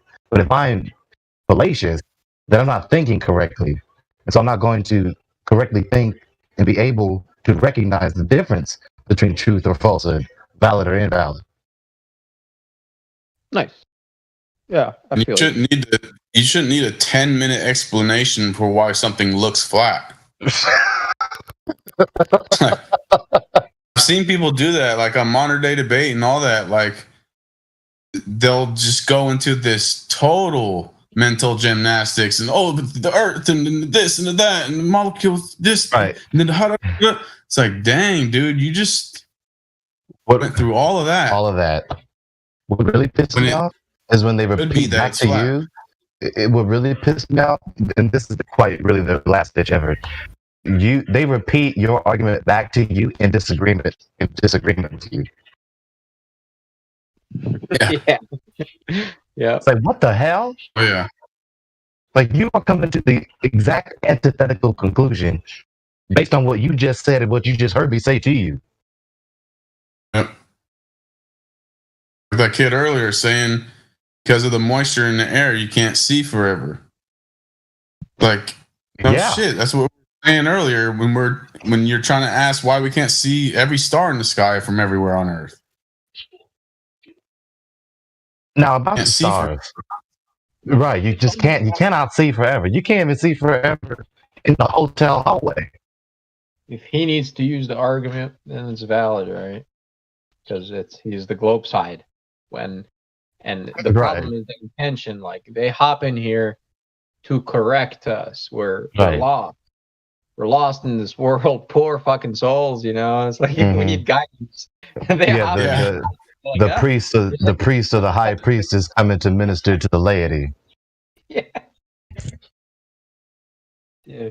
This kid said that yesterday or earlier. They're like, man, I guess I'm just not going to change your mind and bring you to our side or something like this. Like, dude, we changed our mind. That's why we're here. Because we have the capability in that. We have the capacity to change our mind. Obviously.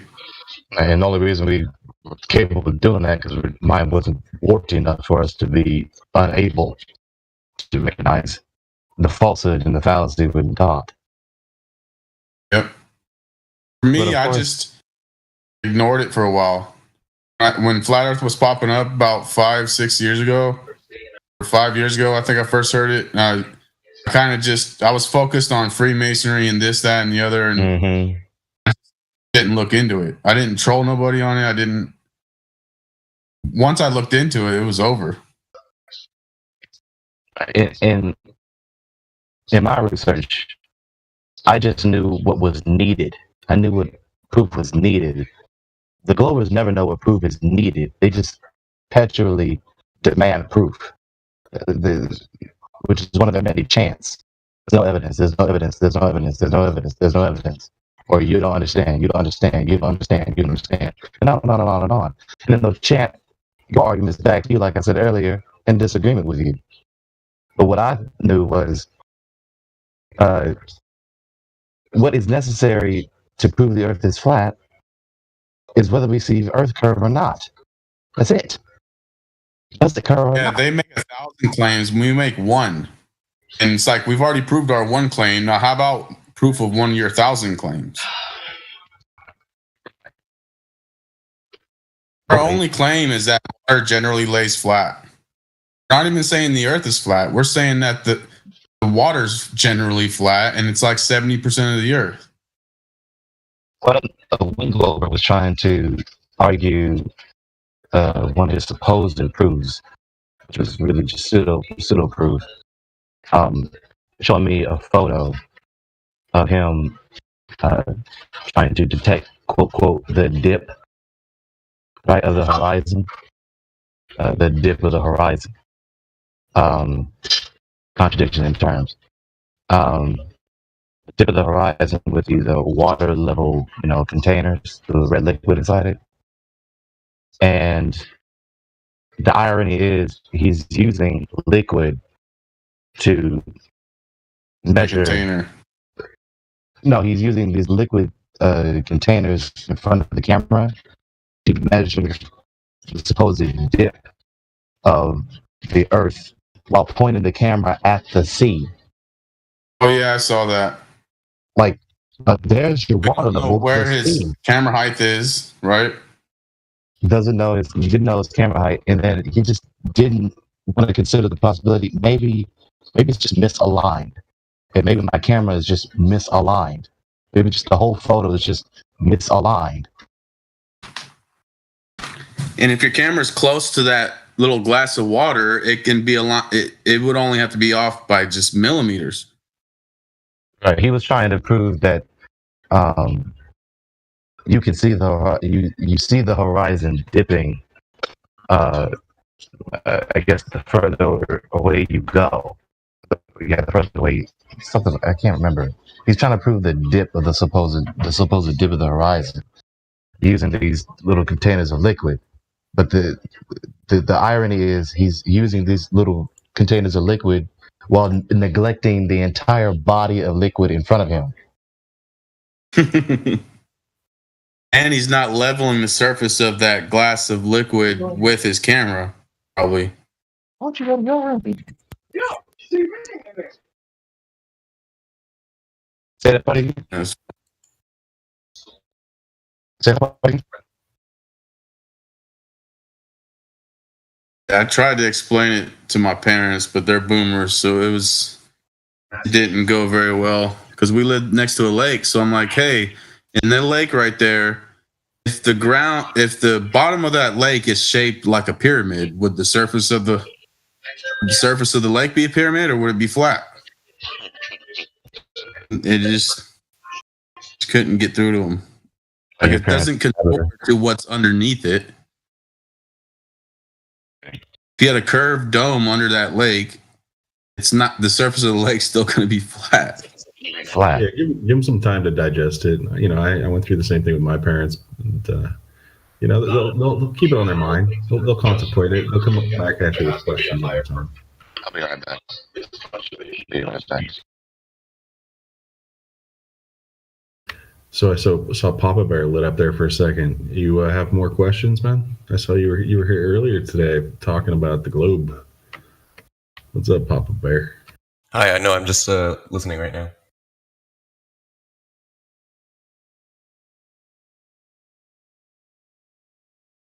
So have you come to the dark side? Or are you now a flat earther?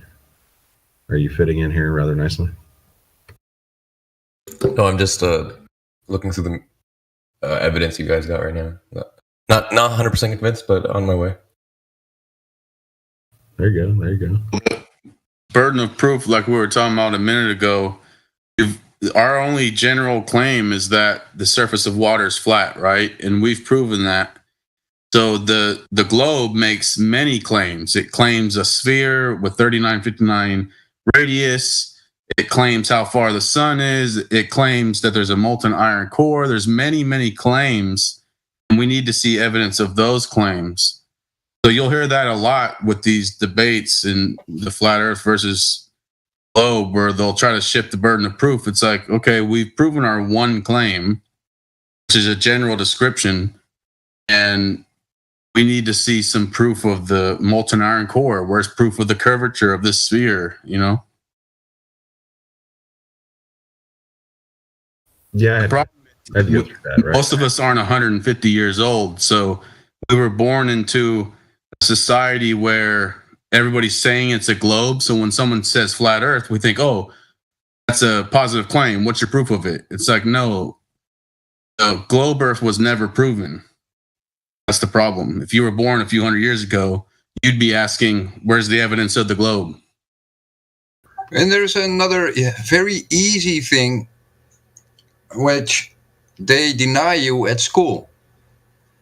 If Earth is a globe with gravity, then there's curve, and you can measure that curve. And in that exercise, you both prove the probability of a globe Earth and gravity, because you have measured the curve they speculate about. Yeah, and they make it sound like you're too small to see the curvature and all that.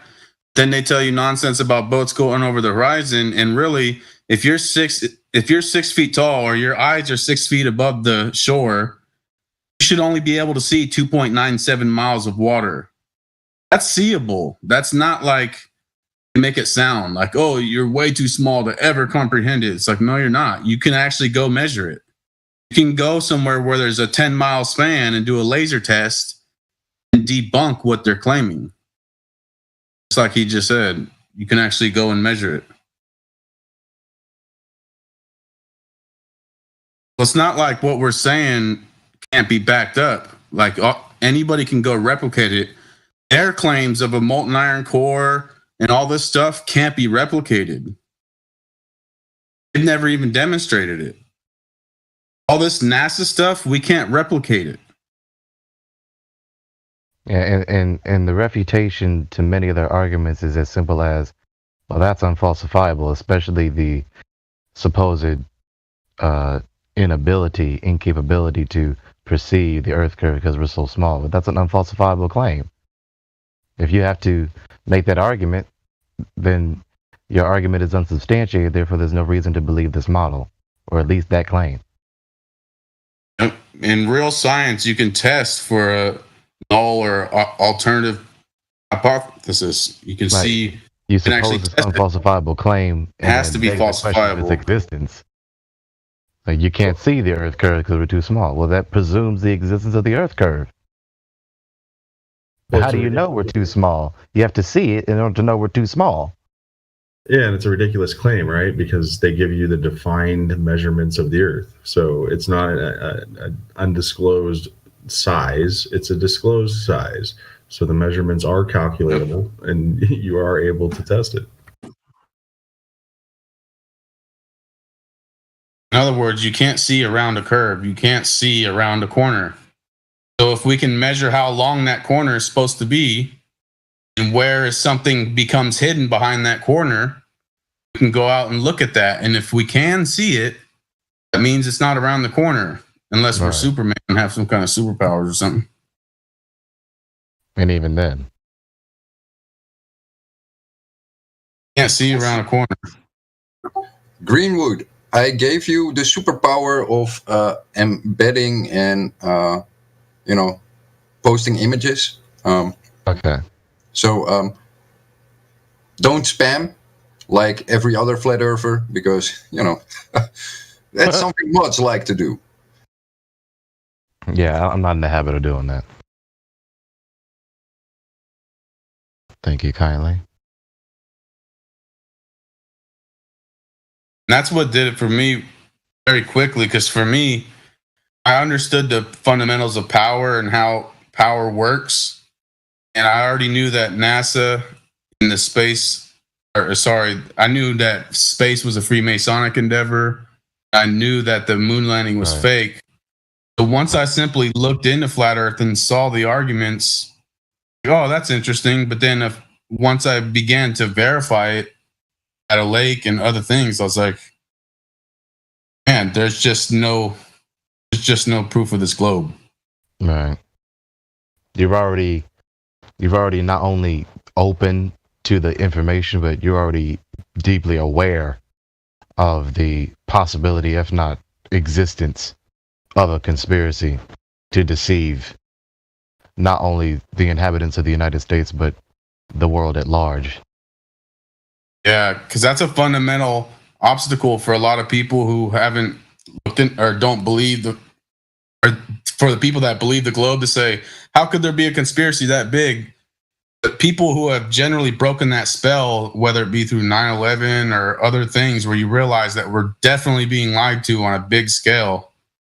On the to break the spell with one topic or the other, and it's very hard to jump to flat Earth. And then they also, rather than focusing on the question, is it a deception? Is this the case? They red herring themselves. They red herring their own line of inquiry with their incredulity to why these conspirators would do this. Okay, regardless of why they would do right there out of the gate. Right. Regardless of why, this is where logic comes in. Your incredulity about the reason of the conspirators has no bearing on the question, is this a lie? Is this a lie? Is this a deception? It's irresponsible too. If you went in as an investigator and there was some guy with a knife and all his family was dead, and it appeared that he murdered these people, right? You wouldn't walk in and say, "Why would this guy kill these people?" and then not investigate. There, that would be very irresponsible. You would look at the evidence. You would question people. You would question the integrity of the witnesses. You would do all the. And you might never know why that guy killed those people. But you don't not investigate just because you're incredulous to the motive, or even if it's not possible to know the motive, you still inquire. You might never know the motive. Yeah, I was sort of blown away. And you never will know. You'll never know the motive if you never begin to inquire. Yeah, I was surprised the flat Earth term was such a trigger, not only for me, but for when I talk to other people about it, and how much it entails. Right, the idea is just overwhelming for people, and I sort of get it's in the programming. Right, they make it about so many other different things, like what you're talking about, trying to debunk all these other stuff. But the term flat Earth is very poignant. It's a positive claim, right, that the Earth is flat. And it's contesting one thing, right? Curvature of the Earth. And once I got that through my head, I recognized, okay, let's dismiss everything else besides that specific contention and the positive claim being flat and level, and deal with that. Right. You did well. Trigger word for a spell that they've crafted to where flat earthers are dumb, flat Earth, and it denotes a positive claim. All it is just Earth and then globe Earth, because globe Earth is a positive claim. Flat Earth is almost like a crafted rhetoric spell, like conspiracy theorist is. It's like a Manchurian candidate who hears a certain word and gets triggered a certain way. They've definitely designed a flat Earth spell. Right, and it's not just the word itself, but it's the connotation with which people are programmed to only associate the word with. Like with conspiracy theorists. It's like the epitome of stupidity. Thank you. Yeah, you got to remember that when they talk about the Earth in history lessons, they tell you, before Columbus, the people thought the Earth was flat, but Columbus went to the Americas and he went around the globe.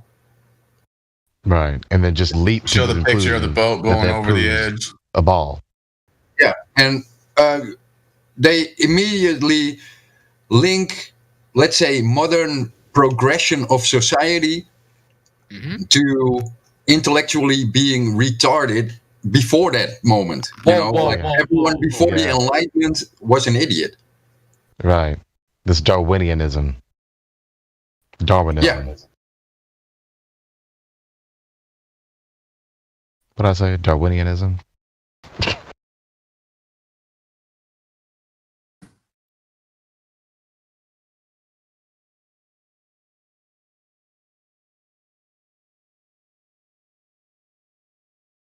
But they actually link flat Earth with stupidity when you're in school. So that sticks in your head, Yeah. And this is the picture they program you with. Yeah. School too. Right. These stupid flat earthers, this is what they thought was going to happen. And no, you stupid globers, that's what you think the flat earthers believe. People were archaic and stupid. Rudimentary barbarians almost thought this nonsense. That rhetoric, that precise founders.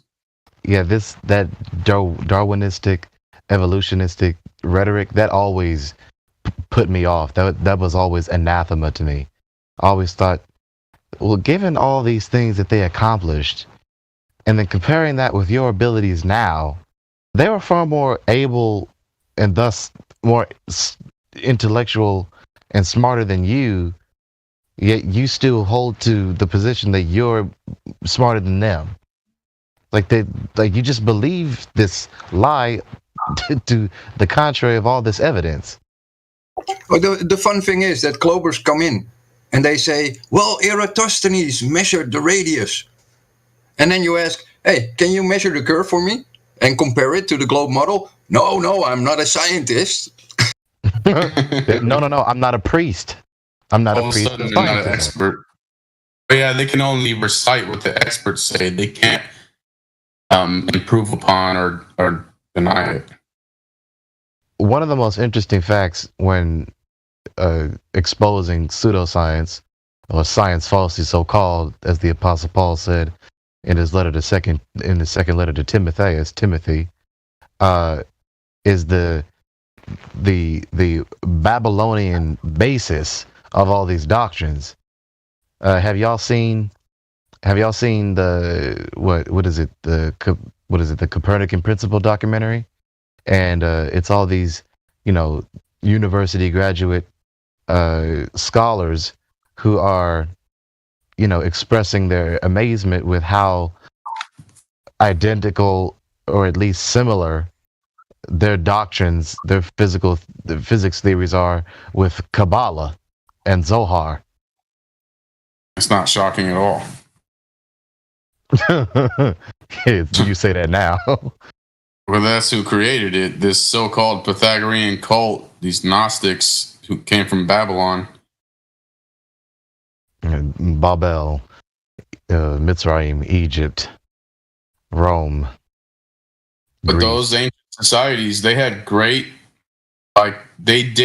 a great job of tracking the stars. They got old, Hindu temples that have perfect calendars on them that work perfect to this day. Down to the minute. Yeah. These sundials, more intricate. Yeah, these sundials made out of the hills. I forget what they that had is. nailed. I can't. I have the image in my mind. I just cannot remember what that is. Do you know what I'm talking about? It's like this. It's like this hill. It's like this long hill, and there are notches that are spaced out in a given pattern, and they track the hours of the sun. Yeah, they track the motion of the sun to count the hours.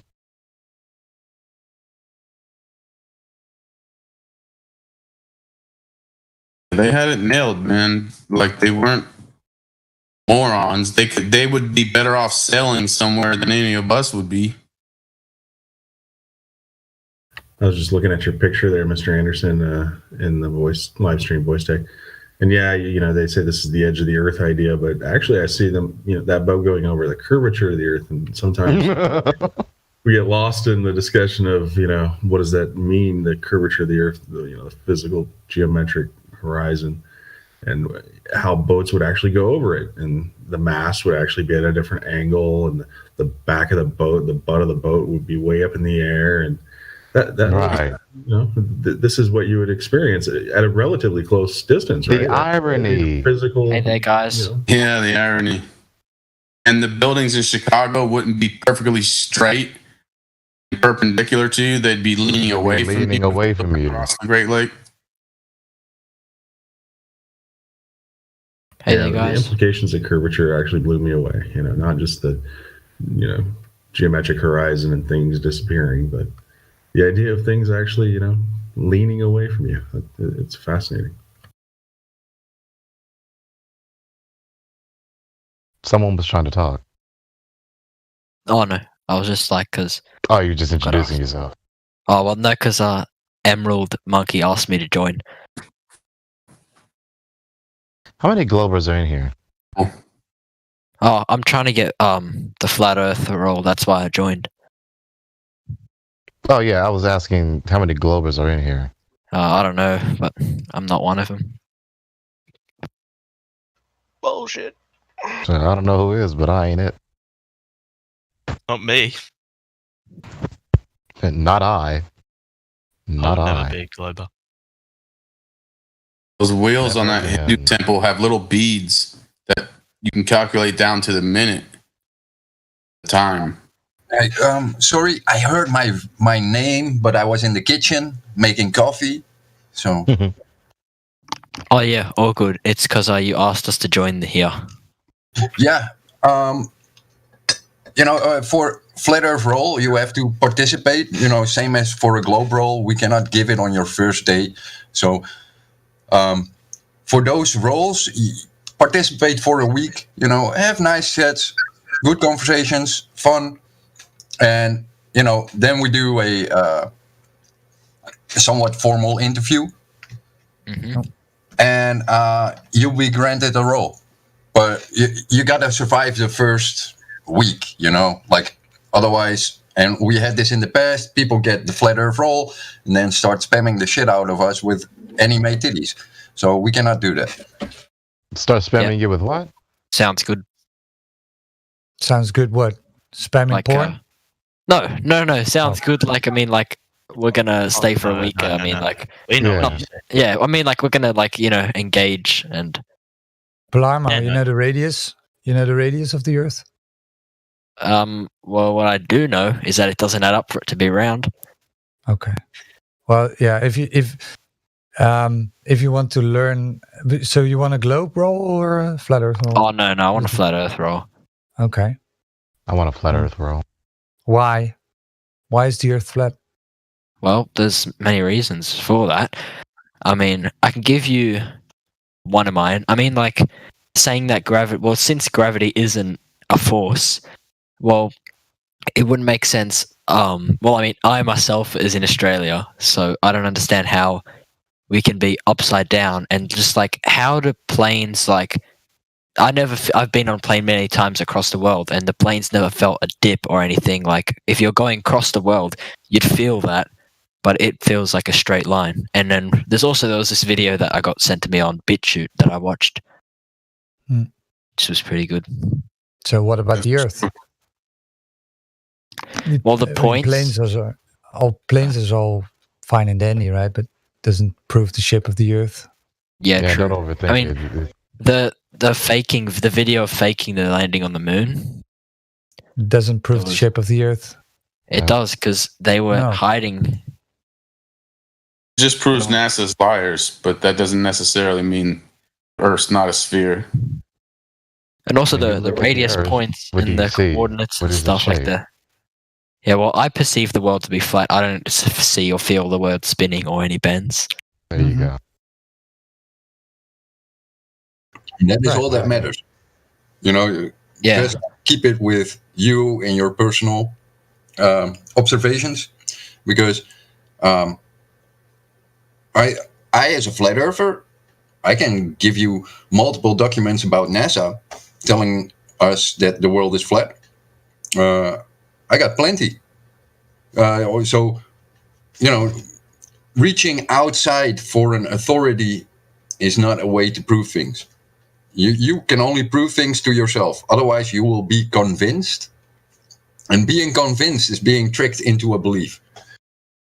That's absolutely a good point, actually. I agree with that. So, like, I remember someone was telling me here about like someone when I first joined, the person asked me, "Have you ever looked for information that's not given to you?" Point.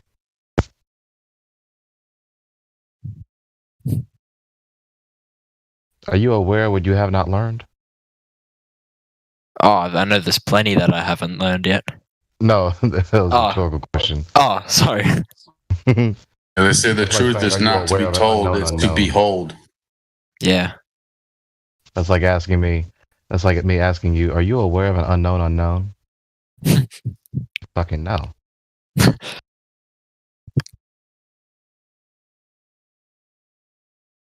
Welcome, Palermo. Your friend Mafia Man. Welcome. Oh yeah. Thanks, man. Yeah. I told the other guy, the Poos, if you really want to learn, right?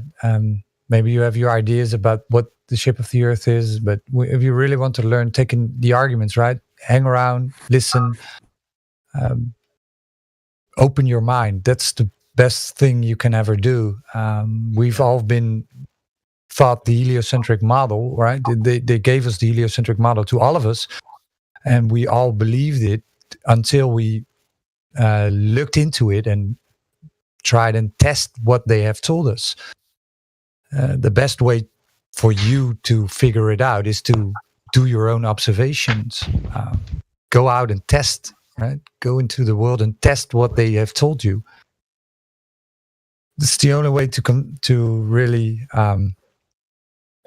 know, right? Yeah. Yeah, it's true.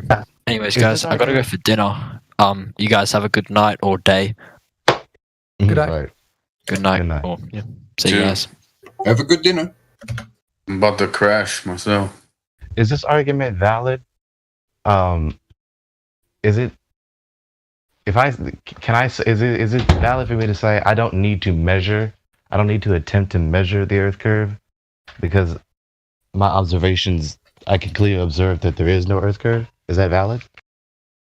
You know, in essence, it depends on your honesty, but you have to know what the Earth curve should be or where it should be in the first place. Otherwise, you have no comparison.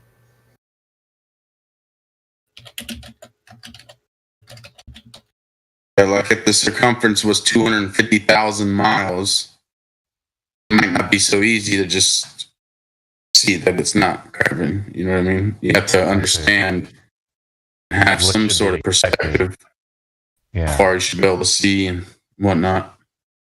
You got to have one measurement in real life, at least, just to gauge the distance. You know, some people know that they see one time they see a football field and they know, well, from end to end, it's 100 meters. And I can apply that distance anywhere because, you know, it's ingrained in my mind. Other people have to measure that 100 meters every time. So but you have to see that 100 meters to have it. So you have to measure it once. I have to have a frame of reference first. Yeah. Exactly. And knowing whether or not the Earth curve exists or not, right? I would have to, you know, have a hypothesis, right? And then test it and then falsify it or verify it. Okay. Yeah, like one of the first times I tried to test for a curve, I was unlucky because the world was a lot smaller. Because, you know, it was hazy at the sea, and I went to the sea and it was hazy. I was on the dunes and I couldn't see for 2 miles. And I was on an elevated position. So, yeah, my horizon was closer than it should be on the globe. Wow. Where are you with that accent? The Netherlands. The Netherlands. Is there anyone in here who's not from the U.S.? Because I'm from California. You can, if you click the member names, there are little hints in the roles. Like Dutch people are Edam, British, you know, some of them got wanker, but there are little clues here and there. But there is a lot of non-American people around here.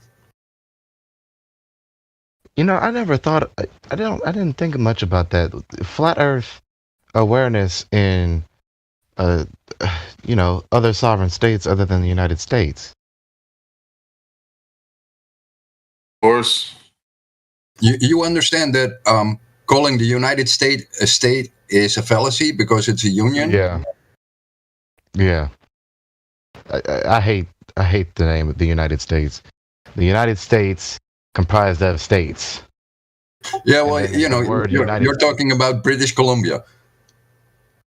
Or District of Columbia, sorry. Yeah, District of Columbia. I always hated that name. I hate all these descriptions that are now names of sovereign states. It always annoyed me. Like, just pick a name. You know, Colombia, Ethiopia, Egypt, Sudan. But rather than the United Kingdom, pick a name. Or the United States, pick a name.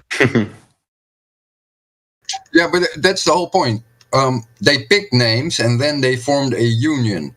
And they didn't want to name the union to prevent irritation with the states in the union, you know? So they picked a neutral description, so not to offend anyone in the union. I wonder if that's true. I mean, that sounds coherent. But the thing is, with the United States, you know, these Freemasons who made it, you know, they have more knowledge than the laity. The laity believes that the name America which is not only the name of the United States, but the name of the entire so-called Western Hemisphere, right? Again, there is no hemisphere, but America applied to both continents, but then it's the unique denonym of the United States. And the Freemasons who made the United States, their etymology is that the name America comes from the Peruvian name of their serpent deity named Amaruca, whose domain was named after the very same name, self-same name, namesake. So America is really Amaruca, and is the land of the feathered plumed serpent.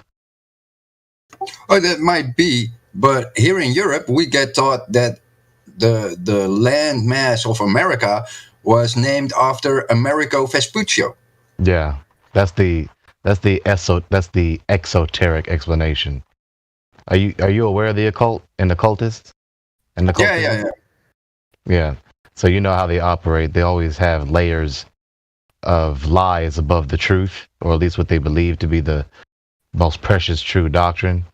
And so in regards to that name, you have the exoteric explanation is that America is named after Amerigo Vespucci.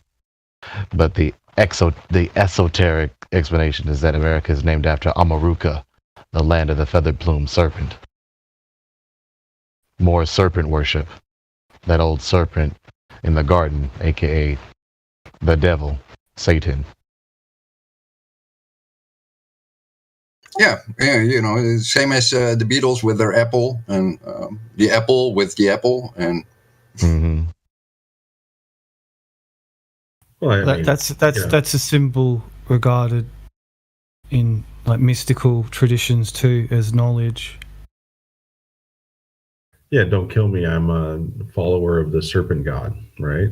Like I'm here, but don't kill me. I believe in the same thing. Well, it's the fruit too, the fruit of the womb.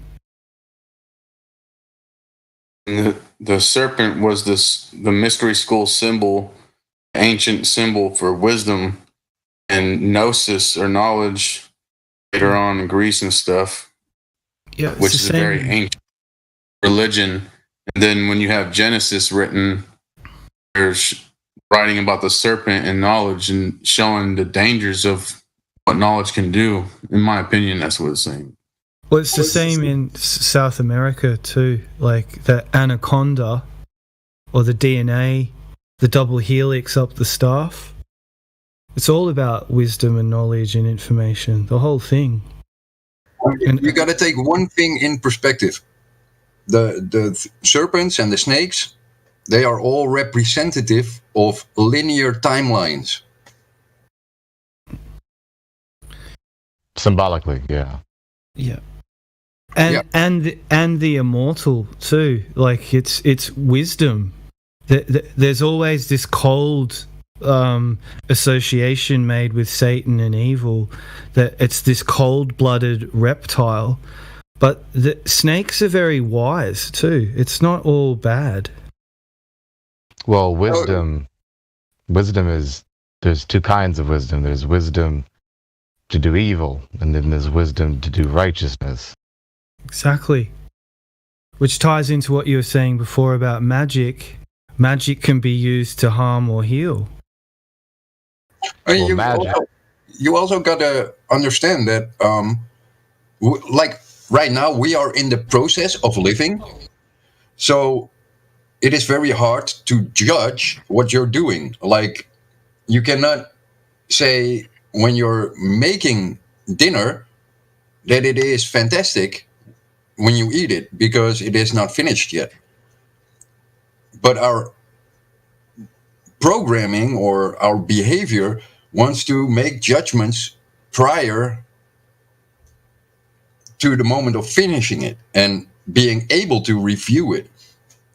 So we can call things evil and bad and good and great, but we don't know because we're still in the process. So that's one trick they play on you. What process? Process of life. Yeah, enlightenment. That's the process. But when you do, Well, when you do know, then now you know. You can only adjudicate something to be good or evil, or you can only adjudicate anything. Well, I'll make it more concise. You can only adjudicate morality if there's a standard. So the analogy of in the process of cooking something unto a finished meal is a false analogy, because of course you can't adjudicate the difference between good and evil while you're in the process of learning righteousness. But of course, when you do know it, now you are able to adjudicate between good and evil. And but no one should be lethargic and lazy in seeking this knowledge. That knowledge should be hastily sought for. Yeah, but there is also a point of taste. One is pleasured by a bitter taste, and another is pleasured by a sweet taste. And we tend to label taste with a black and white label, like good and evil. Yeah, exactly. Taste is another false analogy, because taste is subjective, but a standard is objective. Like I was introduced to a Theosophical Society as a teenager in Melbourne, where I grew up, and I wasn't ready for that. Like my teenage psyche, there were some really heavy books there. Not just the weight of the book, it was the content. Yeah. So I genuinely could feel the power of that information, and I really wasn't ready for it, but I was just aware that it existed. So I sort of feel some of us young and as teenagers were kind of called to the path. That's how I see it anyway. But I think it feels like the FE was this massive threshold where almost you have all these jigsaw piece puzzles, and then I've heard people describe when they were children that they just felt there wasn't something quite right about the world. They couldn't quite put their finger on it. And then when you get some of us, like when we got to FE, like this massive penny dropped and the light went on, it was like, of course. So like so much clicked that up until that point was kind of just jigsaw piece puzzles, not quite assembled. And I'm not saying I've got the full puzzle by any stretch, but there's some really core bits in there now, It's very grounding. Yeah. Now, many people have fallen to the bad habit of vague rhetoric. Just these vague terms are being loosely tossed about and are undefined. And that's not helpful, because that only retards the effort of inquiry. So when we speak, and this is what I really have always been adamant about doing, is to be as precise and accurate as possible, at least to what I mean. Language is a tool. Communication is a tool that we use to receive and or give information. But information that is unintelligible is effectively nothing and meaningless. So when we are trying to learn information and or give information, that information must have meaning. And things that have meaning have a certain definition. It can't just mean anything and or everything. Because if every word we ever spoke in every language could mean everything and anything, then we couldn't talk. So we must be precise, and we must avoid the habit of being vague. And the necessity for specificity is evident in creation. It's evident in the universe. as the phrase is, the devil is in the details, well, so is the God. You see, details are not unimportant. You take the details out of creation, including language itself, as I previously mentioned, then you almost don't have creation. I don't know what that universe would be.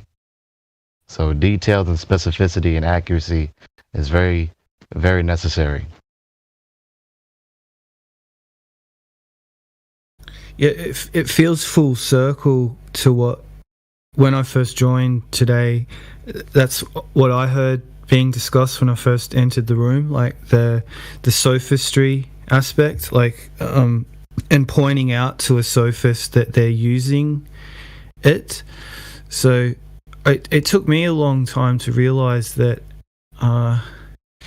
if I'm being generous there, the globe being mathematical, conceptual, theoretical axioms, so constructs of the mind,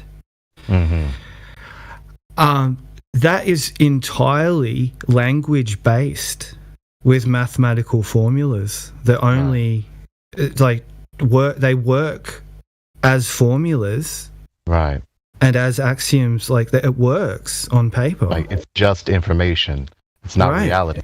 And no, you're it's not, and you reify connected. the information into be something real rather than using information to describe what is real.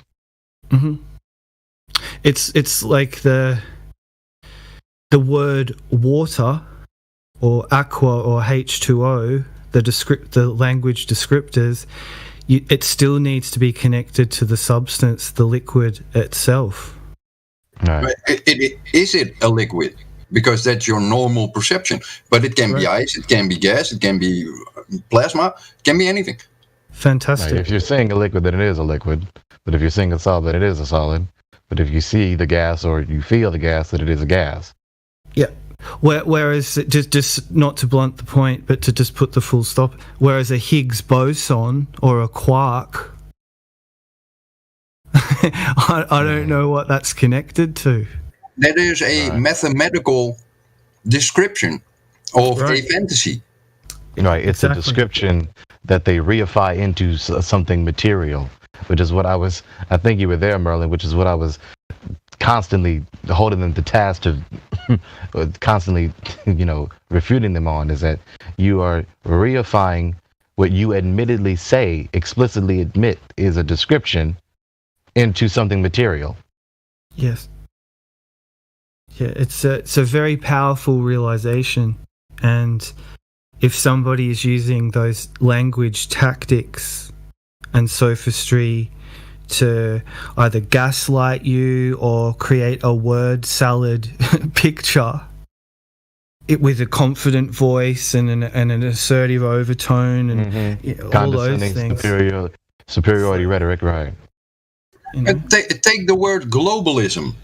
How many meanings does globalism have, and what does it actually say? Globalism is just globe-ism. Right.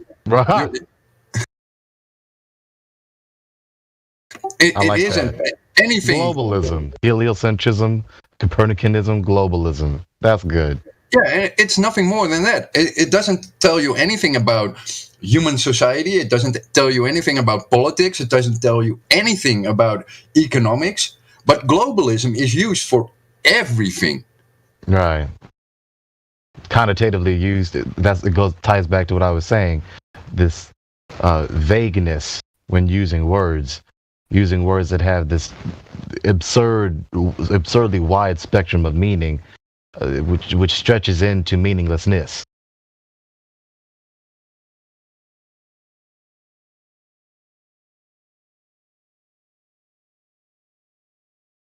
And then we can go to globalist agenda.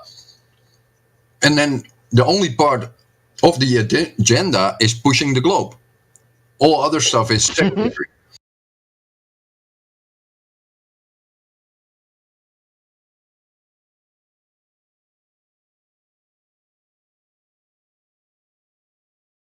What time is it in the Netherlands, Emerald? It's 11:45. Okay. You just ate breakfast? Yeah, my breakfast I had 2 hours ago, I guess. And right now I'm snatching raisins. I still gotta get some groceries, but the Netherlands is a country, a sovereign state, right? Yeah. Okay. Yeah, I get it. I get it. In the world, we go by the name of Amsterdam, Holland, Amsterdam, that place where the Dutch people live, and the lowlands. Now, what is the native language of the Netherlands? It's called Dutch. It's Dutch. Okay. Did you want to do a breakdown of what the Central Intelligence means? Well, just if I could quickly ask, that Central Intelligence question's great, but do you know of any practical experiments that have been done in Amsterdam, like to do with their canals and the flatness? Yeah, you can go to Amsterdam, and this is really practical. You can go to a coffee shop, right? And then you go get what you get at a coffee shop in Amsterdam. You use that stuff, then you go to the red light district, and you confront yourself with curve, a lot of curve. Then you go back to the canals, and then you can compare if there is curve in the canals. Yeah. But are you in Australia? Yes. I really do enjoy the Australian accent. Yeah, have you ever heard people describe the accent as sing-songy? Yes, I mean it can. It has kind of like America and Europe too. Like it's funny. In England, you can be in the south and you can travel say 100 miles and just keep doing that, and you can watch the dialect change or listen to the dialect change. It's really interesting. But I made that same observation. Yeah, there's something going on with your location and where you've been raised. Like where I grew up, funnily enough, it's in a place called Victoria, and then that's near, you go over a sea called Bass Strait, and then there's Tasmania, and then the next stop after Tasmania is Antarctica. So it's funny because not a lot of people really talk about it, but it's right there. Like pretty much, it's just over the sea from where I grew up. You know? Yeah, that's what I'm saying. So listening to Americans and English people over the years through this, and communicating with a lot of people over the internet, like it is interesting. How does my voice, how does my accent sound to you?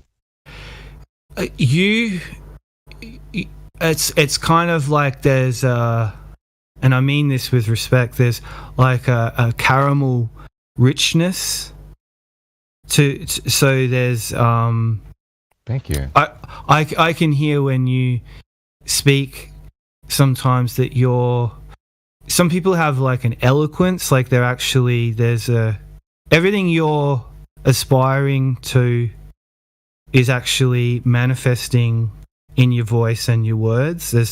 I think that's another level that not everybody. That's a little bit of a deeper thing. You have to live a little bit to understand stuff like that. Yeah.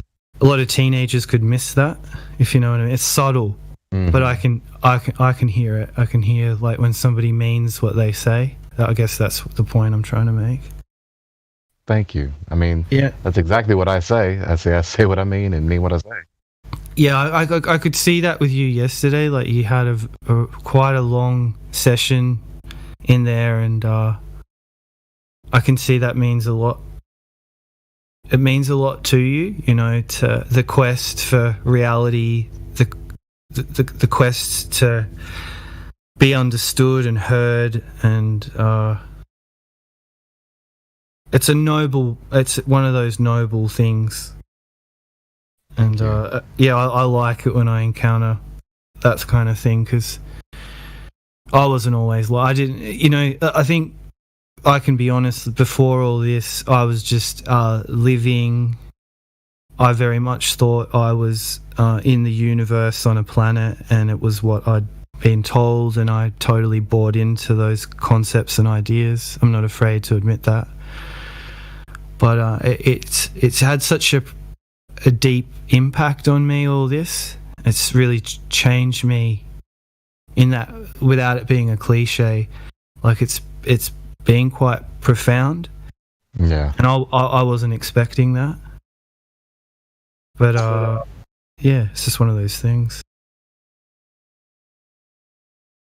Now, before, go ahead.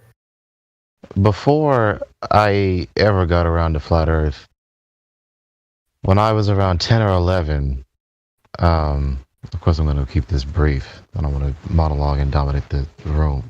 When I was 10 or 11, my curiosity had yet to be destroyed, and of course it wasn't. You know, via all these antichrist, evil mediums, media with which common folk are oppressed by the tyrants. You know, above all else, you know, the education system and TV. And I was asking questions about government, and asking questions about, you know, why is this happening, and how does this work? And it was a whole lot of philosophical and ultimately existential questions.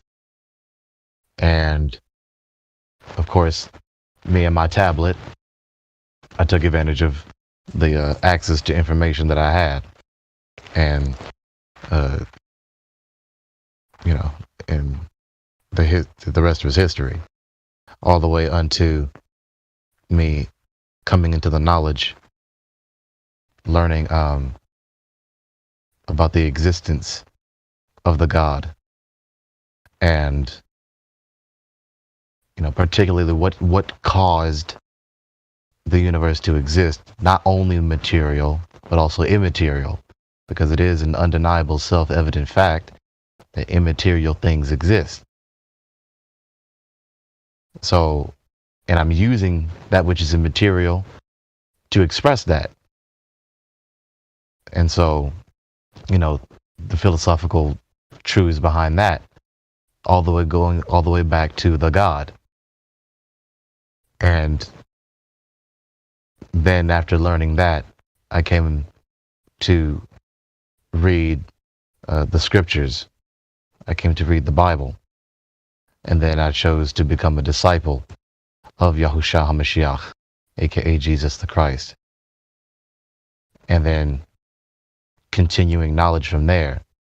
Because in the book of Mishle, aka Proverbs, the God, Yahuwah, Yod-He Vav-He, he is very adamant about us humans seeking knowledge and wisdom.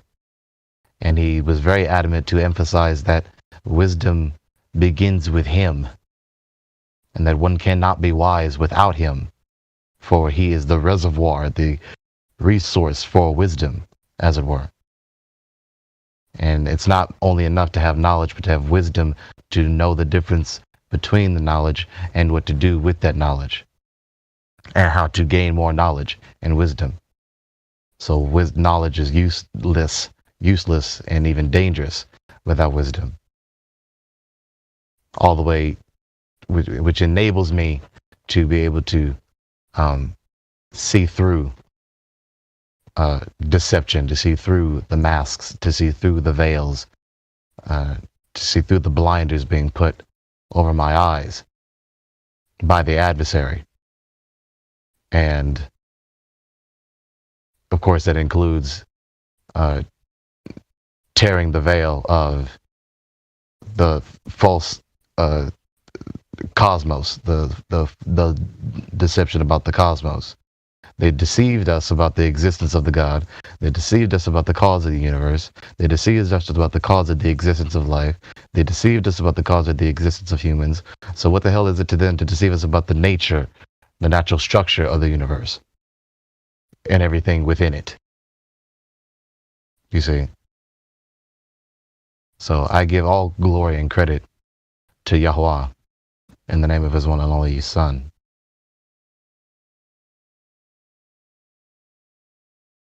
And so that's why, I'm the person that you see and hear, well, really hear, not see, but hear today.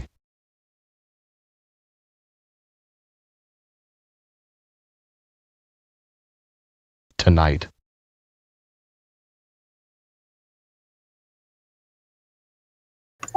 You can only learn when you're willing to make mistakes. So don't perceive mistakes as evil or intentional, because sometimes you just make mistakes.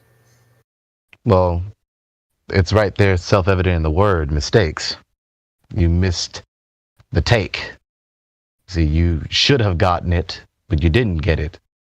Now, of course, it's not wise to be afraid to do it because it's unavoidable. But but that isn't the fact that it's unavoidable and that you shouldn't be afraid of it isn't a justification to be apathetic or indifferent. No, you should always learn from it. But, you cannot walk without falling. Right. Like, mistakes are unavoidable, and there's no need to be afraid of them, but still move past them. Yeah, but what I often see is that when people make mistakes, other people point to those mistakes as, fault or deliberate or, an excuse for their own failing. Well, it may be in a certain case. Yeah, but we are not to judge. According to what standard? Who says?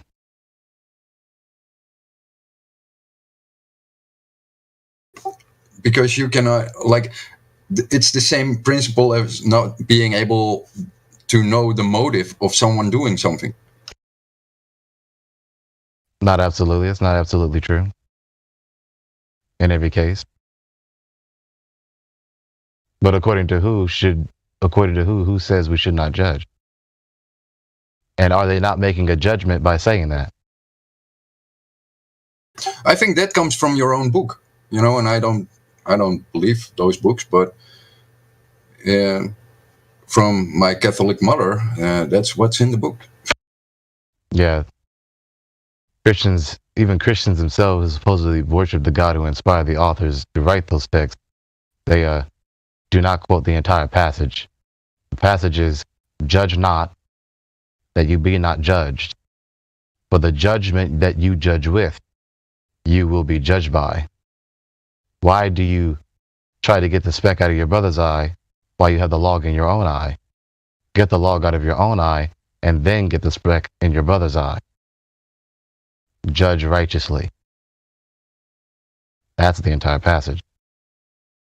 So Yahushua Mashiach, aka Jesus the Christ, is not teaching us not to judge, because that would be self-contradictory. To suppose that we should not judge, you made a judgment that we should not judge. Self-refuting. So how would you know if you're used to the log in your eye? How would you know it's there? Well, whether you're used to it or not, the log is in your eye. No, that's the whole point. You might not know that the log shouldn't be in your eye, because according to the standard of creation, you weren't created with a log in your eye. You weren't created with a log that is painfully lodged somewhere where it should not be. You see? So, yeah, but take, for example, for globers, the log in their eye is the globe, and they don't know. That doesn't mean it's not there. No, but they don't know. So how are they, from their point of view, they don't know there's a log, so they judge flat Earth. So simple, that's it. Right, and they judge incorrectly.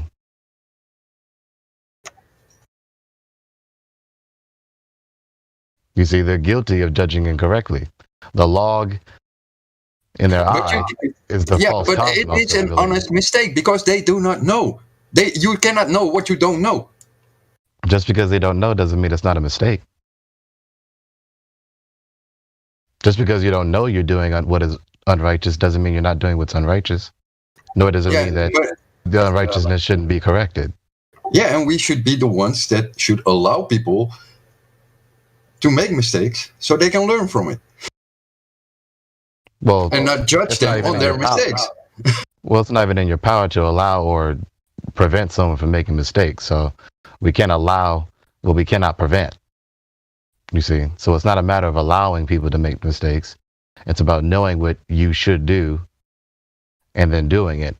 And then knowing what to do in response after unrighteousness, what you should not have done, what you ought not have done has been done.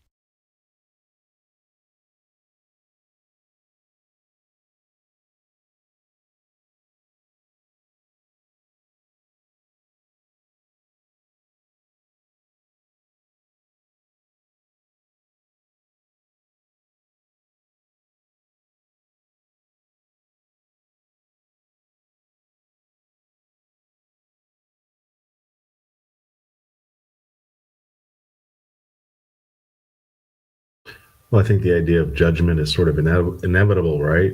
Our emotions are a scale in which we judge things. It's to be human is to judge. So you can't really remove it from the human experience. It's just a passage of the idea that, how do you imply or apply this tool, right? How do you achieve things that you want? Right, the things that you care about, the judgments that are important versus the ones that aren't, or the consequences. The prioritization. Judgment is a part of being human. The totality of being human is being created in the image and likeness of the God. Likeness being the operative word in regards to what we do and what we are.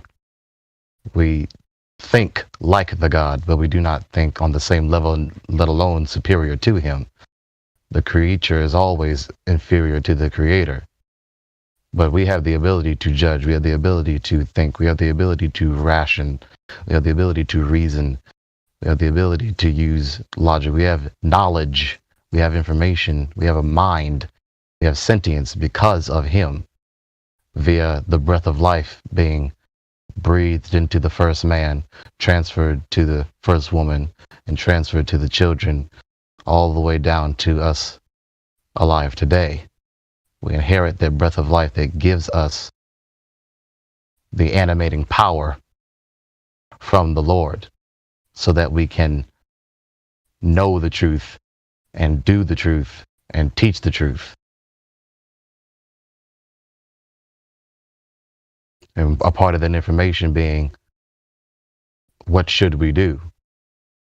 And when you know what you should do, when you know righteousness, then you can judge correctly. And you also realize that judgment per se is not evil, but judging unrighteously is what is evil. But judging righteously is what is good and what we ought to do. And that wisdom only comes from the God, Yahuwah.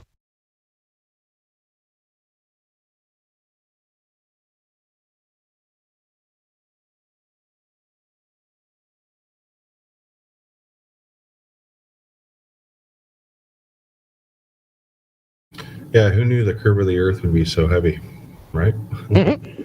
Like, come on, man. We're just talking about the curvature of the earth. Let's not go too deep, right? But in the Matrix, the movie, the flat earth is represented as the hallway of perspective. And Neo actually dies in that hallway and is reborn again. Right? Mm-hmm. Being able to see the matrix in that hallway of perspective, just understanding the implications of the curvature of the earth through how our eyes work. It's pretty simple stuff, right? Yeah. And how that actually transforms how you not only perceive reality, but understand self, right? And what is spiritual, what is created, what are the implications of it? Like, you know, what are the possibilities? And they are limited. A god, multiple gods, aliens.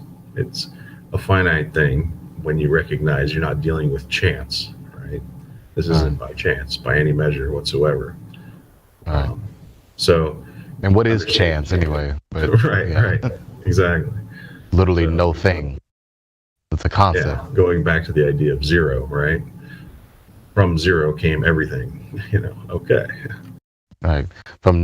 Zero is nothing. Nothing comes from nothing. Something does not come from nothing. Something does not come from zero.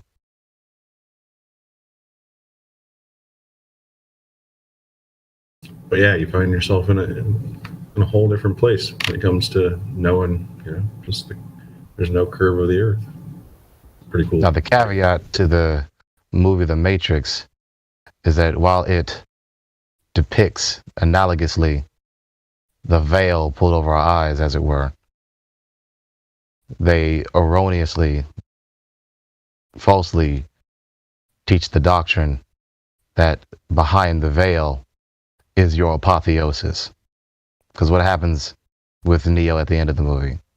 Rather than realizing and coming into the knowledge of the God, a person other than himself, he, for all intents and purposes, becomes the God himself.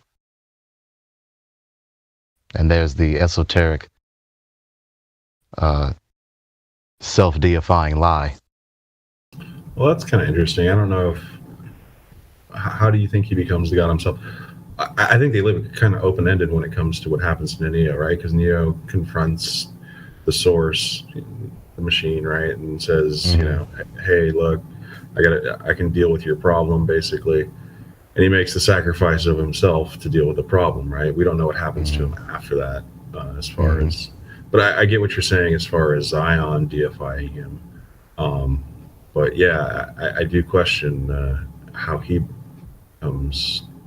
Yeah, he himself becomes, quote, quote, God, along with the initial God, because esotericists, they concede that there is an unmoved mover to the universe, regardless of whatever cosmos structure they believe in. But they also erroneously themselves believe that they can become the same thing, or at least become a member of the same class, or even supersede that initial unmoved mover, God, deity, creator. Okay, I can see that. Just the fact that he went to the table with the gods, right?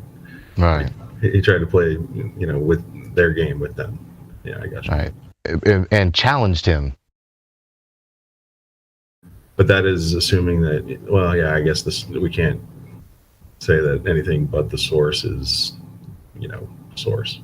So that would be God in that context. Nothing, right. That's why the God is just completely justified in saying, I am who I am, and I am what I am, and there is no one else beside me. That's a fact. The creator will always be superior, supreme, above all else. You cannot supersede what is supreme.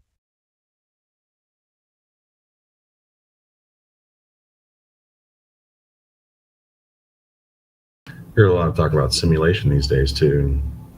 I always laugh at that one because it's so simple. It's like, why are you denying reality? Like, it's a simple kicking the can down the road fallacy. Like, why deny reality? You just with simulation, it's very easy. Is there a curved floor in the simulation, or is it a flat floor? Because that's what flat Earth is about.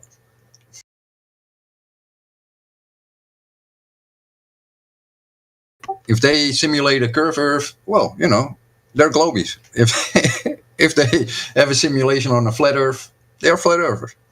Right. And since you beg the question that it is a simulation, then tell me what is the simulation simulating? Who knows? It's in their mind. Right. The vacuous assertions. all in effort to deny what is self-evident reality. Once again, simulation theory being almost identical to the Matrix and the doctrine thereof. Yeah, and that's what they want to believe. You know, they want to believe they are in the Matrix. They want to believe, right? They want to believe that there is a possibility to become God, which is one of the 3 lies that the serpent told Eve. Chua, Eve. You will not die. You will become God, and you will have knowledge of good and evil, which is a figure of speech, meaning you will be omniscient. Not only will you have all the power, but you will have all the knowledge. You see, every false religion is based on one, if not all, 3 of these lies.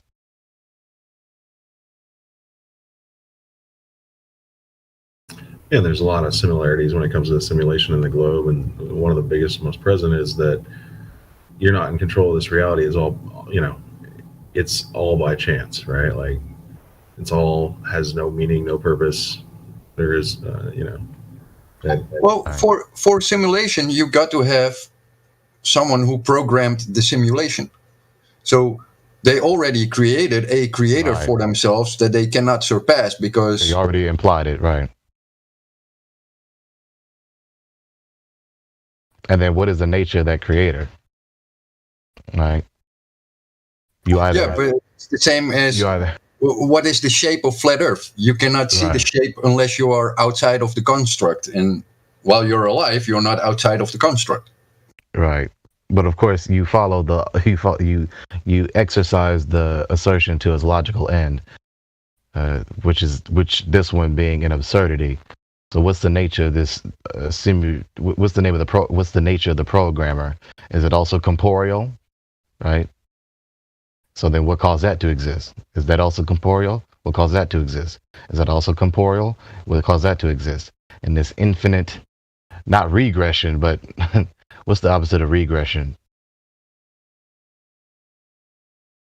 Regress, excess, right? What's the opposite of regress?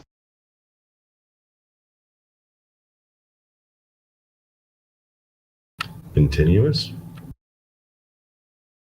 Well, no, regress is like decrease in magnitude, right? Like infinite regression fallacy. You can't divide something into inexistence, right? So you can't have this infinite causality of corporeal programmer after corporeal programmer after corporeal programmer. So it's like the mirror opposite of the infinite regression fallacy. Oh yeah, I'm not the fallacy pro around here. I know a lot of guys get into all the different ones, but yeah, I'm sure there's a name for it. Yeah, but the name, other than what I was trying to, the antonym I was trying to find is kicking the can down the road. Okay, it's a program of simulation. Okay, cause them to exist. Oh, they're a programmer of simulation, programmer of simulation, programmer of simulation, and on and on and on. In this, as you go up the macroscopic causality of the macroscopic causation of these programmers, it's absurd.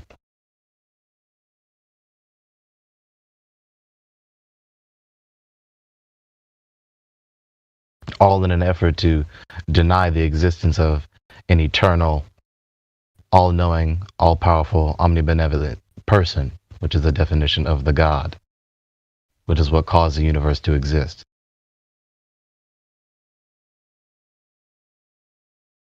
Created the universe.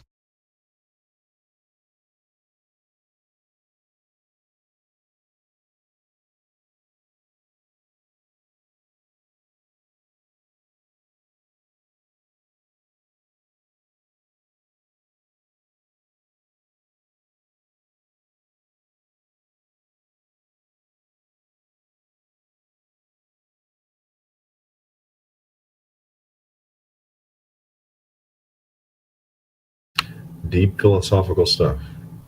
there is also the idea of what created God, like where that started. So you got an infinite regression, fallacy there too. So, well, actually, you don't. I always think of God as being the ultimate appeal to authority. Well, it's not an appeal to authority if that's the only possible causation of everything material and immaterial, i.e., the universe. Yeah, but it's like a mathematical construct beyond, what we can fantasize and or deduct from writings people wrote. We have no knowledge of God other than it serves the purpose as an answer to a question. But now you're we equivocating. do not know the nature. We do not know the psychology. We do not know anything of the behavior other than what humans wrote. So, well, no, that's not true. You're equivocating between the immaterial description of a material reality versus the creator of the existence of both. Again, the existence of the immaterial and material begs the question, what caused these things to exist? I do not deny a creator. What I do is the way people fill in the blanks.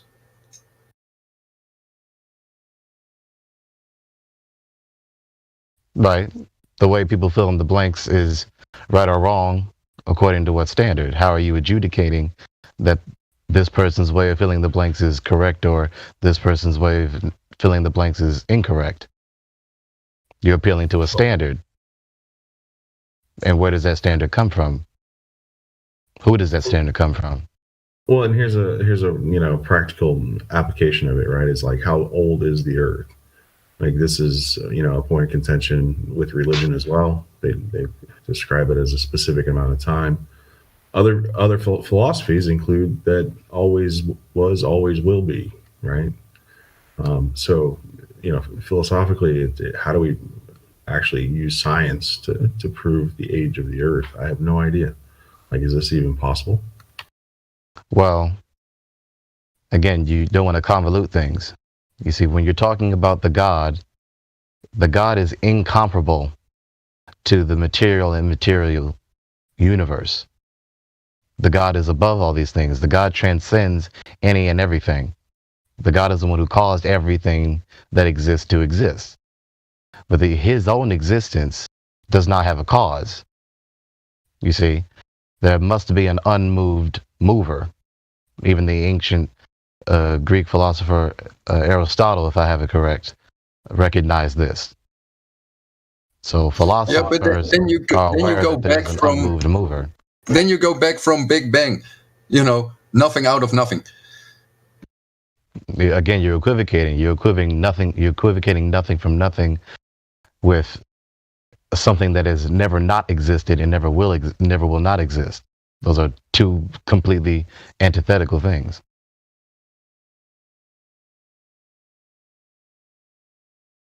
Eternality versus inexistence are completely antithetical to one another. Well, I know this place is spectacular. When I look at the sun, the moon, the stars, all the life here, it is absolutely wonderful. And even the people, the dark and the light, I'll take it all. I get it as far as, realizing that this place is bigger than this, that there's something more. I get it. Trying to wrap my mind around it. And during my life, I don't know if that's my purpose, because I think there's more than this. And at some point I can contemplate that when I'm not experiencing this reality.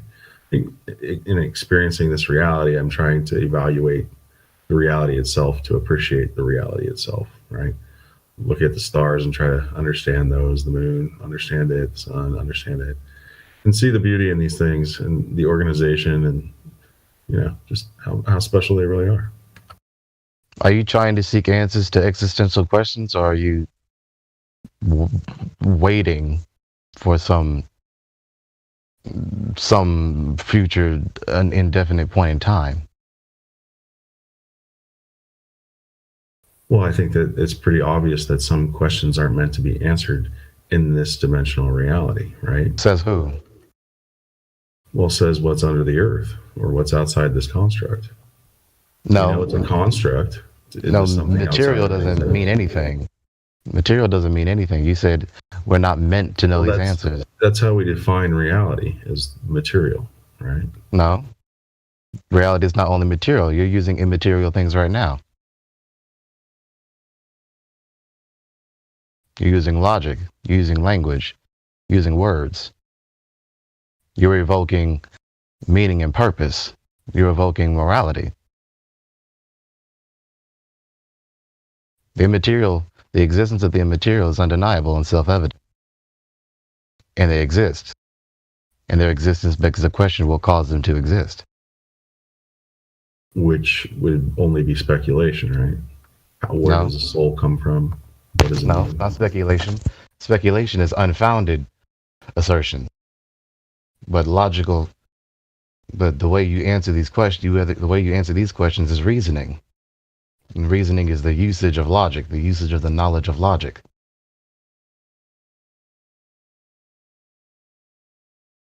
But that only gets you so far, right? You have to use science to define reality. Of course it only gets you so far. Observable, measurable, testable in order to define reality. Or I can just use, thoughts in my head to define it. No. Scientific method in regards to the natural sciences, these are methods to describe that which is. But an is does not give you an ought. Just because water is, just because the molecular compound of water is to oxygen, molecules, atoms with hydrogen atom, whatever, but an is does not give you an ought. The fact that water is that does not tell you that you ought to drink it for the sake of your well-being. Does not give you ought. And furthermore, when you're doing the scientific method, a method is immaterial. It's not corporeal. The scientific method itself is not matter. So you're using that which is immaterial to describe and understand that which is material. The immaterial is self-evident and unavoidable, and begs the question, what caused them to exist?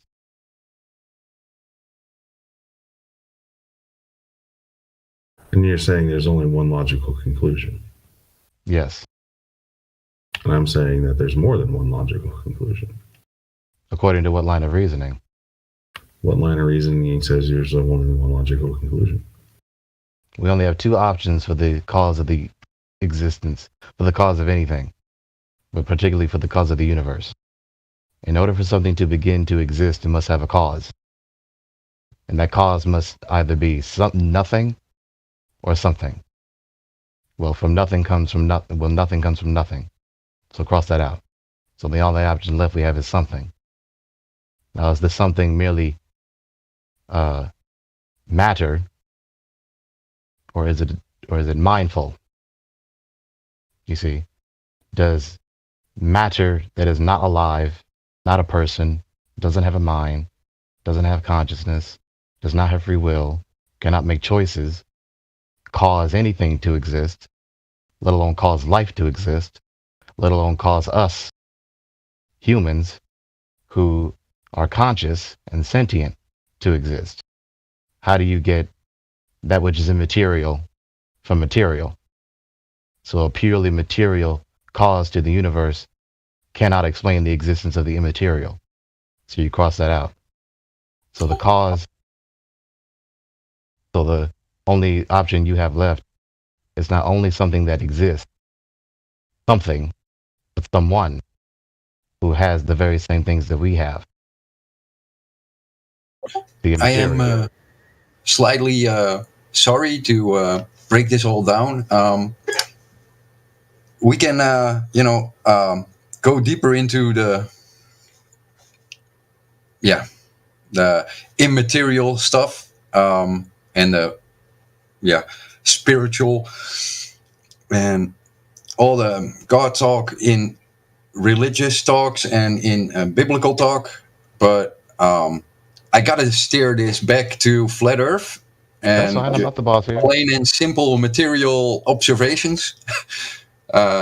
Just Yeah, so that's fine. I'm not the boss here. no. It's just to keep the live stream Keep flat it Earth. Yeah, keep it online. So how about the flat Earth? have you done a direct comparative measurement, or is it on instinct that you gauge the world is flat? I myself haven't had the opportunity to do measurements, but again, using logic, I examine the evidence opposed by the so-called flat Earth. I'm speaking as someone who's on the fence, inquiring about this, using logic and knowledge to assess the arguments supposed, and then I tempered my self-education about the assertions with watching debate. So that's pretty much all I've really done. I have not been able to do measurements myself. Well, you got a whole lifetime ahead of you to do it, but I would say do it. It's one of the most fun things to do, especially when I can have that on my belt and have the experience. Yeah, the experience is what you need to fully understand it. One can't can be an expert without experience. Yeah. And like for me, like I said, one of the first times was when I picked the wrong day and there was this haze and I couldn't see more than 2 miles. Like that was a very small ball I was on.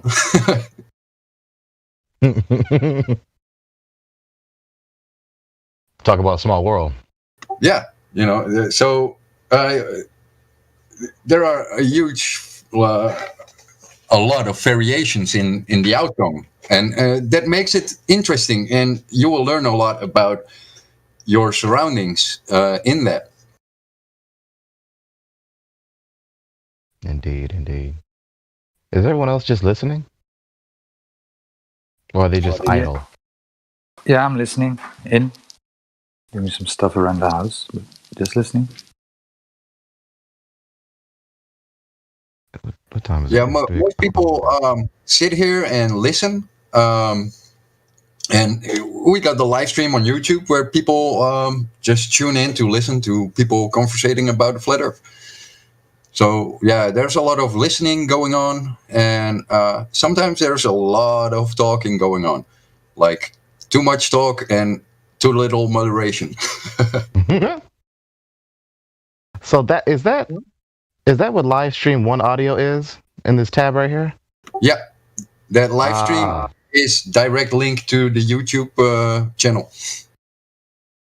Oh, this is the direct link to the YouTube channel. This live stream audio with the little music note icons. Don't get it wrong. If Emerald Monkey needed any help, the other monkeys will come out of the woodworks and flat smack. Yeah, I'm right here, ready to go. Ready to go. We can't all overtalk each other.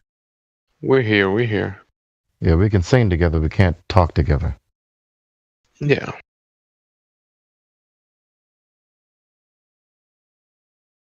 I gotta go, guys. I gotta go. No, you're not up yet. So, no, you don't. Sit. You can't. Monkey see, monkey do. I got one.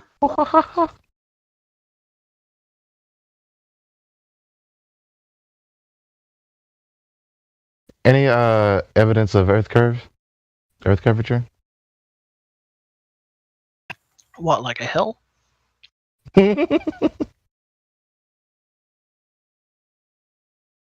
Plenty of those. Yeah, plenty of hills, plenty of valleys, plenty of mountains, plenty of fissures and reservoirs.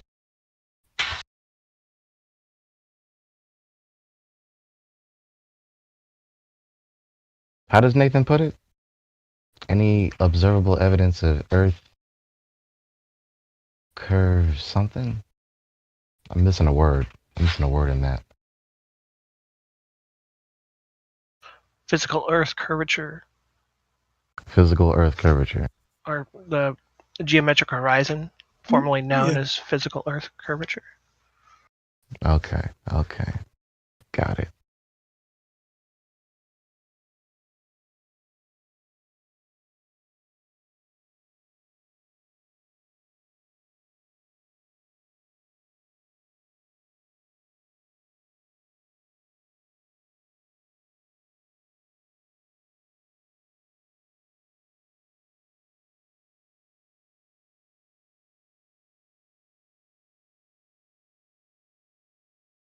A lot of silence.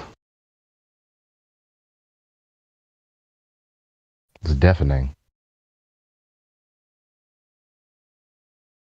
That may be a good sign. Yeah, it is a good sign folks are listening. People have woken up. Yeah. I keep forgetting that I don't go to bed. It's 3:31 right now, a.m.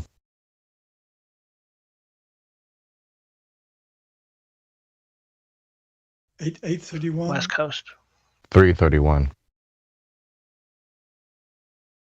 Yep, West Coast.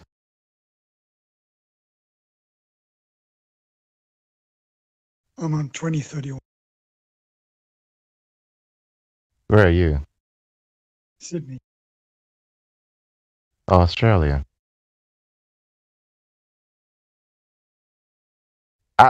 Did you hear me say it with the accent? I can't help but say that word with the accent. Yeah, no, I caught it. Australia. Australia. I mean, y'all know your accent is fun, right? It's so sing-songy. You always end the sentence with something on a high note. Well, some of them do, yeah. Like every sentence you say sounds like a question. Yeah, I know what you're getting at. Y'all do impressions of Americans, don't you? No, well, I'm Norwegian, actually. Ah. If you really want to sing-song language, the one in Oslo, they sing song. They just do it on purpose. The opposite is the opposite to sing-song is the Danish language. I want to sound special. It's known as That's what I was talking about. In Peru. Okay. I was talking about this hill that was shaped into a sundial with these notches. Yeah. What World D? Yeah, the Solar 2 Observatory something, in Peru, yeah. That's what I was talking. That's. Yeah. There we go. That was in my head. I had this image in my head. Yeah, there's a few of them like that. Hey, man. Yeah. Oh, yeah. Yeah, Mr. Anderson. Yeah. Okay. Yep. Mr. Anderson. Humans are a disease. And they must be eradicated.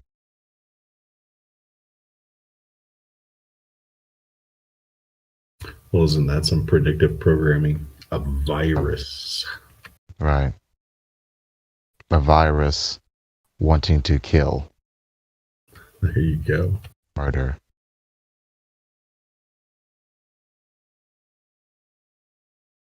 I mean, What the hell is the deal with folks? I mean, I know folks don't do their research, but goddamn, I mean, how much more of a patent indicator of a poison do you need when the head of the entire world operation conspiracy that got up on stage in front of thousands and is published on the internet in the eyes of millions at least, saying that we are using vaccines to decrease the population? What the fuck else evidence do you need? It shall not be named. Yeah, that's fake news, bro. What's fake news? That's not Right. topic for. Technically, that's not topic for live stream. Try to stay to the shape of the Earth and Oh, forgive me. Forgive me. the nature of the creation is fine. I wandered. I wandered all right. into that. My bad. It's all right. There's plenty of rooms for that. We can have those conversations. Just prefer it not on the live stream. Yes, yes. Don't get us Where wrong. is We that? like the topic, but we don't want. Yes, you don't want Action to happen. you want order, of course. Let everything be done in decent and in order. Now, how about that Earth curve, or the lack thereof? The lack thereof is astonishing. Astronomically amazing. Well, you know, I was wondering sometimes that these ballers or these people that come on could be asked some simple questions like, why do we only have one moon? Why don't we have 12, 10?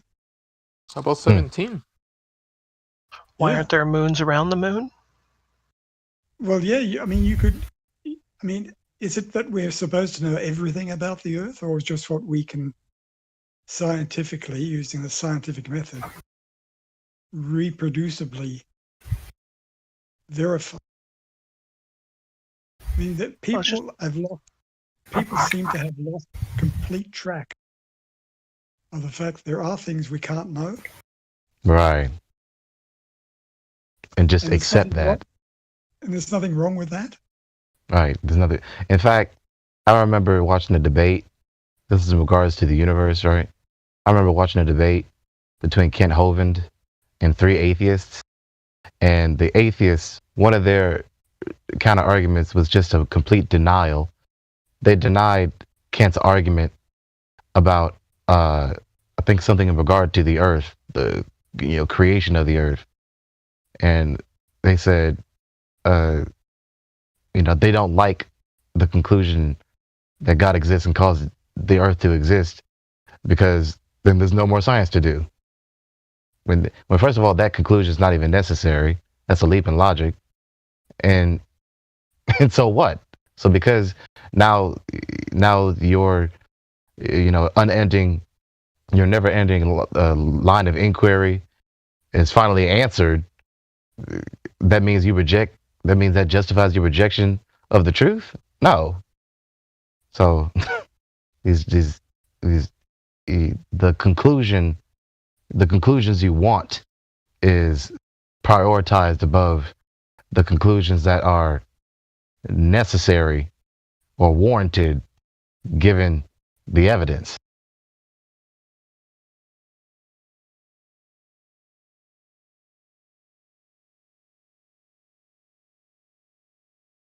Yeah. In reality, we are all scientists, because when we eat food, if it doesn't agree with us, we throw it up. Get diarrhea. So we're all having this experience of cause and effect on a daily basis. We're being confronted with it, but we don't recognize it. And of course, it may not be reducible by someone else. If I like potatoes and throw up, there might be enough people that say, yeah, an allergy. In a sense, we're all practicing science. We don't call Making it that. discoveries. Yeah. Or research, rather. Well, it's the fact that we're all Giving your individually- example. We're different. We're all different. So I guess that's what comes out of. Yeah, we're all conscious sentient you have to, it's creatures very who hard. can seek Yeah, knowledge. and it's hard to get that independent variable fixed. You can't equate two people as being the same, even if they're brothers. Right. What is 24/7 live? What is that? Here in the chat YouTube. room. That's a YouTube broadcast. That's the YouTube.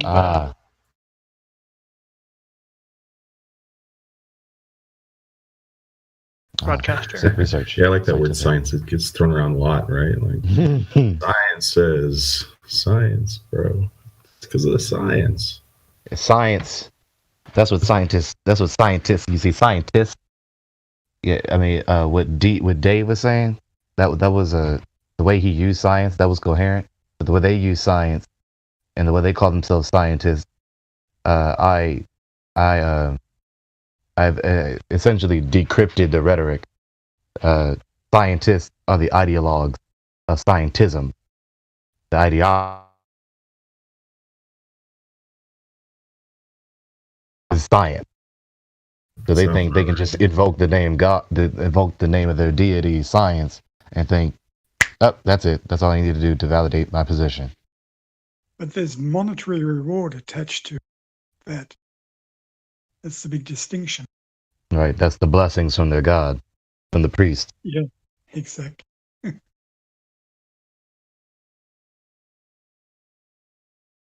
The rewards from the Royal Society. Yeah. I mean, there it is. There they are putting it right in your face.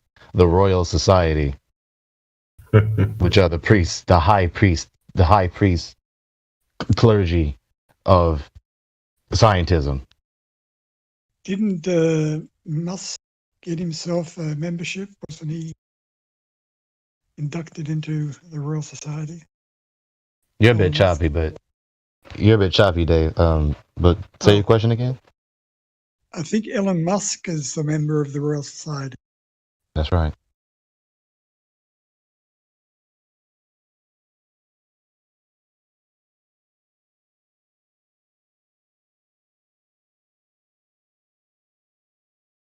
Is there a list of members there, or I guess there must be. Yeah, the ones they're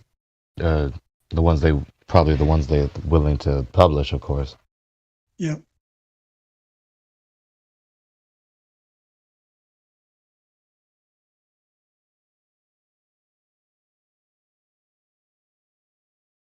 I must say I've never had so much fun in my life rediscover flat Earth, because when I was a child, I heard someone mention it to me that the Earth is flat. But when you're 12 or 13 years old, you don't think about the consequences. You just get stored away in the subconscious. And then I heard it again in 2018.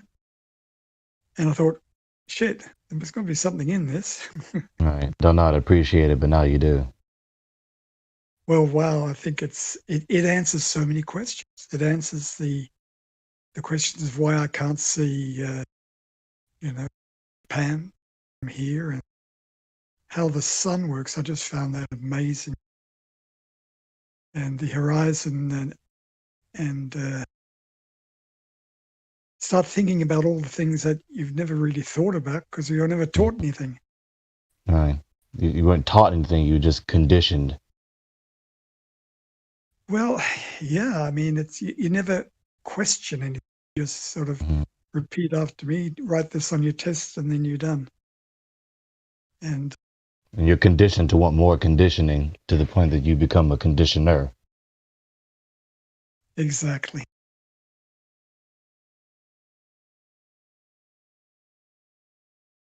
And it's hard to get out of that. That's what I find truly amazing. I don't know how. I think definition of conditioning. Yeah, exactly. I think this 24/7 Flat Earth Discord is really one of the most important broadcasts that can exist today. I don't think there's anything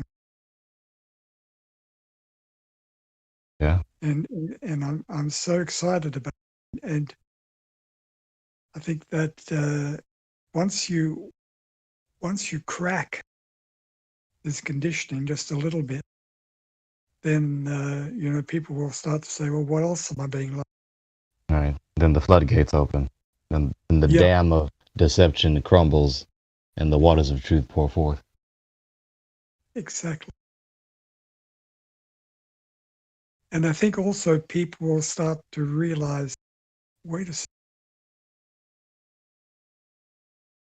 we better take another look at creation, because everything is created. We create artificial things, and everything, the whole of nature is creation. And that is a scientific fact. Yeah. And to understand how that all takes place, as you start to explore things like the sun and the moon, stars, and you start to say, wait a second, I haven't been looking at it. But I don't know what you do with a person who's so ego attached to their beliefs, where they don't need to exercise. You do any and everything that is beneficial for the well-being. Teach the truth, do the truth. Well, this man, poet, I think English poet, William Blake, he said, truth can never be told as to be understood and not be believed. And I'm thinking, okay. Yeah, that's true. Why are we having so much trouble with, that was before television. Mm-hmm. Yeah, that was before television. Yeah, I wonder what he'd say today. Yeah, he would just say, hey, what'd I tell you? Yeah, exactly. Truth as seen on TV.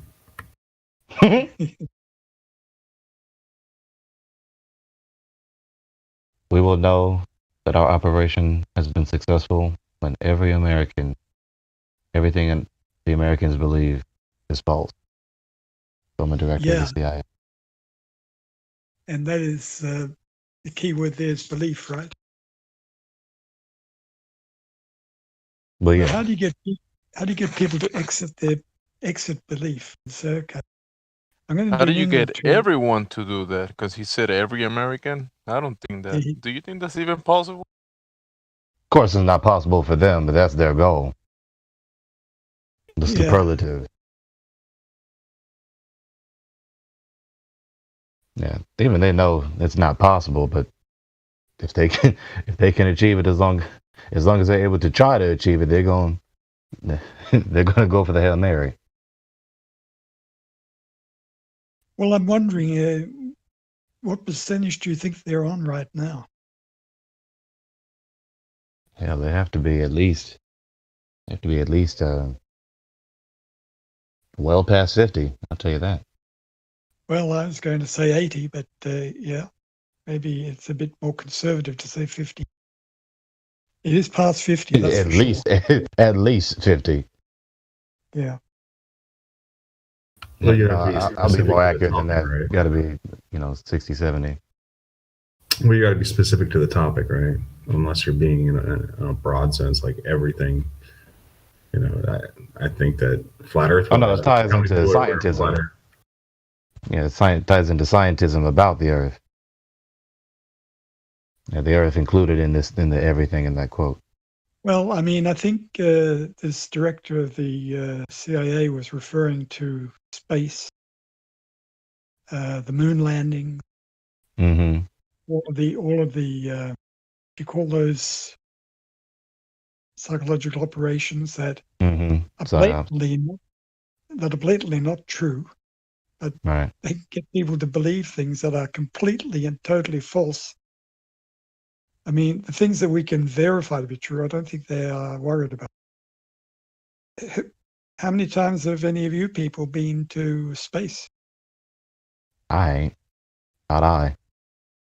How many times have you been to the moon to check out these reflectors they put up there so that they have a plausible deniability or whatever?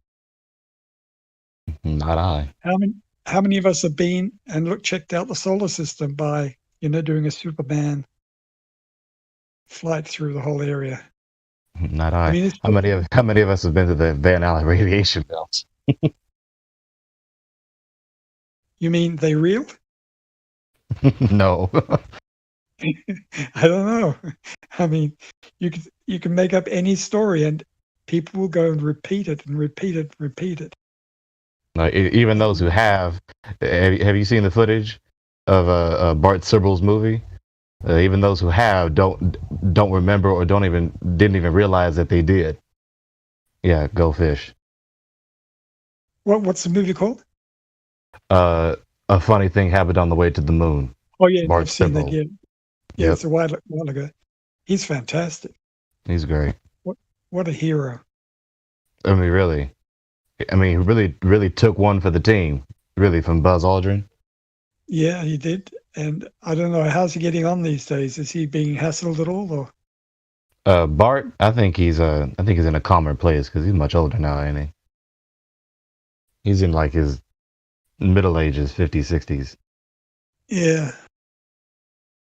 Well, normally when you start upsetting the apple cart, there are consequences. Mm-hmm. A real revolutionary who catalyzed the many to start practicing true science. Yeah, I'm so glad to have discovered or come across all this information.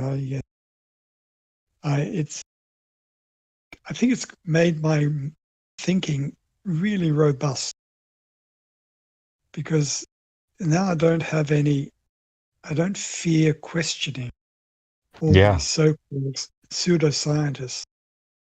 You know, when I saw that guy get the Nobel Prize for his discovery of an exoplanet, I could sit there and actually laugh. Right. You know, he was in Sweden getting the Nobel Prize, and I thought to myself, with a straight face, they're talking about this. Right next to a black hole, wasn't it? Right.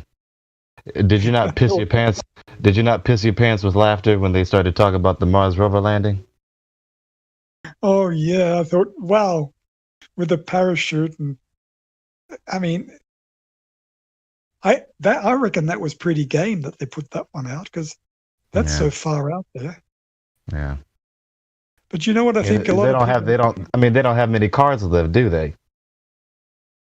They don't have a lot of chips left, do they? No, but the problem is this: they've recruited the Russians and the Chinese and the Japanese, and who the hell they can get on board to give some breadth and depth to the space business.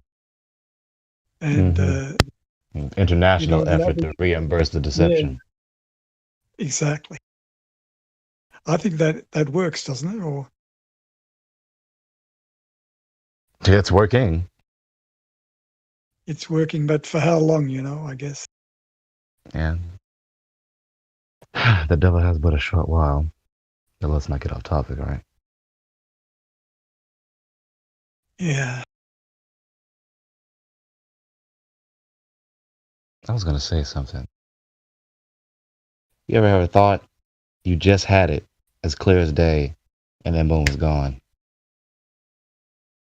The problem, I think, with people, and myself included, is to do an inventory of what you know to be true, what you've discovered to be true by experience, by empiricism. Because you find out that you don't really know very much. A lot is based in belief. Yeah, not practicing the scientific method on your own database, as it were, in your mind. Yeah, exactly. So when I did that, I was 40 when I did it, and I was horrified at how little I actually knew to be true. That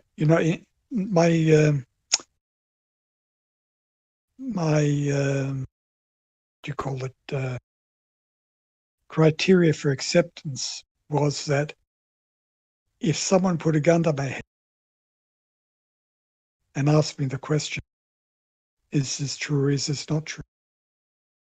Then a false answer would end my life, right? You get what I'm saying? Is that I had to be that honest with myself that, did they go to the moon? Well, the answer is, how do I verify that? Well, I can't verify. Right. I want to be certain so I can give the certain truth answer without any risk of me being incorrect and thus dying. Yeah, but most people will answer, yes, of course they went to them. Because someone told them. Right. That's the quality of their thinking.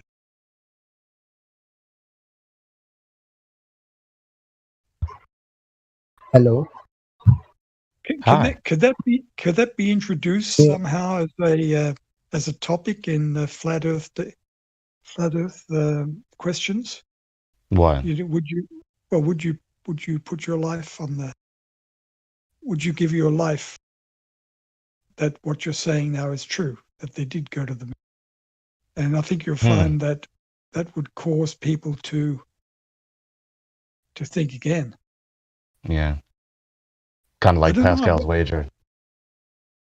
Well, something has to be done because, I'm coming across people who are so disbelieving. And I think things are changing, but just to get sow that seed and get it started is important. And that's where 24/7 Flat Earth Discord comes in.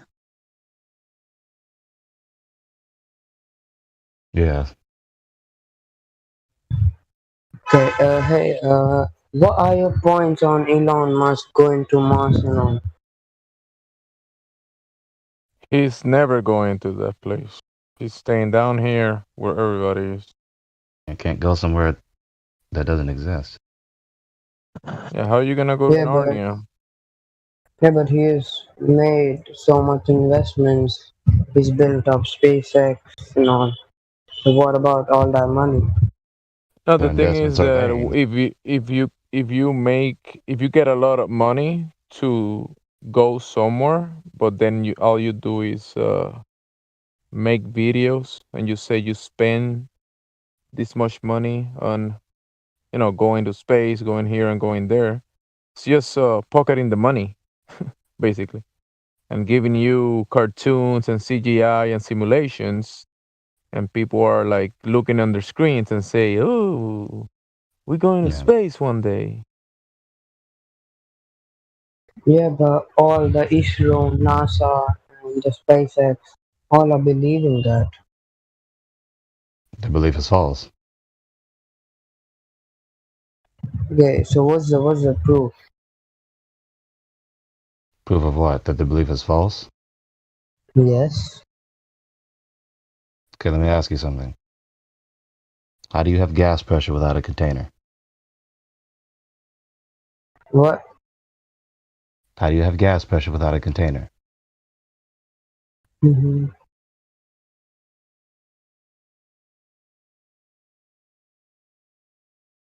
What was that?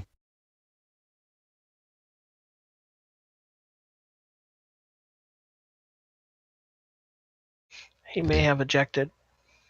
Wow. You stumped him that easy? Come on, it's a young guy.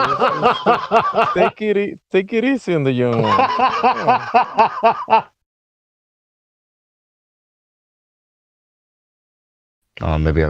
Maybe my voice scared him. Yeah, that lion face. Yeah, he was supposed to say gravity. Right. Well, he was supposed to say it. Maybe you should ask him what gas pressure is first. Yeah, when he comes back, maybe I will.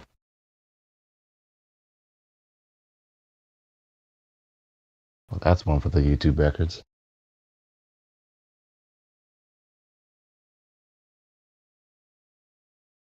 Are there any Globers in here? Not anymore.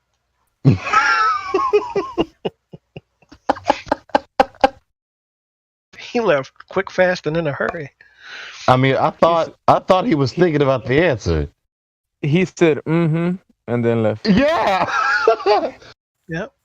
Answer. You know you're nervous when you answer questions that were asked to you. You know you're in pain when you answer questions about your well-being that weren't asked to you. like when you walk into a stop sign or walk into a door accidentally, and you start saying, "I'm okay. I'm okay. Yep. I'm fine." He sounded kind of young, and he said, "What do you guys think about Elon Musk going to space or something like that, right? Going to Mars. Yeah. Yeah. Well, Mars He's space. not going there. So he's not going there. Then what about all the money? Their investments are vain. Well, they believe they're going. The belief is false. Can you have proof? Give me proof? Okay, let me ask you something. How do you have gas pressure without a container? Boop. Eject. Eject. Hey, Trevon, welcome back, sir. Oh? Trevon? Hi. He's back. Welcome back. Your questions are definitely welcome whenever you like. That is the first step to the scientific method, after all. Oh, my neck is bad. Morning, Elijah. Elon Musk is supposedly he's kicking off the next moon landings with real people. I don't know, actually. I can't wait to see that crashing. Did you say you can't wait to see that crash? I mean, not literally. I mean, I know it's never gonna. Whatever they present, I know for me, it's gonna be hilarious. Whatever it is, if it's nothing, if it's something, however they go with it. So, I can't wait for that thing to crash into the dome. That's hilarious. And that's sad. Don't do it. Don't get on that rocket. Don't get on that rocket. You will crash.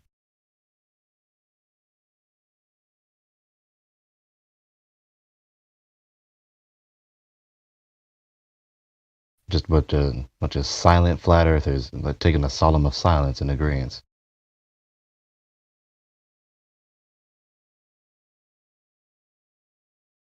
You know, a lot of times the conversation could be over if you're not trying to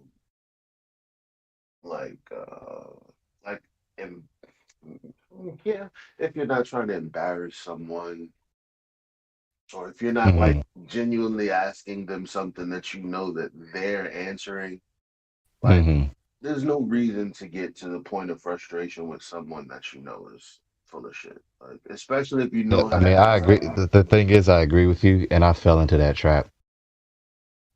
I'm new to Discord, after all. No, yeah, that's cool. Because I was on the Nathan Oakley show. Yesterday? What? Not yesterday. Whenever it was. You on the Flat Earth versus Pseudoscience debate server? Right. Yeah. And when he was talking about how do you have gas pressure without container? Yeah. No, he didn't even say that. He didn't even use the word container.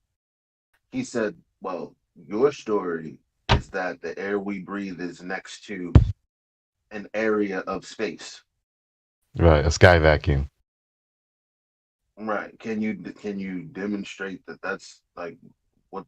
And they'll say, so you think there's a dome. That's their logical conclusion. Right, that's your leap of logic. You don't have to answer that question. Like, right. All you have to say is your story is this. No thanks. So you're saying no, you said that. What I'm saying is what they're saying is a no. That's kind of like what police do, don't they? They repeat your story back to you to see if you're lying, and they repeat their questions to see if you're lying. I picked up some lettuce. That was all I needed. I was in and out 2 minutes, and they're like, "So you stopped at the gas station, huh?" Like so let me get your story straight. You thought it was okay to go 70 miles per hour over the speed limit in this sports car that don't even belong on this street, but you thought you were driving a Honda Civic?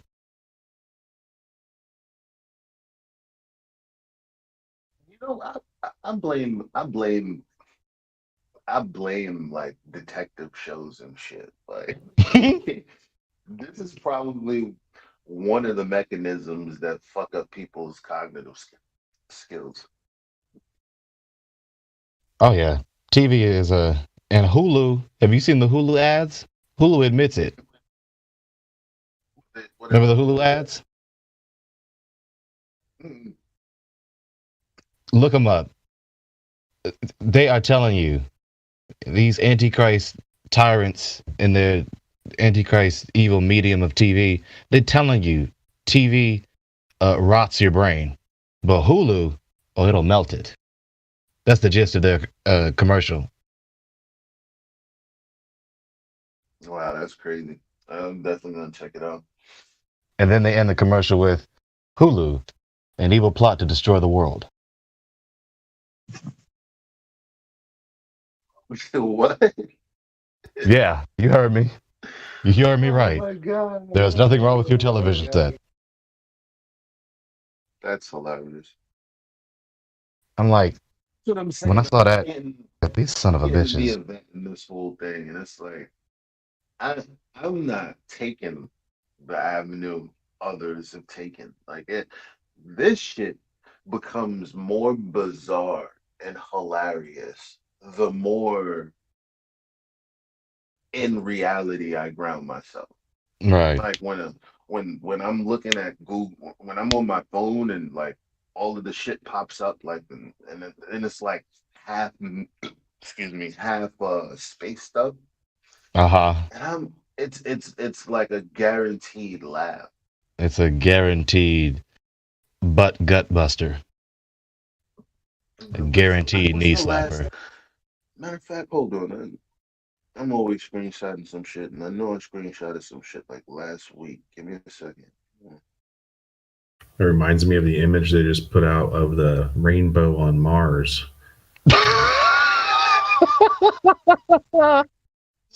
It's the last thing I posted. That's funny.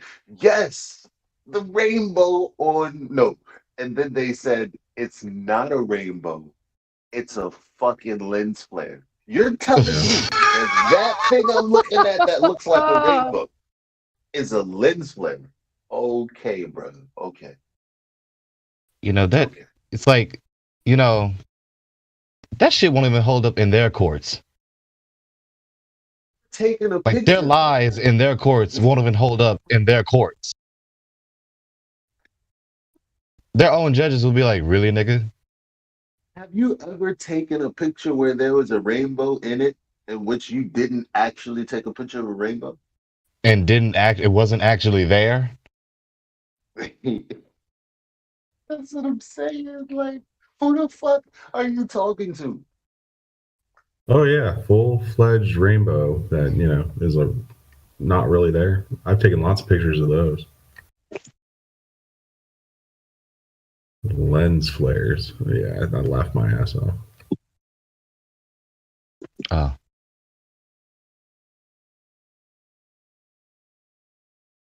Ryan Dunn put something in the live stream chat.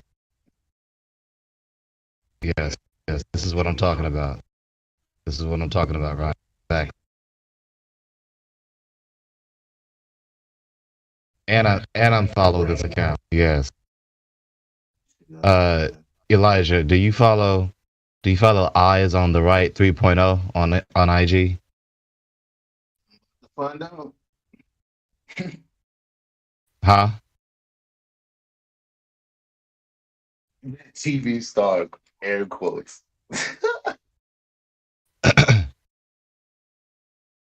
You heard me? I said, do you follow Eyes on the Right 3.0 on Instagram? Said I was about to find out because I was just watching the link. Yeah. Yo, Baldwin is crazy.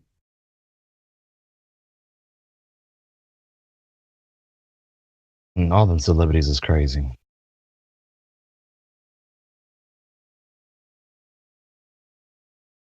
Except Kyrie Irving, man. Kyrie Irving got it straight, right? Yeah. What's crazy These is, celebrities know the what truth. if, that's what I'm saying. What if the celebrities, what if they're really just trolling us? Like, what if NASA is a big ass troll? Well, I can't. The problem is school and structure and everything. So I'm like, that's a little bit more than Yeah, that's not the trolling. totality of the problem, bro. I'm just thinking, like, these Spit it out. dumb, or if they're really on a different wavelength. Because Talking about the when celebrities. it comes, right, and maybe not just celebrities, but all successful people, from a financial standpoint, because there's definitely a different mentality in it, and it has to do with what you do on a daily basis. It just, If you, that's what it comes down to. Mhm. You do Yeah. something on a daily basis in a routine that the other person does not. Yeah, the habits in your life. Right. And I'm just Yeah, great thinking the factor. 90% of That's like people it. that are so lazy, like perhaps they're the same, maybe they're the problem.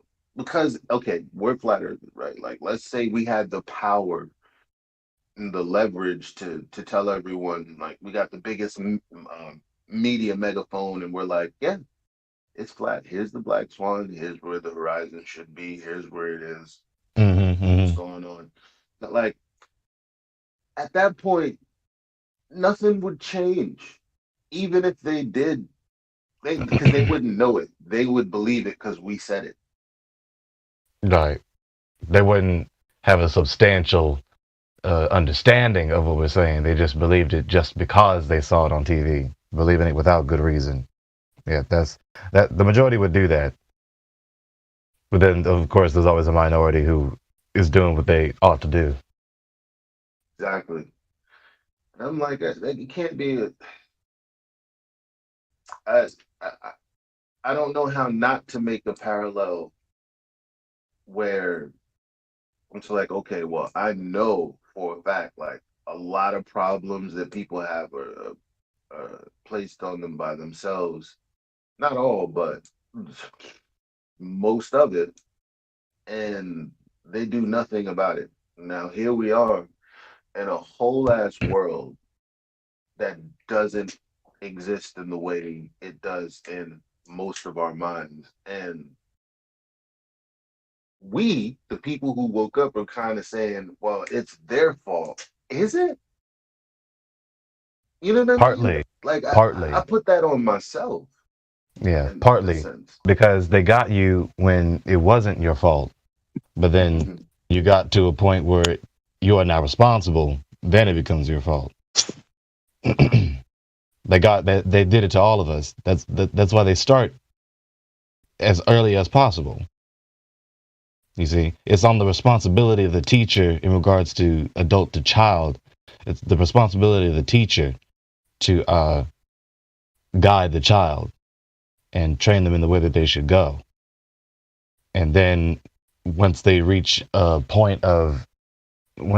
certain level of intellect that they can now take responsibility for their own actions, now it's your fault when you continue the sins with which you were taught. Are you guys familiar with Dorothy L. Sayers? Say that again. Are you familiar with? Keep cutting out. Dorothy Sayers, she was a mystery writer around the same time as Agatha Christie and Tolkien and C.S. Lewis. I think I know who you're talking about. Who? Dorothy Sayers. Oh, okay. I'm not quite familiar. Oh, actually. In 1947, she gave a talk at Oxford University about the lost tools of learning. Okay. If you type in on the internet, Dorothy L. Sayers, Lost Tools of Learning, you can find her talk there. And it basically is where she exposes the fact that we're having our minds crippled back then in 1947 by taking away the ability to reason using the scientific method, or the equivalent would be something known as a trivium. So it's not all our fault Yeah. that we can't think. It's planned that way. Yeah. It's not It quickly not the victim of deception's fault initially. It's the fault of the deceiver. But then when you start advocating for the deception, and you don't do your due diligence to qualify the assertions that you have been taught, i.e. the deception, now it's your fault. When you choose falsehood, now it's your fault. Well, you could make an analogy that progressively. Sorry, I think that it quickly becomes your fault or our fault, like quickly, because I mean, yeah, there is a time in which it wasn't my fault, but then there are plenty times that I can look back, in retrospect, and it's like, oh, there, when I could have Right. I didn't, and I chose not to. God, I had that same thought. See, we're right here. I had that same thought thinking about my time in physics class in middle school. I'm sorry. When this woman told me that Jupiter, quote, quote, when Jupiter is a gas giant, several 100,000 times larger than the Earth, I immediately thought to myself, how the fuck can that be so? How is there a gas ball in a vacuum denser than the Earth and larger than the Earth flying around in this vacuum? What? And how do they know that? And then you let it slide. Right? Because I'm trying to pass. Because I'm trying to pass the class. We have Sakis that joined. Sakis, welcome to the server. Flutter Discord. Sakis, are you there? He left. He bounced. Continue, guys. Oh, yeah. Yeah, they must just say. It's like, what? And how?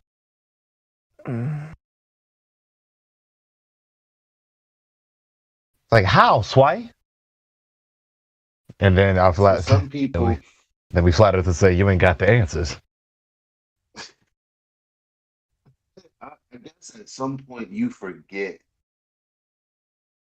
like, how ridiculous it was, and it's replaced by some, like, because when you grow up and you forget to address that, like, we live in a world where it's like, well, I mean, there's Vsauce and there's all these people and shit, and it's like that. Yeah. Whatever it is, it's magically amazing. I don't understand it, but it's cool. But you never question it. You just say that shit is so unbelievable. It's cool as fuck. Right. And of course, the common man. Right. Because of course the common man is caught up, distracted in the rat race of society. So of course you're not gonna examine these doctrines with the same rigor that a undergrad or even a university PhD is going to.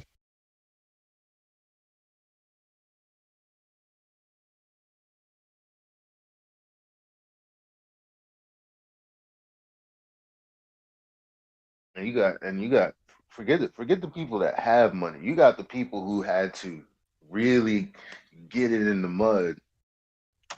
They spent years watching their parents break their backs to give them a life that they didn't have and they go to school and they become quote unquote educated, you're not gonna violate. You're not gonna disrespect their education. Yeah. Or their professors, or the energy and the time that they put in trying to figure out this shit. Right. Hey, you're not gonna say, "Hey, you put your blood, sweat, and tears into this," but you're wrong. Very unlikely. Very rare. Very unlikely. Especially when you know that.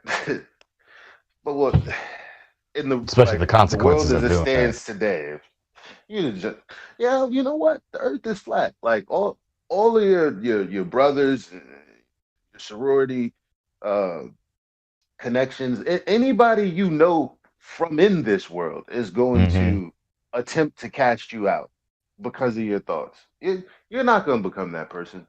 And for all intents and purposes, all these consequences from making these choices that we flat earthers have made, it exposes the religion with which we were programmed to be devotees in. It's the self same subsequential consequential behavior, like when a Muslim leaves the faith, when a JW leaves the faith, etc., etc. You become a heretic, or better yet, you become an apostate, and then you're exiled, and or even persecuted, and or even martyred.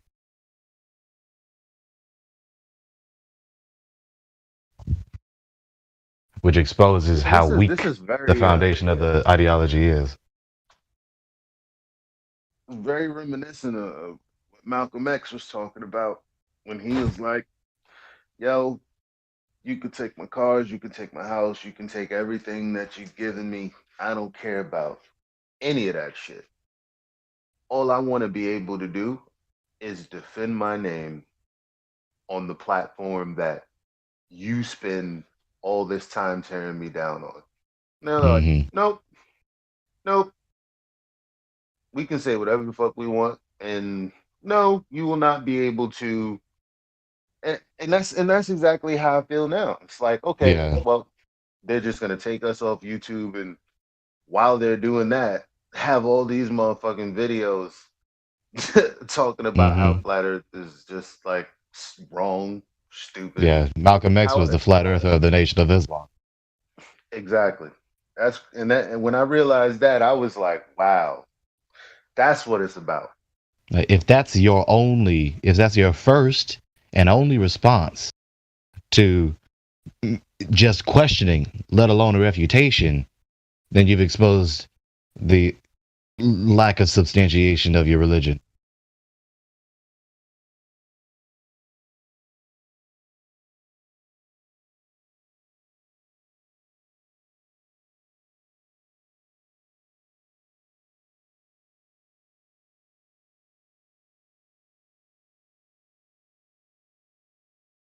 Rough out there, people. I wonder whose accounts are just sitting idle in the chat, because I've only heard, like, ever since you've gotten here, Elijah, I've only heard like 3 or 4 persons. I'm here. I just like to listen, I guess. It gets like that a lot of the times. Doing just fine. I myself am gonna do something about that. Do some guerrilla style marketing. Now that the weather's breaking, everybody's going outside. Everyone seems to be thinking, fuck COVID and shit. So about try to get time. some fresh faces in here, and that should get the engagement going with the people that are just sitting back. Because most people don't want to be the person to start a conversation or know how to. Like I used to do that a lot in the morning, like how we're talking now, but I don't even do that as much because as a matter of fact, I'm like, I should have been out of here 23 minutes ago. And of course, like when you're in real life, there's no label above somebody's head to indicate what that they're okay with this or that subject. Unlike navigating through Discord, like, okay, this is a flat Earth discussion. Yeah, I can talk about flat Earth here. Ain't no labels and tabs in real life. Right, you might say something somewhere that could end your social capital. Right. Like, deplete that social capital. Like even within family. I mean, maybe this is just me, but when you what am I trying to say? You ever get a little nervous around some folks when they mention something that'll get you going on the topic, but in your mind it's very likely that you're going to get a hostile feedback, and you don't want to endure that. But you know how but you want to talk about the matter. You know what I mean? Absolutely. Yeah. I was gonna say no. Because when it comes to my friends, like my outer inner circle, it's like, nah, this is what it is. Like, y'all bugging. But I'm thinking nope, because now, in my home, it's like, I'm not even gonna get into that. I'm not, you know what? Forget it. I'm gonna keep that to myself. So yeah, that's true. It's a balancing act, when to speak, when not to speak. What's going to be the reaction? What are the consequences of my choices?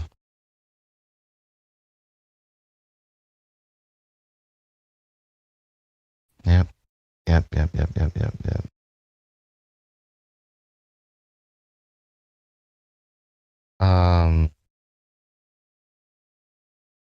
A heliocentric model. You know what I don't hear mentioned often? Okay. Big Bang, right? Supposed that shit almost every day now. I talk about that shit almost every day now. But go ahead. You got an infinitesimally dense and small so-called primeval atom with zero volume. Now, fucking stop. How do you have zero volume? That's just another way of saying the shit don't exist. And how did you even measure it? How do you know it's infinite? If you tried to measure it, you would never get back to us and tell us, because you would begin measuring and never stop. Something you never observe. You were nowhere near observing. Now next. Wait, hold on. You come to a city, they're like, all right, like you know exactly. You're all of a sudden you're a mechanic and you're fucking damn it, what the fuck are the name of people that construct buildings, architect and shit.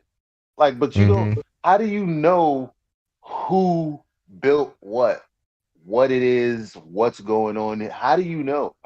Right. I did some research back in my house. My bad. That was a weird flex. No, it's fine. So next, it explodes. Now again, stop. What caused the explosion? And what's exploding? Right? And what caused the thing that's exploding to exist? And what caused the cause to exist? Okay? Now this goddamn thing is expanding in all directions. Okay, wait, again. If it's expanding, then there has to be space for it to expand in. And in order for there to be space for it to expand in, there must be some sort of container that the space exists within.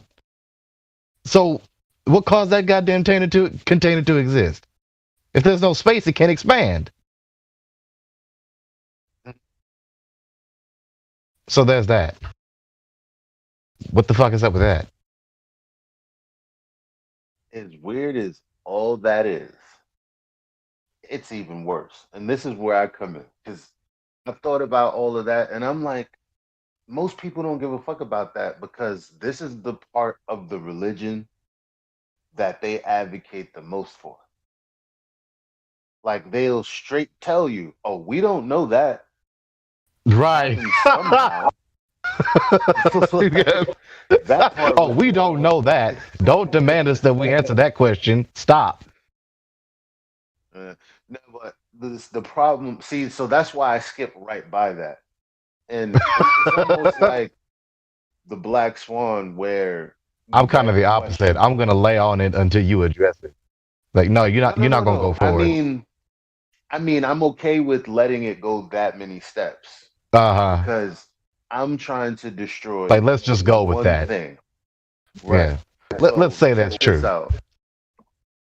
So it's expanding. All parts individual from the original atom.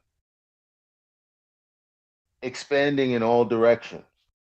So, to me, gravity is an ad hoc justification for the globe. Yes. With your first law of thermodynamics violation.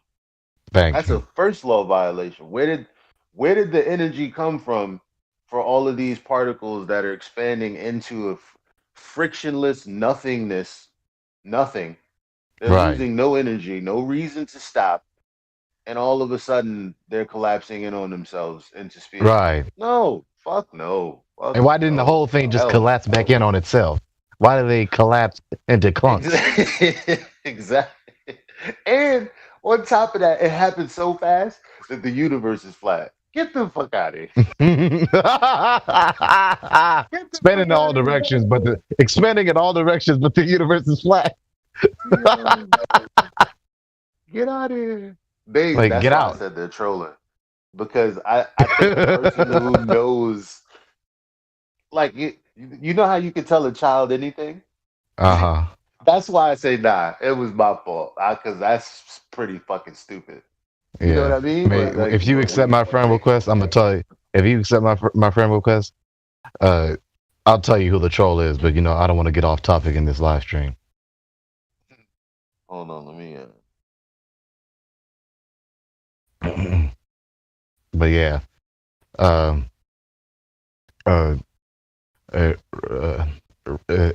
troll rhymes with devil.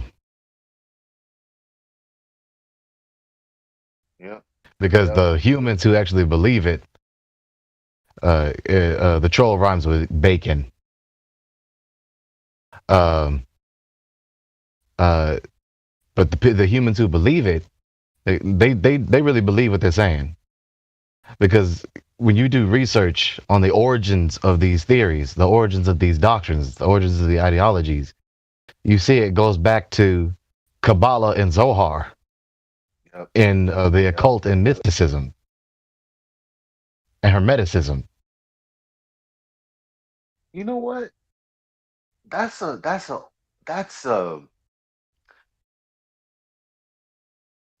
old ass way of saying you's a motherfucking lie.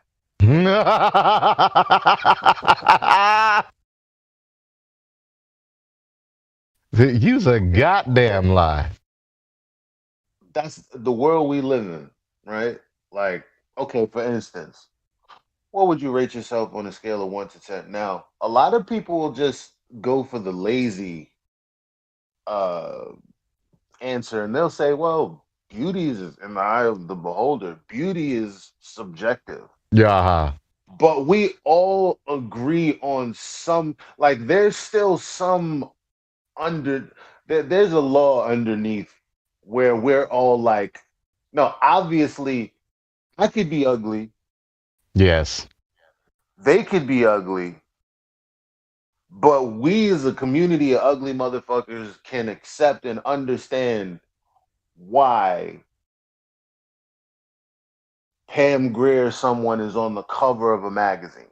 Yes. It's like, well, obvious. Like it's obvious. It's just evident. There's beauty. an internal understanding of Yes. what perfect symmetry, or we know what that is. Yes. And We intrinsically are born with that knowledge. We're created with that knowledge. But here's the kicker. You can ask anybody on a scale of 1 to 10, what would you rate yourself at? And it's instantly a lie. And this is the problem. Because the devil is a goddamn lie. And that's all it is. The devil's a lie. Lie to yourself. And the moment that you begin lying to yourself, that's sort of false prophecy right there. Because everything you say out of your mouth is going to be false prophecy. Well, false witness. If you say I will be a 10 and that's false, then you're a false prophet. Yeah, making the father of lies job easier. But let's not get off topic. Yeah. So I just think that it's a lot of people who lie to themselves and don't even realize it. Yeah, it's almost difficult to not get into the existential and philosophical implications or ramifications of the heliocentric model. It's just because you're talking about existential matters on the most macroscopic level, which have the most ultimate implications and ramifications, and they're unavoidable. I mean, you can deny them all you want, but they're still there, and there are still consequences. There are 3 tenets of this belief that are diametrically opposed to your everyday waking experience. And you accept it. Like that that's an indication that yes, this person is broken. Yeah.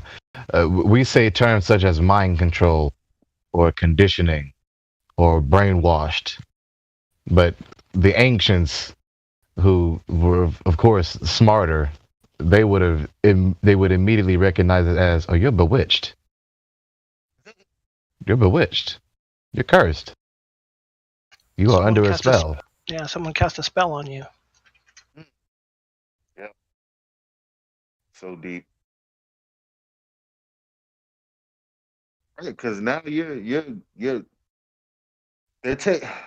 taking the thing. First of all, you're also, when you're existing in this world, you think you're a lump of coal, and the moment that you die, like that's it. Like it was just you were just a computer that just came again into existence out of nothing but your mother. Right. And there's no other side to this, but it's like people don't think about what comes, what like our whole world, our relationships, marriage, love, all of this stuff is not built on physical stuff. I don't have a cup of love somewhere. Like this is a construct in my mind that I have to maintain on a metaphysical level. Right. It only exists in minds, but that doesn't mean it doesn't exist. Right. Right. In regards to Darwinism and evolution, which is predicated on this Copernican cosmos, false cosmos, one of the things that I've never heard addressed is explaining the existence of language and the existence of multiple languages. Because the existence of multiple languages within the same species, like no other race has this problem. It's only humans. No other race of any animate, sentient creature on the face of the flat earth has this problem except us humans. Now explain to me, in this ideology, which is purely only preaching that everything is getting better over time, how the fuck is this an improvement? How is this advantageous? Explain that. How? How and why? How is this the case, and why is this the case? That's one thing I've never heard. Insane. That's one thing I've never heard the Darwinists explain.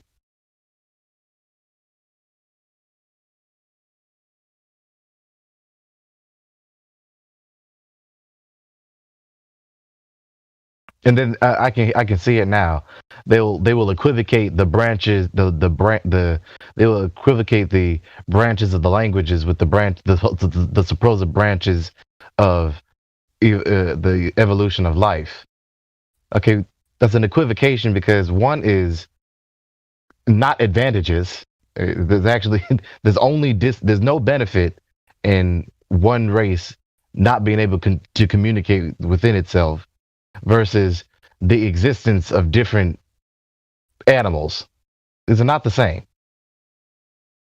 One is just the existence of the animals.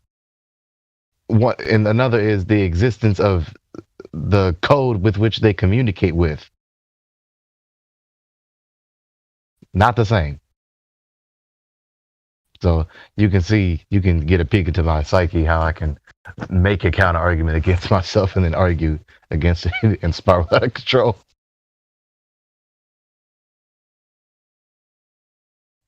Unto its logical end, of course. He's trying to get out of here. Listening to this conversation was very interesting. I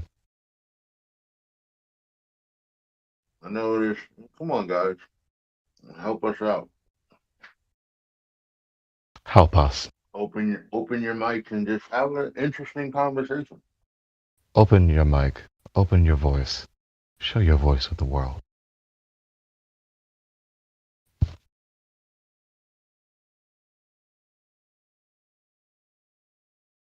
Elijah, where are you at? You sound like you're in the U.S.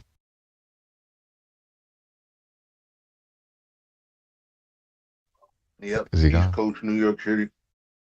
Oh, wow. New York. I was about to get into another topic, but no, hold back. You accepted my friend request, didn't you? Yep.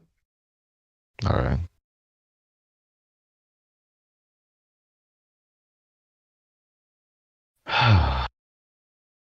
I'm laying on my bed right now. It's what time is it? Hell.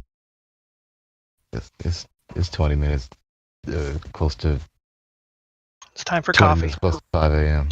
It's time for coffee and breakfast. All right. Are you in California also? No, I'm in Virginia. Virginia. What time is it over there? 7:41. We got 3 hours difference. Well, technically, I'm in my body, which is located in Virginia, so that's where I Evidence of a local sun light source, of course.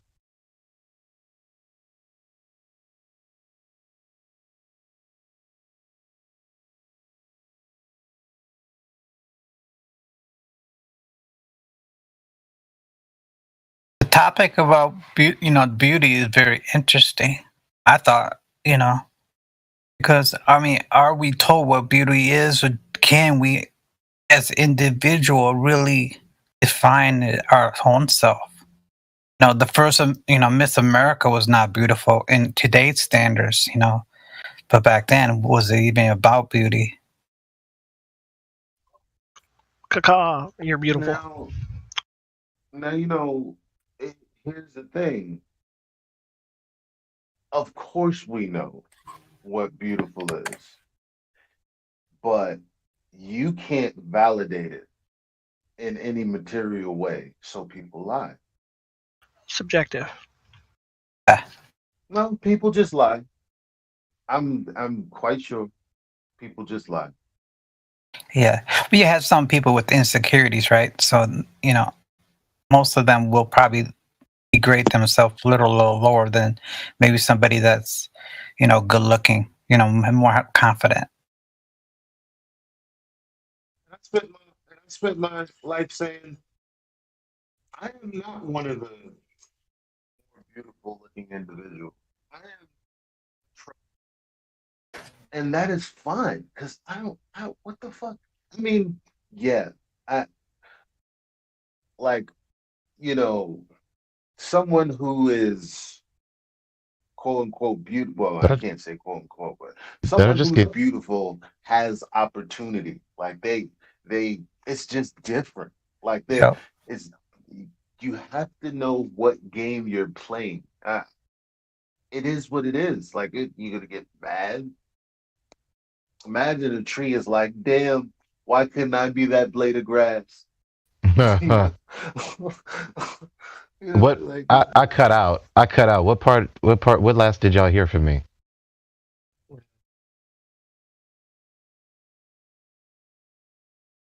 Shit happened again? and then the last minute or so. What was the last thing you heard? Nothing in the last minute or so since me and the other guy. Yeah, he was talking about trees and grass.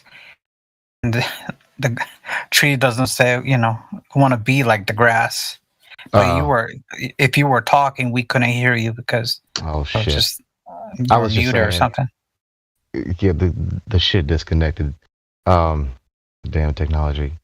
I was just talking about how I was convinced about the relative locality closeness of the sun, given that we see diagonal light rays from the sun, diagonal light rays from the sun, and how that disproves the heliocentric model of the sun, given that in the model the sun is several million times larger than the Earth. And if that were the case, then the light rays from the sun would hit the Earth parallel, but we don't observe that. Therefore, that's not the case. You know what does it for me? And they'll tell you, oh, those are just made because of water droplets. Word. What? Rainbows. Oh. Right? So rainbows are actually, so you know how you see a sunset halved? But if you increase your elevation and you open up that angle of resolution, you can see the full sun. So right. In the same way, if you're high enough, rainbows are actually 360-degree rings. Yeah. And yeah. When you perceive it from a higher vantage point, the middle is the brightest part of land. And then without that, there's a dimmer gradient. There's a dimmer section of light, but then there are double rainbows. So outside of that, the land is even darker. But that's what you're perceiving. So it's like, this looks like a hot spot to me.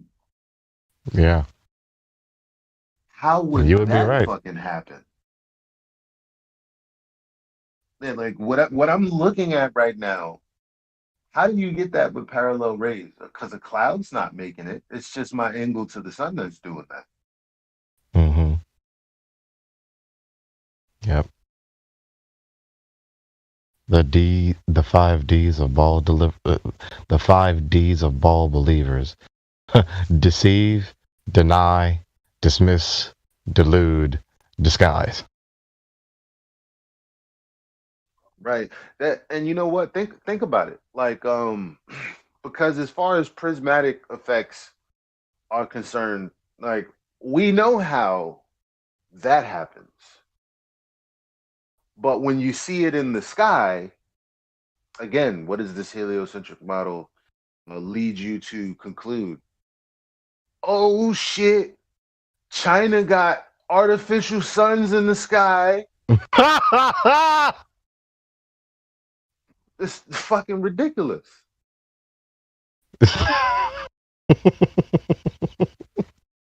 That's funny. I mean, just the concept of an artificial sun in their model. Where did they get the material? How about that question? I mean, we got so many questions. Where did they get the material? Who did they buy it from, if they bought it? How do they know how to make it? I mean, talk about kicking the can down the road. Like firing the can out of a cannon down around the earth.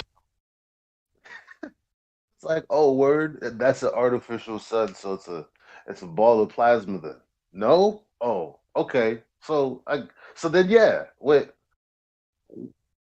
technology created this and who bought it? Right, and how did they know? Where'd they get the information? Where's the money trail? It's not a sun unless you know what the sun is. Because if the sun is that, right, it's all fucked up.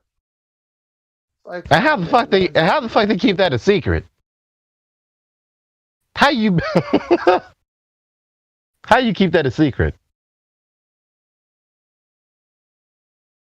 How you make a sun in secret? Yo, and then you put that shit up. You put it in. Well, it would have to be. Right, and how did you deploy it?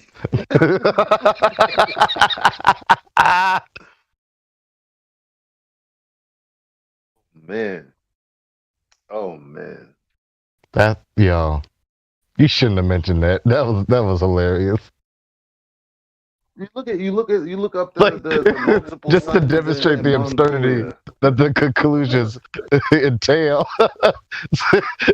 See the model. It's hilarious what you said. Said the model leads people to conclude, oh shit, trying to make it suns in the sky. True.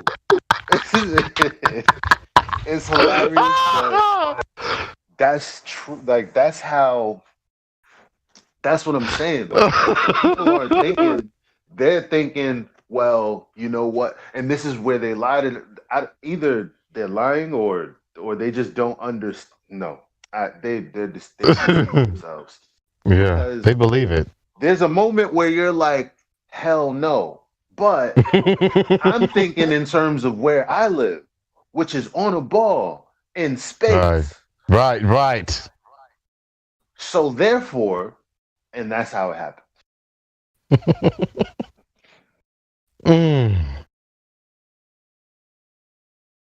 I'm making too much noise at this hour. Yeah, Elijah, shut up. I'm going to wake up all my neighbors. I'm joking. They ain't listening. They sleep like rocks. So here's another one. And this NASA pretty much, they didn't shoot themselves in the foot. I think they said, I want to make this as ridiculous as possible. And everyone who accepts it and, oh, NASA, you the shit. Yeah, they do that. They do that. Yeah, they test the efficacy of the conditioning.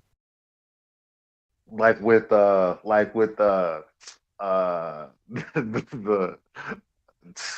what they say with the farting one. What's the name of that planet?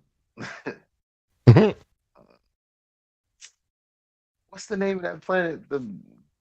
Not only is the fart name, this smells like farts, and there's like a greenish. What's this? Come on, where's the fuck Uranus? Is everybody else? Uranus.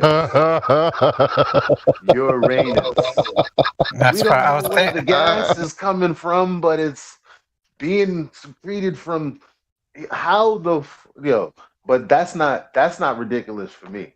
Check out where it's really ridiculous. So last year, because I'm into sun watching, sky watching. That's why I got sun and moon in my my thing. So the interesting thing is, okay, you know what? Last year there was a comet. Now, I know when I was a kid and I was watching Hey Arnold, there's a comet that they predicted that only comes around every 1,000 years or something like that. And they knew when it was going to come. And there was a moment in which you could get a glimpse because you would never get to see it again. And I was like, that's dope as fuck. And then when you grow up and you get in the real world, it's like you giving me the busted Chinese version of what I saw on TV, because I thought you were doing all this amazing shit. But in actuality, what you're telling me is you discovered a comet that is far enough away from the sun that now is 63 million miles away from you, the observer. It's 3 miles in diameter. Mm-hmm. And you can see it with your eyeballs. And it's like they put their hands on their knees and they squint their eyes real low. Yeah. And they just look at you with a smirk, waiting to see what you say. Like, damn, that's pretty cool. 63 million miles away, 3 miles in diameter. Man. Oh, what you say? I'm going to be able to observe it for 3 months or so? So it's not even a fleeting moment. I can observe this thing at a specific time of day, every day, for the next 3 months, because it's going to be in the same rotation that the sun, moon, and stars are in. Oh, wow. May I add something to that? Please.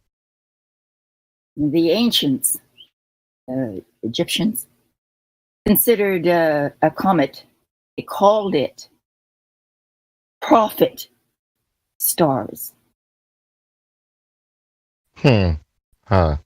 Foretelling, an omen foretelling the future, I see, yeah.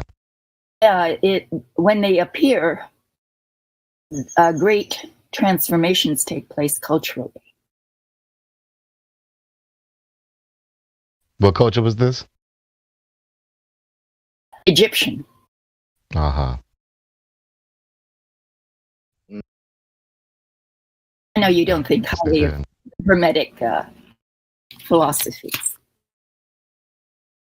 I heard. Right. But they are God-oriented, contrary to popular thought. Yeah, materialism. No, they are God-oriented.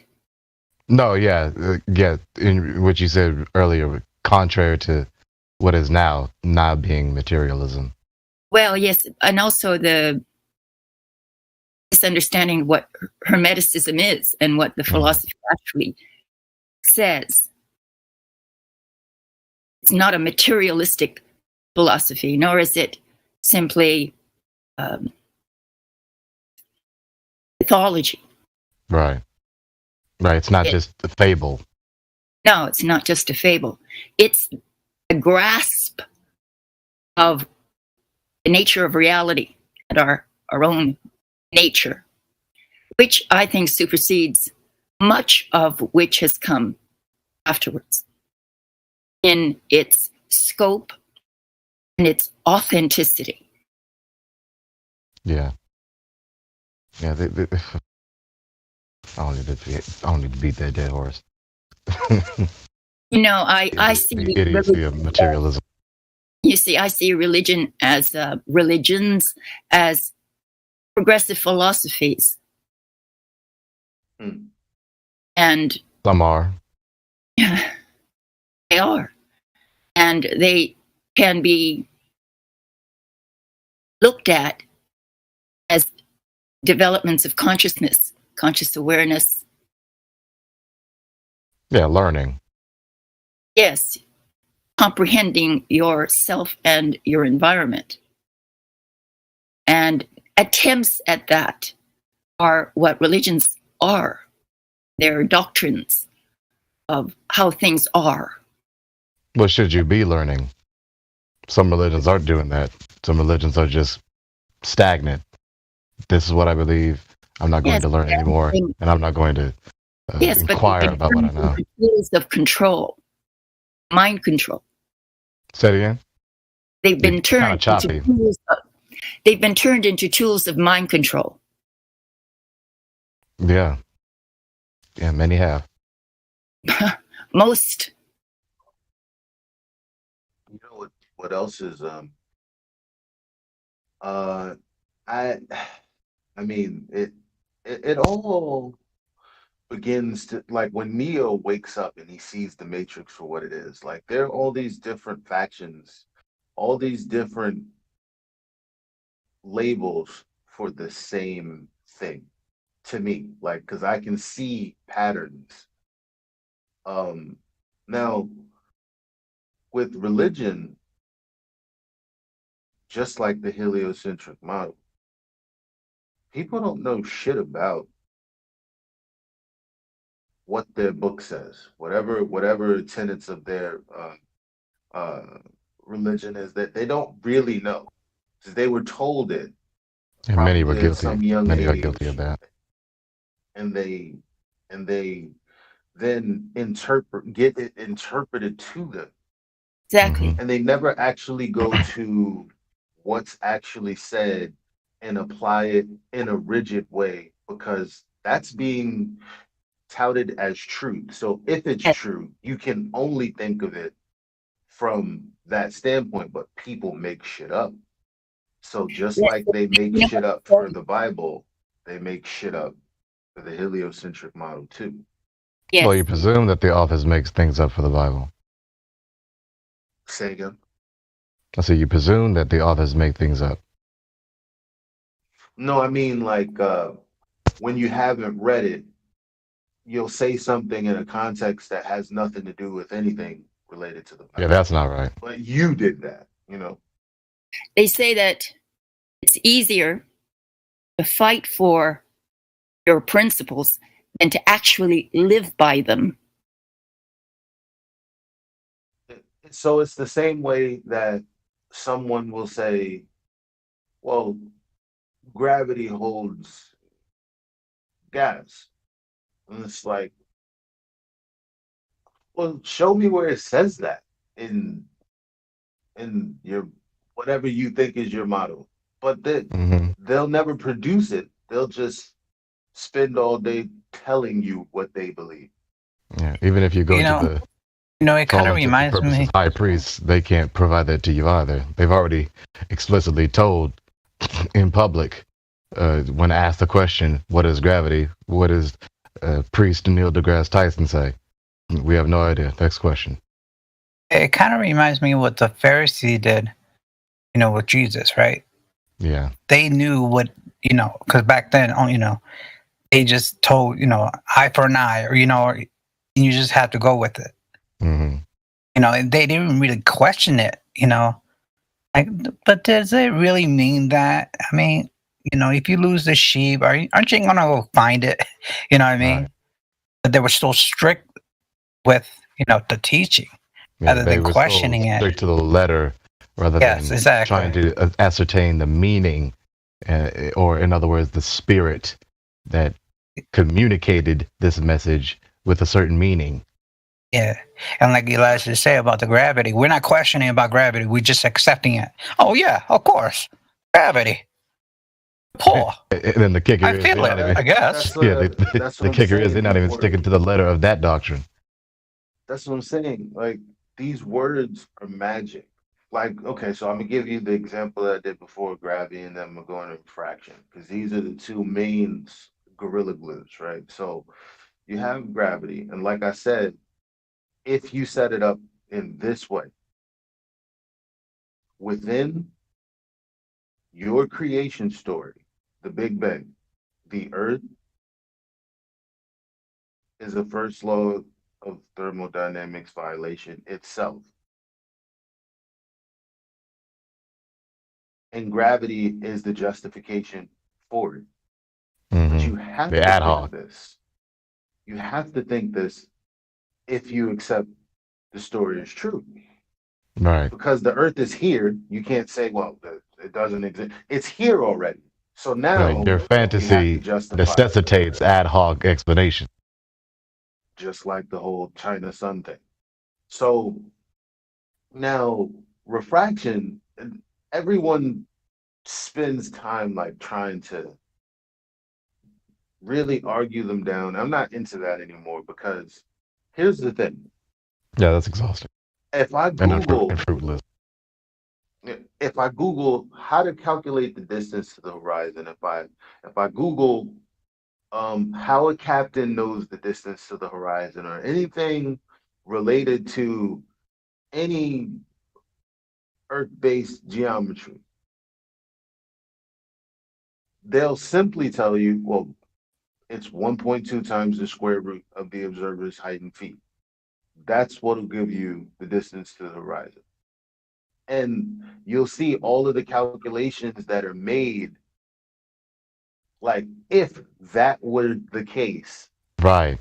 And they're saying, well, we operate based on this. You can't walk that back. Right. So now when they say, oh, well, the black swan, it's because of refraction. So you're telling me everything beyond 1.2 miles is holographic in nature in this video. Right. Matter of fact, in real life. Right. Word. Like fuck Occam's razor. So everything I'm looking at is not actually like on top of it already not actually being the case, because obviously we have the horizon and the convergence point and the way our eyes work, that's already in play. But on top of that, you're saying, well, what you're looking at, which is a consequence of how eyes work or whatever it is, on top of that, what you're seeing in reality is actually not there because of an effect of light. That's just like that's just a hop, skip, and a jump away from the existential skeptics. You know, do I exist? Is reality real? Yes, it is. Jeez. Maybe it appears flat because it is. You know, and they literally practice the scientific method in the ultra backward way. It is the superlative of pseudoscience. They do the scientific method backward. They start with the conclusion.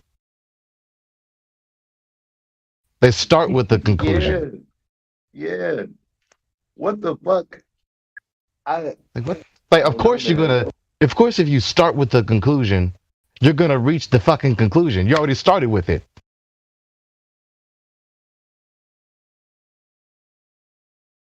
Hello. You're just trying to explain why. You're just trying to substantiate your conclusion. You're trying to substantiate your conclusion with the absolute obstinance and obduration to an alternative. So now you got sons in China. Right,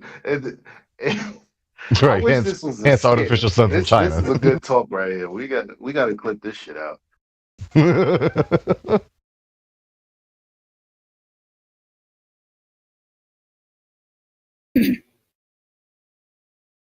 I just looked at the YouTube live feed just now because I was curious. Elijah, well, everyone, how does my voice sound? I'm just curious because I'm new to this. Not as bad as mine, I promise you. I'll say it again. Not as bad as mine. Yours probably sounds just about a good standard. It's at a good. You sound like a DJ. Do I? Yeah. I listen to the live feed and I'm like, damn, I sound clear. Sound like I listen to a podcast. Got a radio voice. Thank you. See, there's someone else saying that to me. Like the caller with my badass audio.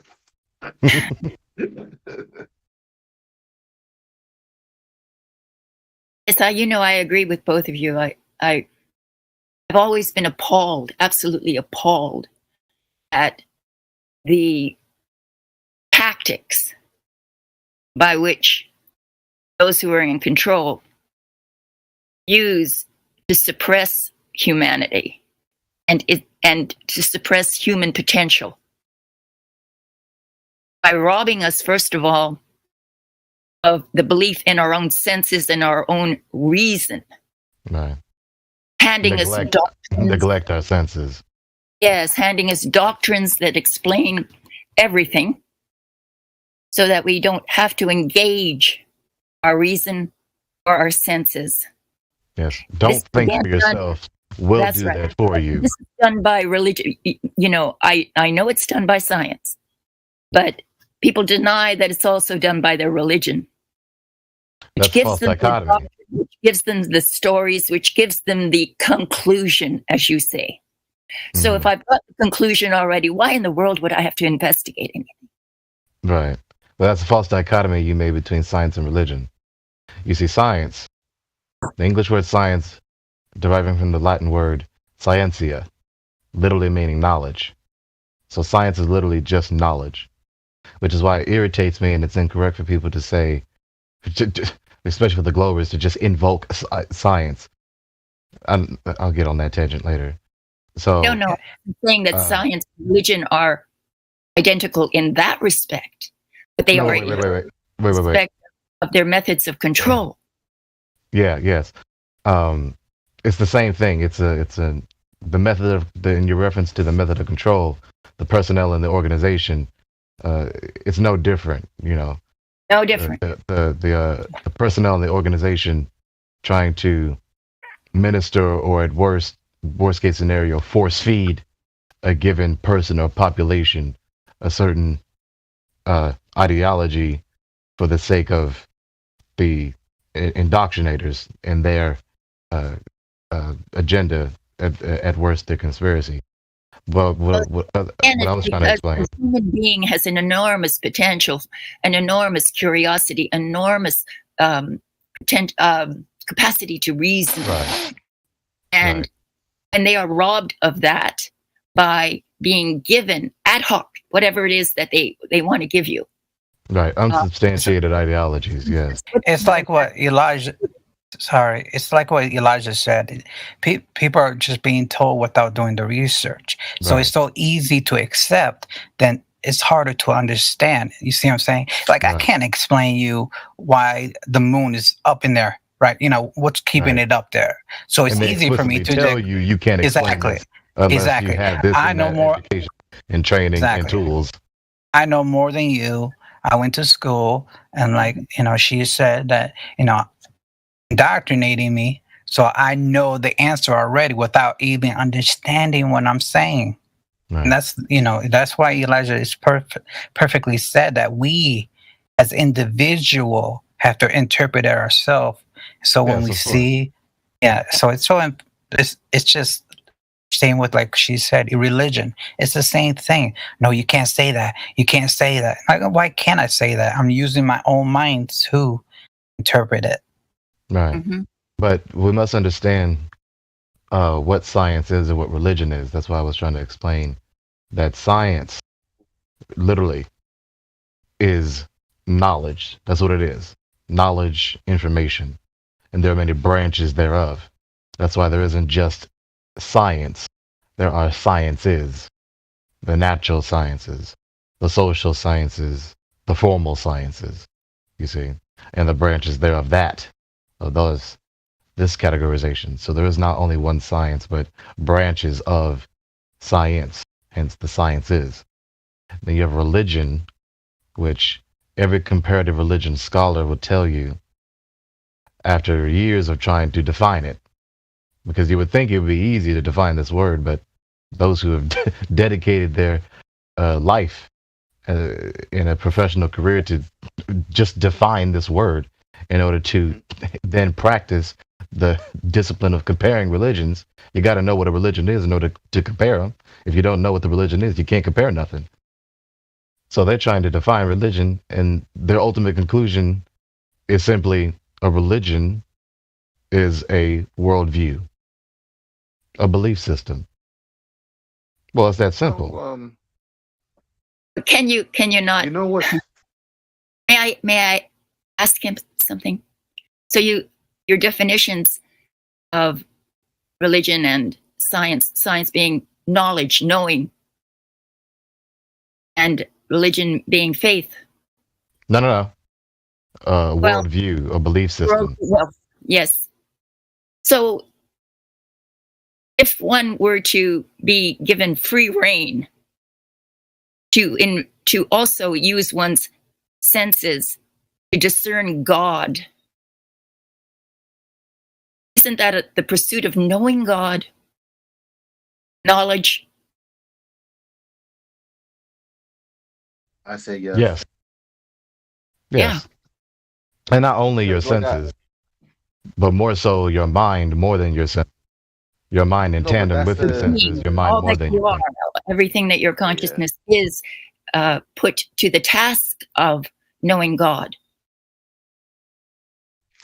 Because what it is you're, and I keep telling people, like, people think of things in right or wrong. You're right. I'm wrong. You're wrong. Who's wrong? Like, no, it's when it comes to right or wrong, that's probably, you're wrong because this is what you did. This is how I feel. That's the context, and you should use right or wrong. But in this discussion, is that true? Or can we not know it to be true? Meaning it's false. Like, that's what it's really about. And that's what we've been I'm sorry, repeat that. So you said the last thing I heard was no. Right or wrong. Right. It's not about right or wrong. It's about because what we're talking about is not, it's not about us, it's about the natural world. What's not about right or wrong? Claim someone is made. And so when you say what's not about right or wrong? What I'm saying is people use the words right and wrong when I would reserve that for a conversation in the context of, you did this to me and I feel that was wrong.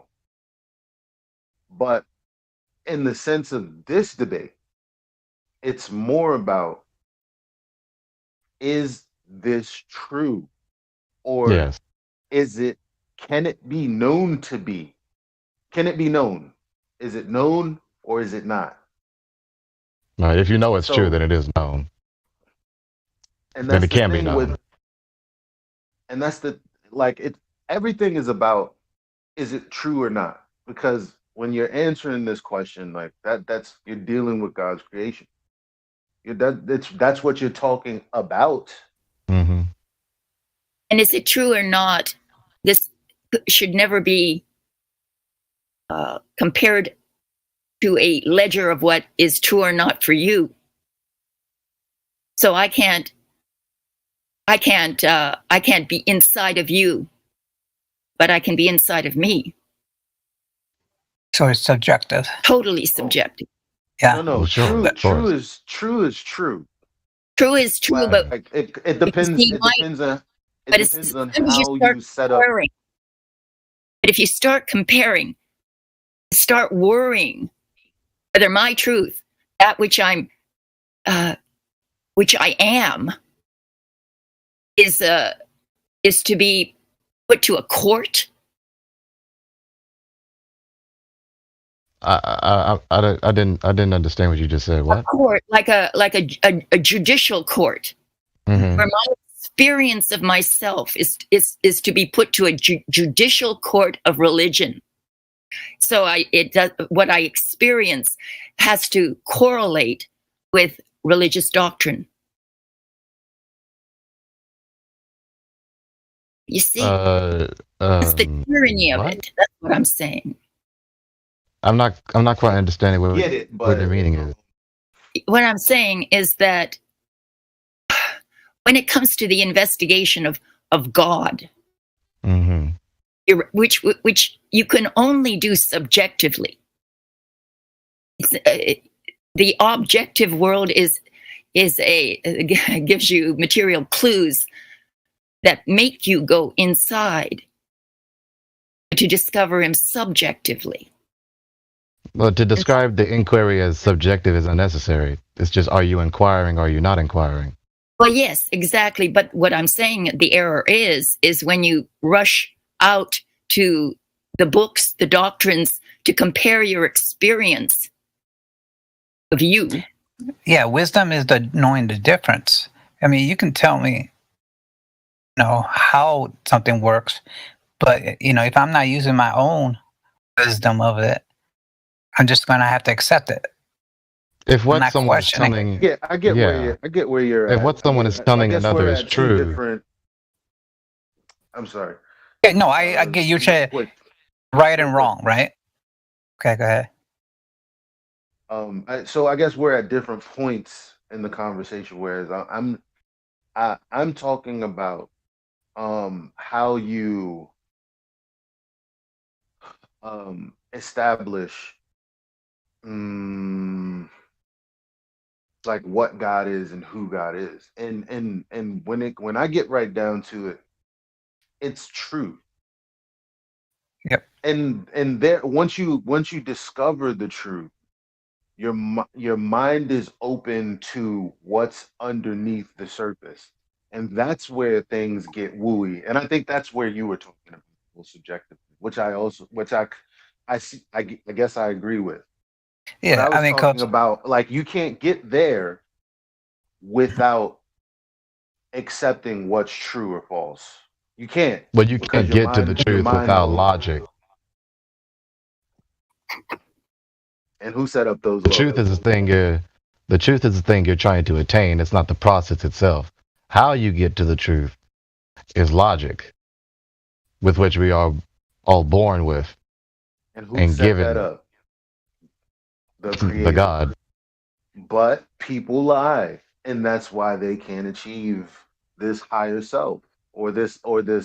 They don't even have they've severed the connection simply by lying to themselves. Of course, that's why the God said, "You shall not lie," because there's no benefit. It's harmful. Sin leads to death. Evil leads to death. Righteousness leads to life.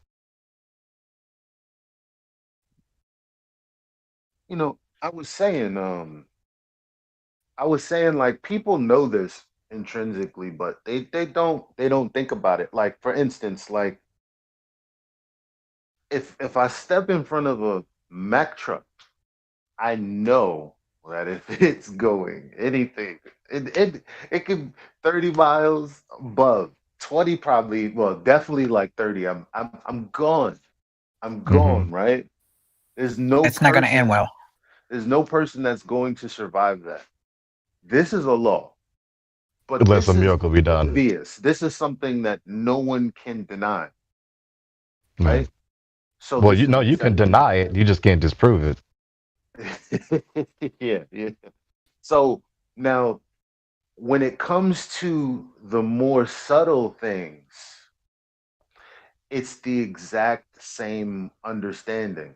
But yeah, like you know what I mean? Like with the truck, it's like, well, yeah, I'm gonna be honest about this. I can't just cross the street whenever the fuck I want. Should I care about myself? Right. So when you go into things that are more subtle, like,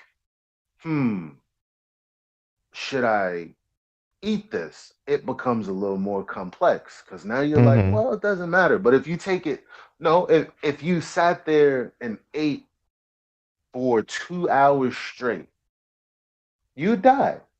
So no, you can't do whatever you want, but you're gonna push the boundaries. So now it gets more subtle. And it's like, okay, do I have to tell this person this bit of information that would actually change everything? And this is where we blur the lines. When you already know the answer, but now you're lying to you because you're like, no, you know what? I can leave that out. But if you have to leave it out, there was a series of steps in which you created that situation anyway. So it was your fault all the Should way that be up the into case? the point that you had to lie. Because you weren't paying attention or because you were oblivious, and now you're at a point where you're too deep.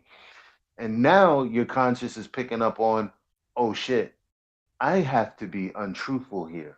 Yeah, you ensnared yourself in an uncomfortable position with which lying was a more comfortable option. In which?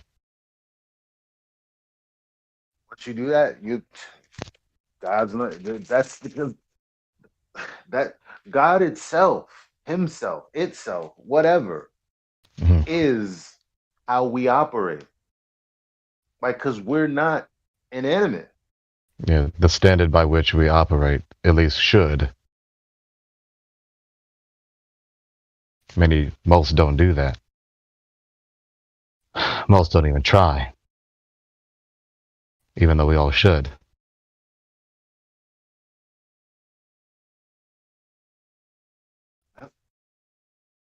You're chopping. No, I just said, yeah, let me get my other headphones.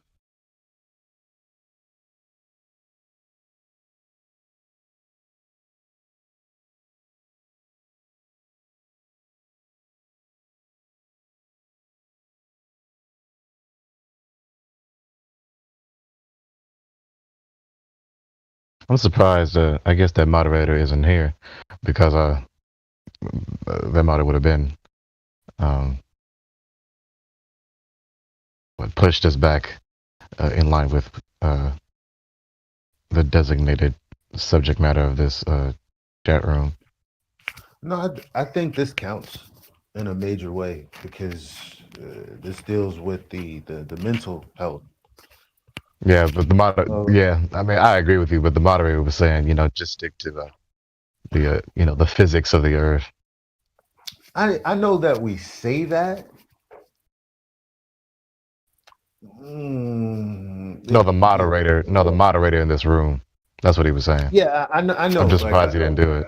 Because I'm a moderator too. I'm saying I know the reasons why we do that. But I'm saying with this conversation, with this subject matter, it still is relevant. No reason to unless someone came in and they were asking questions about it, or if there were an influx of people who were. Yeah. But an influx of Globers, mm-hmm. newcomers on the fence. But if we were to begin to talk about, say, COVID, now someone at some point has to step in and say, you've gone too far. But yeah, I think which is patently indicative of the true nature of this epoch in the world. I mean, go outside, breathe in, you're fucked. And their son's in China. Like it goes on and on and on, it man. Goes on and on and on. See, there's a video. Are you familiar with the Christian apologist, Dr. William Lane Craig? I don't think so. Dr. William Lane Craig. There's a video on YouTube. I'll probably send it to you. There's a video on YouTube, and it's titled "The Absurdity of Life Without God." There you go. You get sons in China, and if you go outside and breathe the air, you will die. In a world without God. This is the consequence of trying to live in a godless universe. But then people say, and this is triggering for me. They'll say, we're surviving through a pandemic. And see, I'm beginning. This is where somebody's probably going to come in, but I'm going there. Like, so it's like, okay, we survived this pandemic, and you know why this even happened? Because God was trying to evolve us, show us something, forge us through the fire. Like, this is what they'll say. Depends on the pandemic you're referring to. And it's like, bro, it didn't even happen. If you had God in you. Anyway. There is a pandemic with which little to no one is aware of or even cares about. But we're not gonna go there. Not quite. Not quite. That's a bit too heavy. But the one we think is happening. Yep. Can't have a pandemic of something that doesn't.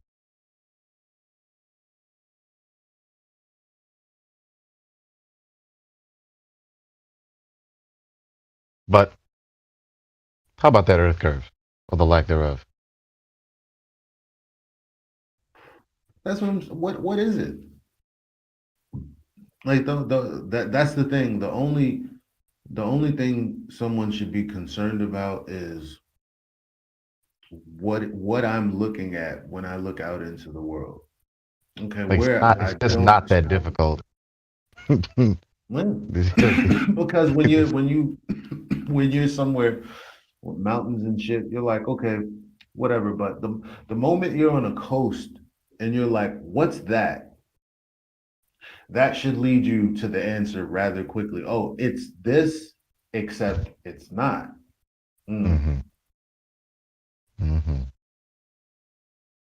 Because you can't just say this is whatever the fuck I think it is. Right. You got to ask, what is it specifically?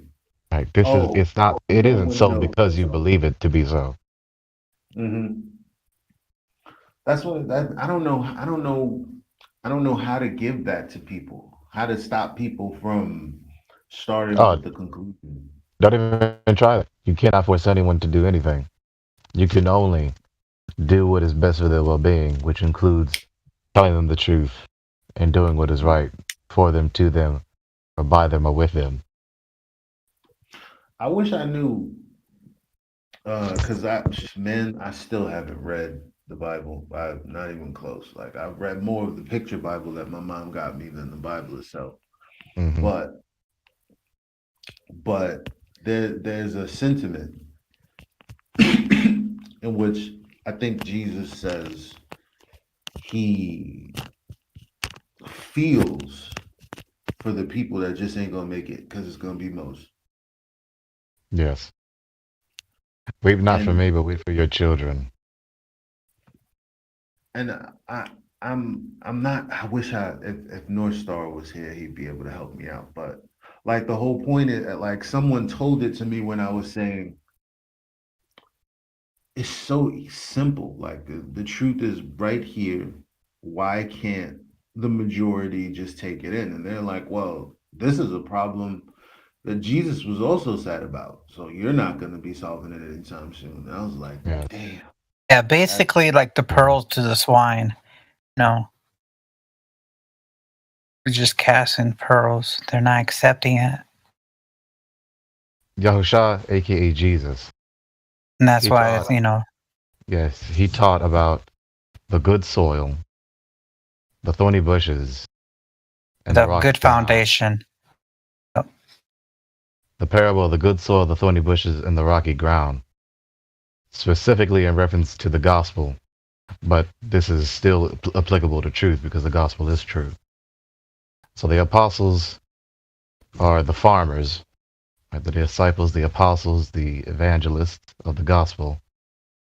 And the gospel is the seed. The gospel is the seed. The disciples are the farmers.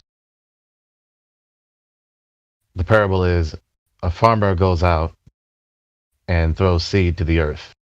He throws some on stony ground, others he throws on thorny bushes, and others he throws on good soil. The stony ground, it falls into the stones, and the seeds do not take root. Throw them on the thorny bushes, the seeds take root, they sprout, but the cares of the world choke the growth of the seed. The thorns choke the growth of the plant. But the good soil, the seeds take root in the good soil, and they sprout, and they grow, and they bear fruit. The stony ground are those where basically you're talking to a wall. You're watching or goes in one ear and out the other. Discord. The thorny bushes are those who are